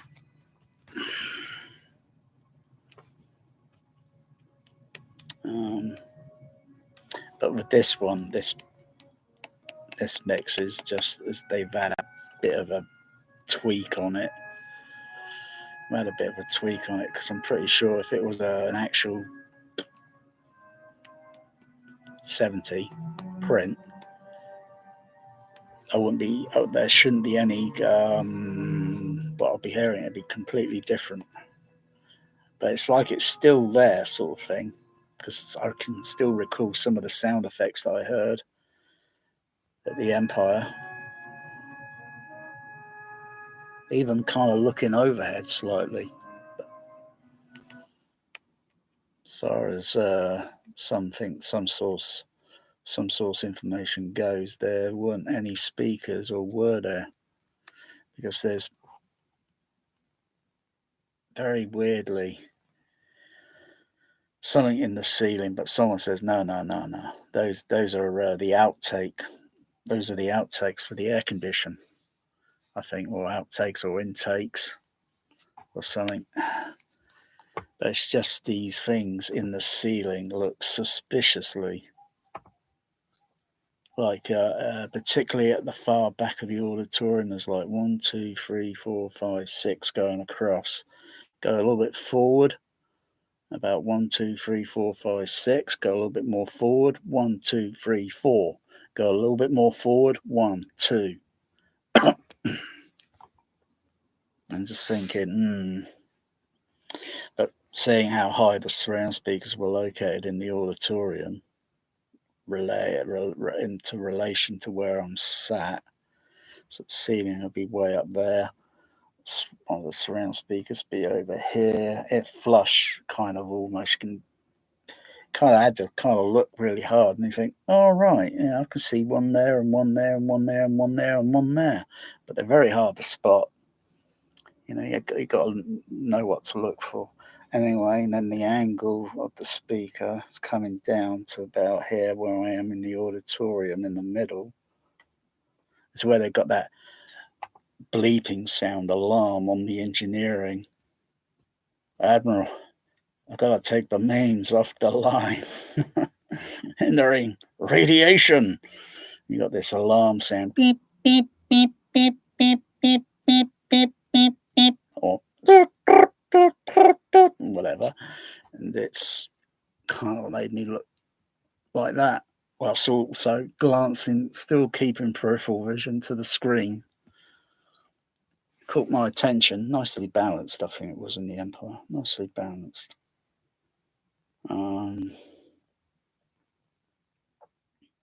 If I had to make another configuration sort of thing where I can I can either take the left surround,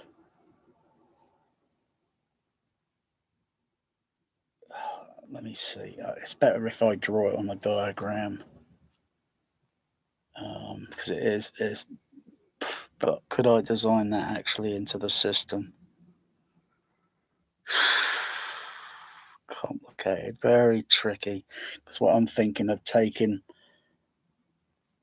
part of the sound that's on playing over the array on that side, take that, flip it around, and have it sounding maybe on the back of the back of the room,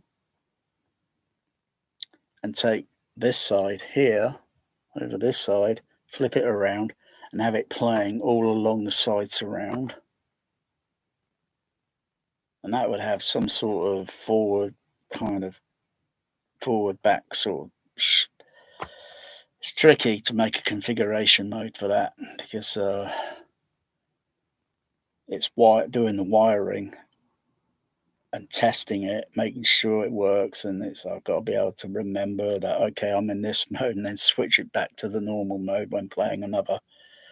It's just the balance of the sound of what they've done here on the remix.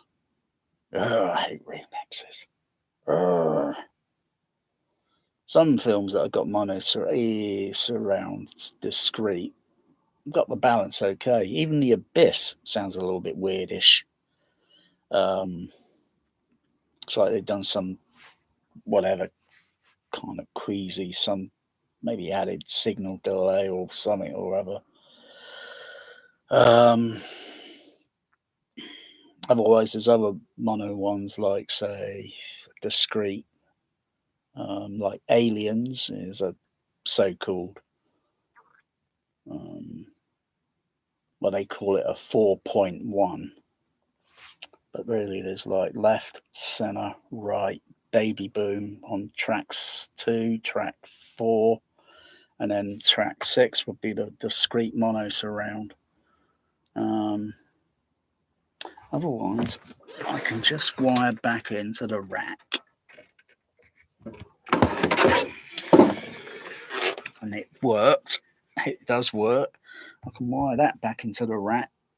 I can fit this back into the rack. Take the take the surround output, feed them into the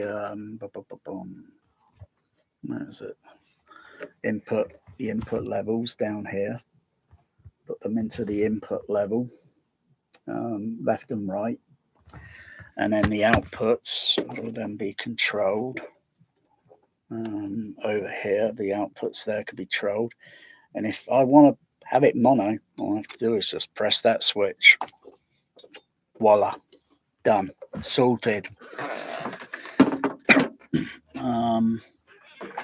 Otherwise, the frequency in the mix tends to have a bit more bass over one side and a little bit less on the other side, and it should be equal bass.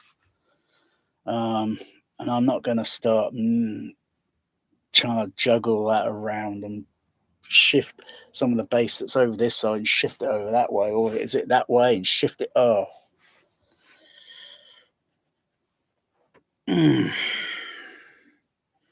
Not many people, if you're a big Trekkie and you got your home theater, you got your Star Trek theme home theater, yeah, I doubt many Trekkers are noticed, because you're not on the hailing frequency like I am.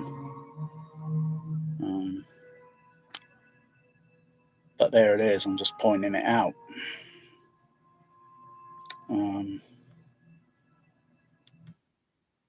Just sounds a little bit weird, and I can see it on the level meters here on the CP750. You can see the level meters here. It might show up there on there. It shows up there on a little bit. It's just weird.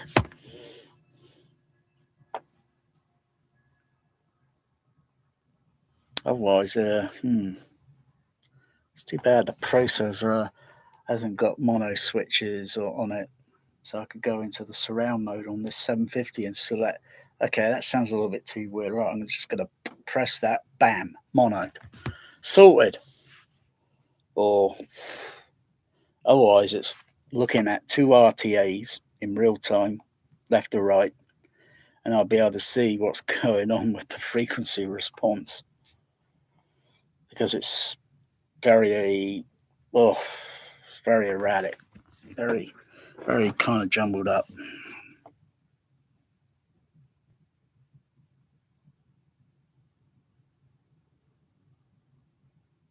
But if I do that, it won't be, the other channel won't work, because, well, if I want to blend kind of a bit of sound into the below surround, because then the signal will be totally mono. It wouldn't be going out into the other, sort of thing. I'll just put on a little time delay on one of the DCXs, and I'll just put a little time delay on, because it works on the Empire Strikes Back, which is only mono matrix surround. And I activate puts the sound over there and down on the sides and below. And when Darth Vader and Luke Skywalker are having their little final duel in that air shaft, wow. Sounds like being in the air shaft. Da, da, da, da, da, da, da, da.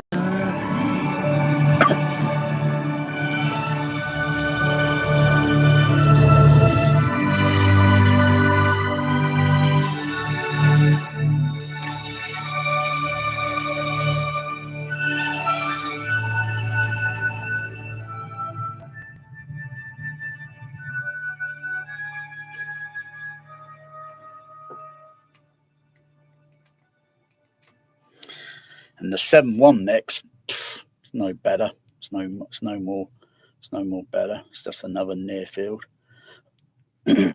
Trying to get certain sounds which kind of work, kind of sort of thing, when the Enterprise is where is it? Chapter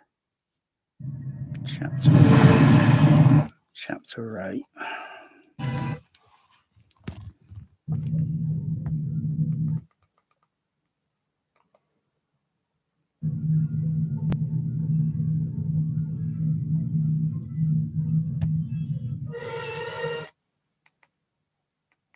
So where you start to see the Enterprise coming in, it's going to have a bit of a rumble roar in the surround, which kind of rocket roar or something, and it sounds on the so I think over on right rear, and then it pans over.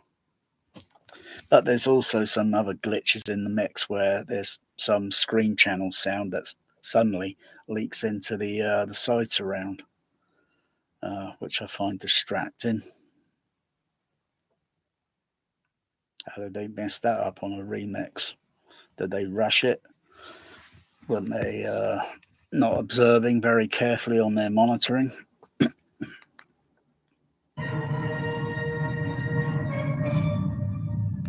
Because if I go from this version,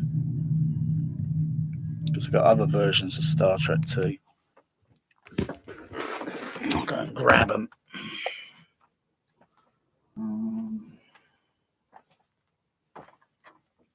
There's one other version, and that's going to be a PAL version, so it's not going to be NTSC.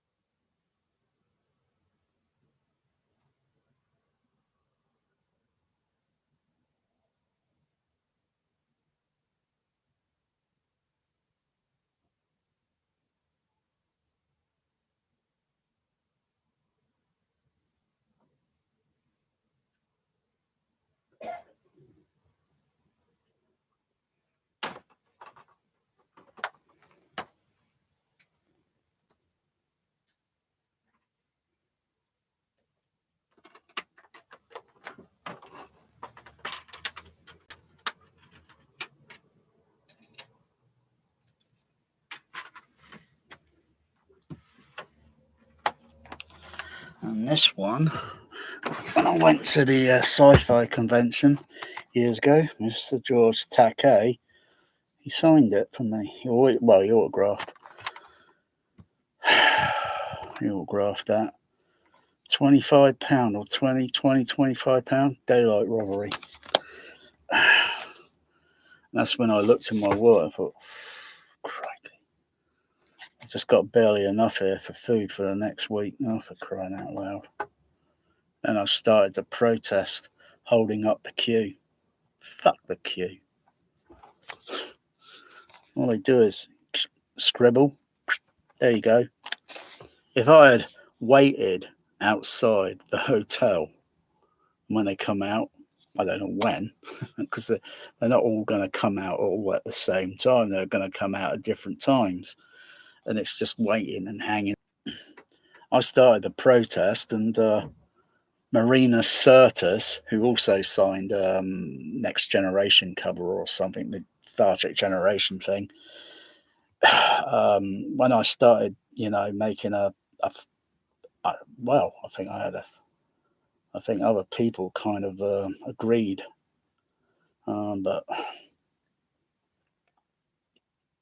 Robin Curtis, who signed the other one, Star Trek 3, I think George Takei also signed Star Trek, the motion picture, that director's or edition or whatever it was. I can't remember which one, because George Takei also signed one for free. Might have been this one. It could have been. I can't remember. Robin Curtis, she signed mine for free because she kind of understood. She does other things. She's not an actress anymore. She does other things, but she kind of understood it. I think she studies law or something, but she kind of understood. But Marina Sirtis, oh my goodness, the counselor, she looked at me very queer. Oh, she was like really pissed off. She didn't say anything. May have said just a word or so, but she was really pissed off. I really pissed her off, I did. But all the others, Mr. Takei, he was calm, but Marina Sirtis, she had a dirty look in her eye. Very dirty look. Oh, she got a £25 or whatever the fuck it was, and she can go and stuff herself with chocolate after that, because that's what she enjoys, stuffing herself with chocolate. I wonder what she looks like now. She's probably big and gigantic. Probably wouldn't recognize her. Frankly, I don't like her, and doesn't that surprise you? Star Trek cast members, original, don't like each other or whatever, or what the heck is going on? And Mr. Shatner said, I don't know the guy. It's true. I don't know him.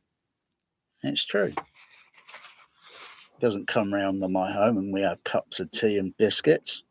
We go there, we film, boom, we get paid, we go our way. That's it.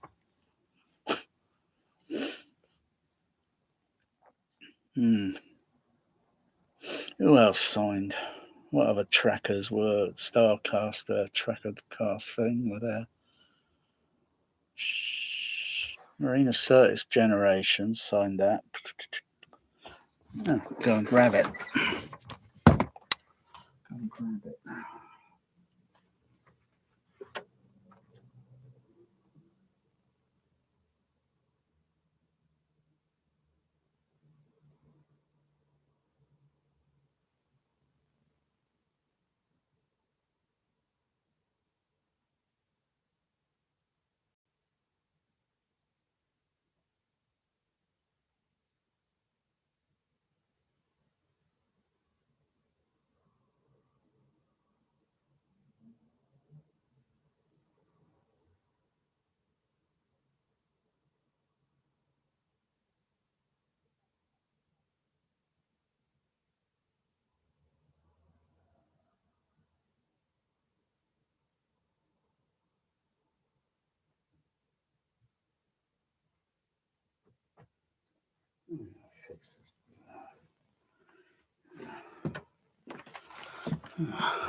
That's the one Marina Sirtis signed.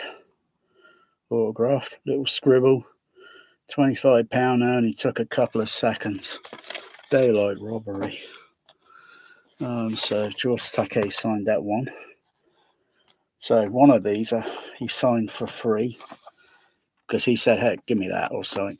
Signed it, and probably thinking in his mind now, "Fuck off." And Robin Curtis signed that one for free. I wasn't trying to get these things free. I mean, crikey, I got to eat at the end of the day. And these people are minted. Their net worth is in the millions. Like I say, if I waited outside, hey, can you sign this? Because that's what all these other parasites do. They just hang out at airports, hotels, wherever, and they are just parasites. They're not real fans. And they get something that's cheap, get it signed, and then they put it on eBay, listed for about $2,000 or something, whatever, some crazy balmy price. And they'll just be stuck with the item. They just buy all these things, and their home will be more like a junk shop. They'll have so many items and they're not selling it because they're just greedy sons of bitches. These items here, they're personal. I would never sell these to anyone because it's personal. When you buy something that's signed and autographed on eBay, it is not a personal item to you or anyone. It's not even personal to those that had it signed. They don't give a shit because they're not fans. And that's how George Lucas sussed out some of them. Go and get a job, he said. We got a job. And he said, go and get a job. Because they haven't got a job, because they'd probably go home and then just their job is eBay or something other, and they'll just be snow. They're just fuck them. It's just parasite vultures.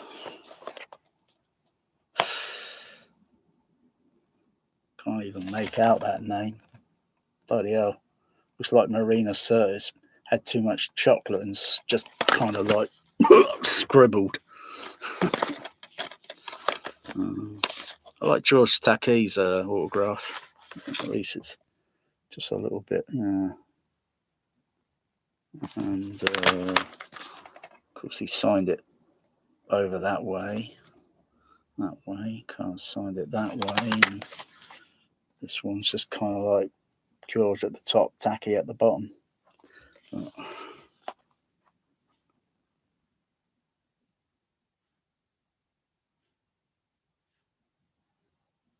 It's the same kind of scribble and the kind of the same with the T and the J and the E as well.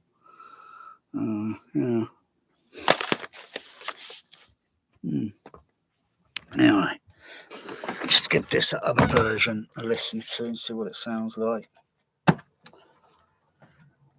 Otherwise, if it's okay, sort of thing, I'll probably get the other version on NTSC Region 1.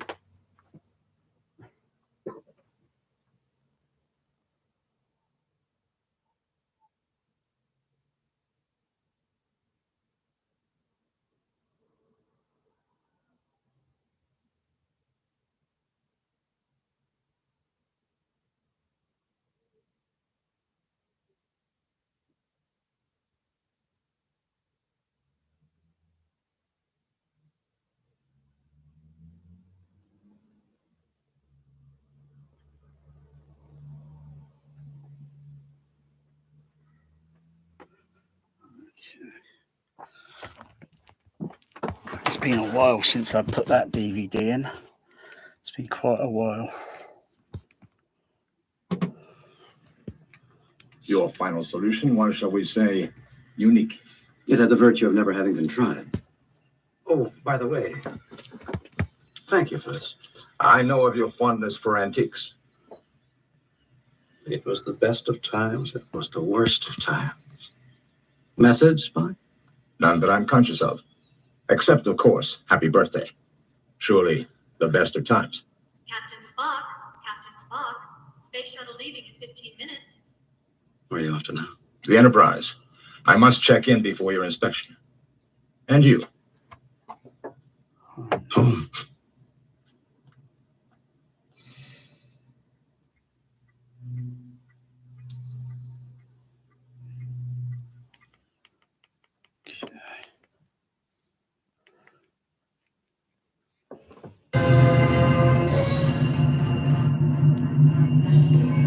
See what it's like on the surround.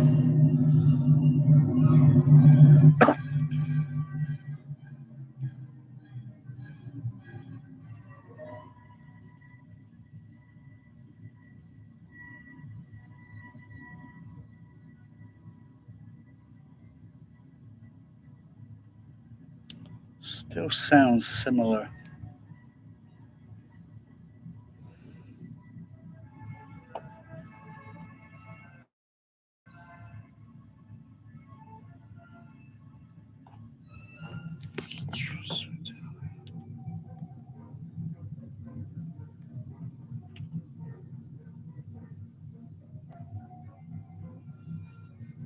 This is only doing the side surrounds with Dolby stereo.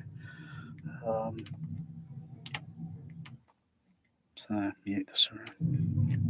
Or if I go HDMI, it'll then go over to the HDMI and then Dolby digital signal will come on the processor. I'm using the 750. Using the 750 there.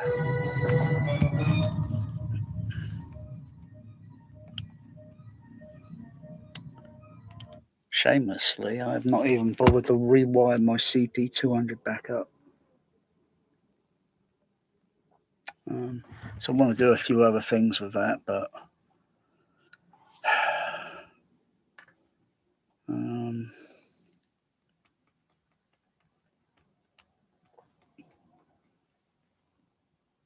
otherwise the CP200 is connected, but I want to redo all the wiring, make it a little bit more robust, and do some modification to the back so I don't have to have the wires connected onto the processor. So what I'll do is the outputs, I'll do the very short wires connect into a XLR connector or a RCA phono because it's unbalanced audio. Might as well just have RCA phonos. Like someone else that I know has got a CP200 and he did this modification, and I thought, yeah, that looks very neat. Very neat. I might as well ask him, see if he could make me a panel so that I only have to fit it on there, or I get some metal, thin piece, get some metal, and then I'll need a precision drill. And then, so the drill's fitted on there, and then you put the plate in position and bring the drill down, drill the hole, move it over a little bit, drill the next hole, drill the next hole, and so on. So it fits the RCA phono connectors, and do some little additional ones, and then mount it. Put a bar across the over, but a bar behind the CP200, and then mount it on it. Or I think he might have used pillars. I think he used pillars on his. So yeah, it's working out, and you can use long pillars, but you got to do some drilling. I think into the CP200, very sort of thing, tiny, and then you get these little pillars, metal ones, the little metal pillars, and you put the screw in at the back, and then you just thread it up, tighten it up, and it's on there. And then you fit the plate on, and then do all the soldering, wiring, and it's all there. And it's just then really quick, easy, just to undo the connectors. Job done, sort of thing. I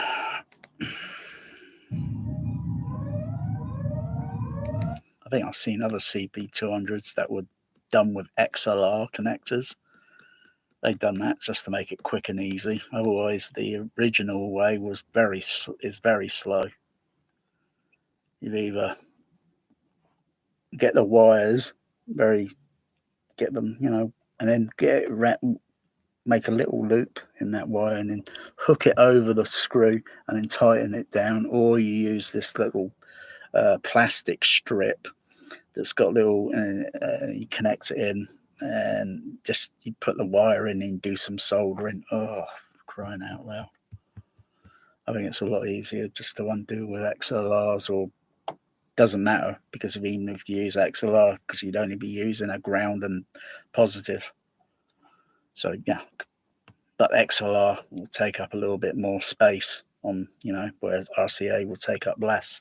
So I can make a panel, one for the inputs and then one for the outputs. Plus, I think there's got to be a few more there because there's quite a lot of inputs on these CP200s. It's a very complicated processor.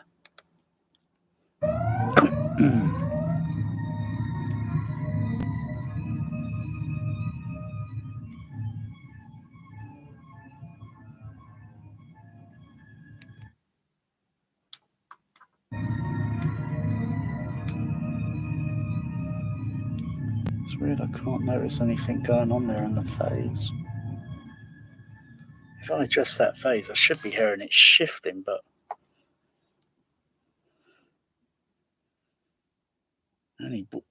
the difference I can notice is the time delay, the turn on time delay, or even if I reverse the polarity, I can tell the signal, but it should be noticing, particularly when there's some low bass in there and so forth. It should be weird.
I should have done that differently on the SAS.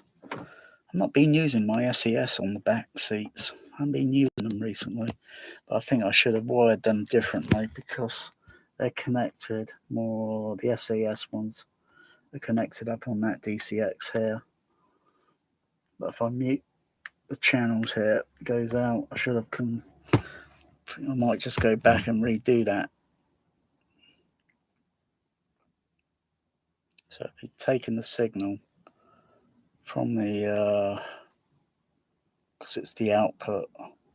So what I've got to do is take some of the XLR Y leads. I think there's some Y leads back there. Take those and then bring them down to this end. Would that work? So yeah, connect it so I can, if I mute this one, I mute that, it shouldn't affect here unless I mute it. Let me see, I think if I mute, let me just see what one it is on. Might be on the A, B or C, or might be on the outputs.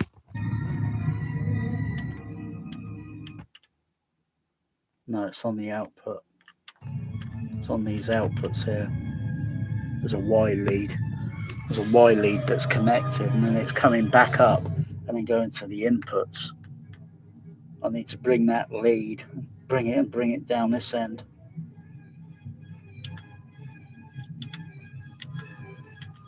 Otherwise I can turn the SAS on. Oh, wow.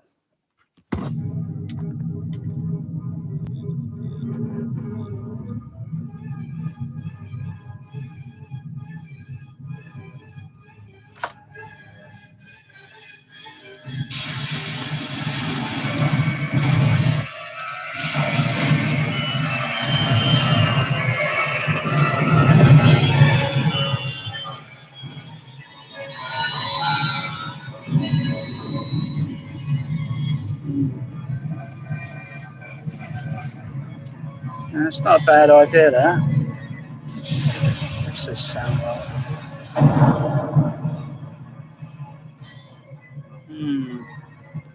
It's that bit there.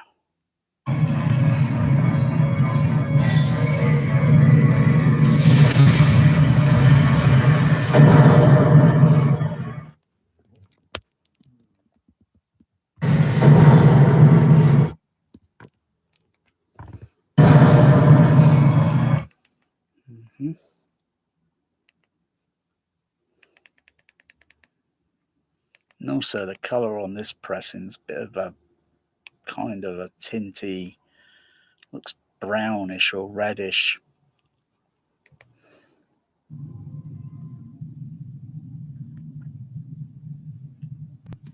That's like a colour warm filter you have on a TV. You got a warm, cool, and they got a kind of warm colour filter turn on.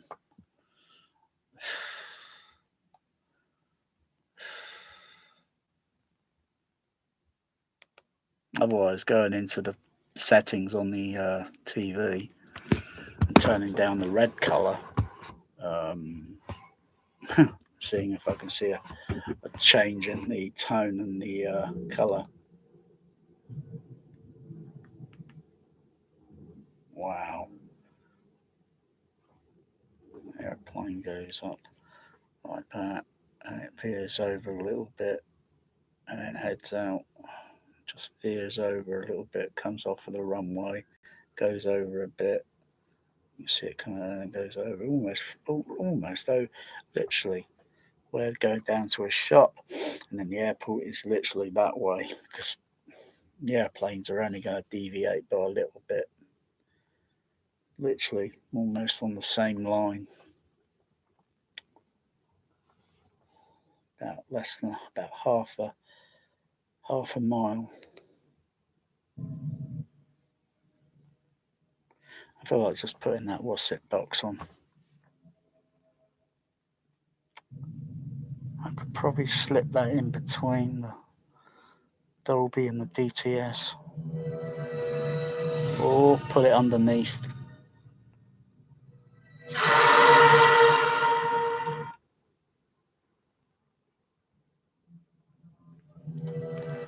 Or, second alternative, if it sounds weird, the second alternative is, because I'm on the THX, and because it's like playing, what's it,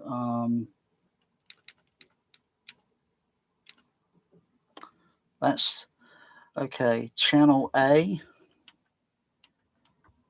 is there, channel A is on, normally I keep channel A on channels 1 and 2, channel B on channel 3 and 4, and channels and C on channel 5 and 6. I could go up here, select that to A. I think, was it this one? I think that one. I think it's that one there, yeah. Select that one to A, and A. The sound should sound equal, but it's going to change everything else. I'll have a listen. Give it a listen.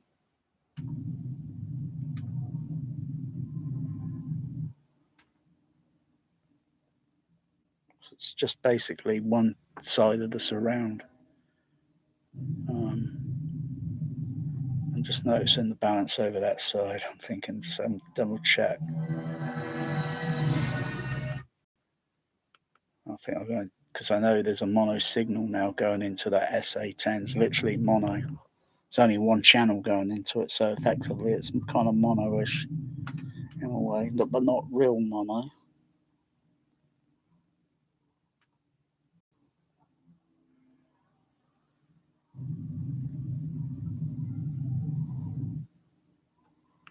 Just check these level balances here first before I turn that fader up. Go and look at the levels on the SA10, see what it's doing.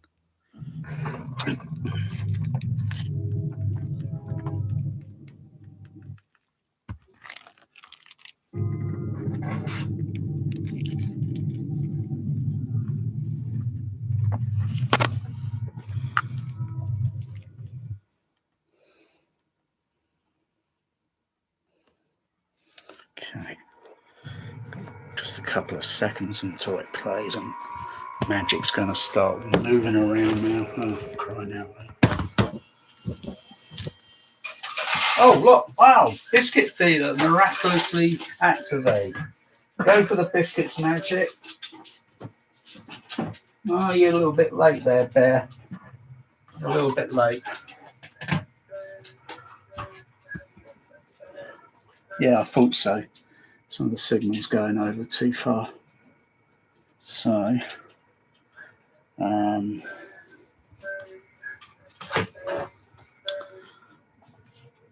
let's take a few seconds. I'll play this scene. It's got to play for a while, or let's find something that's got a little bit of.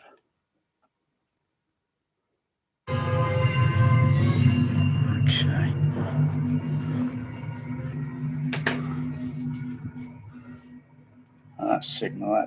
That signal there's activating everything else there. But it's still a mono signal going in, isn't it? Let's see where it is there. Okay. So I'll put this down there. I'll just do some tweaking.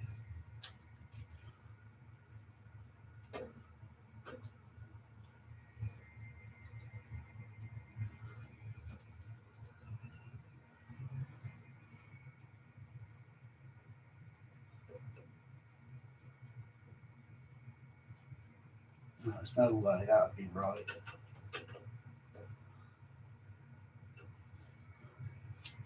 No way that would be there right. So what's doing that? There's something other going on there. Something not right there with that signal. Because I've just seen what it looked like adjusting, and there's something. My Watson.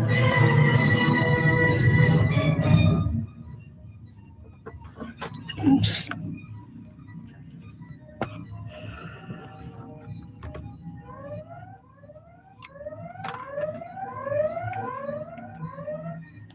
going to switch over to HDMI. Switch so it bypass everything else. It's going to bypass. Just turn that fader down. Switch over to input.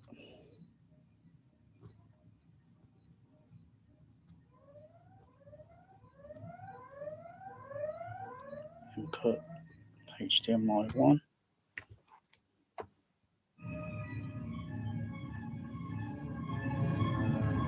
So it's totally up there now.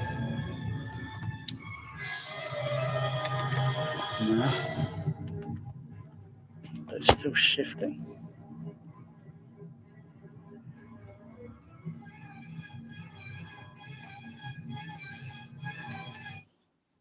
But I'm not putting the signal because the signal's gone back to stereo, sort of, kind of.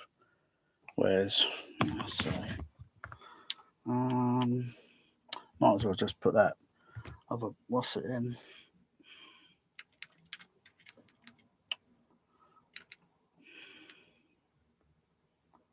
Let's set that back to channel C. Okay, A and A, B and B. Okay.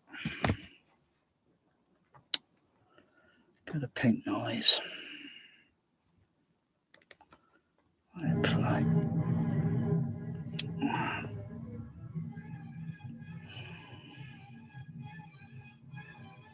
I want pink noise on the Storm audio only.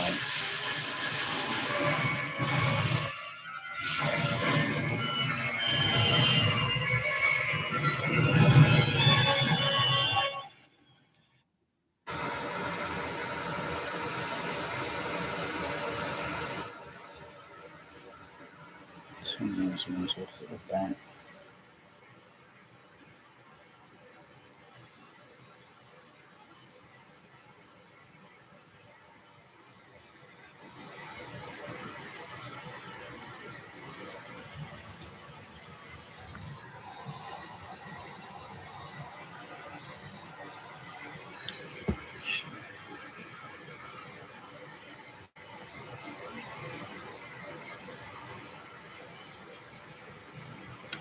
Let's check that.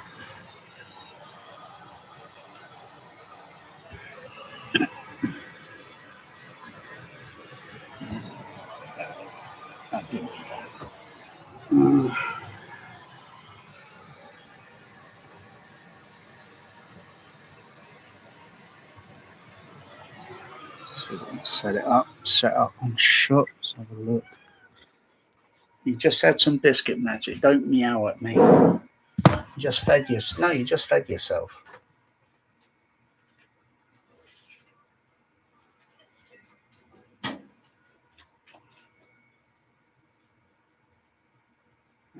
It's going on to the what's it because it's on.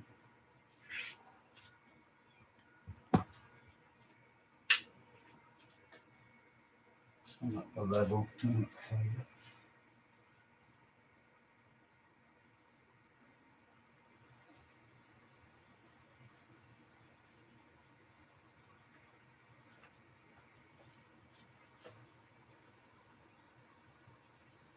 Still in position. Purposely.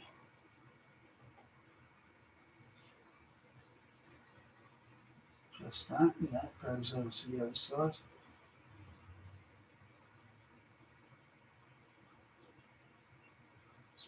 It's just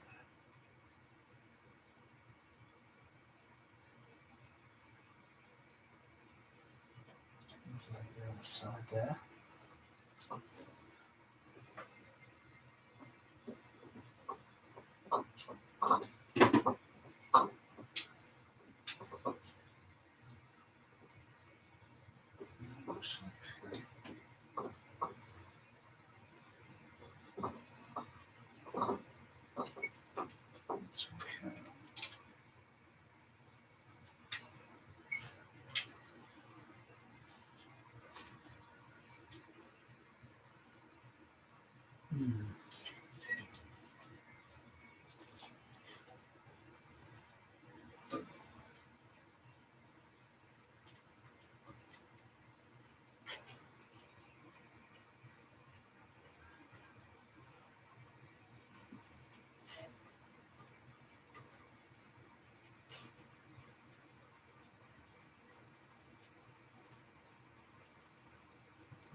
So,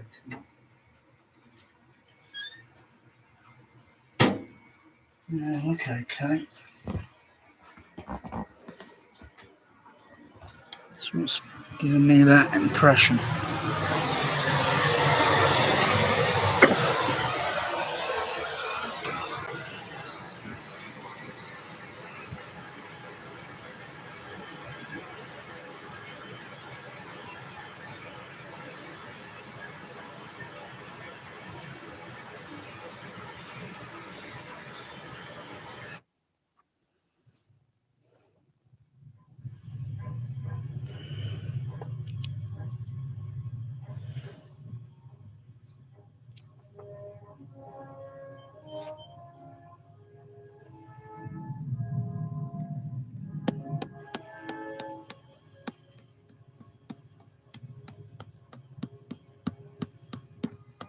Think.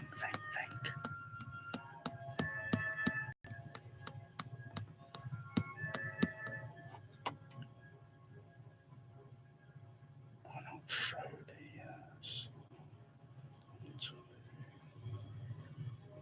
around.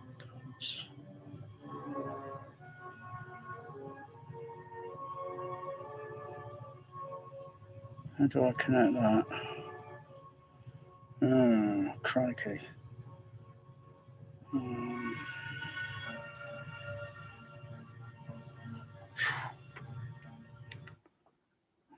Connect that.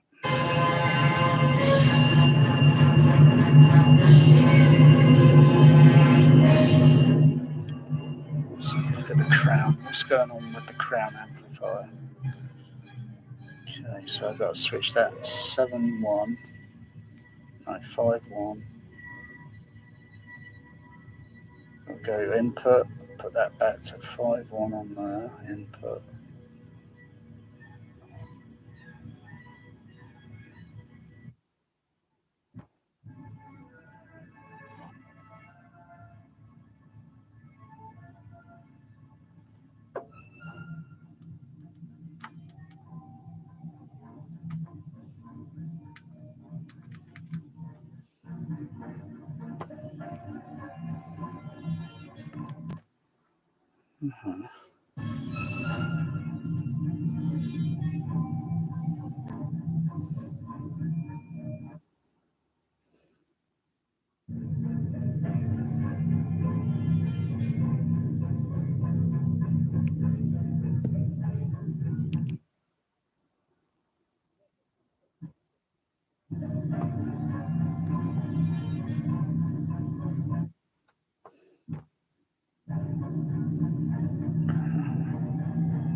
Could do something like that.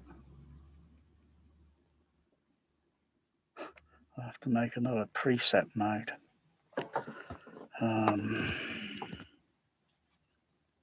Gosh, dog's dinner. That's a real mess. That would be. Alternative. What else can I do? The other output channels on that DCX are not outputting, so I could take some of those other outputs. What can I do with them? Because it'd be the same signal. I'll put them on the other channel outputs and then send them over. Send them over.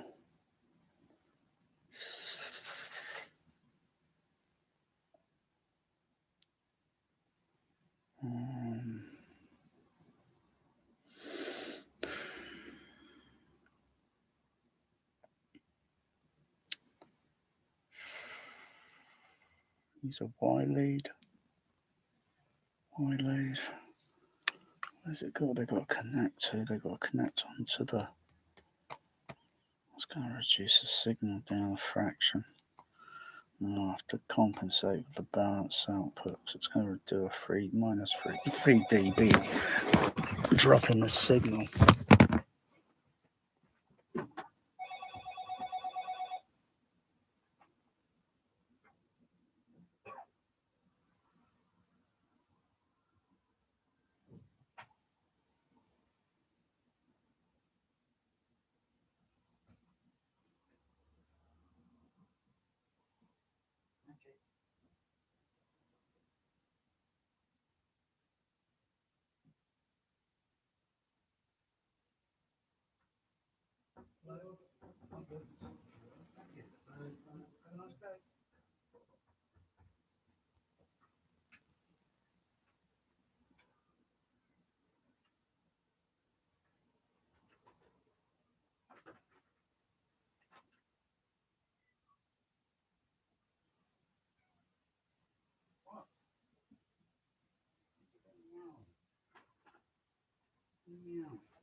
Oh, you always meow for food.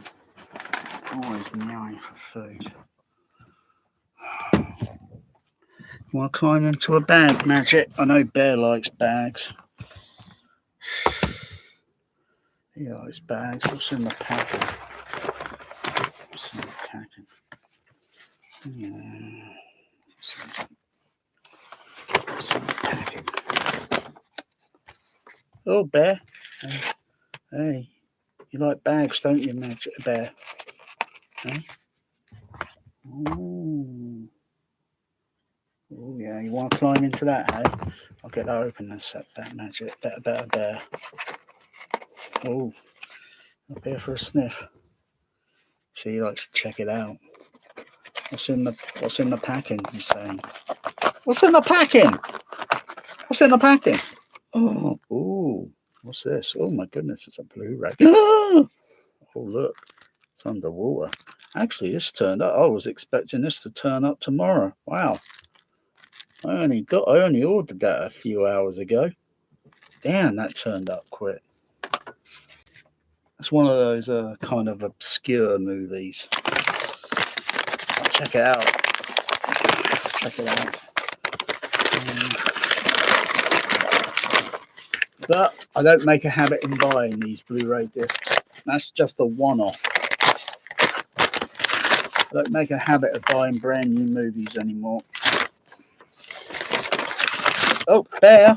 Oh, look at that! Oh, look at that! Look at that bear! Hey, bear!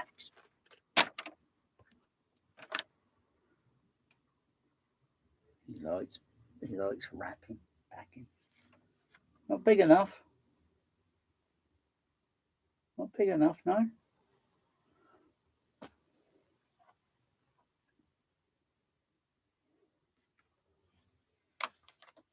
Oh, he was trying again. Trying again. Oh, he's in the bag. Oh, and he curls up.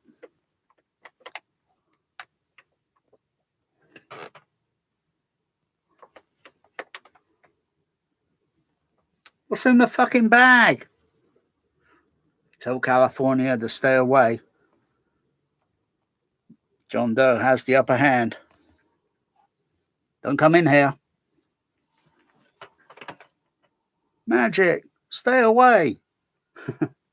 What's in the fucking bag?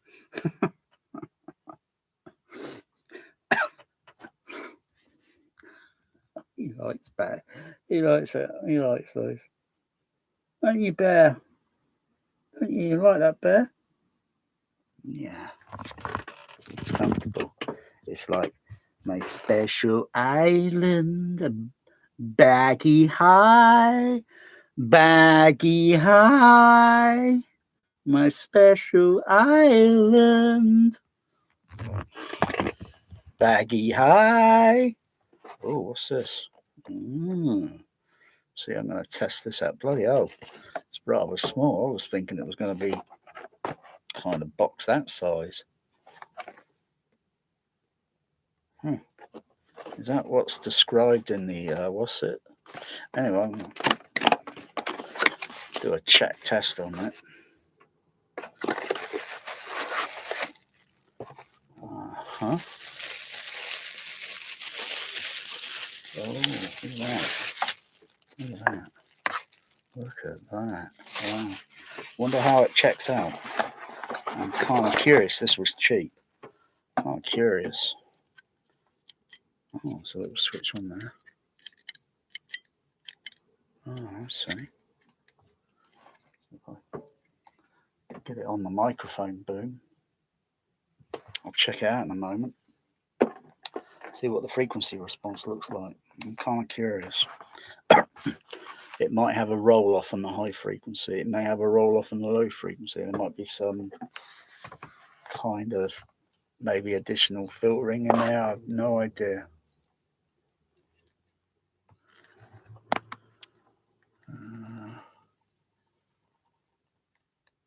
Got no idea. I'll see.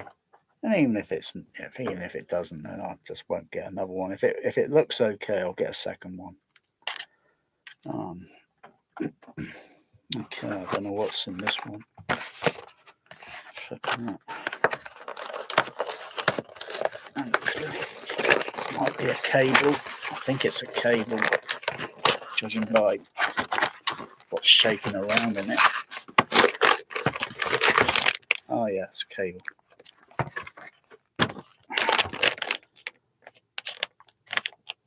Yeah, it's another. Look at that! Wow, that's cheap. You know, one of these millionaire, billion, trillionaire audiophiles, they would have bought a cable like that. Only it would have cost them $1 million, and it will only be about that long. Because they believe in the snake oil.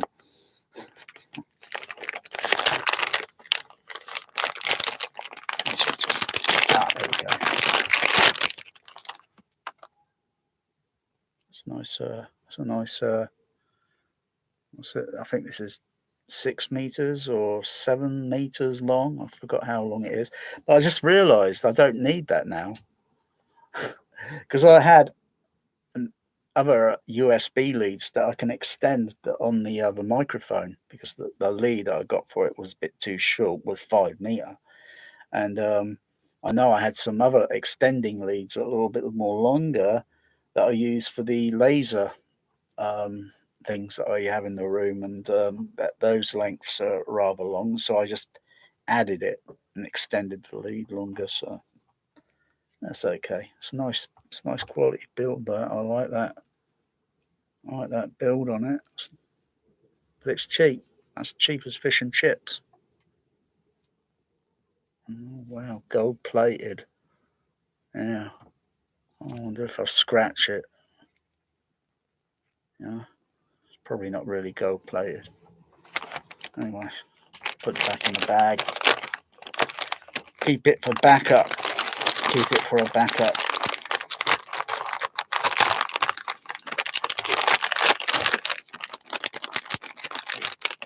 Okay. Magic.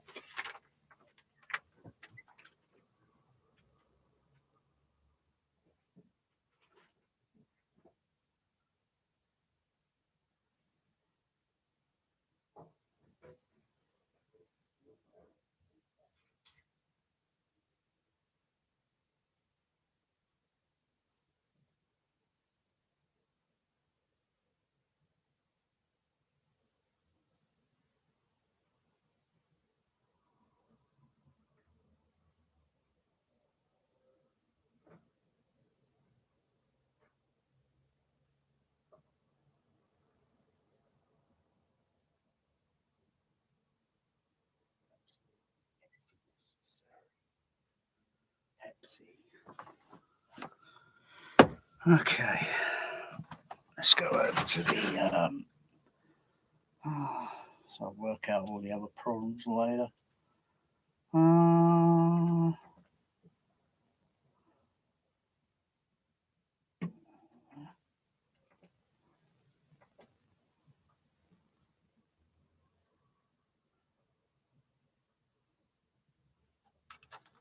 Yeah, those are offline. Close that, close that. Turn that off. Turn that off, turn that off. Turn that off. Off, off. Turn that off. Turn that off. Open it up again. Okay. See what the frequency response looks like on this.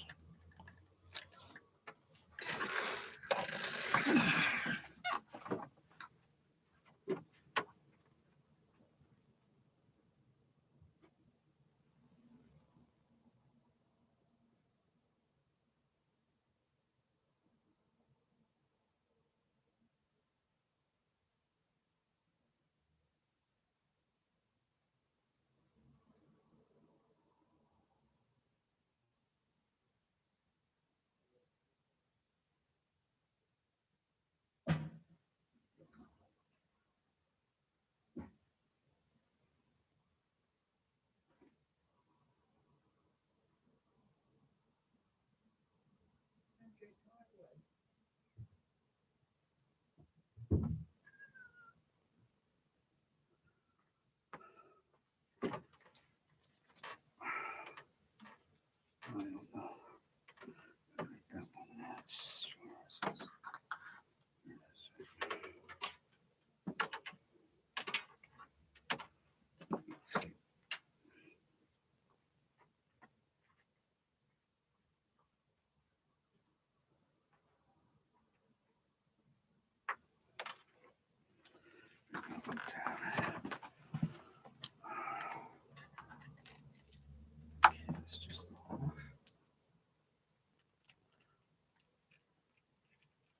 Connect it.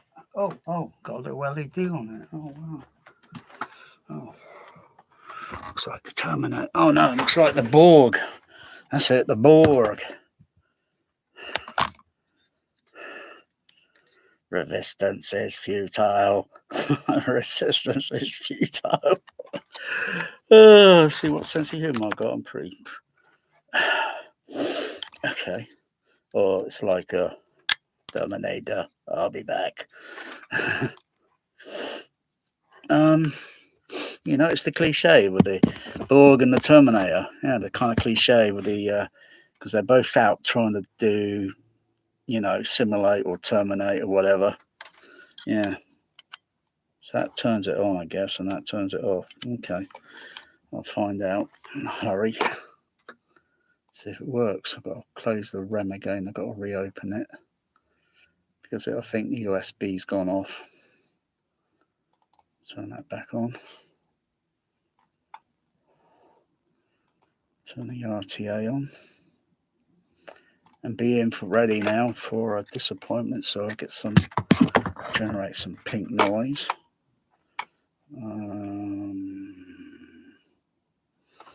Yeah, I'll use the Storm. So, okay, mute the other channels from there. Mute those. Turn those off.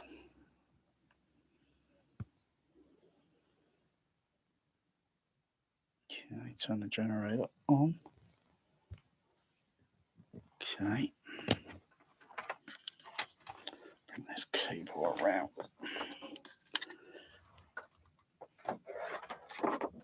Okay. Okay, I'll be now. Getting ready.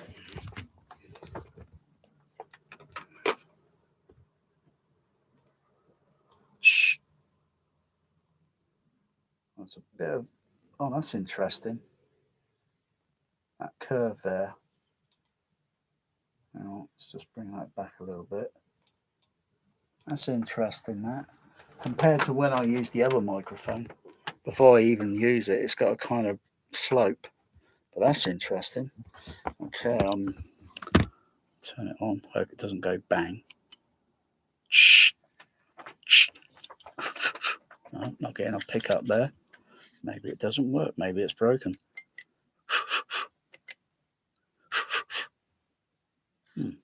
Funny. Not getting any. Not seeing anything moving on the.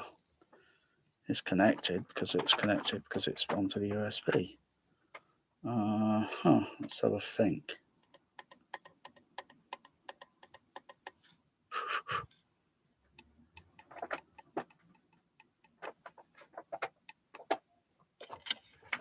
Have a look at the preferences. It's something to do with the way the wiring is on it. Have a look at the preferences. Where's the preference to file? No. Preference there. Preference. Change that one over to left. No, don't see anything.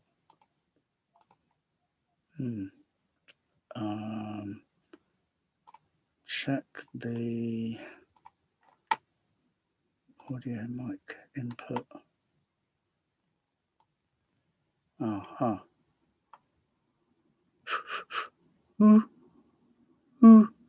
Well, it's modulating on the microphone thing on there. It's modulating. Let's see. Can I see anything going on the? Still can't see anything on the RTA there. Switch that to the microphone. No. USB. Well, that part there is working.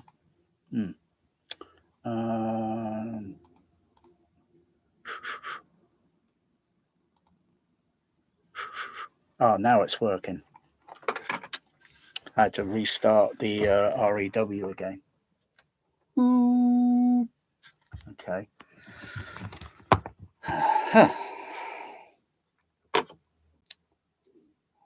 It's kind of quick of me figuring that out. Cocky. Okay. Put some pink noise, turn that fader down, put some pink noise on that. Just the RTA bit there.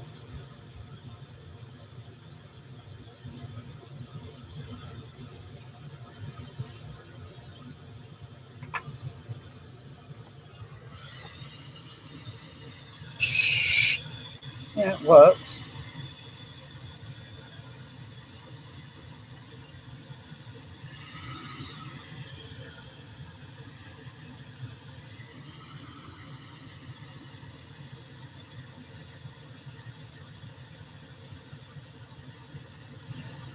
Yeah, it works.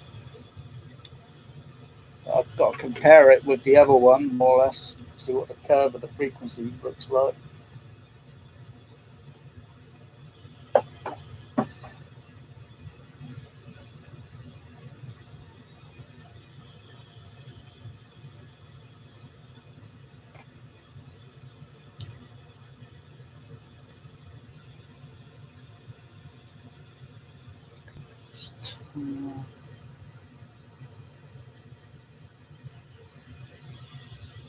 Down a bit.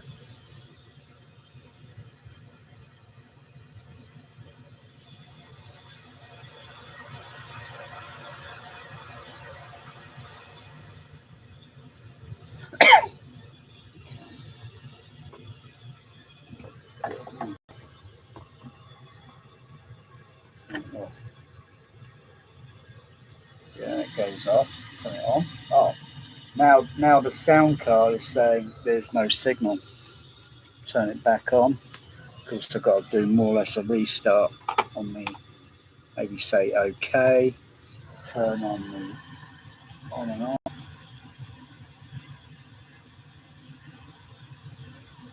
Shh. No. So I've got to kind of restart it. I've got to turn the REM. I guess I've got to turn the REM off and turn it back on again. So I've got to close it and open it again.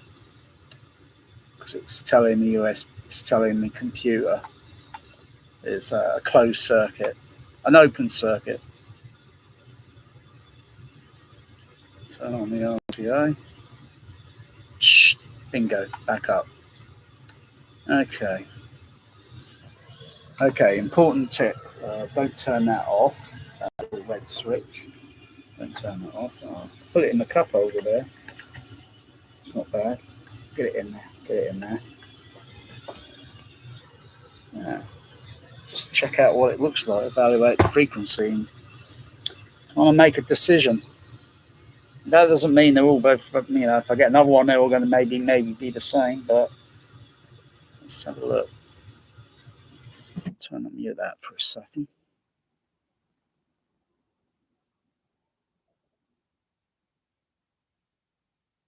Yeah, now it's got a weird curve on it again because it's activated, whereas before it was kind of in a neutral sort of thing.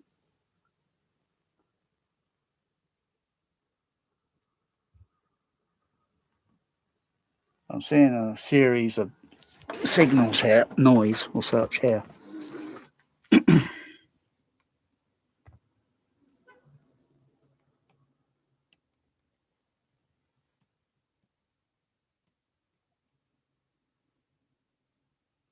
Seeing a bit of series of noise there. Harmonics, the distortion of some very, very low level. I didn't see that present on the other microphone. But the pink noise, I can get that over the top.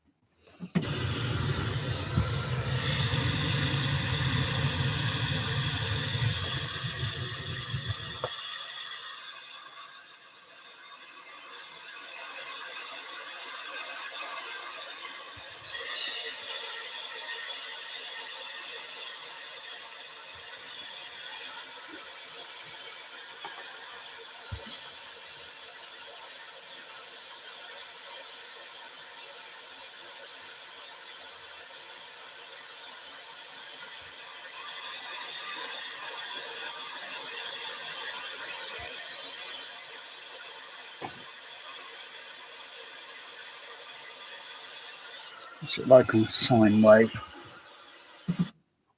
What's it like on sine wave? Go store generator. Turn that off. Turn the sine on. Okay, I'm 20 hertz. Oh yeah, so I'll do it on that. So I forgot not on the keyboard. Let's try 10,000 kilohertz.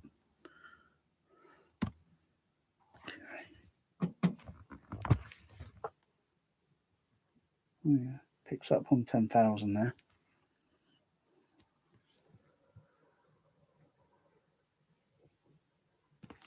Okay, go a bit higher.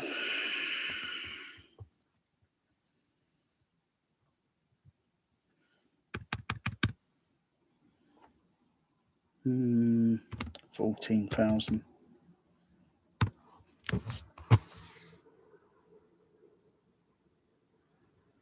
Yeah, it's picking up on 14,000 kilohertz.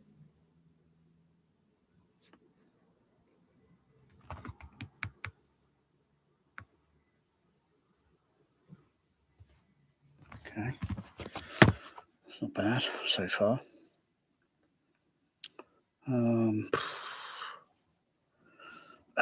Crikey. Got to 15,000 kilohertz.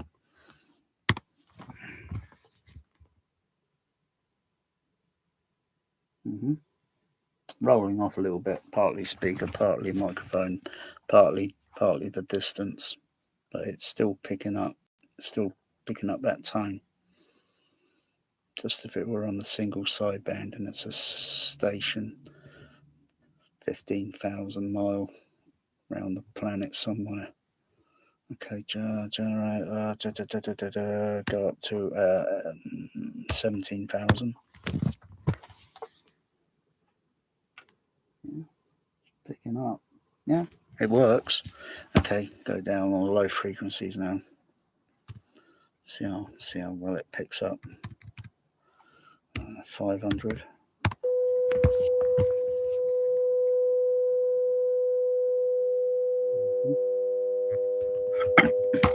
Okay.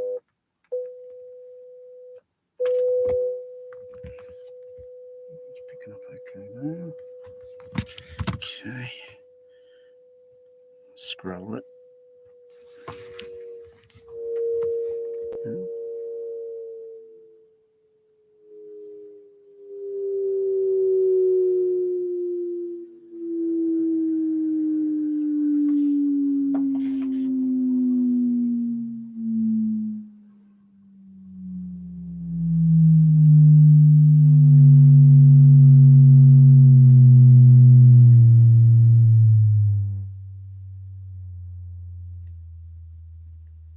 Wow. Oh, that's making me feel queasy. Oh, wow. Oh, that's in my chest.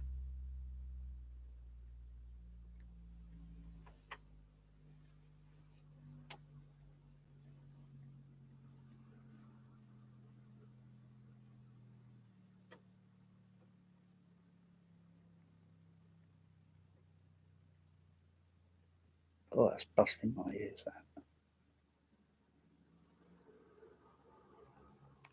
All right. That's down to 24 hertz, and that microphone's still handling pretty well.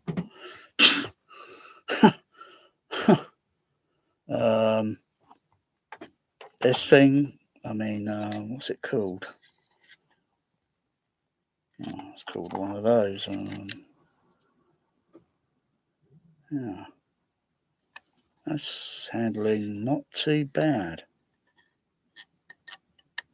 It's a bit noisy, picking up sound there. Unlike other microphone calibration measurement microphones where they're a bit more isolated. Let's see.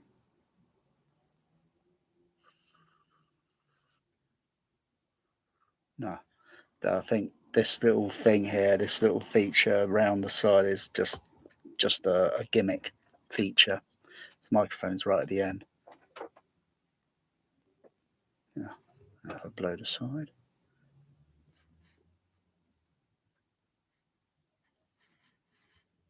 No, it's more or less at the front. Yeah.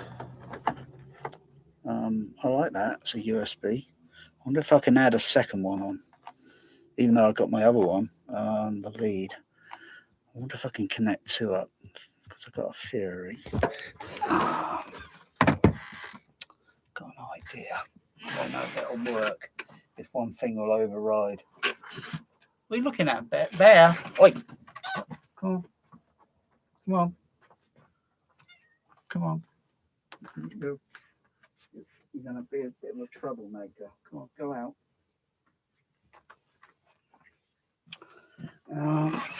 So yeah, that's not bad.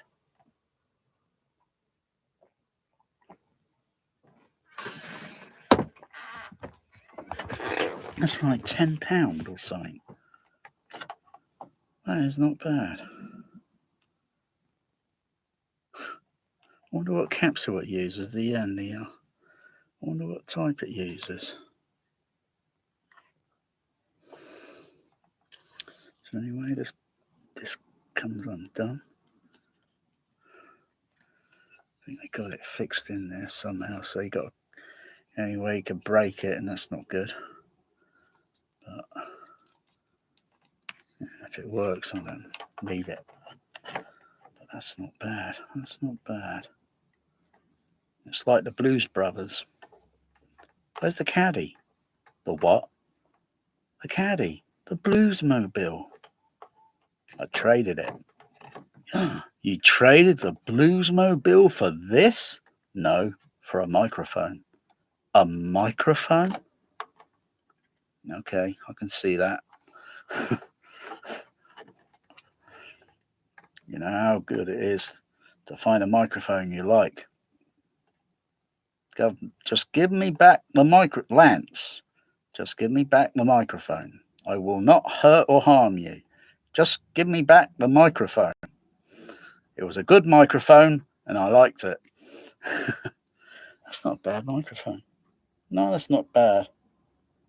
I was pretty skeptical. I was thinking it would probably it would only be good for 100 to about 8 kilohertz, but no, it's picking up high frequency. Yeah, all these microphones that are out there. I'm gonna have to put this on ASR. Definitely do have to do a separate video on that.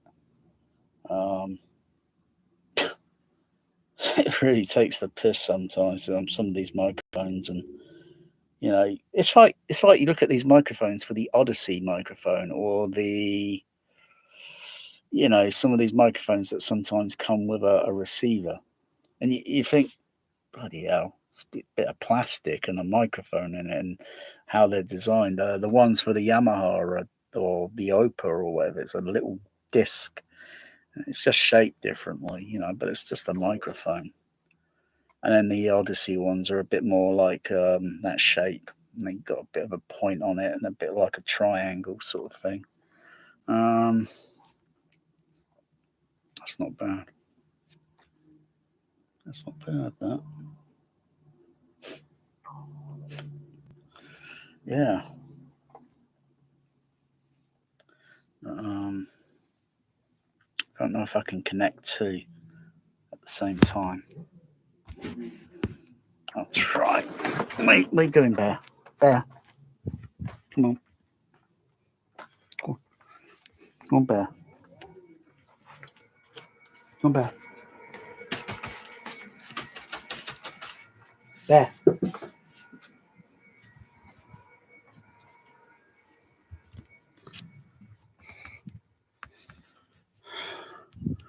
So we'll see. So if I connect the other one, it might be overridden.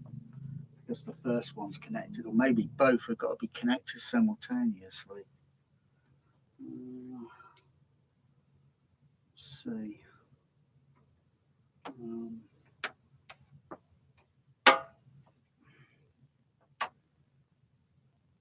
Oh yeah, I've got the other long lead. I know I've got another one of these long leads. I think it's somewhere down here.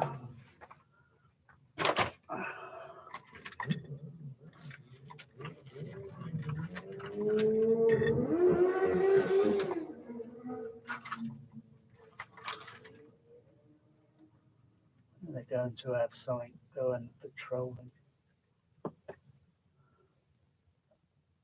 is illegal.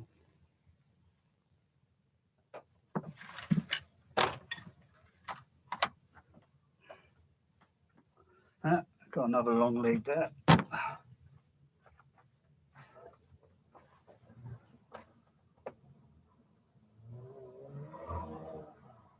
Dickhead. Dickhead over there. Oh, dickhead's really there today. Unbelievable. No respect.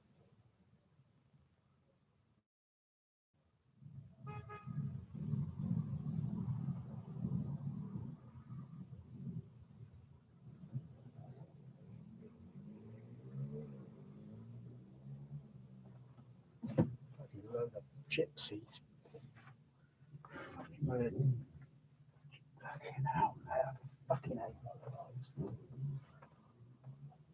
Fucking hate motorbikes.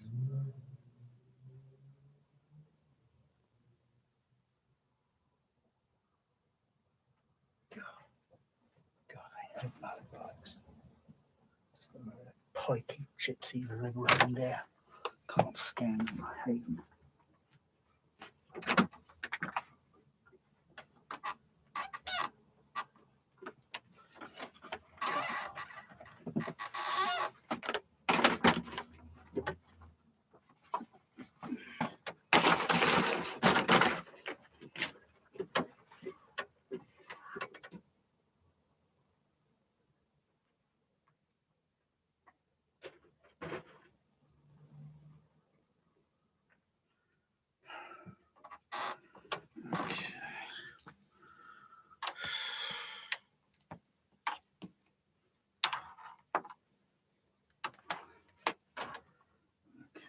Connect.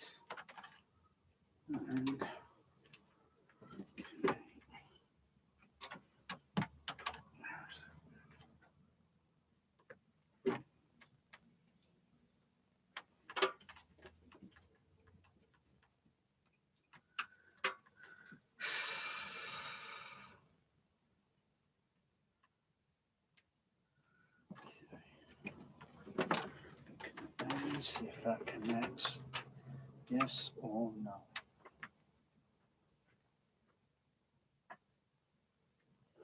Oh, yeah. Right, I've got another USB connections on there. Using too many. You're drunk, man, didn't you? You sound like a tuxedo that is drunk. Meow. Meow.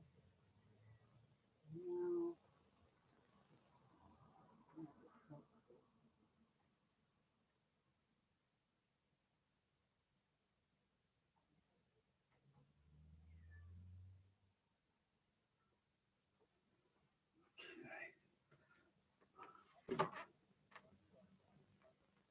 Oh, maybe that one there. Still active. Okay. Oh, sorry. Maybe it's not going to work. Close that. Close that. Open that up again.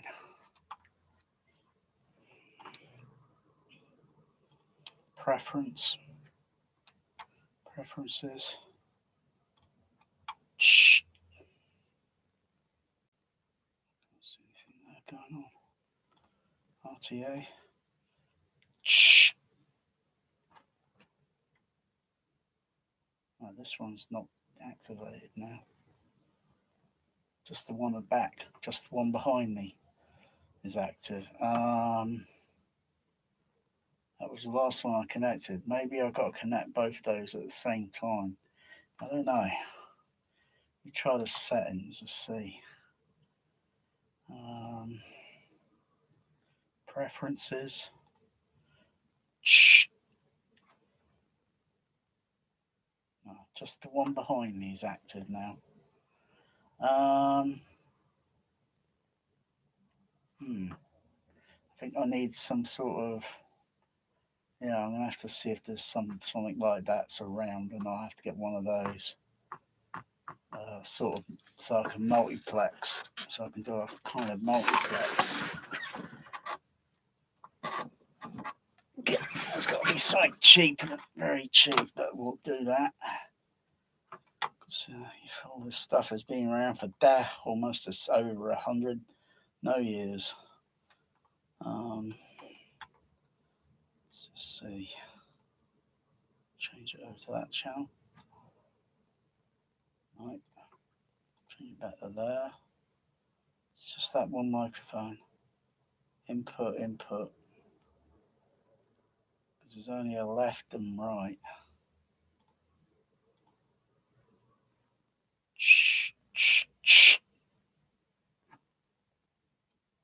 It's not that one. That's definitely off.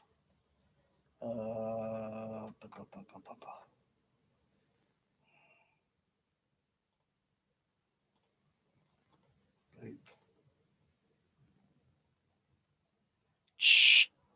Right.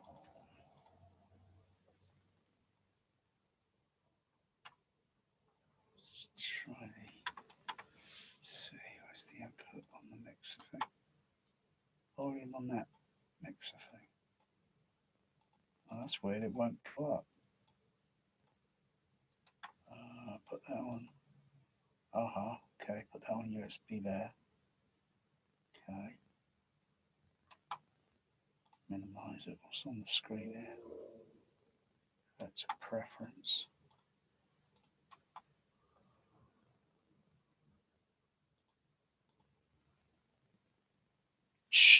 Oh, it's just the one at the back. Over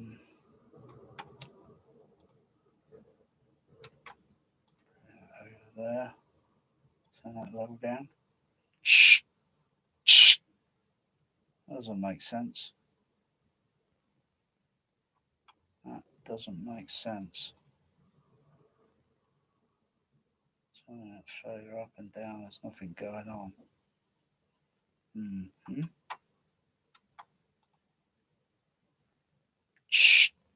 No.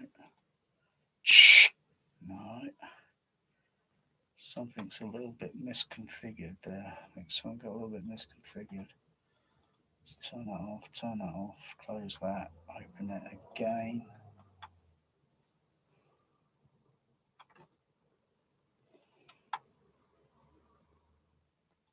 And on the RTA.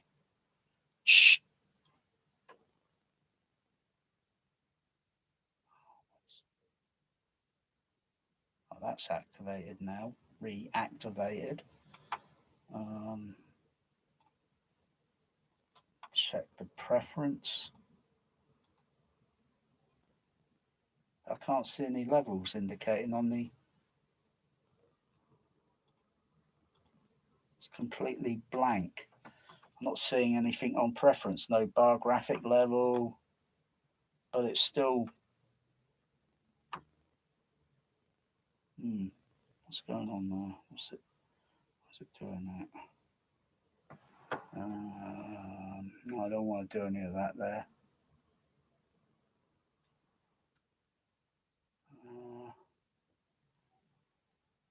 I don't want to do any calibration. What's it thing there? That's puzzling. I can't figure that. I'll turn that back on. It's just this microphone. I'm pretty sure. Yeah. See if that responds at the back. Let's go up. I think it is. That one is off. That one is off. I think I've got to have a special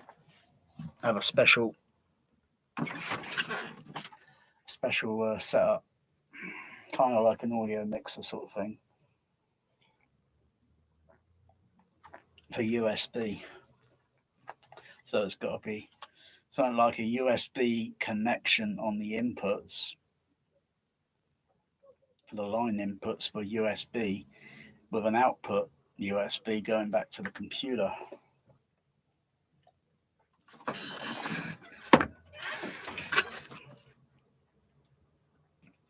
Otherwise, I can't see. Can't see that. They're working. Go back to preference. Oh no, it's working on the preference. The meters levels are going up and down. That's weird. Let's switch that one to left to right. No, that one's still activated. So yeah, something gets overrided. So if I turn that off, I've got to close the REM, reopen it, and then that microphone will go active.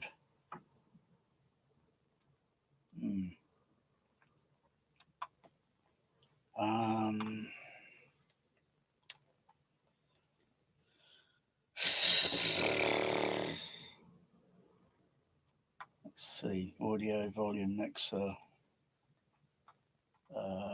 preference, reset USB.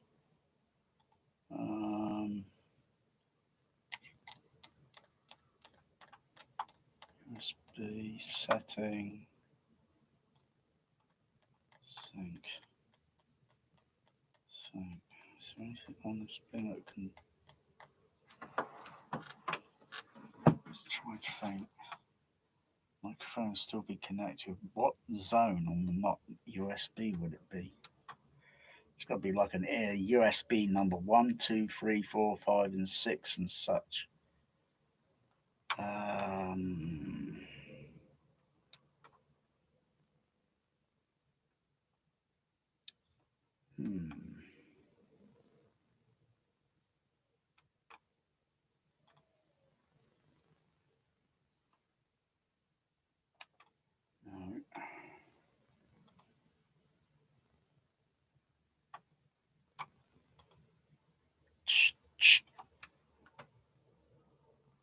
Still on that one. Hard to tell really. Let's see. More sound setting. More sound settings. Playback recording.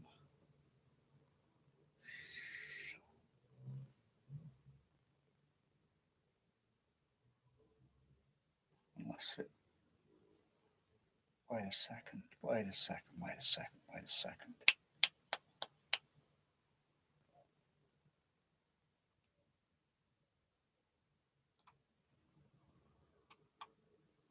I wonder if that exists. Let's have a look. Didn't think of that. So I just had a wild idea. I don't know if it exists or even if it would work.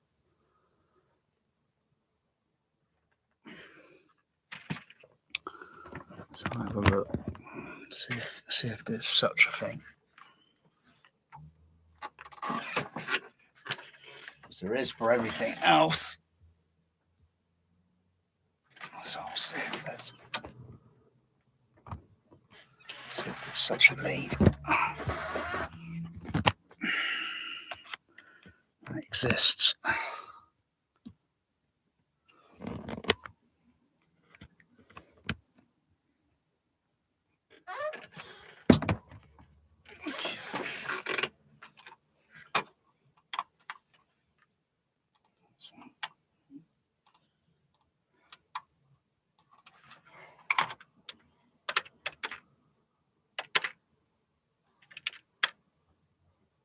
Oh, right, they do make one. I wonder if it works, and I don't know how good. I haven't got one of those. So, okay, let's go back to there, over there.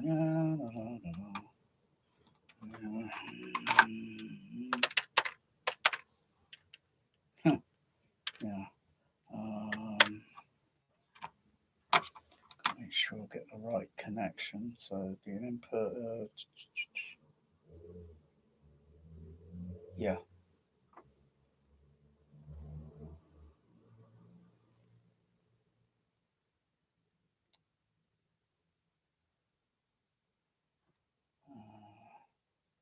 No, 2 females.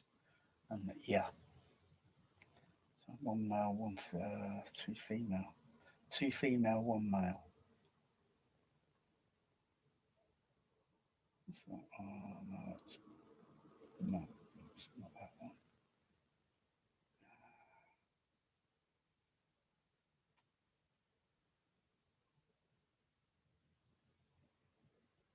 Can't believe the bloody price on those.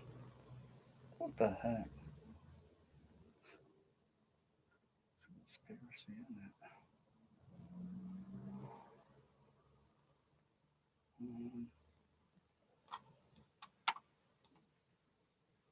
God damn it. It's like bloody snake oil. Look at the bloody way that cable's made. It's almost like snake oil. Okay. Grab one, see, you know, I've got all different leads.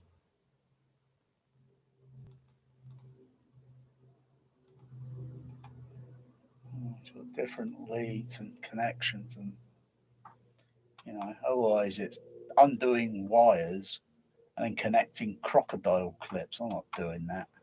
I'm not cutting the lead up into bits and pieces just to connect crocodile clips.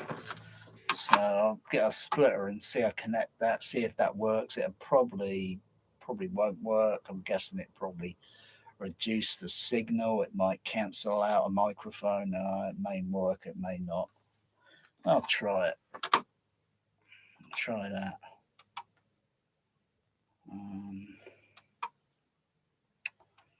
Otherwise, I'm just gonna put that What's It movie in. See what that's like.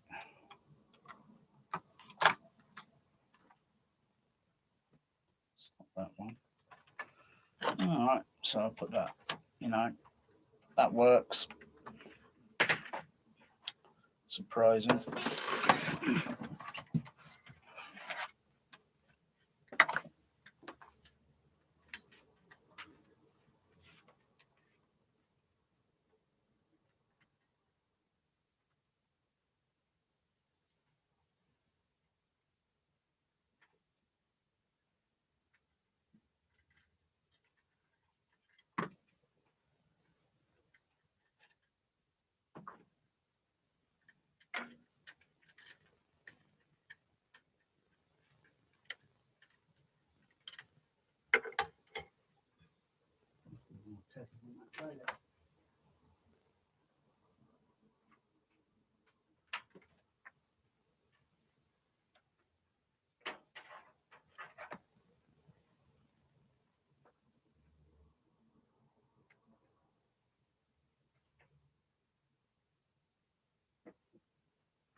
Okay.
Not much real difference there. Still a little bit funny on that next.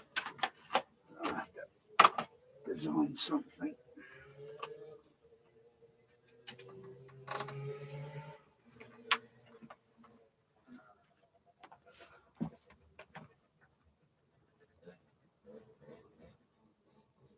God's so quiet, these pikeys.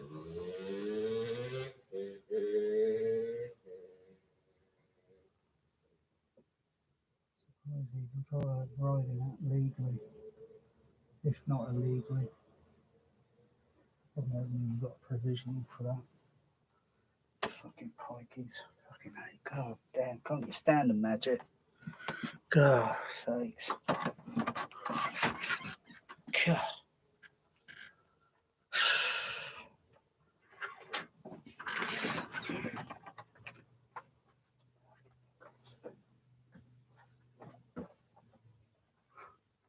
God sakes.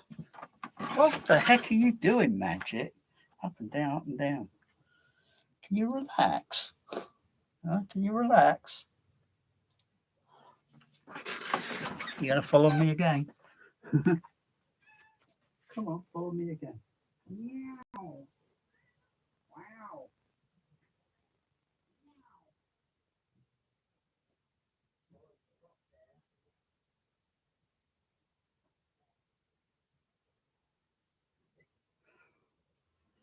Follows a lot. No Magic. Okay. So.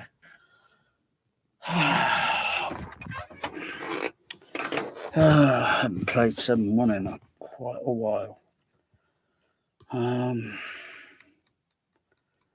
know what it's going to sound like, so okay. Turn off that generator, turn the sort of speakers on. Come on, 1, 2, 3, 4, 5, 6. Save it. Exit. Input level, go to HDMI. Okay.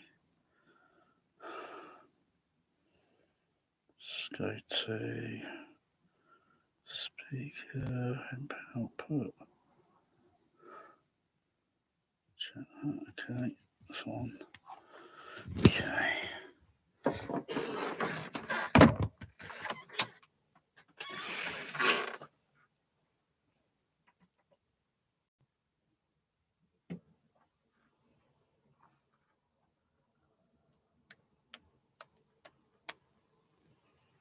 Mm-hmm.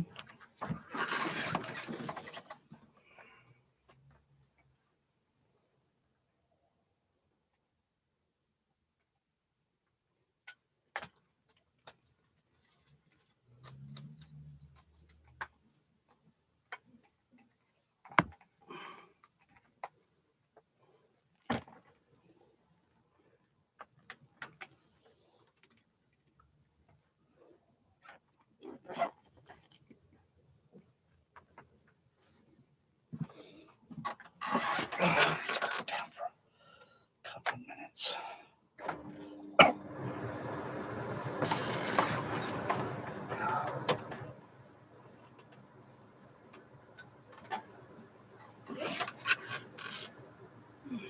Okay, DTS, indicating DDS up there.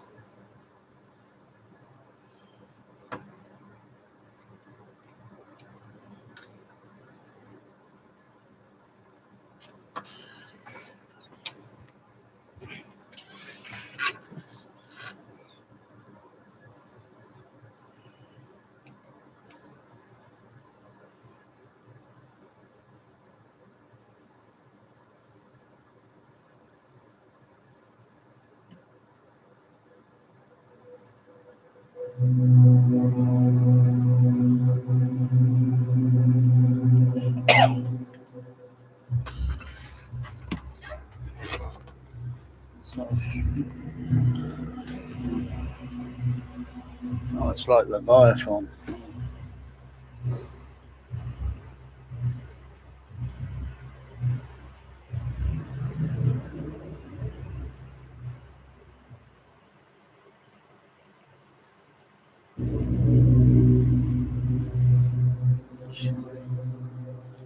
Go over to search, scene. Okay. Search and scene.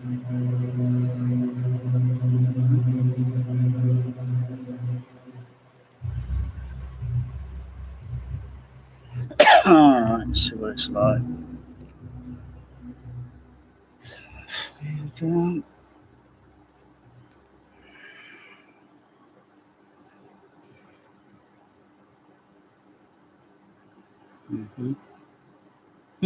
Really?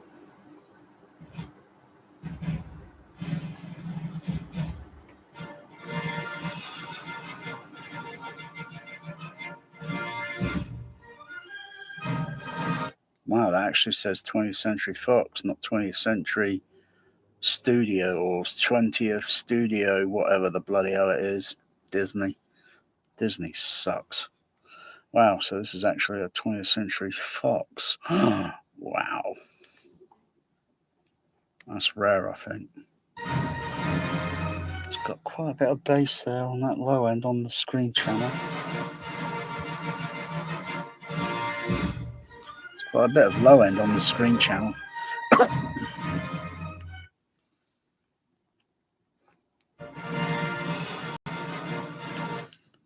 So I'm not sure how low down in frequency this movie will go. Yeah, and occasionally when searching back and forth from that and the get the DDS sound drop out with this storm. Occasionally. Seeing I don't know this movie.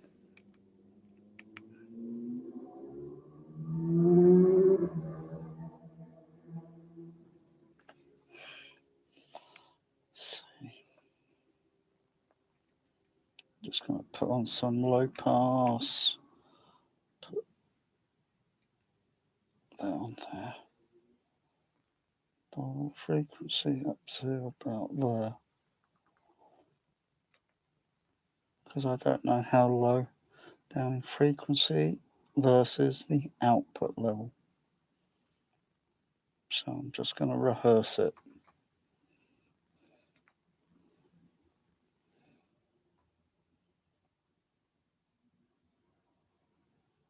Okay. There's covered. So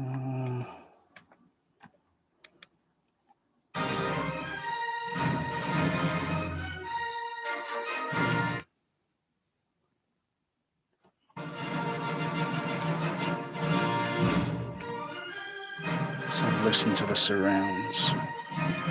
Go into the storm. Go into some of those speakers. Yeah, the back ones are active. Yeah. Okay.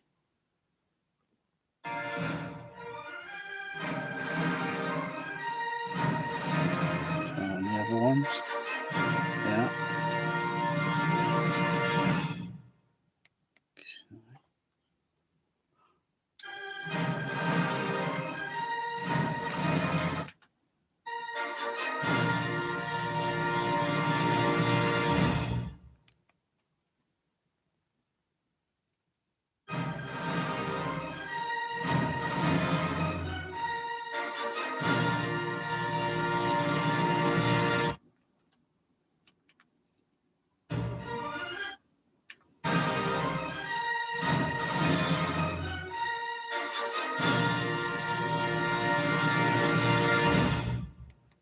Turn the fader up.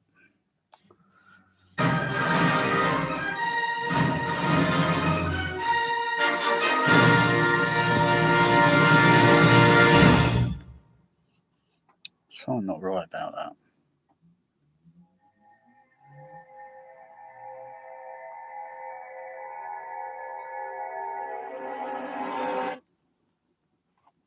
Let's go to the what's it?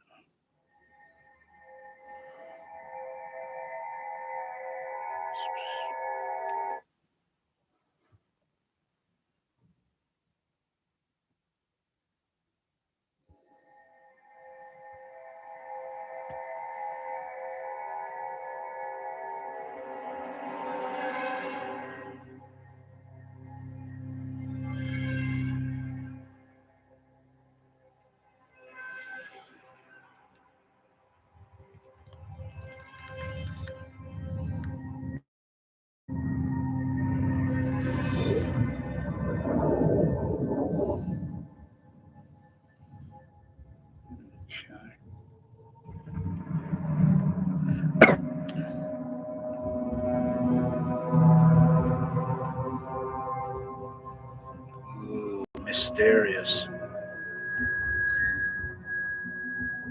Oh, what's that saying there?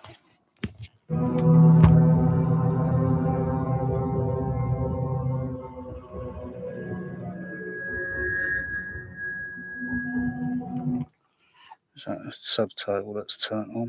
I need to turn it off.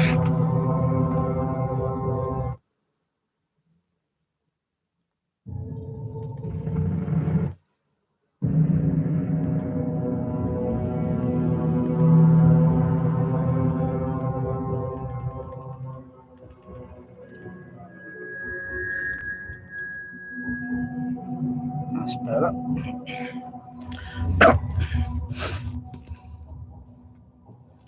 Pacific Ocean. Mariner Trench. Yeah, that's the deepest. It's the deepest terrain on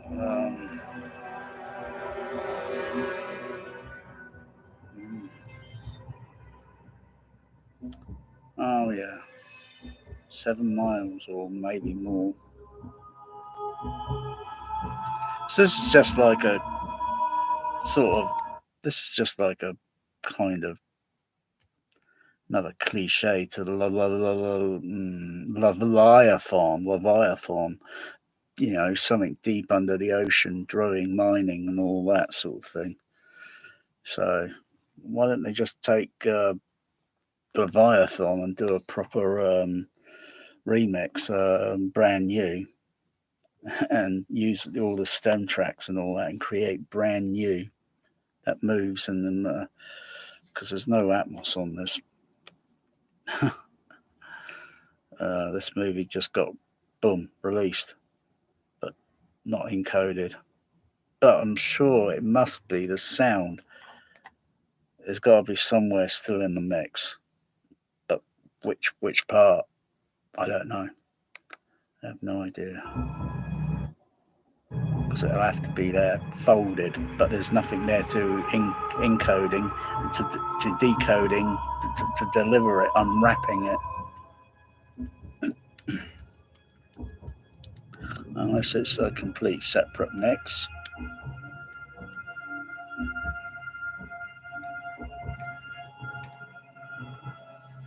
Otherwise, the side surround array, back surrounds are pretty active up there.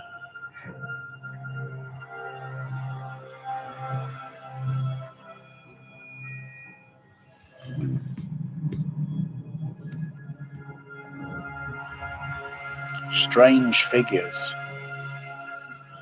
Tie-in Industries. Oh, going deep in the what's it now? Underwater. Oh, it's dark and mysterious.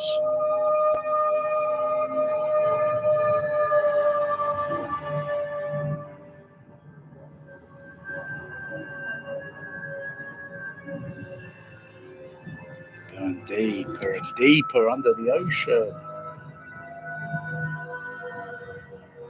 And whoa, what was that? Was that Little Mermaid I just saw?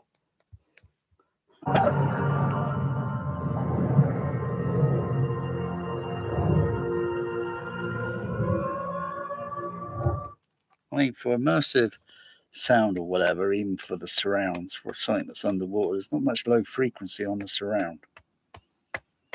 Not that I can register. There's not much low frequency there. It's just mostly all, I'm sure there's got to be something there, but because it defies the, because it's got to have the same pressure coming from the surround in a low frequency and equally over the screen, the LFE. Otherwise, something seems like weird, with the whole thing. It's got some LFE on it, which is active up there. I can see the LFE.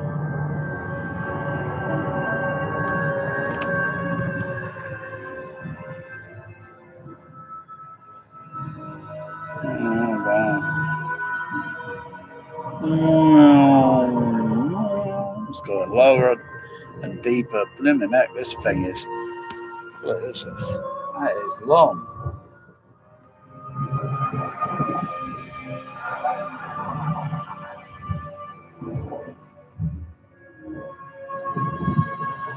Must be getting near to the base now. Hmm.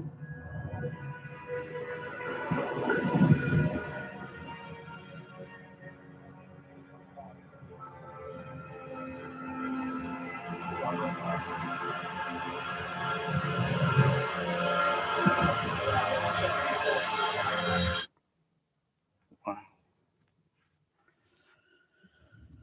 Oh, can you imagine to construct something like that? So you build it, design it, and it's tested for pressures and so on. And then you actually got to put it in the actually do it.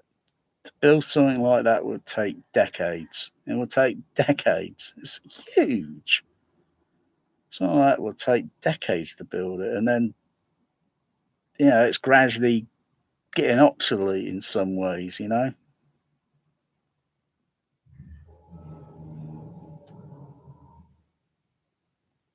don't like all these creaky sounds. And here's someone. She's kind of going, what is that? Well, I don't know. Okay, now I'll go and brush my teeth.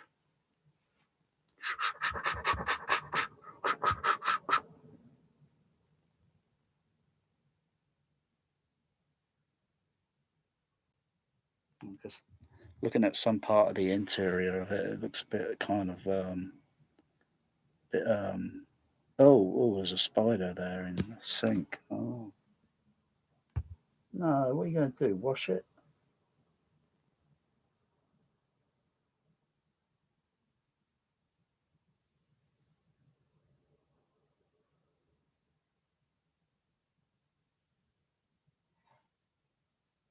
Oh, you're going to capture it, pick it up gently.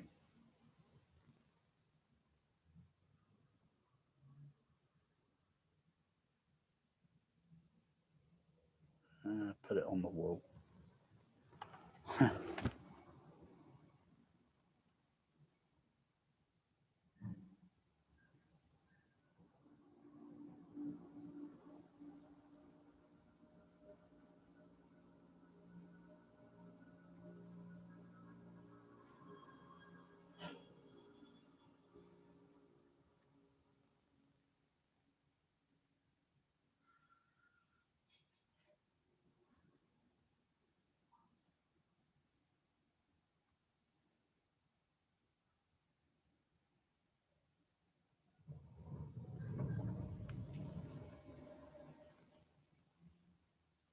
Because I've partly got my experimental overhead surround that's turned on, so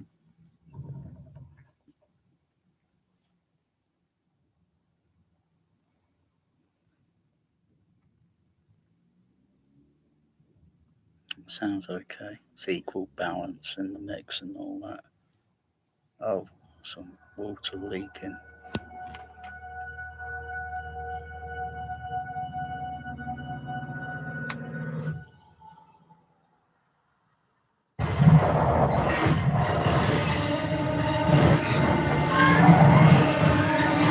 Oh, wow.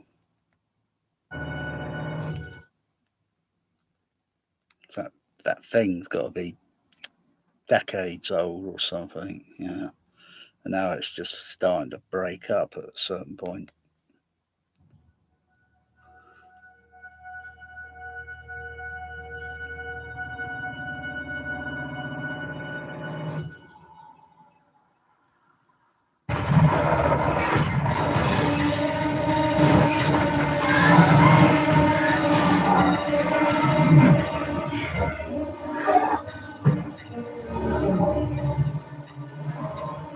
Structural integrity compromised.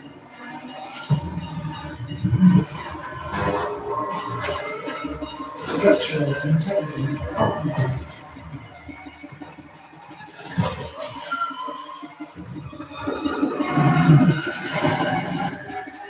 Depressurization needed. See photo.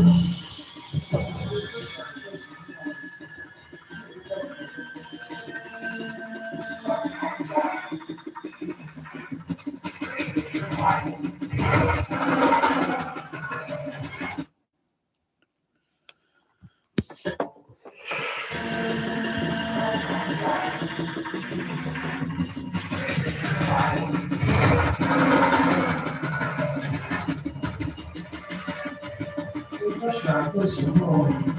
Suitable.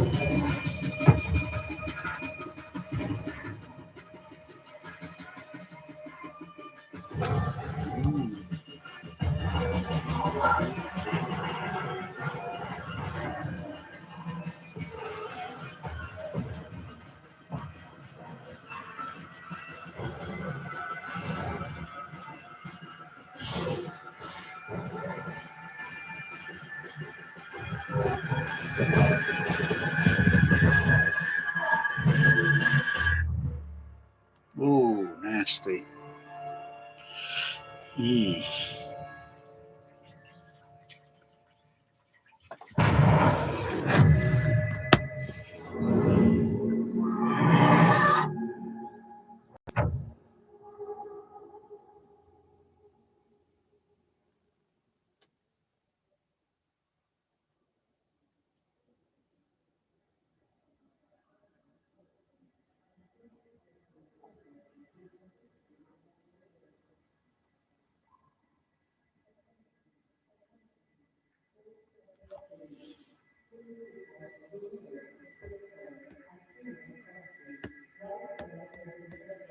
Structural failure is imminent as the result of an auto incident. To all Kepler station crew, structural failure is imminent. Repeat, structural failure is imminent. Please seek out the nearest escape pod as soon as possible. Widespread port pressurization has occurred as the result of an auto incident.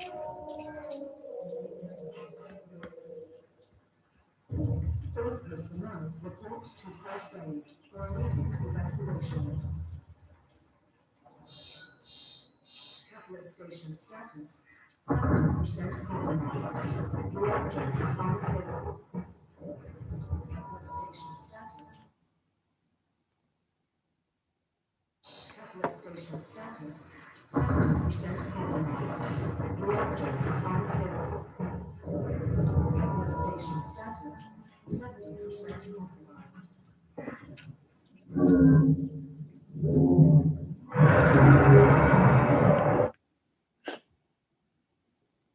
Kepler station status 70% compromised.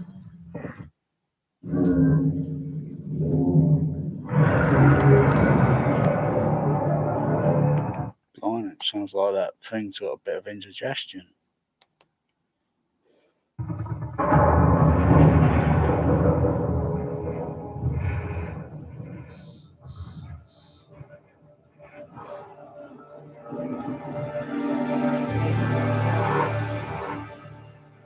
As a crew member, we want you to know that you're not just part of the team. You're part of our family.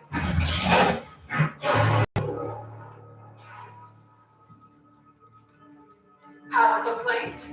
Address it to your superior officer.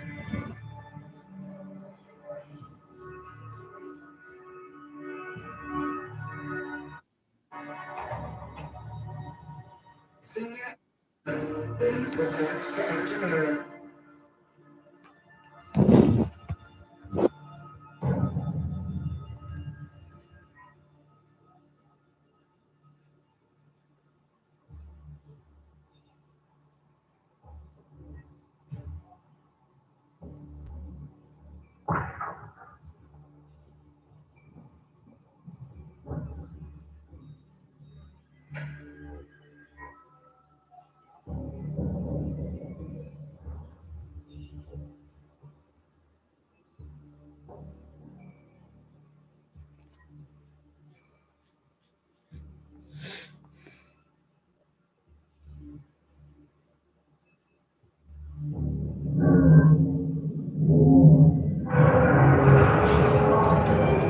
All heads first. Flooding obtained.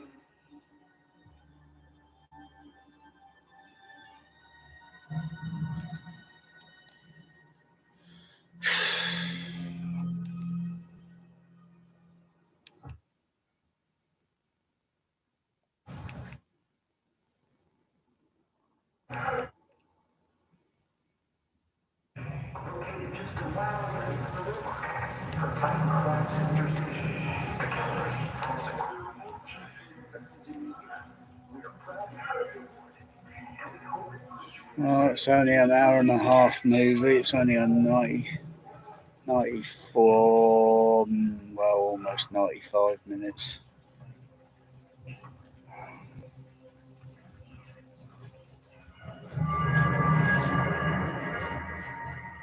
Oh, it's weird. Why is this underwater thing mostly made of metal and steel or what, and concrete or whatever? What's concrete doing under there?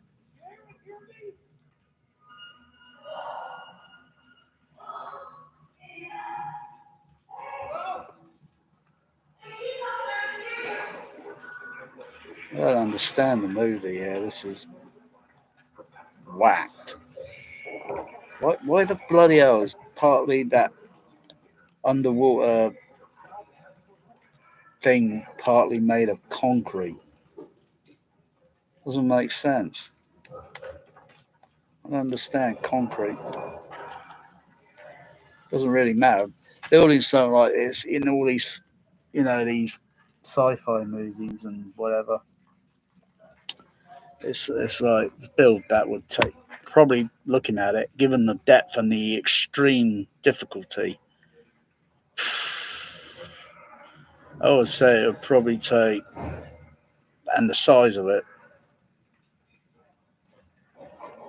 it's hard to say if it would take 20 or just over 20 years to build it. Because the depth is, how the heck, it just doesn't make sense. It's almost like that other film called Geostorm, and that space station thing that's in the, doesn't make sense,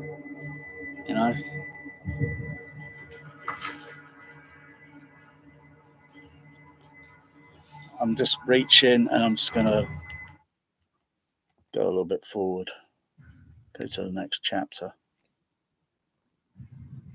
This is kind of like crawling around. It's like a bit of a cliche of earthquake. Oh dear. Ugh. Crawling around in, and a bit of a cliche of Alien, and seeing the way this. I just remember now because I did watch this movie a while back. It was only on, I think it would have only played it back at 5.1. I think when it came out, there was a sound effect in it. I can't remember what scene. I'm not sure if it may be.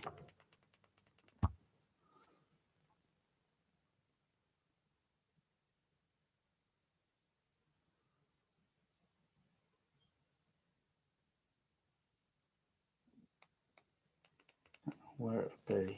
It'd be somewhere. Maybe. Let's see. There was, I think, a cliche sound effect. I can't remember if it was in the surround or if it was in the front channels. Let's turn them on.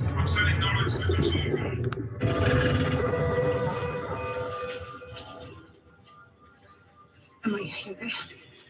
Oh my gosh, you're alive. Dude, have you heard anything? No. How are the cooling towers? I haven't checked in yet. You want to do it? Yeah. See if anybody's alive out there.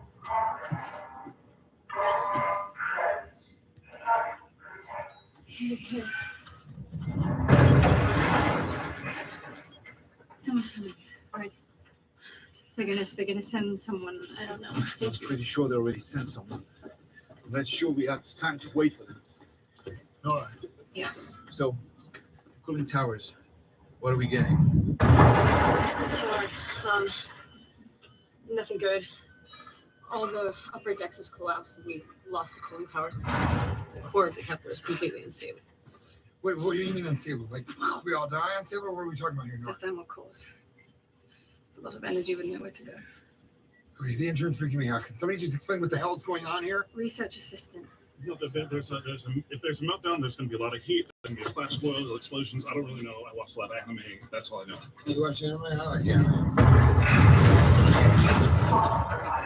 No one knows. Right, we have about 30 minutes till meltdown, and It's gonna blow us into tiny pieces from the surface. People are gonna find us. That's interesting. No, I mean, right. We have about 30 minutes till meltdown, and it's gonna blow us into tiny pieces from the surface. People are gonna find us like floating around.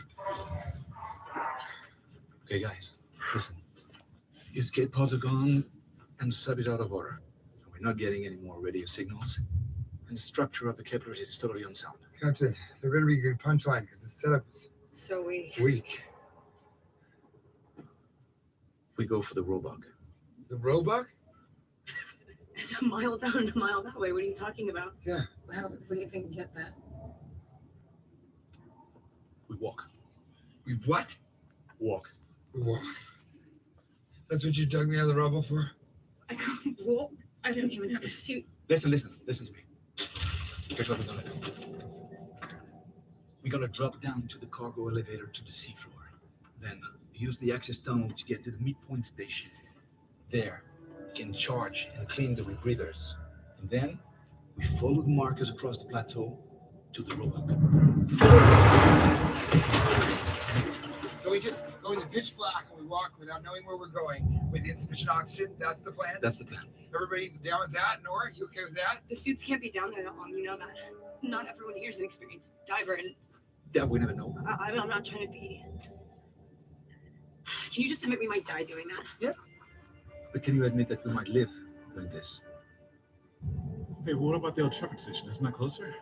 Shepherd Station's gone. There's nothing there. You guys, you need to hear this. Could this be something good? Could we please have one good thing? Could we? I think this was the last transmission from the drill site.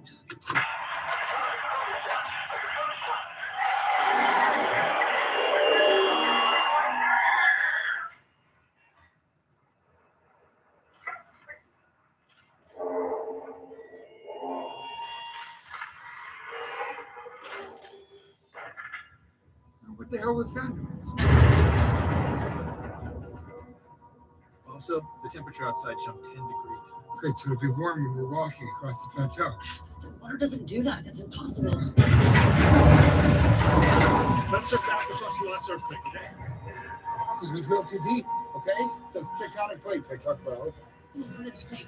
Okay, this is insane. We go for the Roebuck.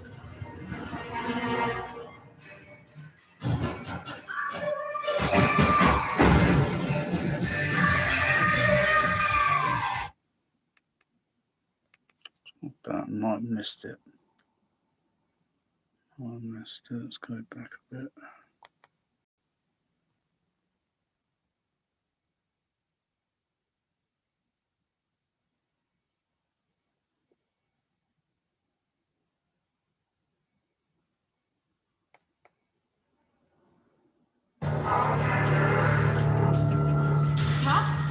Holy shit, did he stay behind?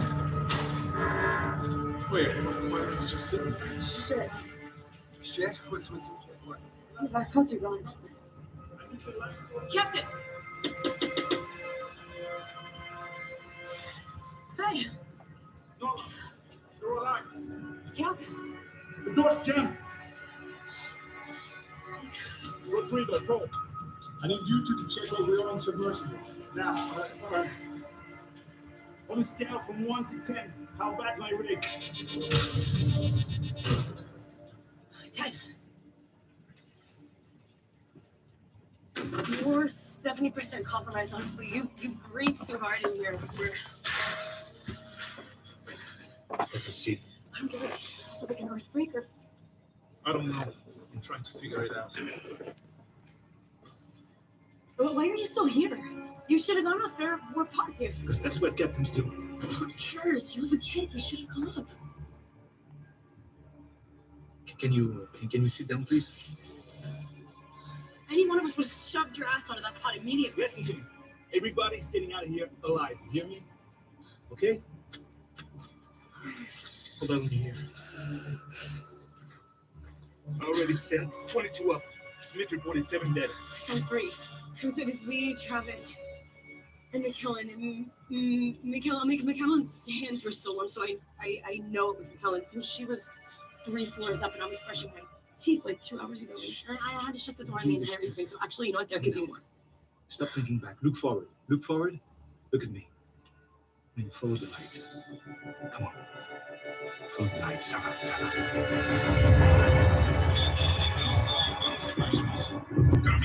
I'm sending Nora to the control room. Ah, bingo. I hear it now. There it is. Let's see. I think it's in the surround. I'm sending Nora to the control room.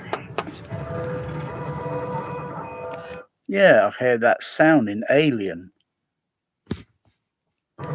The when the Nostromo starts up at the beginning of the movie, and it goes makes that sound, you know, and then all the monitors go off, and then it, you know, next scene all the cryo thing opens up. But yeah,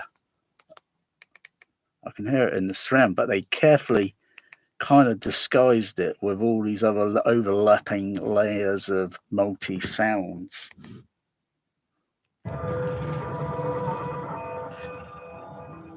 Yeah, I hear it in the back in the surround. Is it in the right at the back, or is it on the side? Let's go to the monitor. Go on to speakers.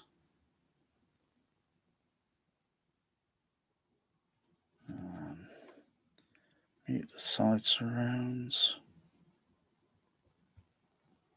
Okay, they're muted. Yeah, it's more clearer in the back surround. I don't think it might be in the side. Let me mute the back ones, turn on the other ones.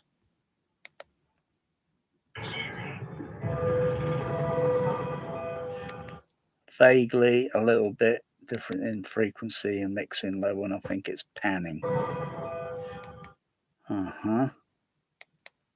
Okay. This is chapter 5, around about 18 minutes in the movie, and it gets about 18 minutes 54 seconds. There's an alien cliche sound effect, yeah. Let's turn on the backs, and the sides are off.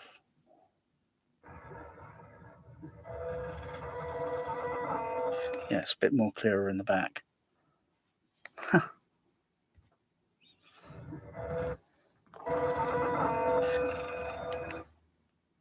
But it's part of the sound. It's not the entire, it's part of, it's making that kind of, it's kind of, you know, when it's, you know, and it does all the other sounds and then goes whoop. Yeah.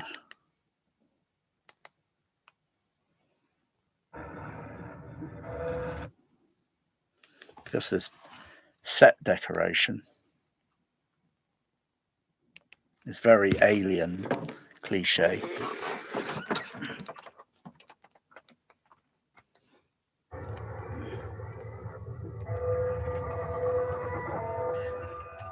You know, there's a thing in the middle in the room. It's very, very, very alien.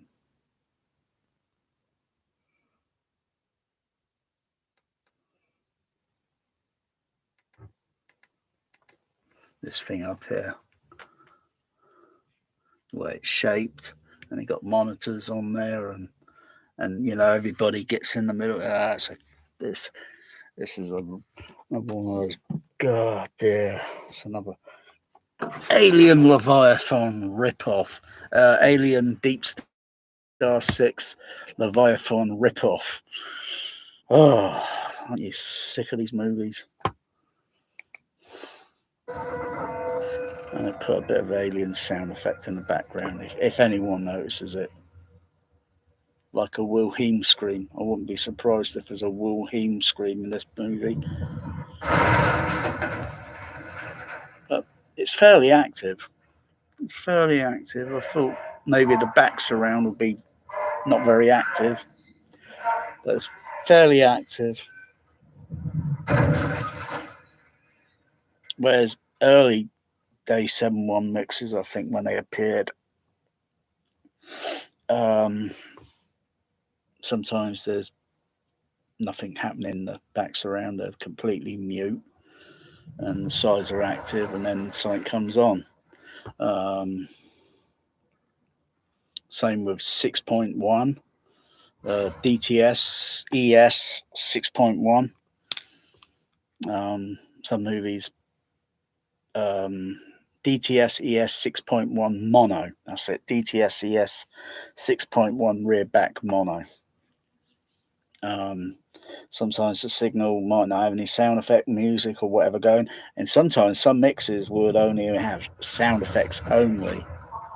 Whereas over the course of year, they gradually started using sound effects and music, and maybe some might do some dialogue panning around or something. But I don't think there'd be any dialogue panning moving around on this one because it seems like it's all in front. There's not even any dialogue panning moving over, so it's very kind of, for a 90, just about almost the same running time almost as Gravity. And it's a pretty dull, I don't know, it's kind of give it that. I can't give it that. I'll give Gravity that. But I can't give this one because the dialogue's not moving around. It's all dumping into the center channel. It's bloody boring. But yeah, this scene there, it's like bloody alien cliche. You know, they're around the table. You know, they're all looking and, you know, just like bloody alien Prometheus or something. Where was Ridley Scott taking all that, huh? And then blooming, what was the other one after that? Prometheus, Covenant, Alien Covenant. And where was it going, huh? And those movies just don't fit in with the alien timeline or aliens. They don't fit in with the set decoration and everything. They're completely, the continuity is completely out of proportion.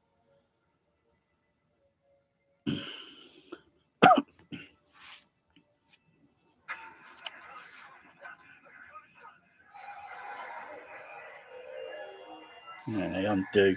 Yeah, it's like a bloody alien. Bloody.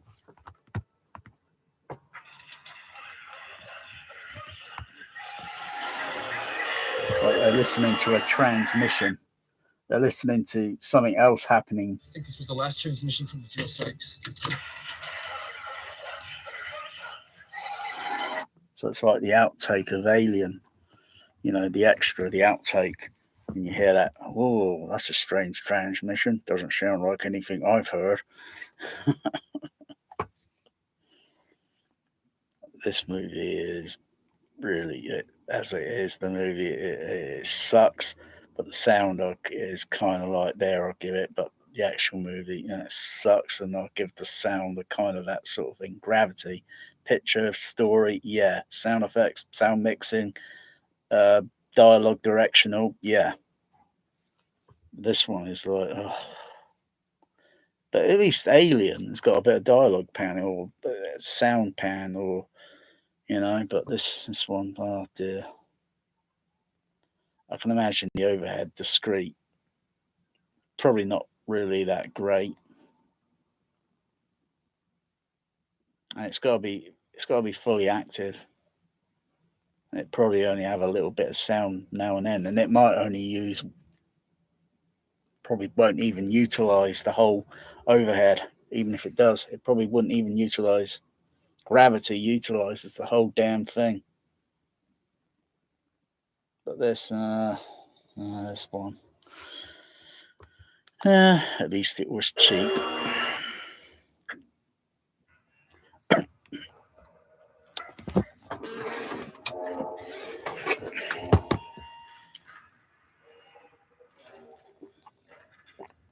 What the hell was that noise? What the hell is that noise? And how many of these people in this scene? Outside jumped 10 degrees. So many of these people in this scene. Because there's a black guy in it. That'd be like Parker in Alien. And there's the captain here, with the beard. And he's got a beard in Alien. They need a beard. there's a few females here, I think, in the scene. hell was that? One female there, Asian, long hair. So you kind of thought she would survive. And then the other one, that's a blonde, got short hair, should be like Lambert. But I think they're doing some, I can see what they're doing there. What the hell was? So there's like two. There's another guy there with a beard. So that's 1, 2, 3, 4, 5, 6. Is there 6 people in this scene or 7 people? If there's 7, then it's equivalent to Alien because there were 7.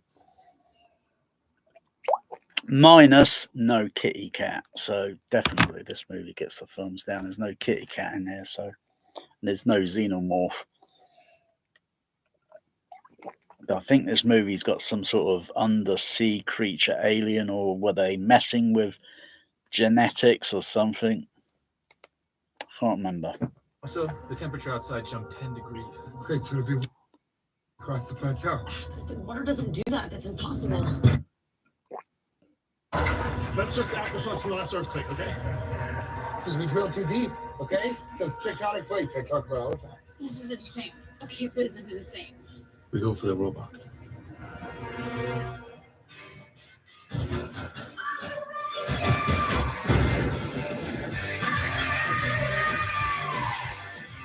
What? We're gonna do this. Let's do it. All right. All right, we can talk 5 seconds right now. Emily, those are pants. They won't fit in the suit. And those t-shirts they're wearing, they're a bit alienish. Or a bit kind of Leviathan, or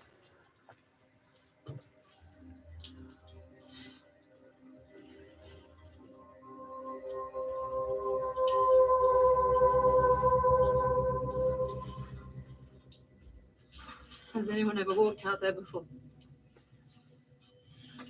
Longer than to fix a pipe, I mean, just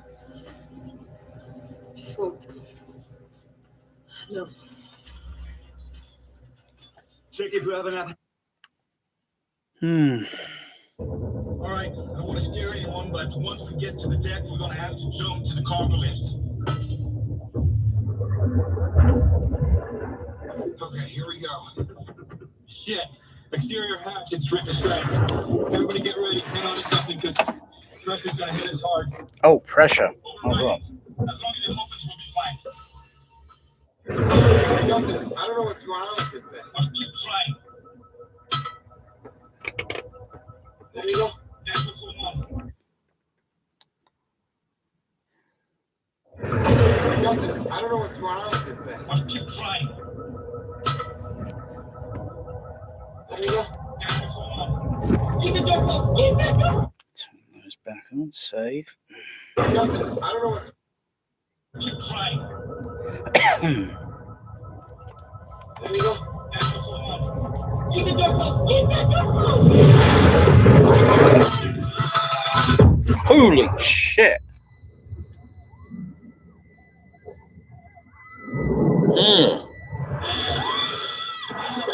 Yeah. God damn.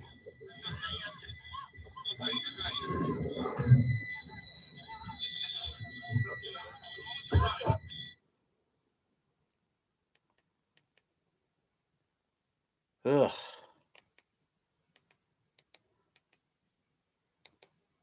Oopsie. Oopsie.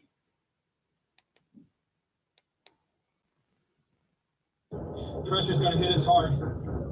Override it. As long as it opens, we'll be fine. Milton, I don't know what's going on with this thing. I'll keep trying. Oops. Oops. There you go. That's what's going on. Keep the door closed. Keep that door closed.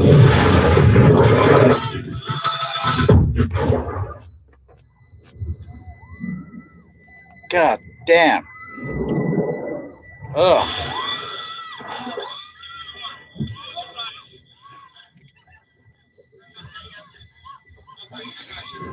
Oh. Oh, shit. I don't need to see crap like that. Oh, flipping guy imploded. Oof. Oh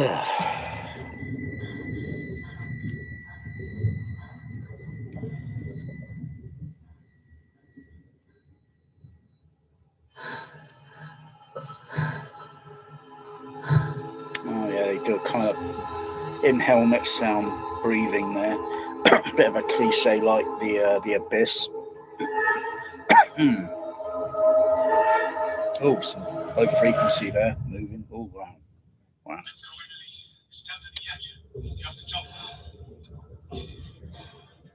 Laura, he's gone.